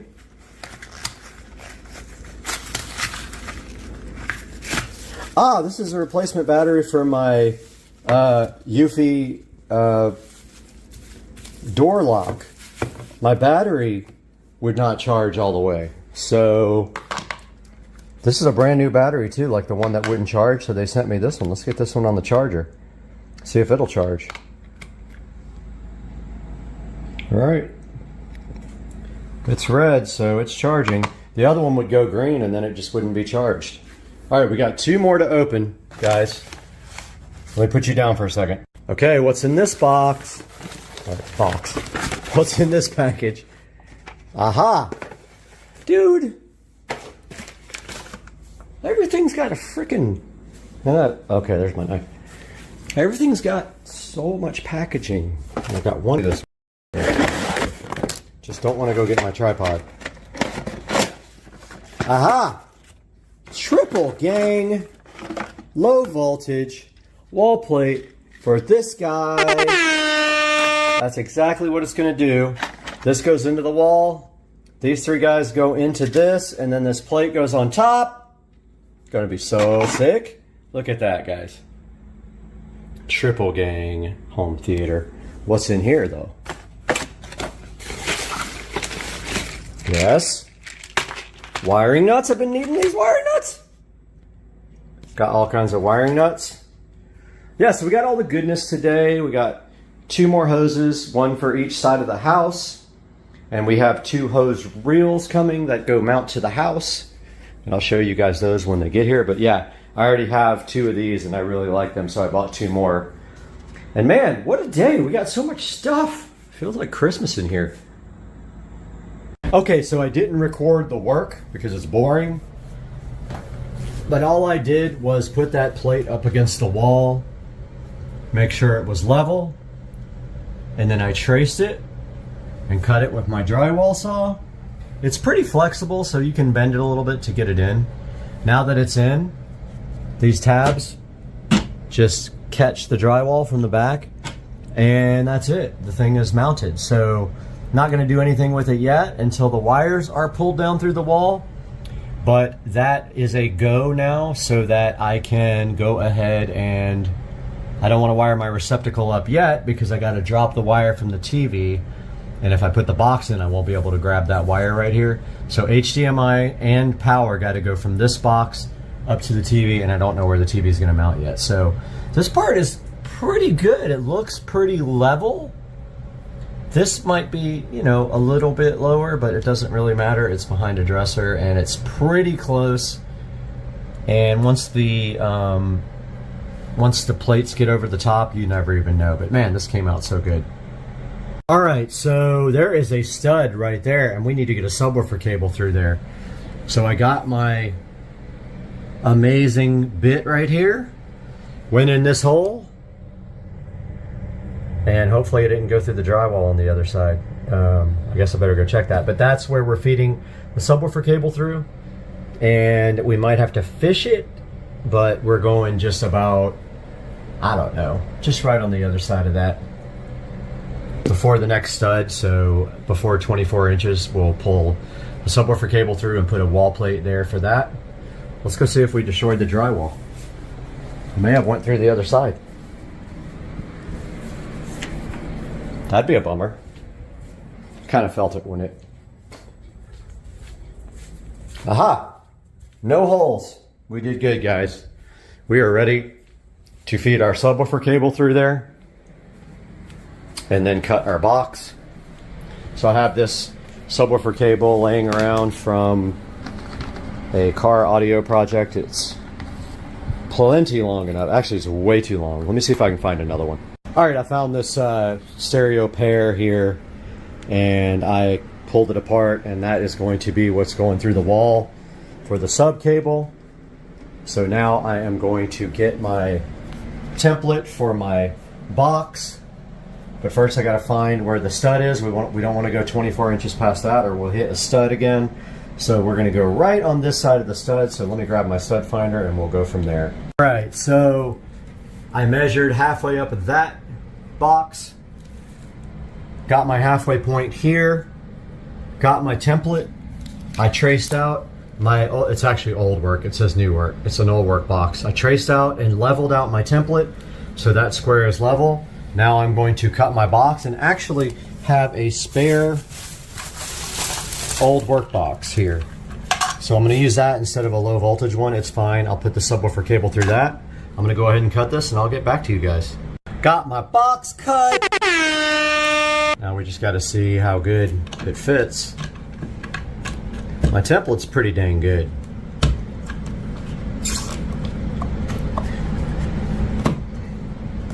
Looks like it fits good. And if it's a little off, you can just widen the box. But that is going to be level. So I'm going to go ahead and pull that out and feed my subwoofer cable through.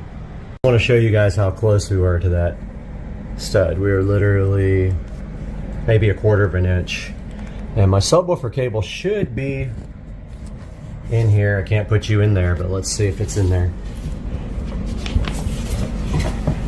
There's the subwoofer cable.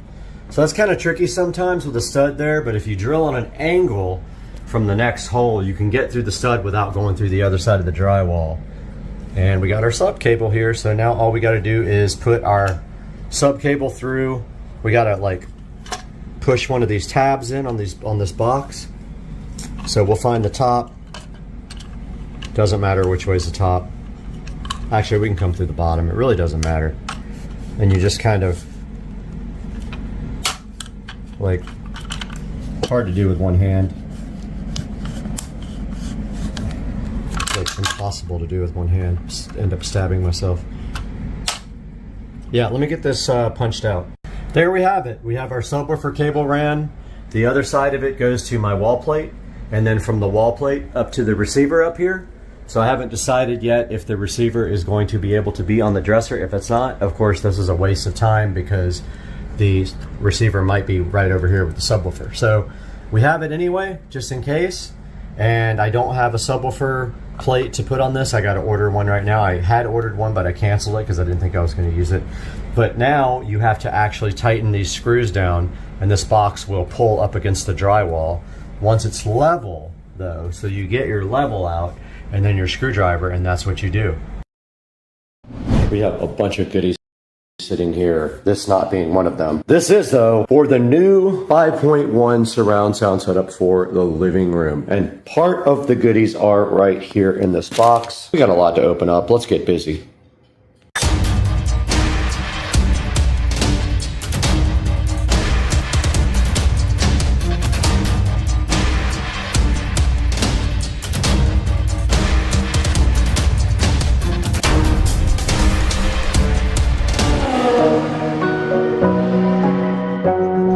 Outside the Supercar Street Racing door, there are some goodies here that need to come inside. All this is for the surround sound project for the living room. This is not part of the project.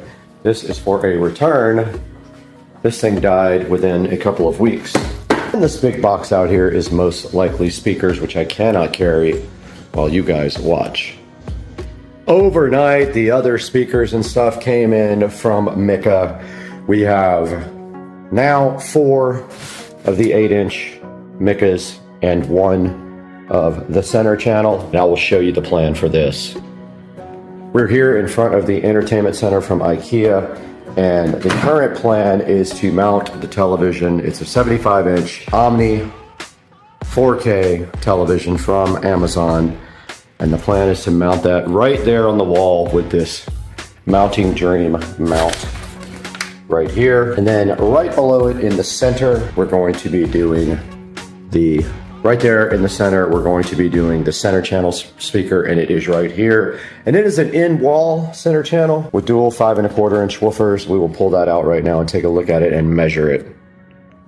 All right, I wasn't sure if I was supposed to use this part or this part for the cutout template, but I mean, this works.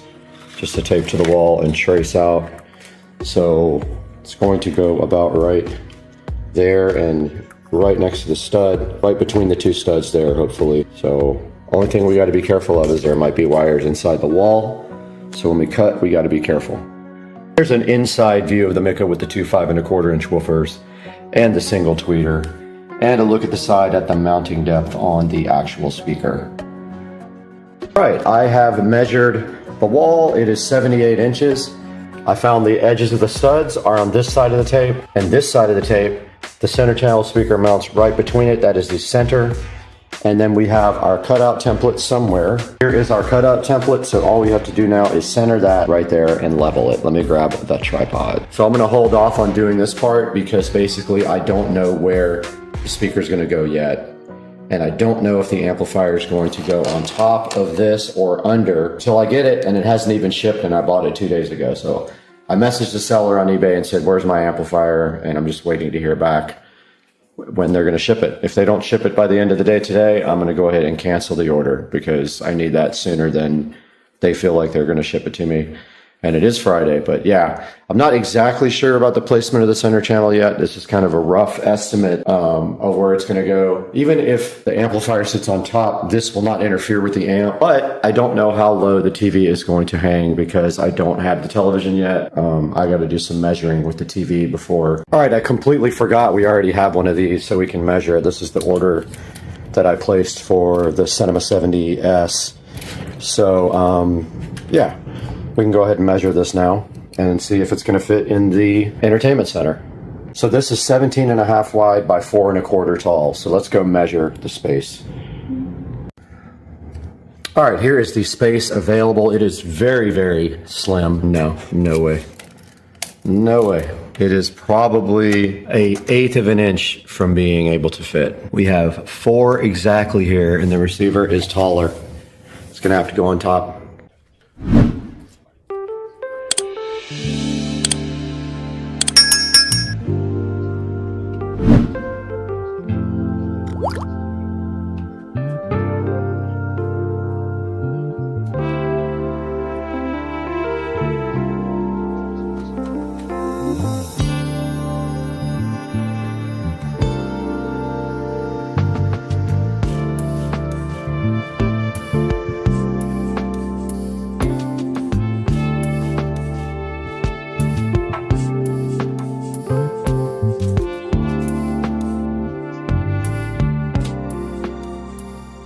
We did get the outline for our center channel speaker done, and we are going to attempt the first cut ever with my brand new oscillating tool in drywall, but I want to get out the vacuum cleaner and also put a big towel right here or comforter so that it soaks up all of the drywall dust.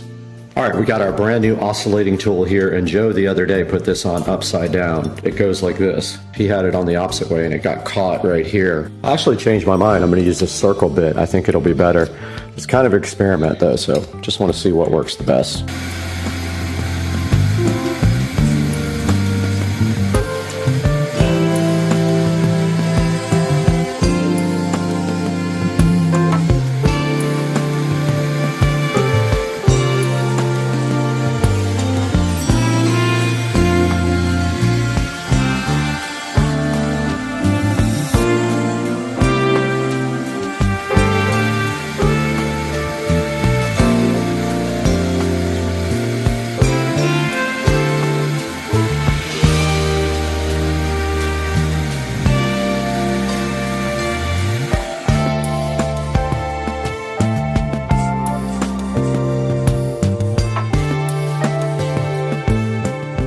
Okay, I'm going to try to mount this low voltage electrical box.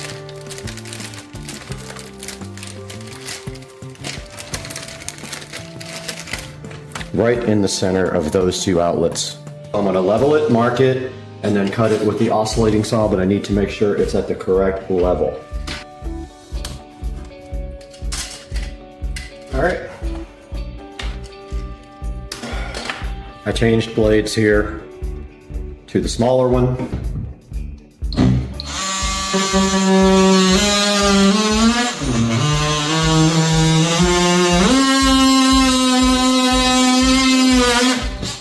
That's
Alrighty then.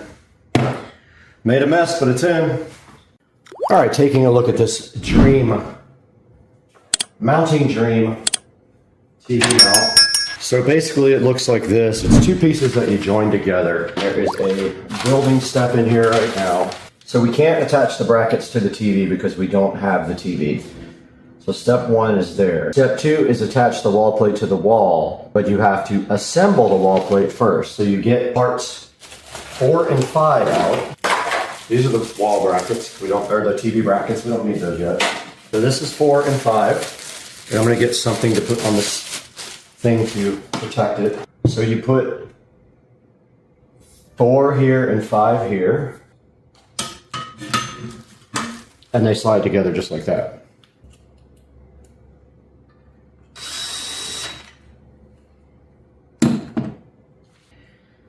And that's pretty much all we can do to this. Now, we will have a box going in. That box is going to sit as far over as we can, maybe even on the outside, but maybe just like that in between the mounting bracket there. So we can actually cut that hole once we get the TV where we think we're going to get it. But the whole point of this is to make sure that we can get wiring dropped through here. So I'm not mounting a center channel speaker yet because I think it will get right in the way of dropping the speaker wires and the HDMI and everything from the TV. So now we just need to see where the TV is going to mount.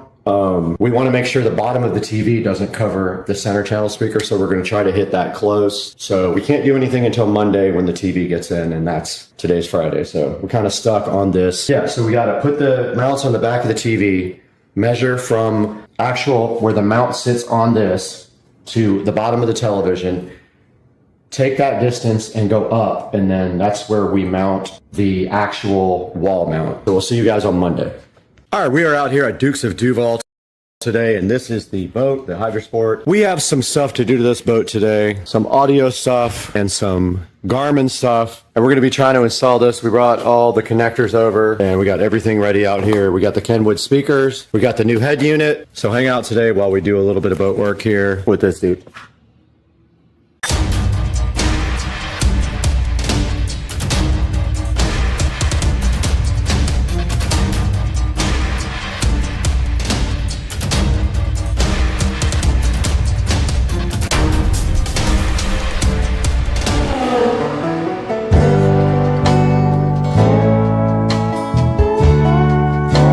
Out here today at Dukes of Duval, and on the back of the golf cart here, pay no attention to these 2 bottles, but in front of those we have all the tools we need to do some wiring. We've got our butt connectors here, we've got heat shrink and crimp, and then we've also got the tin cons that you just use a heat gun and it melts the solder and does like heat shrink tubing kind of solder on it. We got a park zone right here, so if you guys are trying to park, I don't know why that's in there, but we got a park. Oh! Stop. And today we're just going to look at this. And what are we going to do first though? Like, what's our first thing? All right, so if you guys remember from one video, like maybe a year ago, we bought this boat, got a good deal on it. It's a 2004, so it's in great shape from the fact that like it's been in dry storage and it has very little hours on it. A lot of the electrical is going to get updated on it, so maybe the trolling motor in this video, next video, but yeah, it's a little outdated, so it's time to upgrade. Okay, so what's our first goal? Like immediately, what do we need to do first? Radio stuff? Okay, yeah, cool. It's so old that the only thing that has on it is like a USB style connector for music, and that doesn't work for me. So I was able to find this brand new receiver radio, Fusion, which is a really nice one that has Bluetooth on it. So we're going to put that in there. And then I had to buy this aftermarket facial plate on it, and I think they like 3D printed. 3D printed plate, yeah. 3D printed which we probably could sand that down with a really high grit sandpaper. We might, right? Just kind of smooth out the edges and stuff, but I'm not too picky, right? Yep. Yeah, not really. But as you can see, like never used, right? And I got this on Facebook Marketplace. I think I paid $50 for this and these 2 speakers. So we're going to upgrade those 2 as well because the other ones are a little bit old. And then on another boat that I had a really nice Garmin setup on it. So we're going to replace the depth finder GPS combo with a nicer, much bigger screen, color coded, really nice. Only like a 1.5 years old. It's gonna be really nice. And then, so I just was looking at the speakers here, the KFC 1630, 1653 MRW. They're the same size. The screw holes will line up. We'll see. Well, hopefully it'll be pretty easy to swap. So yeah. All right. Both in great shape. It just needs a little bit of updating. That's all it is, right? Yeah, that's what we're here for today. We came here to work, so let's get it. Yep. Got one video.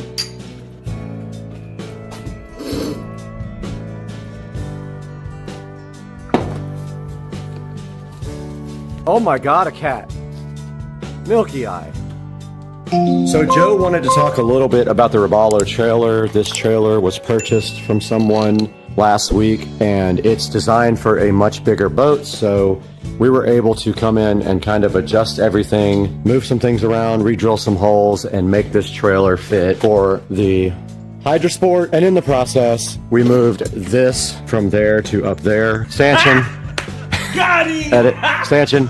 Got him! And also adjusted the, what are those on the bottom? Bunks. The bunks. Yep, and then a cross member on the back because the trailer was too long for a 25-foot boat, but it's working just fine for a 20-foot boat. So.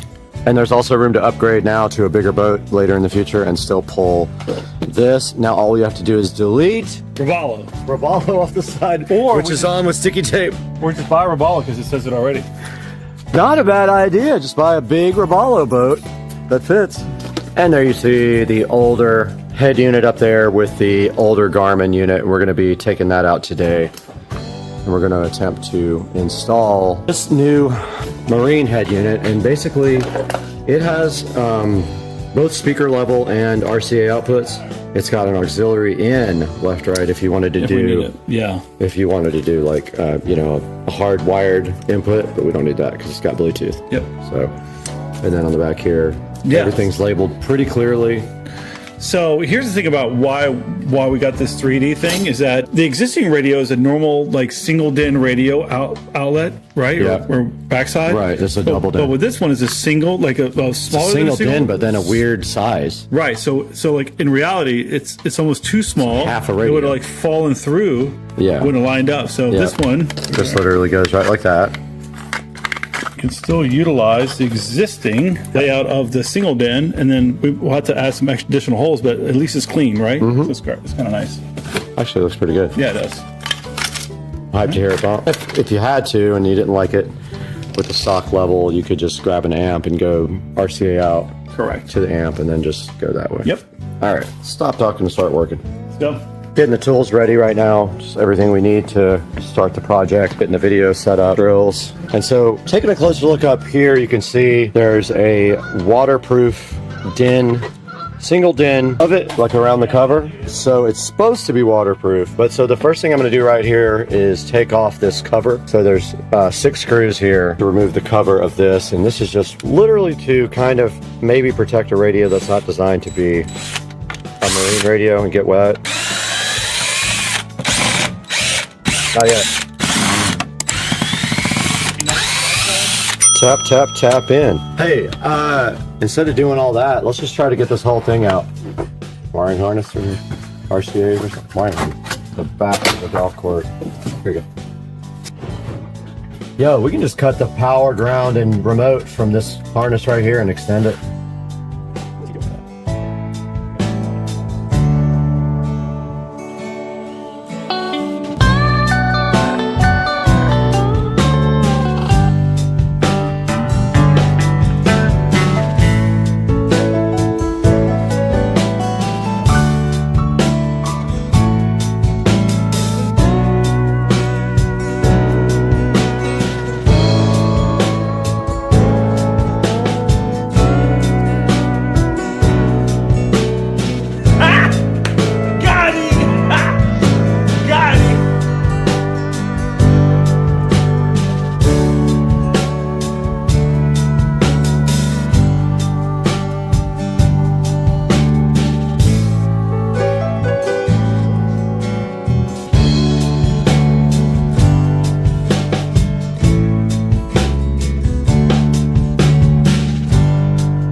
Dude.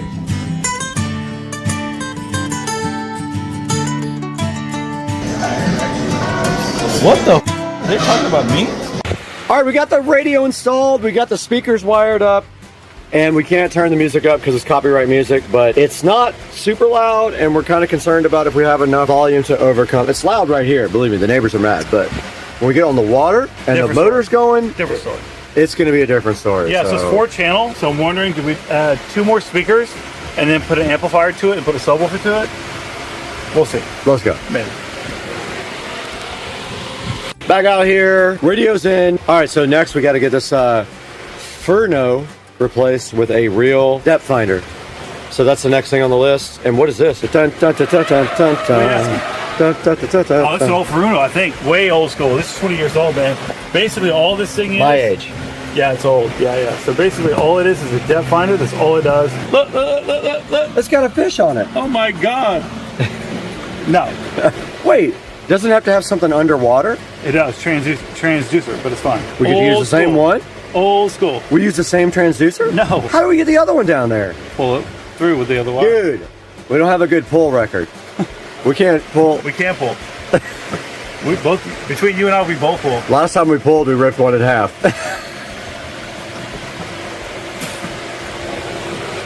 That's going in the video. Oh, it's not. We have to hook this up and this up, right? Which, once it goes down the hole, this will be right there, right? This and this. This wire, though, however, we got to take this off because this loop comes inside the boat. It has to.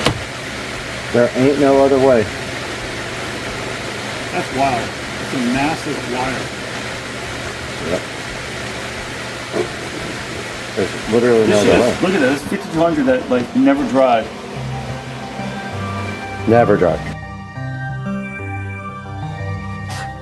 Hey guys, we're back at Supercar Street Racing in the 4K production studio, and you've got Brad here, and you just saw myself and Joe Dukes of Duval putting in his new Marine audio head unit and his 2 new speakers. I just wanted to go over a few options with you guys to put this in your boat. And taking a look at the screen right here, you can see there's a Boss audio unit here that is square. That would actually require you to cut your little console up there.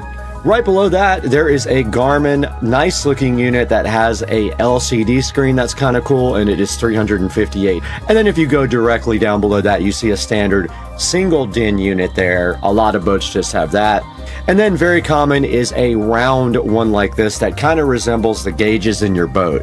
And then taking a look at Marine speakers, there are quite a few to choose from. Now these are all waterproof as well, and you know that is important out on the boat because they're going to get very wet at times, even get rained on. So there's a lot of options here. Most of them are 6.5 inch, but there are bigger ones as well. And also there are subwoofers available for that as well. If you want to get a sub to have more bass on your boat, check out the subwoofers on Amazon, and I will leave a link in the description to all these. Here's some that go on the tower of your boat. They clamp right onto that, and they also have some that have like LEDs inside, which is pretty cool. But of course you'll have to put power into them. I think most of them require power. And on this page we have a good selection of amps. I tend to like Rockville amplifiers. They are a good value, they're low price, and they tend to perform very well. And you can see right here on this one, this is a 6-channel amplifier, but you can bet it is not 2600 watts, even though it says it is. So this one actually has a PA system also with a microphone, so you can actually use that on the boat. And there are some that have Bluetooth, so you don't even have to have a head unit. You can install a whole system, just the amplifier, and you can use your phone to supply audio to the amplifier. Guys, I would love to sit around all day and talk about marine audio with you guys, but I gotta work on getting a boat myself, and I'm getting a 700-foot yacht. I'll see you guys on the next one. Please like and subscribe, and always buy your products through our Amazon links. Check down in the description. I'll give you a couple of options for amplifiers, head units, and speakers. And we'll see you next time.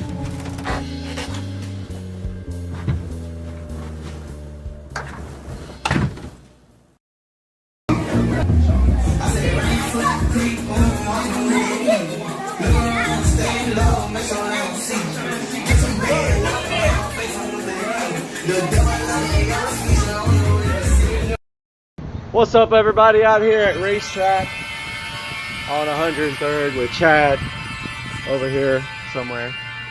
About to get some E85 here. Heading to Tuner's Inc. right now with Chad. Going to fill up with this E85 right here and hope that it has good content. Who knows? Get some E85 over here with Chad. See how many gallons it takes. It's cheap too. It took 10 last time and 7 this time. So that's gonna do it. All right, I'm out here with Chad and we were literally leaving this light here and we broke the car again. So the car's been broken twice. This time I think the shifter linkage bolt came out, or the nut came off the bolt and they all fell out. But we're gonna go look for it, and if we can't find it, we'll be going to Home Depot to find a new bolt and nut. I bet the bolt's gone too, honestly. Out here at Tuner's Inc. Tracy's fixing a broken car. And yeah, he's having fun. So looks like we popped the bolt and the nut off the linkage. Looks like you blew a nut. Yep. And Looks like you blew a seal. And then, haven't even told you, but I've been having trouble getting it into reverse, and I think I figured out why. But there's a good look at the linkage. Huh? Well, that might be it too, but I think it's hitting the lockout plate up top. I'll show you. Somebody removed the reverse lockout where you pull up on the ring. They took that out completely, and they have the shifter, like, I'll show you, it's gork. But there's a good look at the V160 transmission. Here comes Chad. About to get checked on the laptop. A little bit more. Well, you're centered on the dyno. Never mind.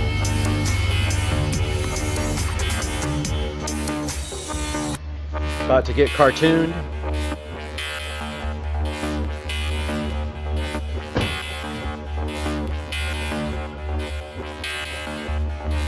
That's what broke, or came off actually, right there.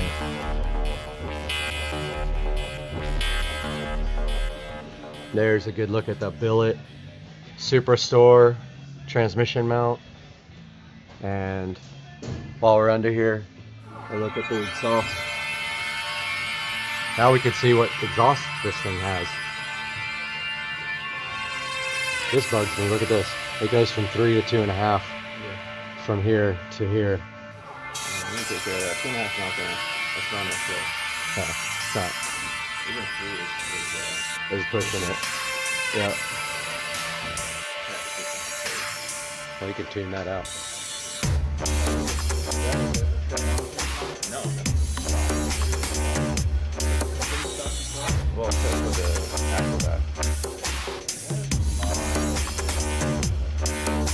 Usually the Caterpillar is like 420,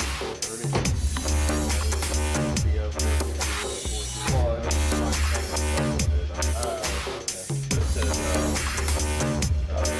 In here.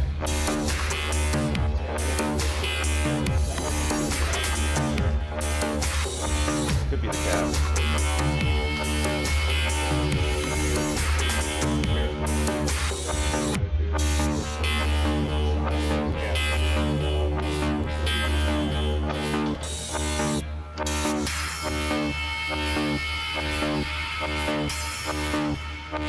Reading the map right now, looks like 2.5 minutes. Okay.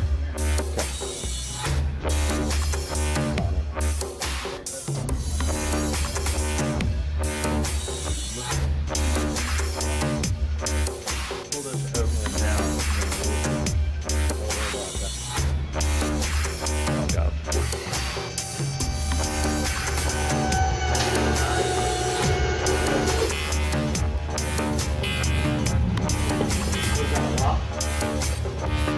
So you can let it down.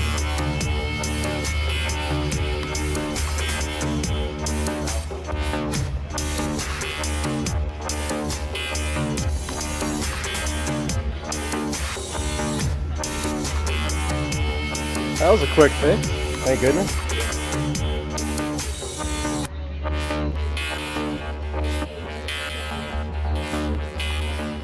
About to dyno tune this guy's car. 40 horsepower. He's gonna. It's a best guess. We're gonna get a baseline. What's your guess on the baseline? 430. All right, whoever gets closest, it'll make. No, baseline. Baseline. Wow, no wonder. All right, so here's the deal. Whoever gets closest, the other person has to buy lunch. All right, I got it. All right. So I say, and it's okay. So I think it's 438 is what I'm going for. What about you? I'm gonna stay with 430. 430? All right, he says 430. I say 438. Tracy, you don't have to buy lunch, but what do you say? Baseline 445. 445.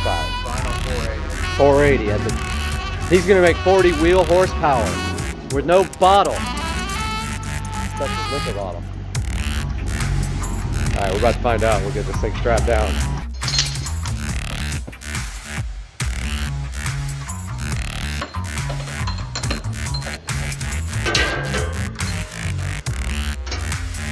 About to attach it directly to the drive shaft. Because that's. I like to wrap them around the cab shaft a couple times. That's so they're good and snug.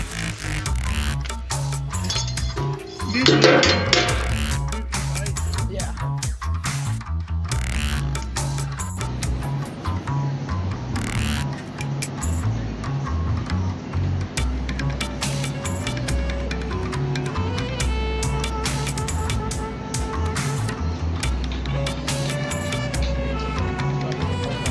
I know. Ice Cube. Well, actually, it's Ice Cube. Yeah, the dude sampled it. Yeah. what? Ice Cube. That's the Ice Cube. Eiley Brothers. Yeah. Go ahead, look it up. No, before doing, the heads and cams, let's see what it Oh yeah, sure.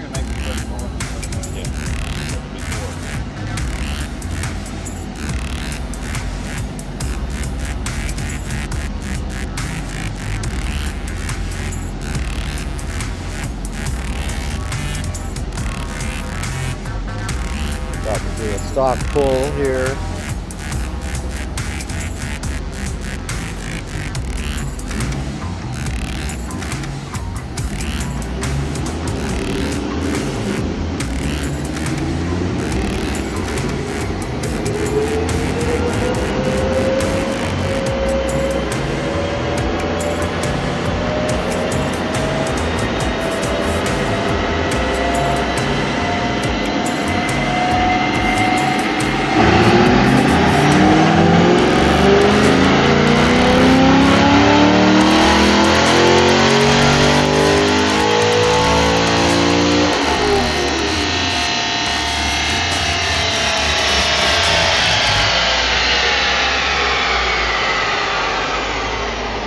Moment of truth.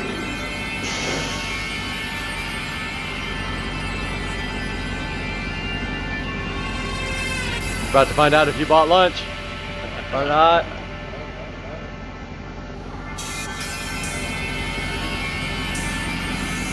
Oh, I only see torque.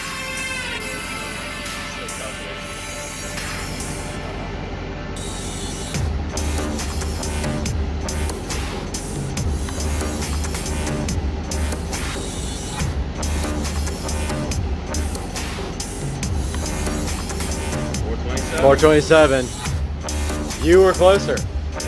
Yeah, I bought lunch. We were all under. Seems low, huh?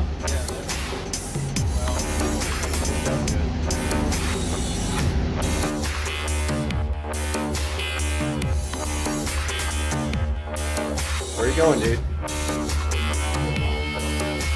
Oh my god, that's cool.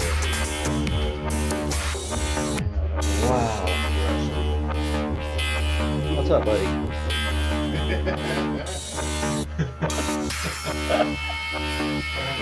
He's so cool.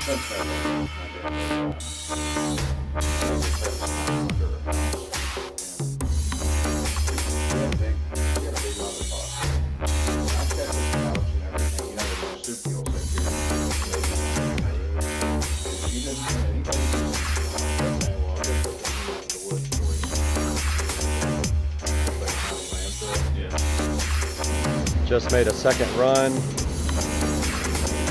40 wheel horsepower with one adjustment. Look at that curve. Whole bunch of adjustments. One set of adjustments, I'm sorry. Yeah, look at that. All the way from the bottom, picked up. Big torque.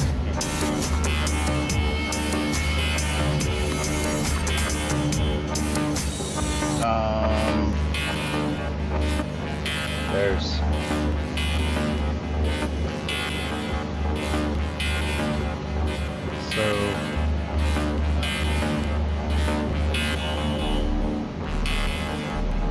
made less torque but made more power.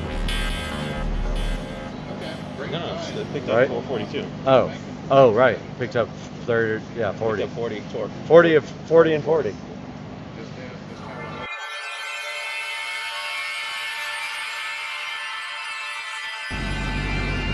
About to make another run here, see if we can get more.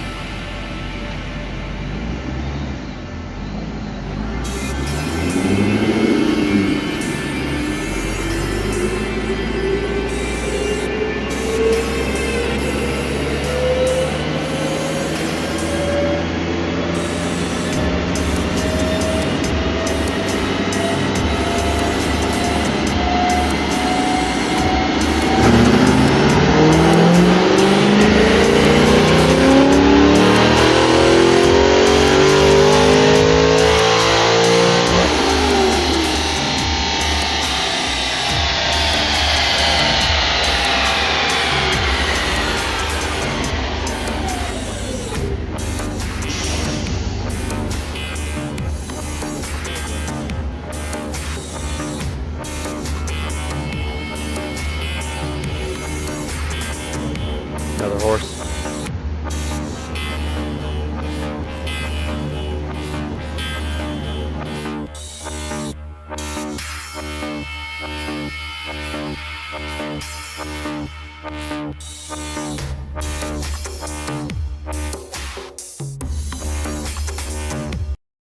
Welcome back to the channel, and today we got Dukes of Duval. We got his 2013 Chevy Silverado here, 5.3 liter V8. And tell us about the problems you're having with this vehicle right now. Well, about a couple weeks ago, I started feeling some like stuttering. I felt some backfiring going on in it, so I knew something was up. So I took it to a friend of mine's house that's got a computer that we hooked it up to. Okay. And we got a failure for a sensor, which is a Bank 2 Sensor 1 failure, which is an O2 sensor, which is not a good thing if those things fail because they cause a lot of issues. I'll let you speak on that, but definitely causes some pretty good issues, specifically really bad gas mileage. So I've been sucking through gas significantly with this big V8. All right, we're going to take a look at that today, and we're actually going to fix it. We've got everything we need. Yep. It's pretty hot right now. We're trying to let it cool off, but we're going to look at that today on the channel, so hang out. Yep.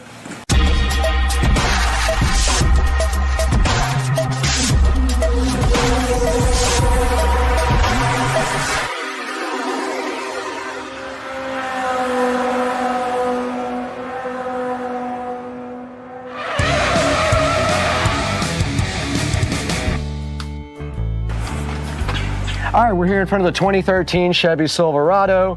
We got our wrench here. This is a 7/8. This is going around the O2 sensor. And we've got the brand new O2 sensor right here. And which one is this? That is Bank 2 Sensor 1. So that is what they consider an upstream. So it's before the catalytic converter, as opposed to being behind it. I did look under there. There is one behind it. Now, how many total do you have in this truck? 4 total. So you have 2 sides of exhaust. So you have 2 in the front of the Cadillac, 2 in the back. Yep. So how much was this replacement Catalytic, part? not Cadillac. That one costs about $50. Okay, it's an off-brand, but it's got a 1-year warranty on it. So if it doesn't work, then I'll be able to take it back. But fingers crossed it does work. All right. So if you get this directly from Chevy, how much would this cost you from Probably $100 or so. $100. Okay, yeah, if I had to cool. guess. So I looked underneath the truck, and there's a frame rail there, and the catalytic converter sits right above that, and then right above that, or right on the catalytic converter, actually above it, is the O2 sensor. I'm gonna get under there with my lights and stuff and try to get the old one out. But here's the tricky part. You can see right here, there's a clip on that. I have to get under there and clip that off. And so we're going to see if I can actually do that or if it's going to break. A lot of times these are so brittle from getting heated up and cooled down so much they just break right off, which that's fine too. Yep. As long as we can get this thing off, right? Yep. And then the other fun thing about this is that typically you wouldn't use a wrench like this, a box end wrench. They have like a they have a specialized socket that has like a slit in it that will allow so the wire goes through the wire goes through it, right? Yeah, so in this case, before. we're not going to do that because I don't want to go buy a specialized tool just for this. And you can see I got the anti-seize compound on it. And this one, yeah, exactly, came with the factory with anti-seize on it. So if yours does not have anti-seize because it is going directly into the exhaust, I would apply some on there, but this one already had it on there. Because if you ever try to get that off, sometimes you need heat and other things to get that off. It'll be like welded on there if you try to get it off later down the road for sure. So. All right, well, hey, I'm up for a challenge. Let's get underneath the truck and see if we can get this thing out of here. Let's do it. Yeah, let's do it. All right. All right, so I'm underneath Dukes of Duval 2013 Chevy Silverado.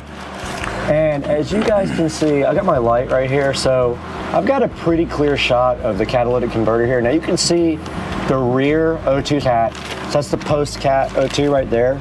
Super easy to get to that one and the clip as well with the wire.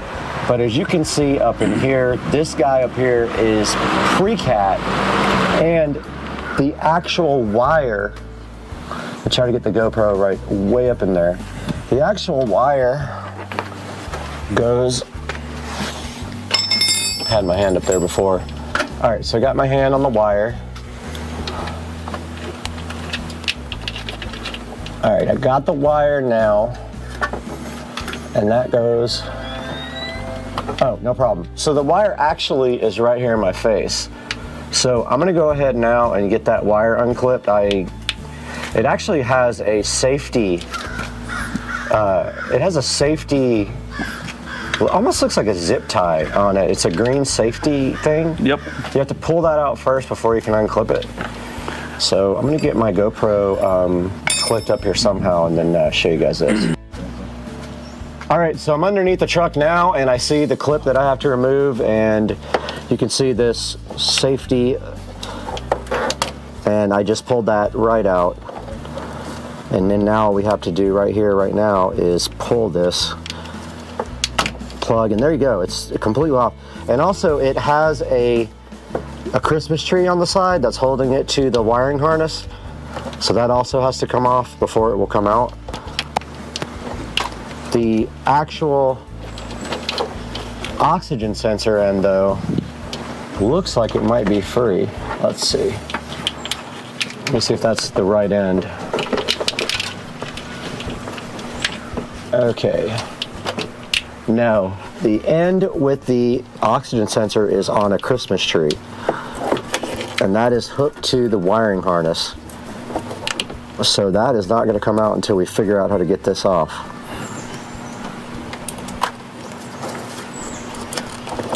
Oh, that thing is on there.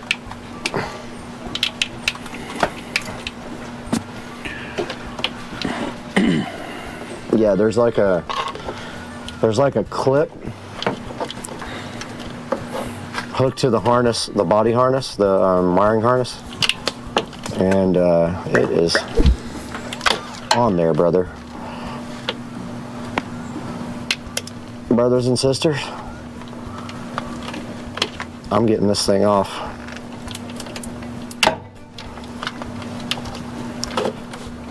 You get it? Yeah, we got it. All right. You guys can see right here and right now, I got the actual pigtail disconnected from the wiring harness. It was Christmas treed to the actual vehicle. And now my mission is up there. I've got to get this O2 sensor out. It's the pre-cat O2. And guys, you can see that that is a squeeze right there. So let me get my wrench on that and see what I can do real quick. Take the box in. Now, if you've got it loose, if you could slide it over the wire, use the box in so you got more meat on it. I can, yeah. Actually, I think I can literally get all the way around it. It's just not fun. The only reason I'm telling you to use the box end, or the closed end, is because actually, in case we got to put another wrench on it to give it more leverage. Oh my God, dude. All right, so now you know. Do you want that fan on, or you're not worried about it? No. Now, when you guys know when you do this, this is what you're in for. Also, filming it and doing it at the same time, that's fun. Oh man, this is a fun time.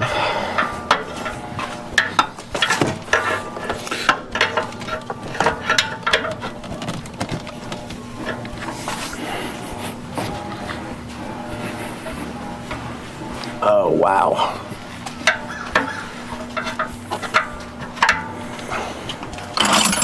All right, I've got the wrench over the O2 sensor now. There is just a very, very little amount of actual room to do this, so you can only get your wrench on there with one. Do you want to double your wrench up? No, I'm gonna see if I can power this guy out with it like this. If I can't, then I'll do an extra wrench. Let me think about this. So I think you're gonna go towards my feet. Yep, go towards you. Not like when we were doing the calipers. Yeah, the opposite way of that, the right way. Yep.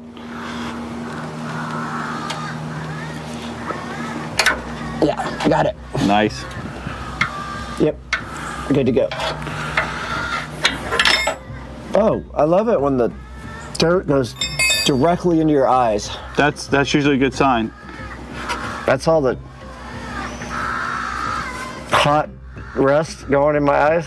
You got the break more, huh? No, it's just like my eyes are. I got like stuff in them.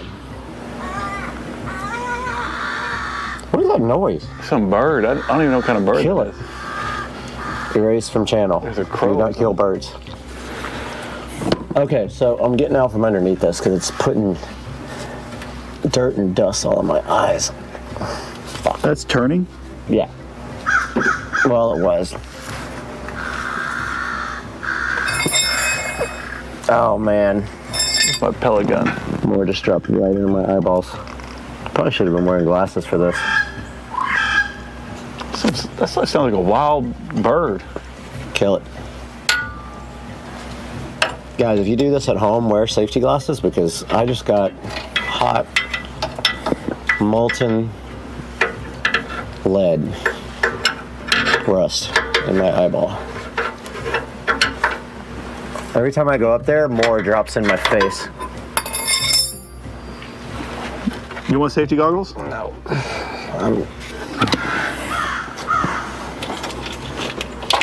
The hard part is trying to record while I'm doing it.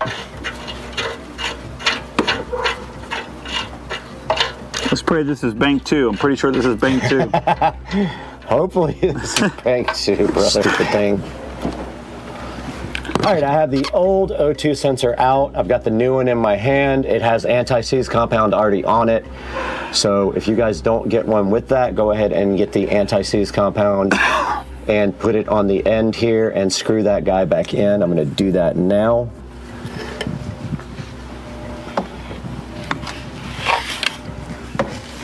And so you guys see, there's a kind of a, like a plastic shield down here blocking, and that's what's making it so difficult to get this guy in.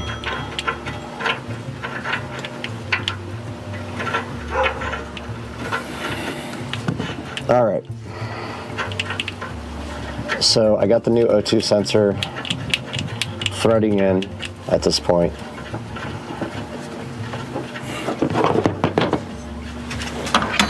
Turn it as much as you can with your hand, and then you'll tighten the rest up with your wrench.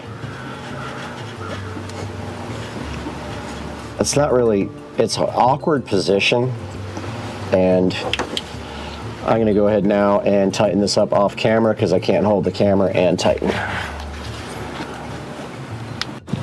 All right guys, so I got the O2 sensor replaced now, and I got the little pigtail plug back in, and now we are going to go ahead and start the truck. After this, I'm going to get out of here first, and we're going to see if that was the culprit of all these issues. But yeah, it looks like everything is good to go now. Just gonna stuff this back up in here and we'll go test the wire. All right, cool. All right, well, Brad just finished up putting everything back together, so I'm gonna check to see if my sensor turns off and everything starts running normal again. Fingers crossed. All right, still showing a sensor. I do have a low tire pressure that I gotta fix.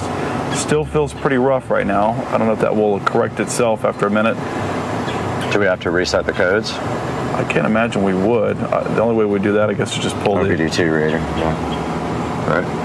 I mean, can't we just take the pull negative? The battery? Yeah. Yep.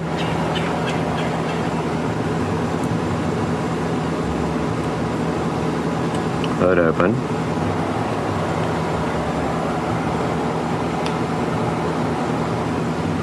And we don't have an OBD2 reader, right? I don't have one. I'd have to go over to my buddy's house. Oh. No. Still running rough too? Feels like it's running rough, yeah. But maybe it needs a second.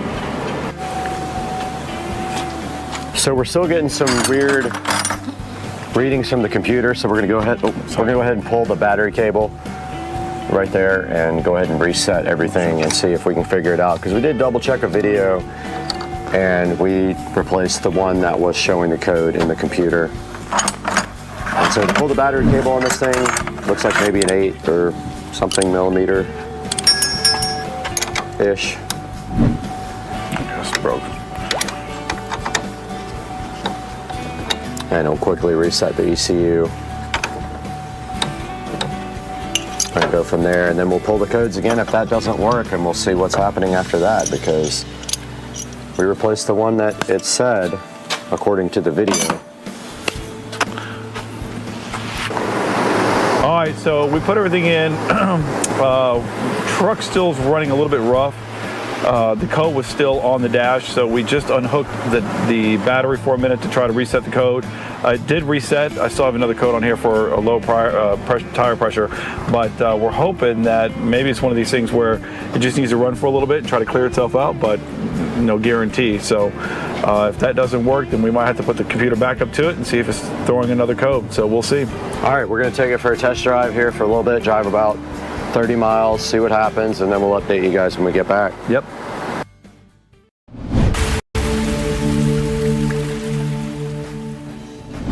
Guys, welcome back to Supercar Street Racing. Exciting day today in the Supercar Street Racing living room. We're only in here for one reason, because this box is so heavy I can't move it to the other room. But today Timgo reached out to Supercar Street Racing, wanted to know if we were interested in checking out their 48 volt 100 amp hour lithium battery for golf carts and other applications. This one is going into a golf cart though. So today on the channel, we're gonna get this thing unboxed right where it sits because it's so heavy. We're gonna take a look at it and then install it as well with Joe on Supercar Street Racing.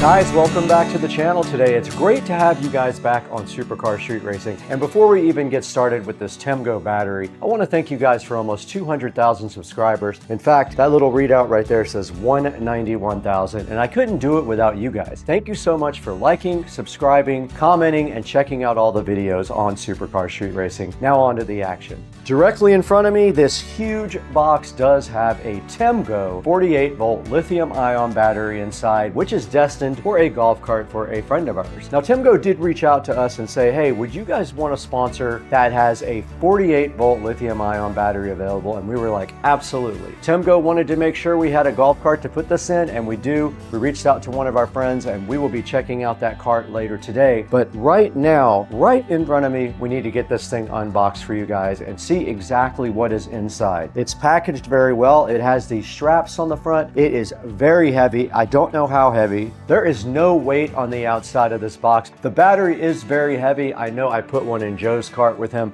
and it takes 2 people to lift it up and put it over the battery bay. So let's go ahead and see what we find inside of this Timgo packaging right here.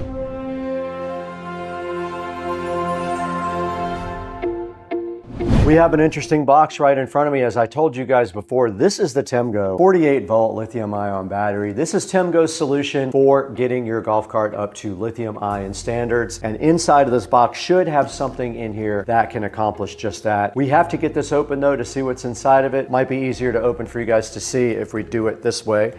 And in order to open this, we have the SCSR patented knife that Rich so kindly gave us, which is very cool. Just pops right out right there. And it does do away with straps and any other objects or persons that you want to. As easy as that. We got the first set of nylon straps off here, guys. And one slice on that side, and we'll manhandle the rest. It just did pop right off. Box is a little bit torn up right there. No big deal. I don't see any damage to the inside though. And then inside of the box, we do see Timgo packaging here with something in it. There is a package with some kind of something in here. So we will have to take a look at that and see what that is. Then there's a nice styrofoam condom sitting directly on top, keeping the battery nice and snug. Very nice packaging, as you can see here.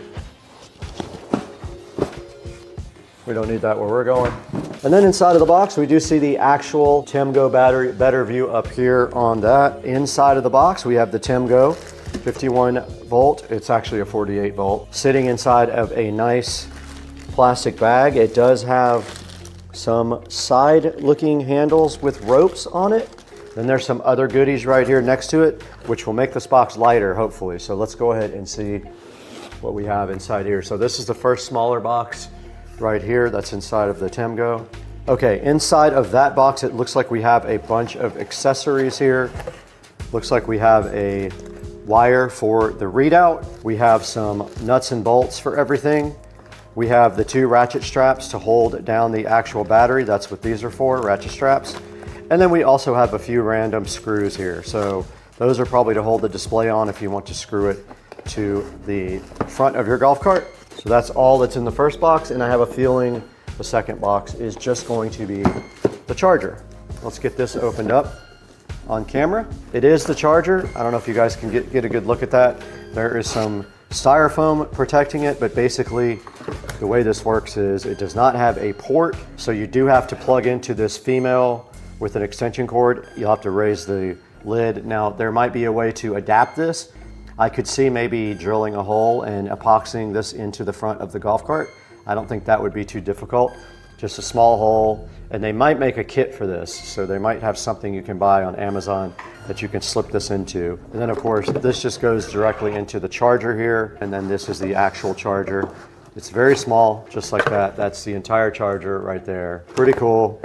This goes to your battery, positive and negative terminals, very easy to connect, and that is it. That's all that is in the charger box too. And that is the full kit of the Timgo. I'm gonna see if I can get it out of the box now by myself. I don't know if I'll be able to. So the problem is it does not want to come out of the styrofoam for me to get it out of the box. The whole styrofoam wants to come out. But there goes the Timgo out of the box.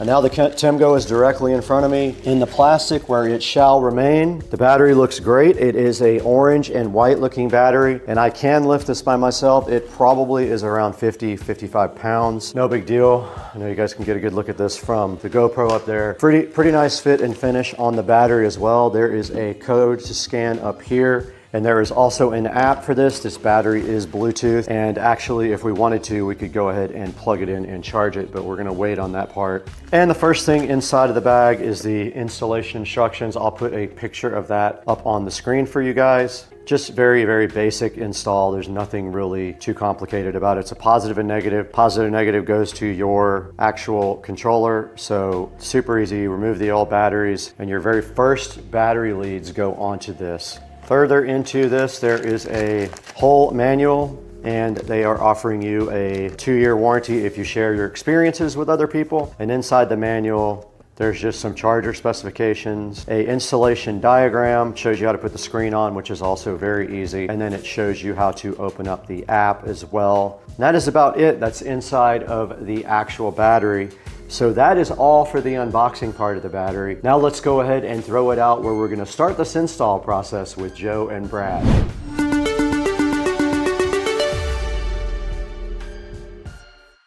What's up, everybody? It's early. I just woke up after partying last night, so I'm definitely probably have the worst eyes and voice ever, but I'm ready to work. I got to get some stuff together here. I got some coffee right here going. So once I get this going, get everything packed for production. I got to pack lights, tools, everything else. Drink this coffee right here, and I'm going to get in that golf cart and go over to Joe's house and start working. Let's get it done. I'm ready to work today. I got nothing to do till later.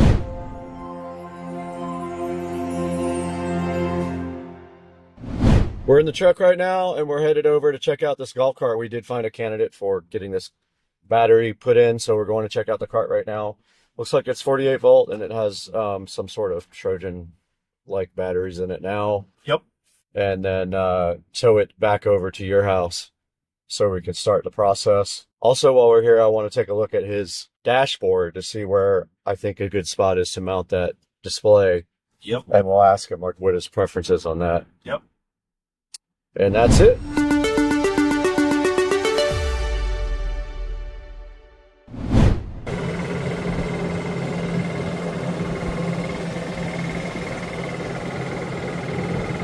And tow to Joe's house.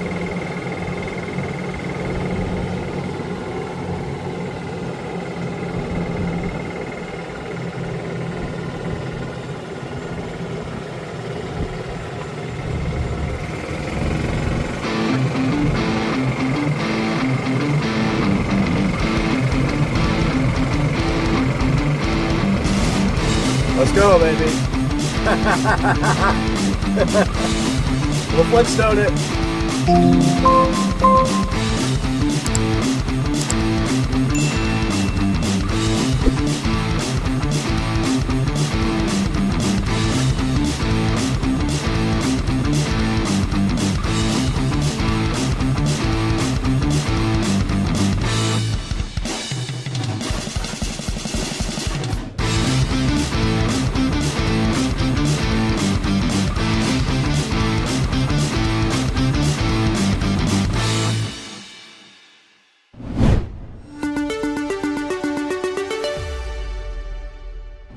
Okay, you guys just saw the golf cart that we're going to be putting this nice Timgo, and so let's go ahead and throw it back outside to that next step in the process, getting those old batteries out.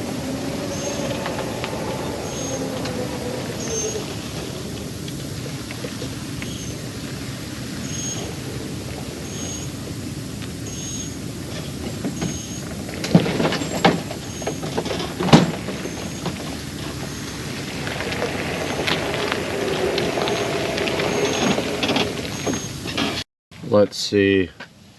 B boop B O O B S. Got him.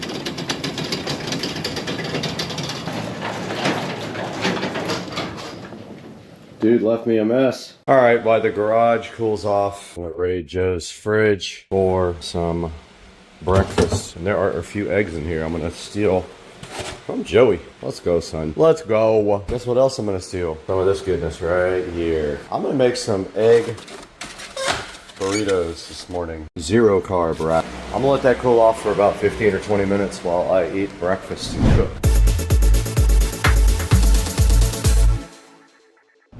Okay, so there's copyright music playing, but thanks, Joe, for breakfast, dude. Appreciate it, brother. Look at these egg tacos, buddy. We're out here in Joe's garage now. We just stole all of his breakfast. We ate all his food for free. We broke into his garage with the code BOOBS because why would it not be? And now we're out here in front of this club car and we're going to go ahead and get all these batteries out. That is the next step, getting the batteries out of the club car so we can get the other battery in. Now in the process, there's a lot of corrosion on these batteries as well. What I'm going to do is I brought my drill brush and I'm going to go ahead and brush off all this nonsense right here, all this battery acid and everything that has built up, and then take everything off. And if I have to put new terminals on these, I brought everything with me to do it.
All right, we got the battery compartment cleaned out as best I could. It could get better, but to be honest with you, I don't think that it's a big deal. We'll figure it out.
Okay, I got the battery into the bay here, and as you can see, it is a tight fit.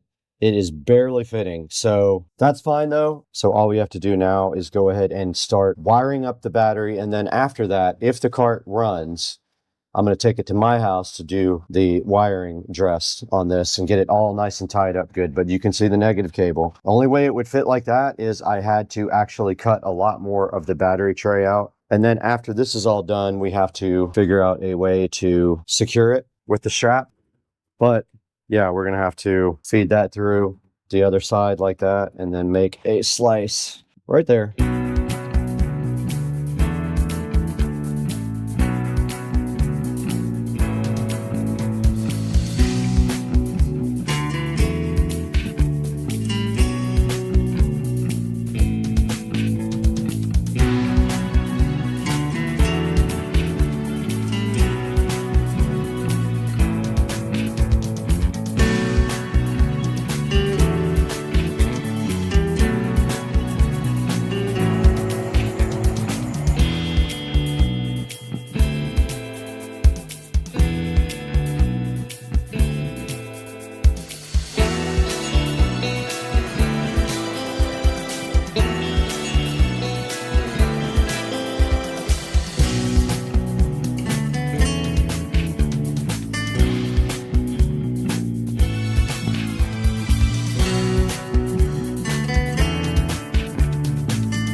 All right, the battery is connected now.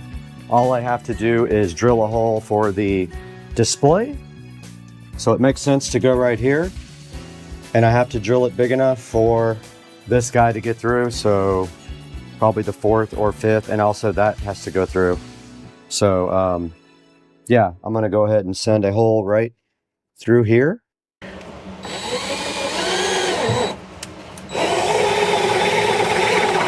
And that looks like it's perfect. I have to start at the front. So yeah, that works perfectly. I have to start at the front though, so let's find a place to put this display. All right, I have the battery on. It is at 54%. I'm gonna go ahead and plug it into the charger now and let it charge up all the way. I have to mount the charger still, but I have to take a little break. It's on and connected. And here is the charger. Plugs into a regular extension cord here, so got to find an extension cord. Oh, I'm an idiot. Forgot to wire the charger. I am literally stupid.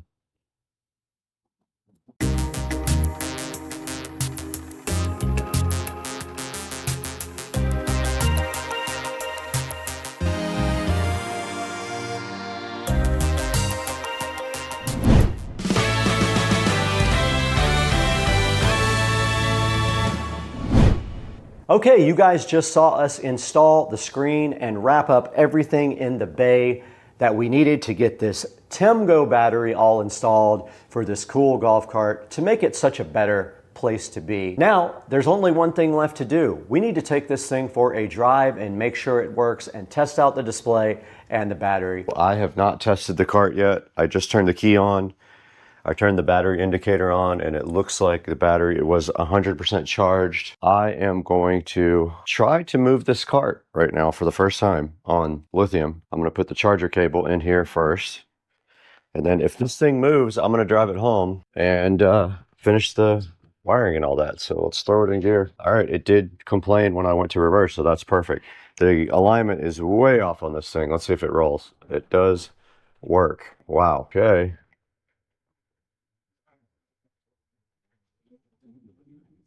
It rolls. All right, let's put my cart in Joe's garage. Back in the garage now, and I brought all of my tools back home, and I brought the cart here as well to go ahead and wrap up the wiring. Now, I don't like to leave a cart in any kind of condition that's not any way that I wouldn't want it for myself. So I'm gonna go ahead and wrap up the wiring on this cart using all my tools here.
All right, we're gonna go ahead and download the app for the TEMGO. So we go TEMGO, looks like it right there, install.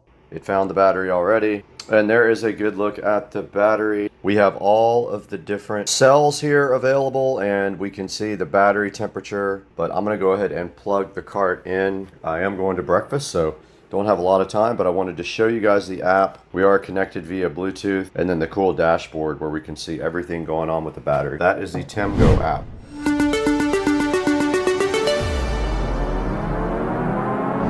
Hey, what's up everybody? Brad here from Supercar Street Racing. I am so happy to have you guys on the channel here today for this special episode about the TEMGO 48 volt golf cart battery. Right here in front of me you can see the TEMGO battery sitting so fresh and fly, and you can see that it does have a built-in 200 amp battery management system that comes with it. It's a full kit. You get everything you need to go ahead and convert your golf cart over to lithium ion. All you have to do, like you saw in our video, is remove the old golf cart batteries, the old lead acid batteries, or your old lithium ion battery if you have one of those, and go ahead and put in the kit for the TEMGO. Right now it is $7.99. It might be different by the time this video gets aired, but right now it's $7.99. It has 4.9 star reviews out of 45 reviews, which is very good in the review department, almost perfect. And right here in front of me, you can see it comes with the nice display. It does work with the TEMGO app. It has a cable there for your display that goes and mounts up in the front of your dash area to keep you informed about your battery condition and charge. Now this says it's specifically designed for the golf cart. It says it weighs 87 pounds. I believe that. I thought it was more like 50, but 87 47 sounds reasonable. And it does come with all of the hardware necessary to mount it and connect your battery cables. It's saying ideally you might get 40 to 47 miles. It will vary. It can output up to 200 amps of continuous current. It has a 600 amp peak if your controller and solenoid can handle that. And it is IP65 waterproof rated. Now you can monitor this battery in two different ways. You can go ahead and use the app, or you can use the screen that is mounted so conveniently up in the front of the golf cart. Now this thing does indicate that you can charge this battery in 5 to 6 hours. It will charge at 18 amps if your current will allow it at your house. It has an input voltage abnormal protection, as you can see here, over voltage protection, and short circuit protection, so it is safe. This is your one-stop shop for a battery kit for your golf cart. Check it out, it's got everything you need. It does say if you want to, 4 of these you could parallel and go ahead and use in a solar system. So this guy is supposed to last up to 5,000 deep cycles, which is very good. That gives you a long life range on your lithium-ion battery. Probably about 10 times the life of your normal lead-acid batteries. This thing will do 200 amps of continuous discharge, and when you need it, if your system supports it, up to 600 amps for 3 seconds. This guy's got a maximum power output of 10.24 kilowatts. It's compatible with off-grid solutions as well, so if you need something for off-grid, go ahead and consider these to support up to 4 batteries. Now they do offer a 36 volt and a 48 volt. We chose the 48 volt, of course, because there are more golf carts out there, but if you need a 36, there's an option here for one of those as well. Go ahead and go down to the link in the description to order your Temgo from the official affiliate link for Supercar Street Racing. It does help us out so greatly when you do that because we only get a few dollars to run the channel every month. We need the extra money. If you guys could help us out by ordering this or anything else through any of our product affiliate links, it will carry over to anything you want. Go ahead and click one of our links. Order whatever you want. I'll get maybe 50 cents to $1 from each thing you get, and it'll help out Supercar Street Racing. And at the time of this video, we had 191,678 subscribers on the channel, and that's all because of you. We couldn't do it without you. Please like and subscribe. Your comments are important. Also, we want to know all about your golf cart, what you did to yours, what you bought. If you bought this one, if you bought a different one, put it in the comments. We might even share your videos if you want to share them with us, so tell us how we can get those as well. Thank you for liking and subscribing. Keep it up. Keep up the momentum here for Supercar Street Racing. We love you guys. We're big fans of yours as well. We got to get out of here. We got projects to plan and videos to create.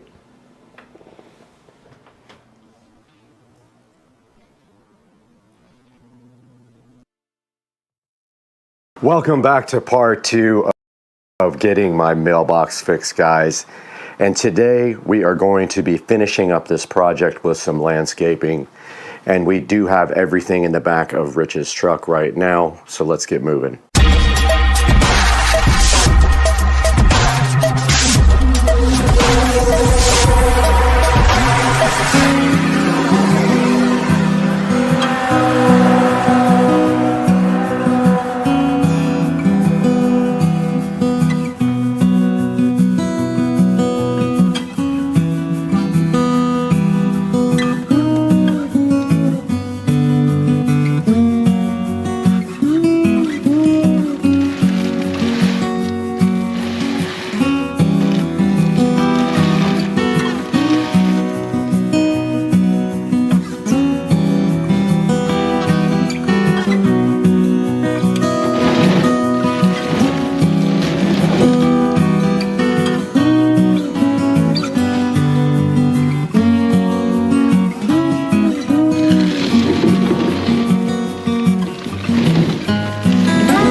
We have successfully gone to Lowe's and gotten new pavers after my old ones got stolen. So today we're going to be reinstalling pavers here. They actually didn't steal them from here, they stole them from the driveway, but that's the mission today on Supercar Street Racing. Let's do it. All right, we're back at Supercar Street Racing and we have our new pavers today. And so this mission is quite simple and cars are going to be coming by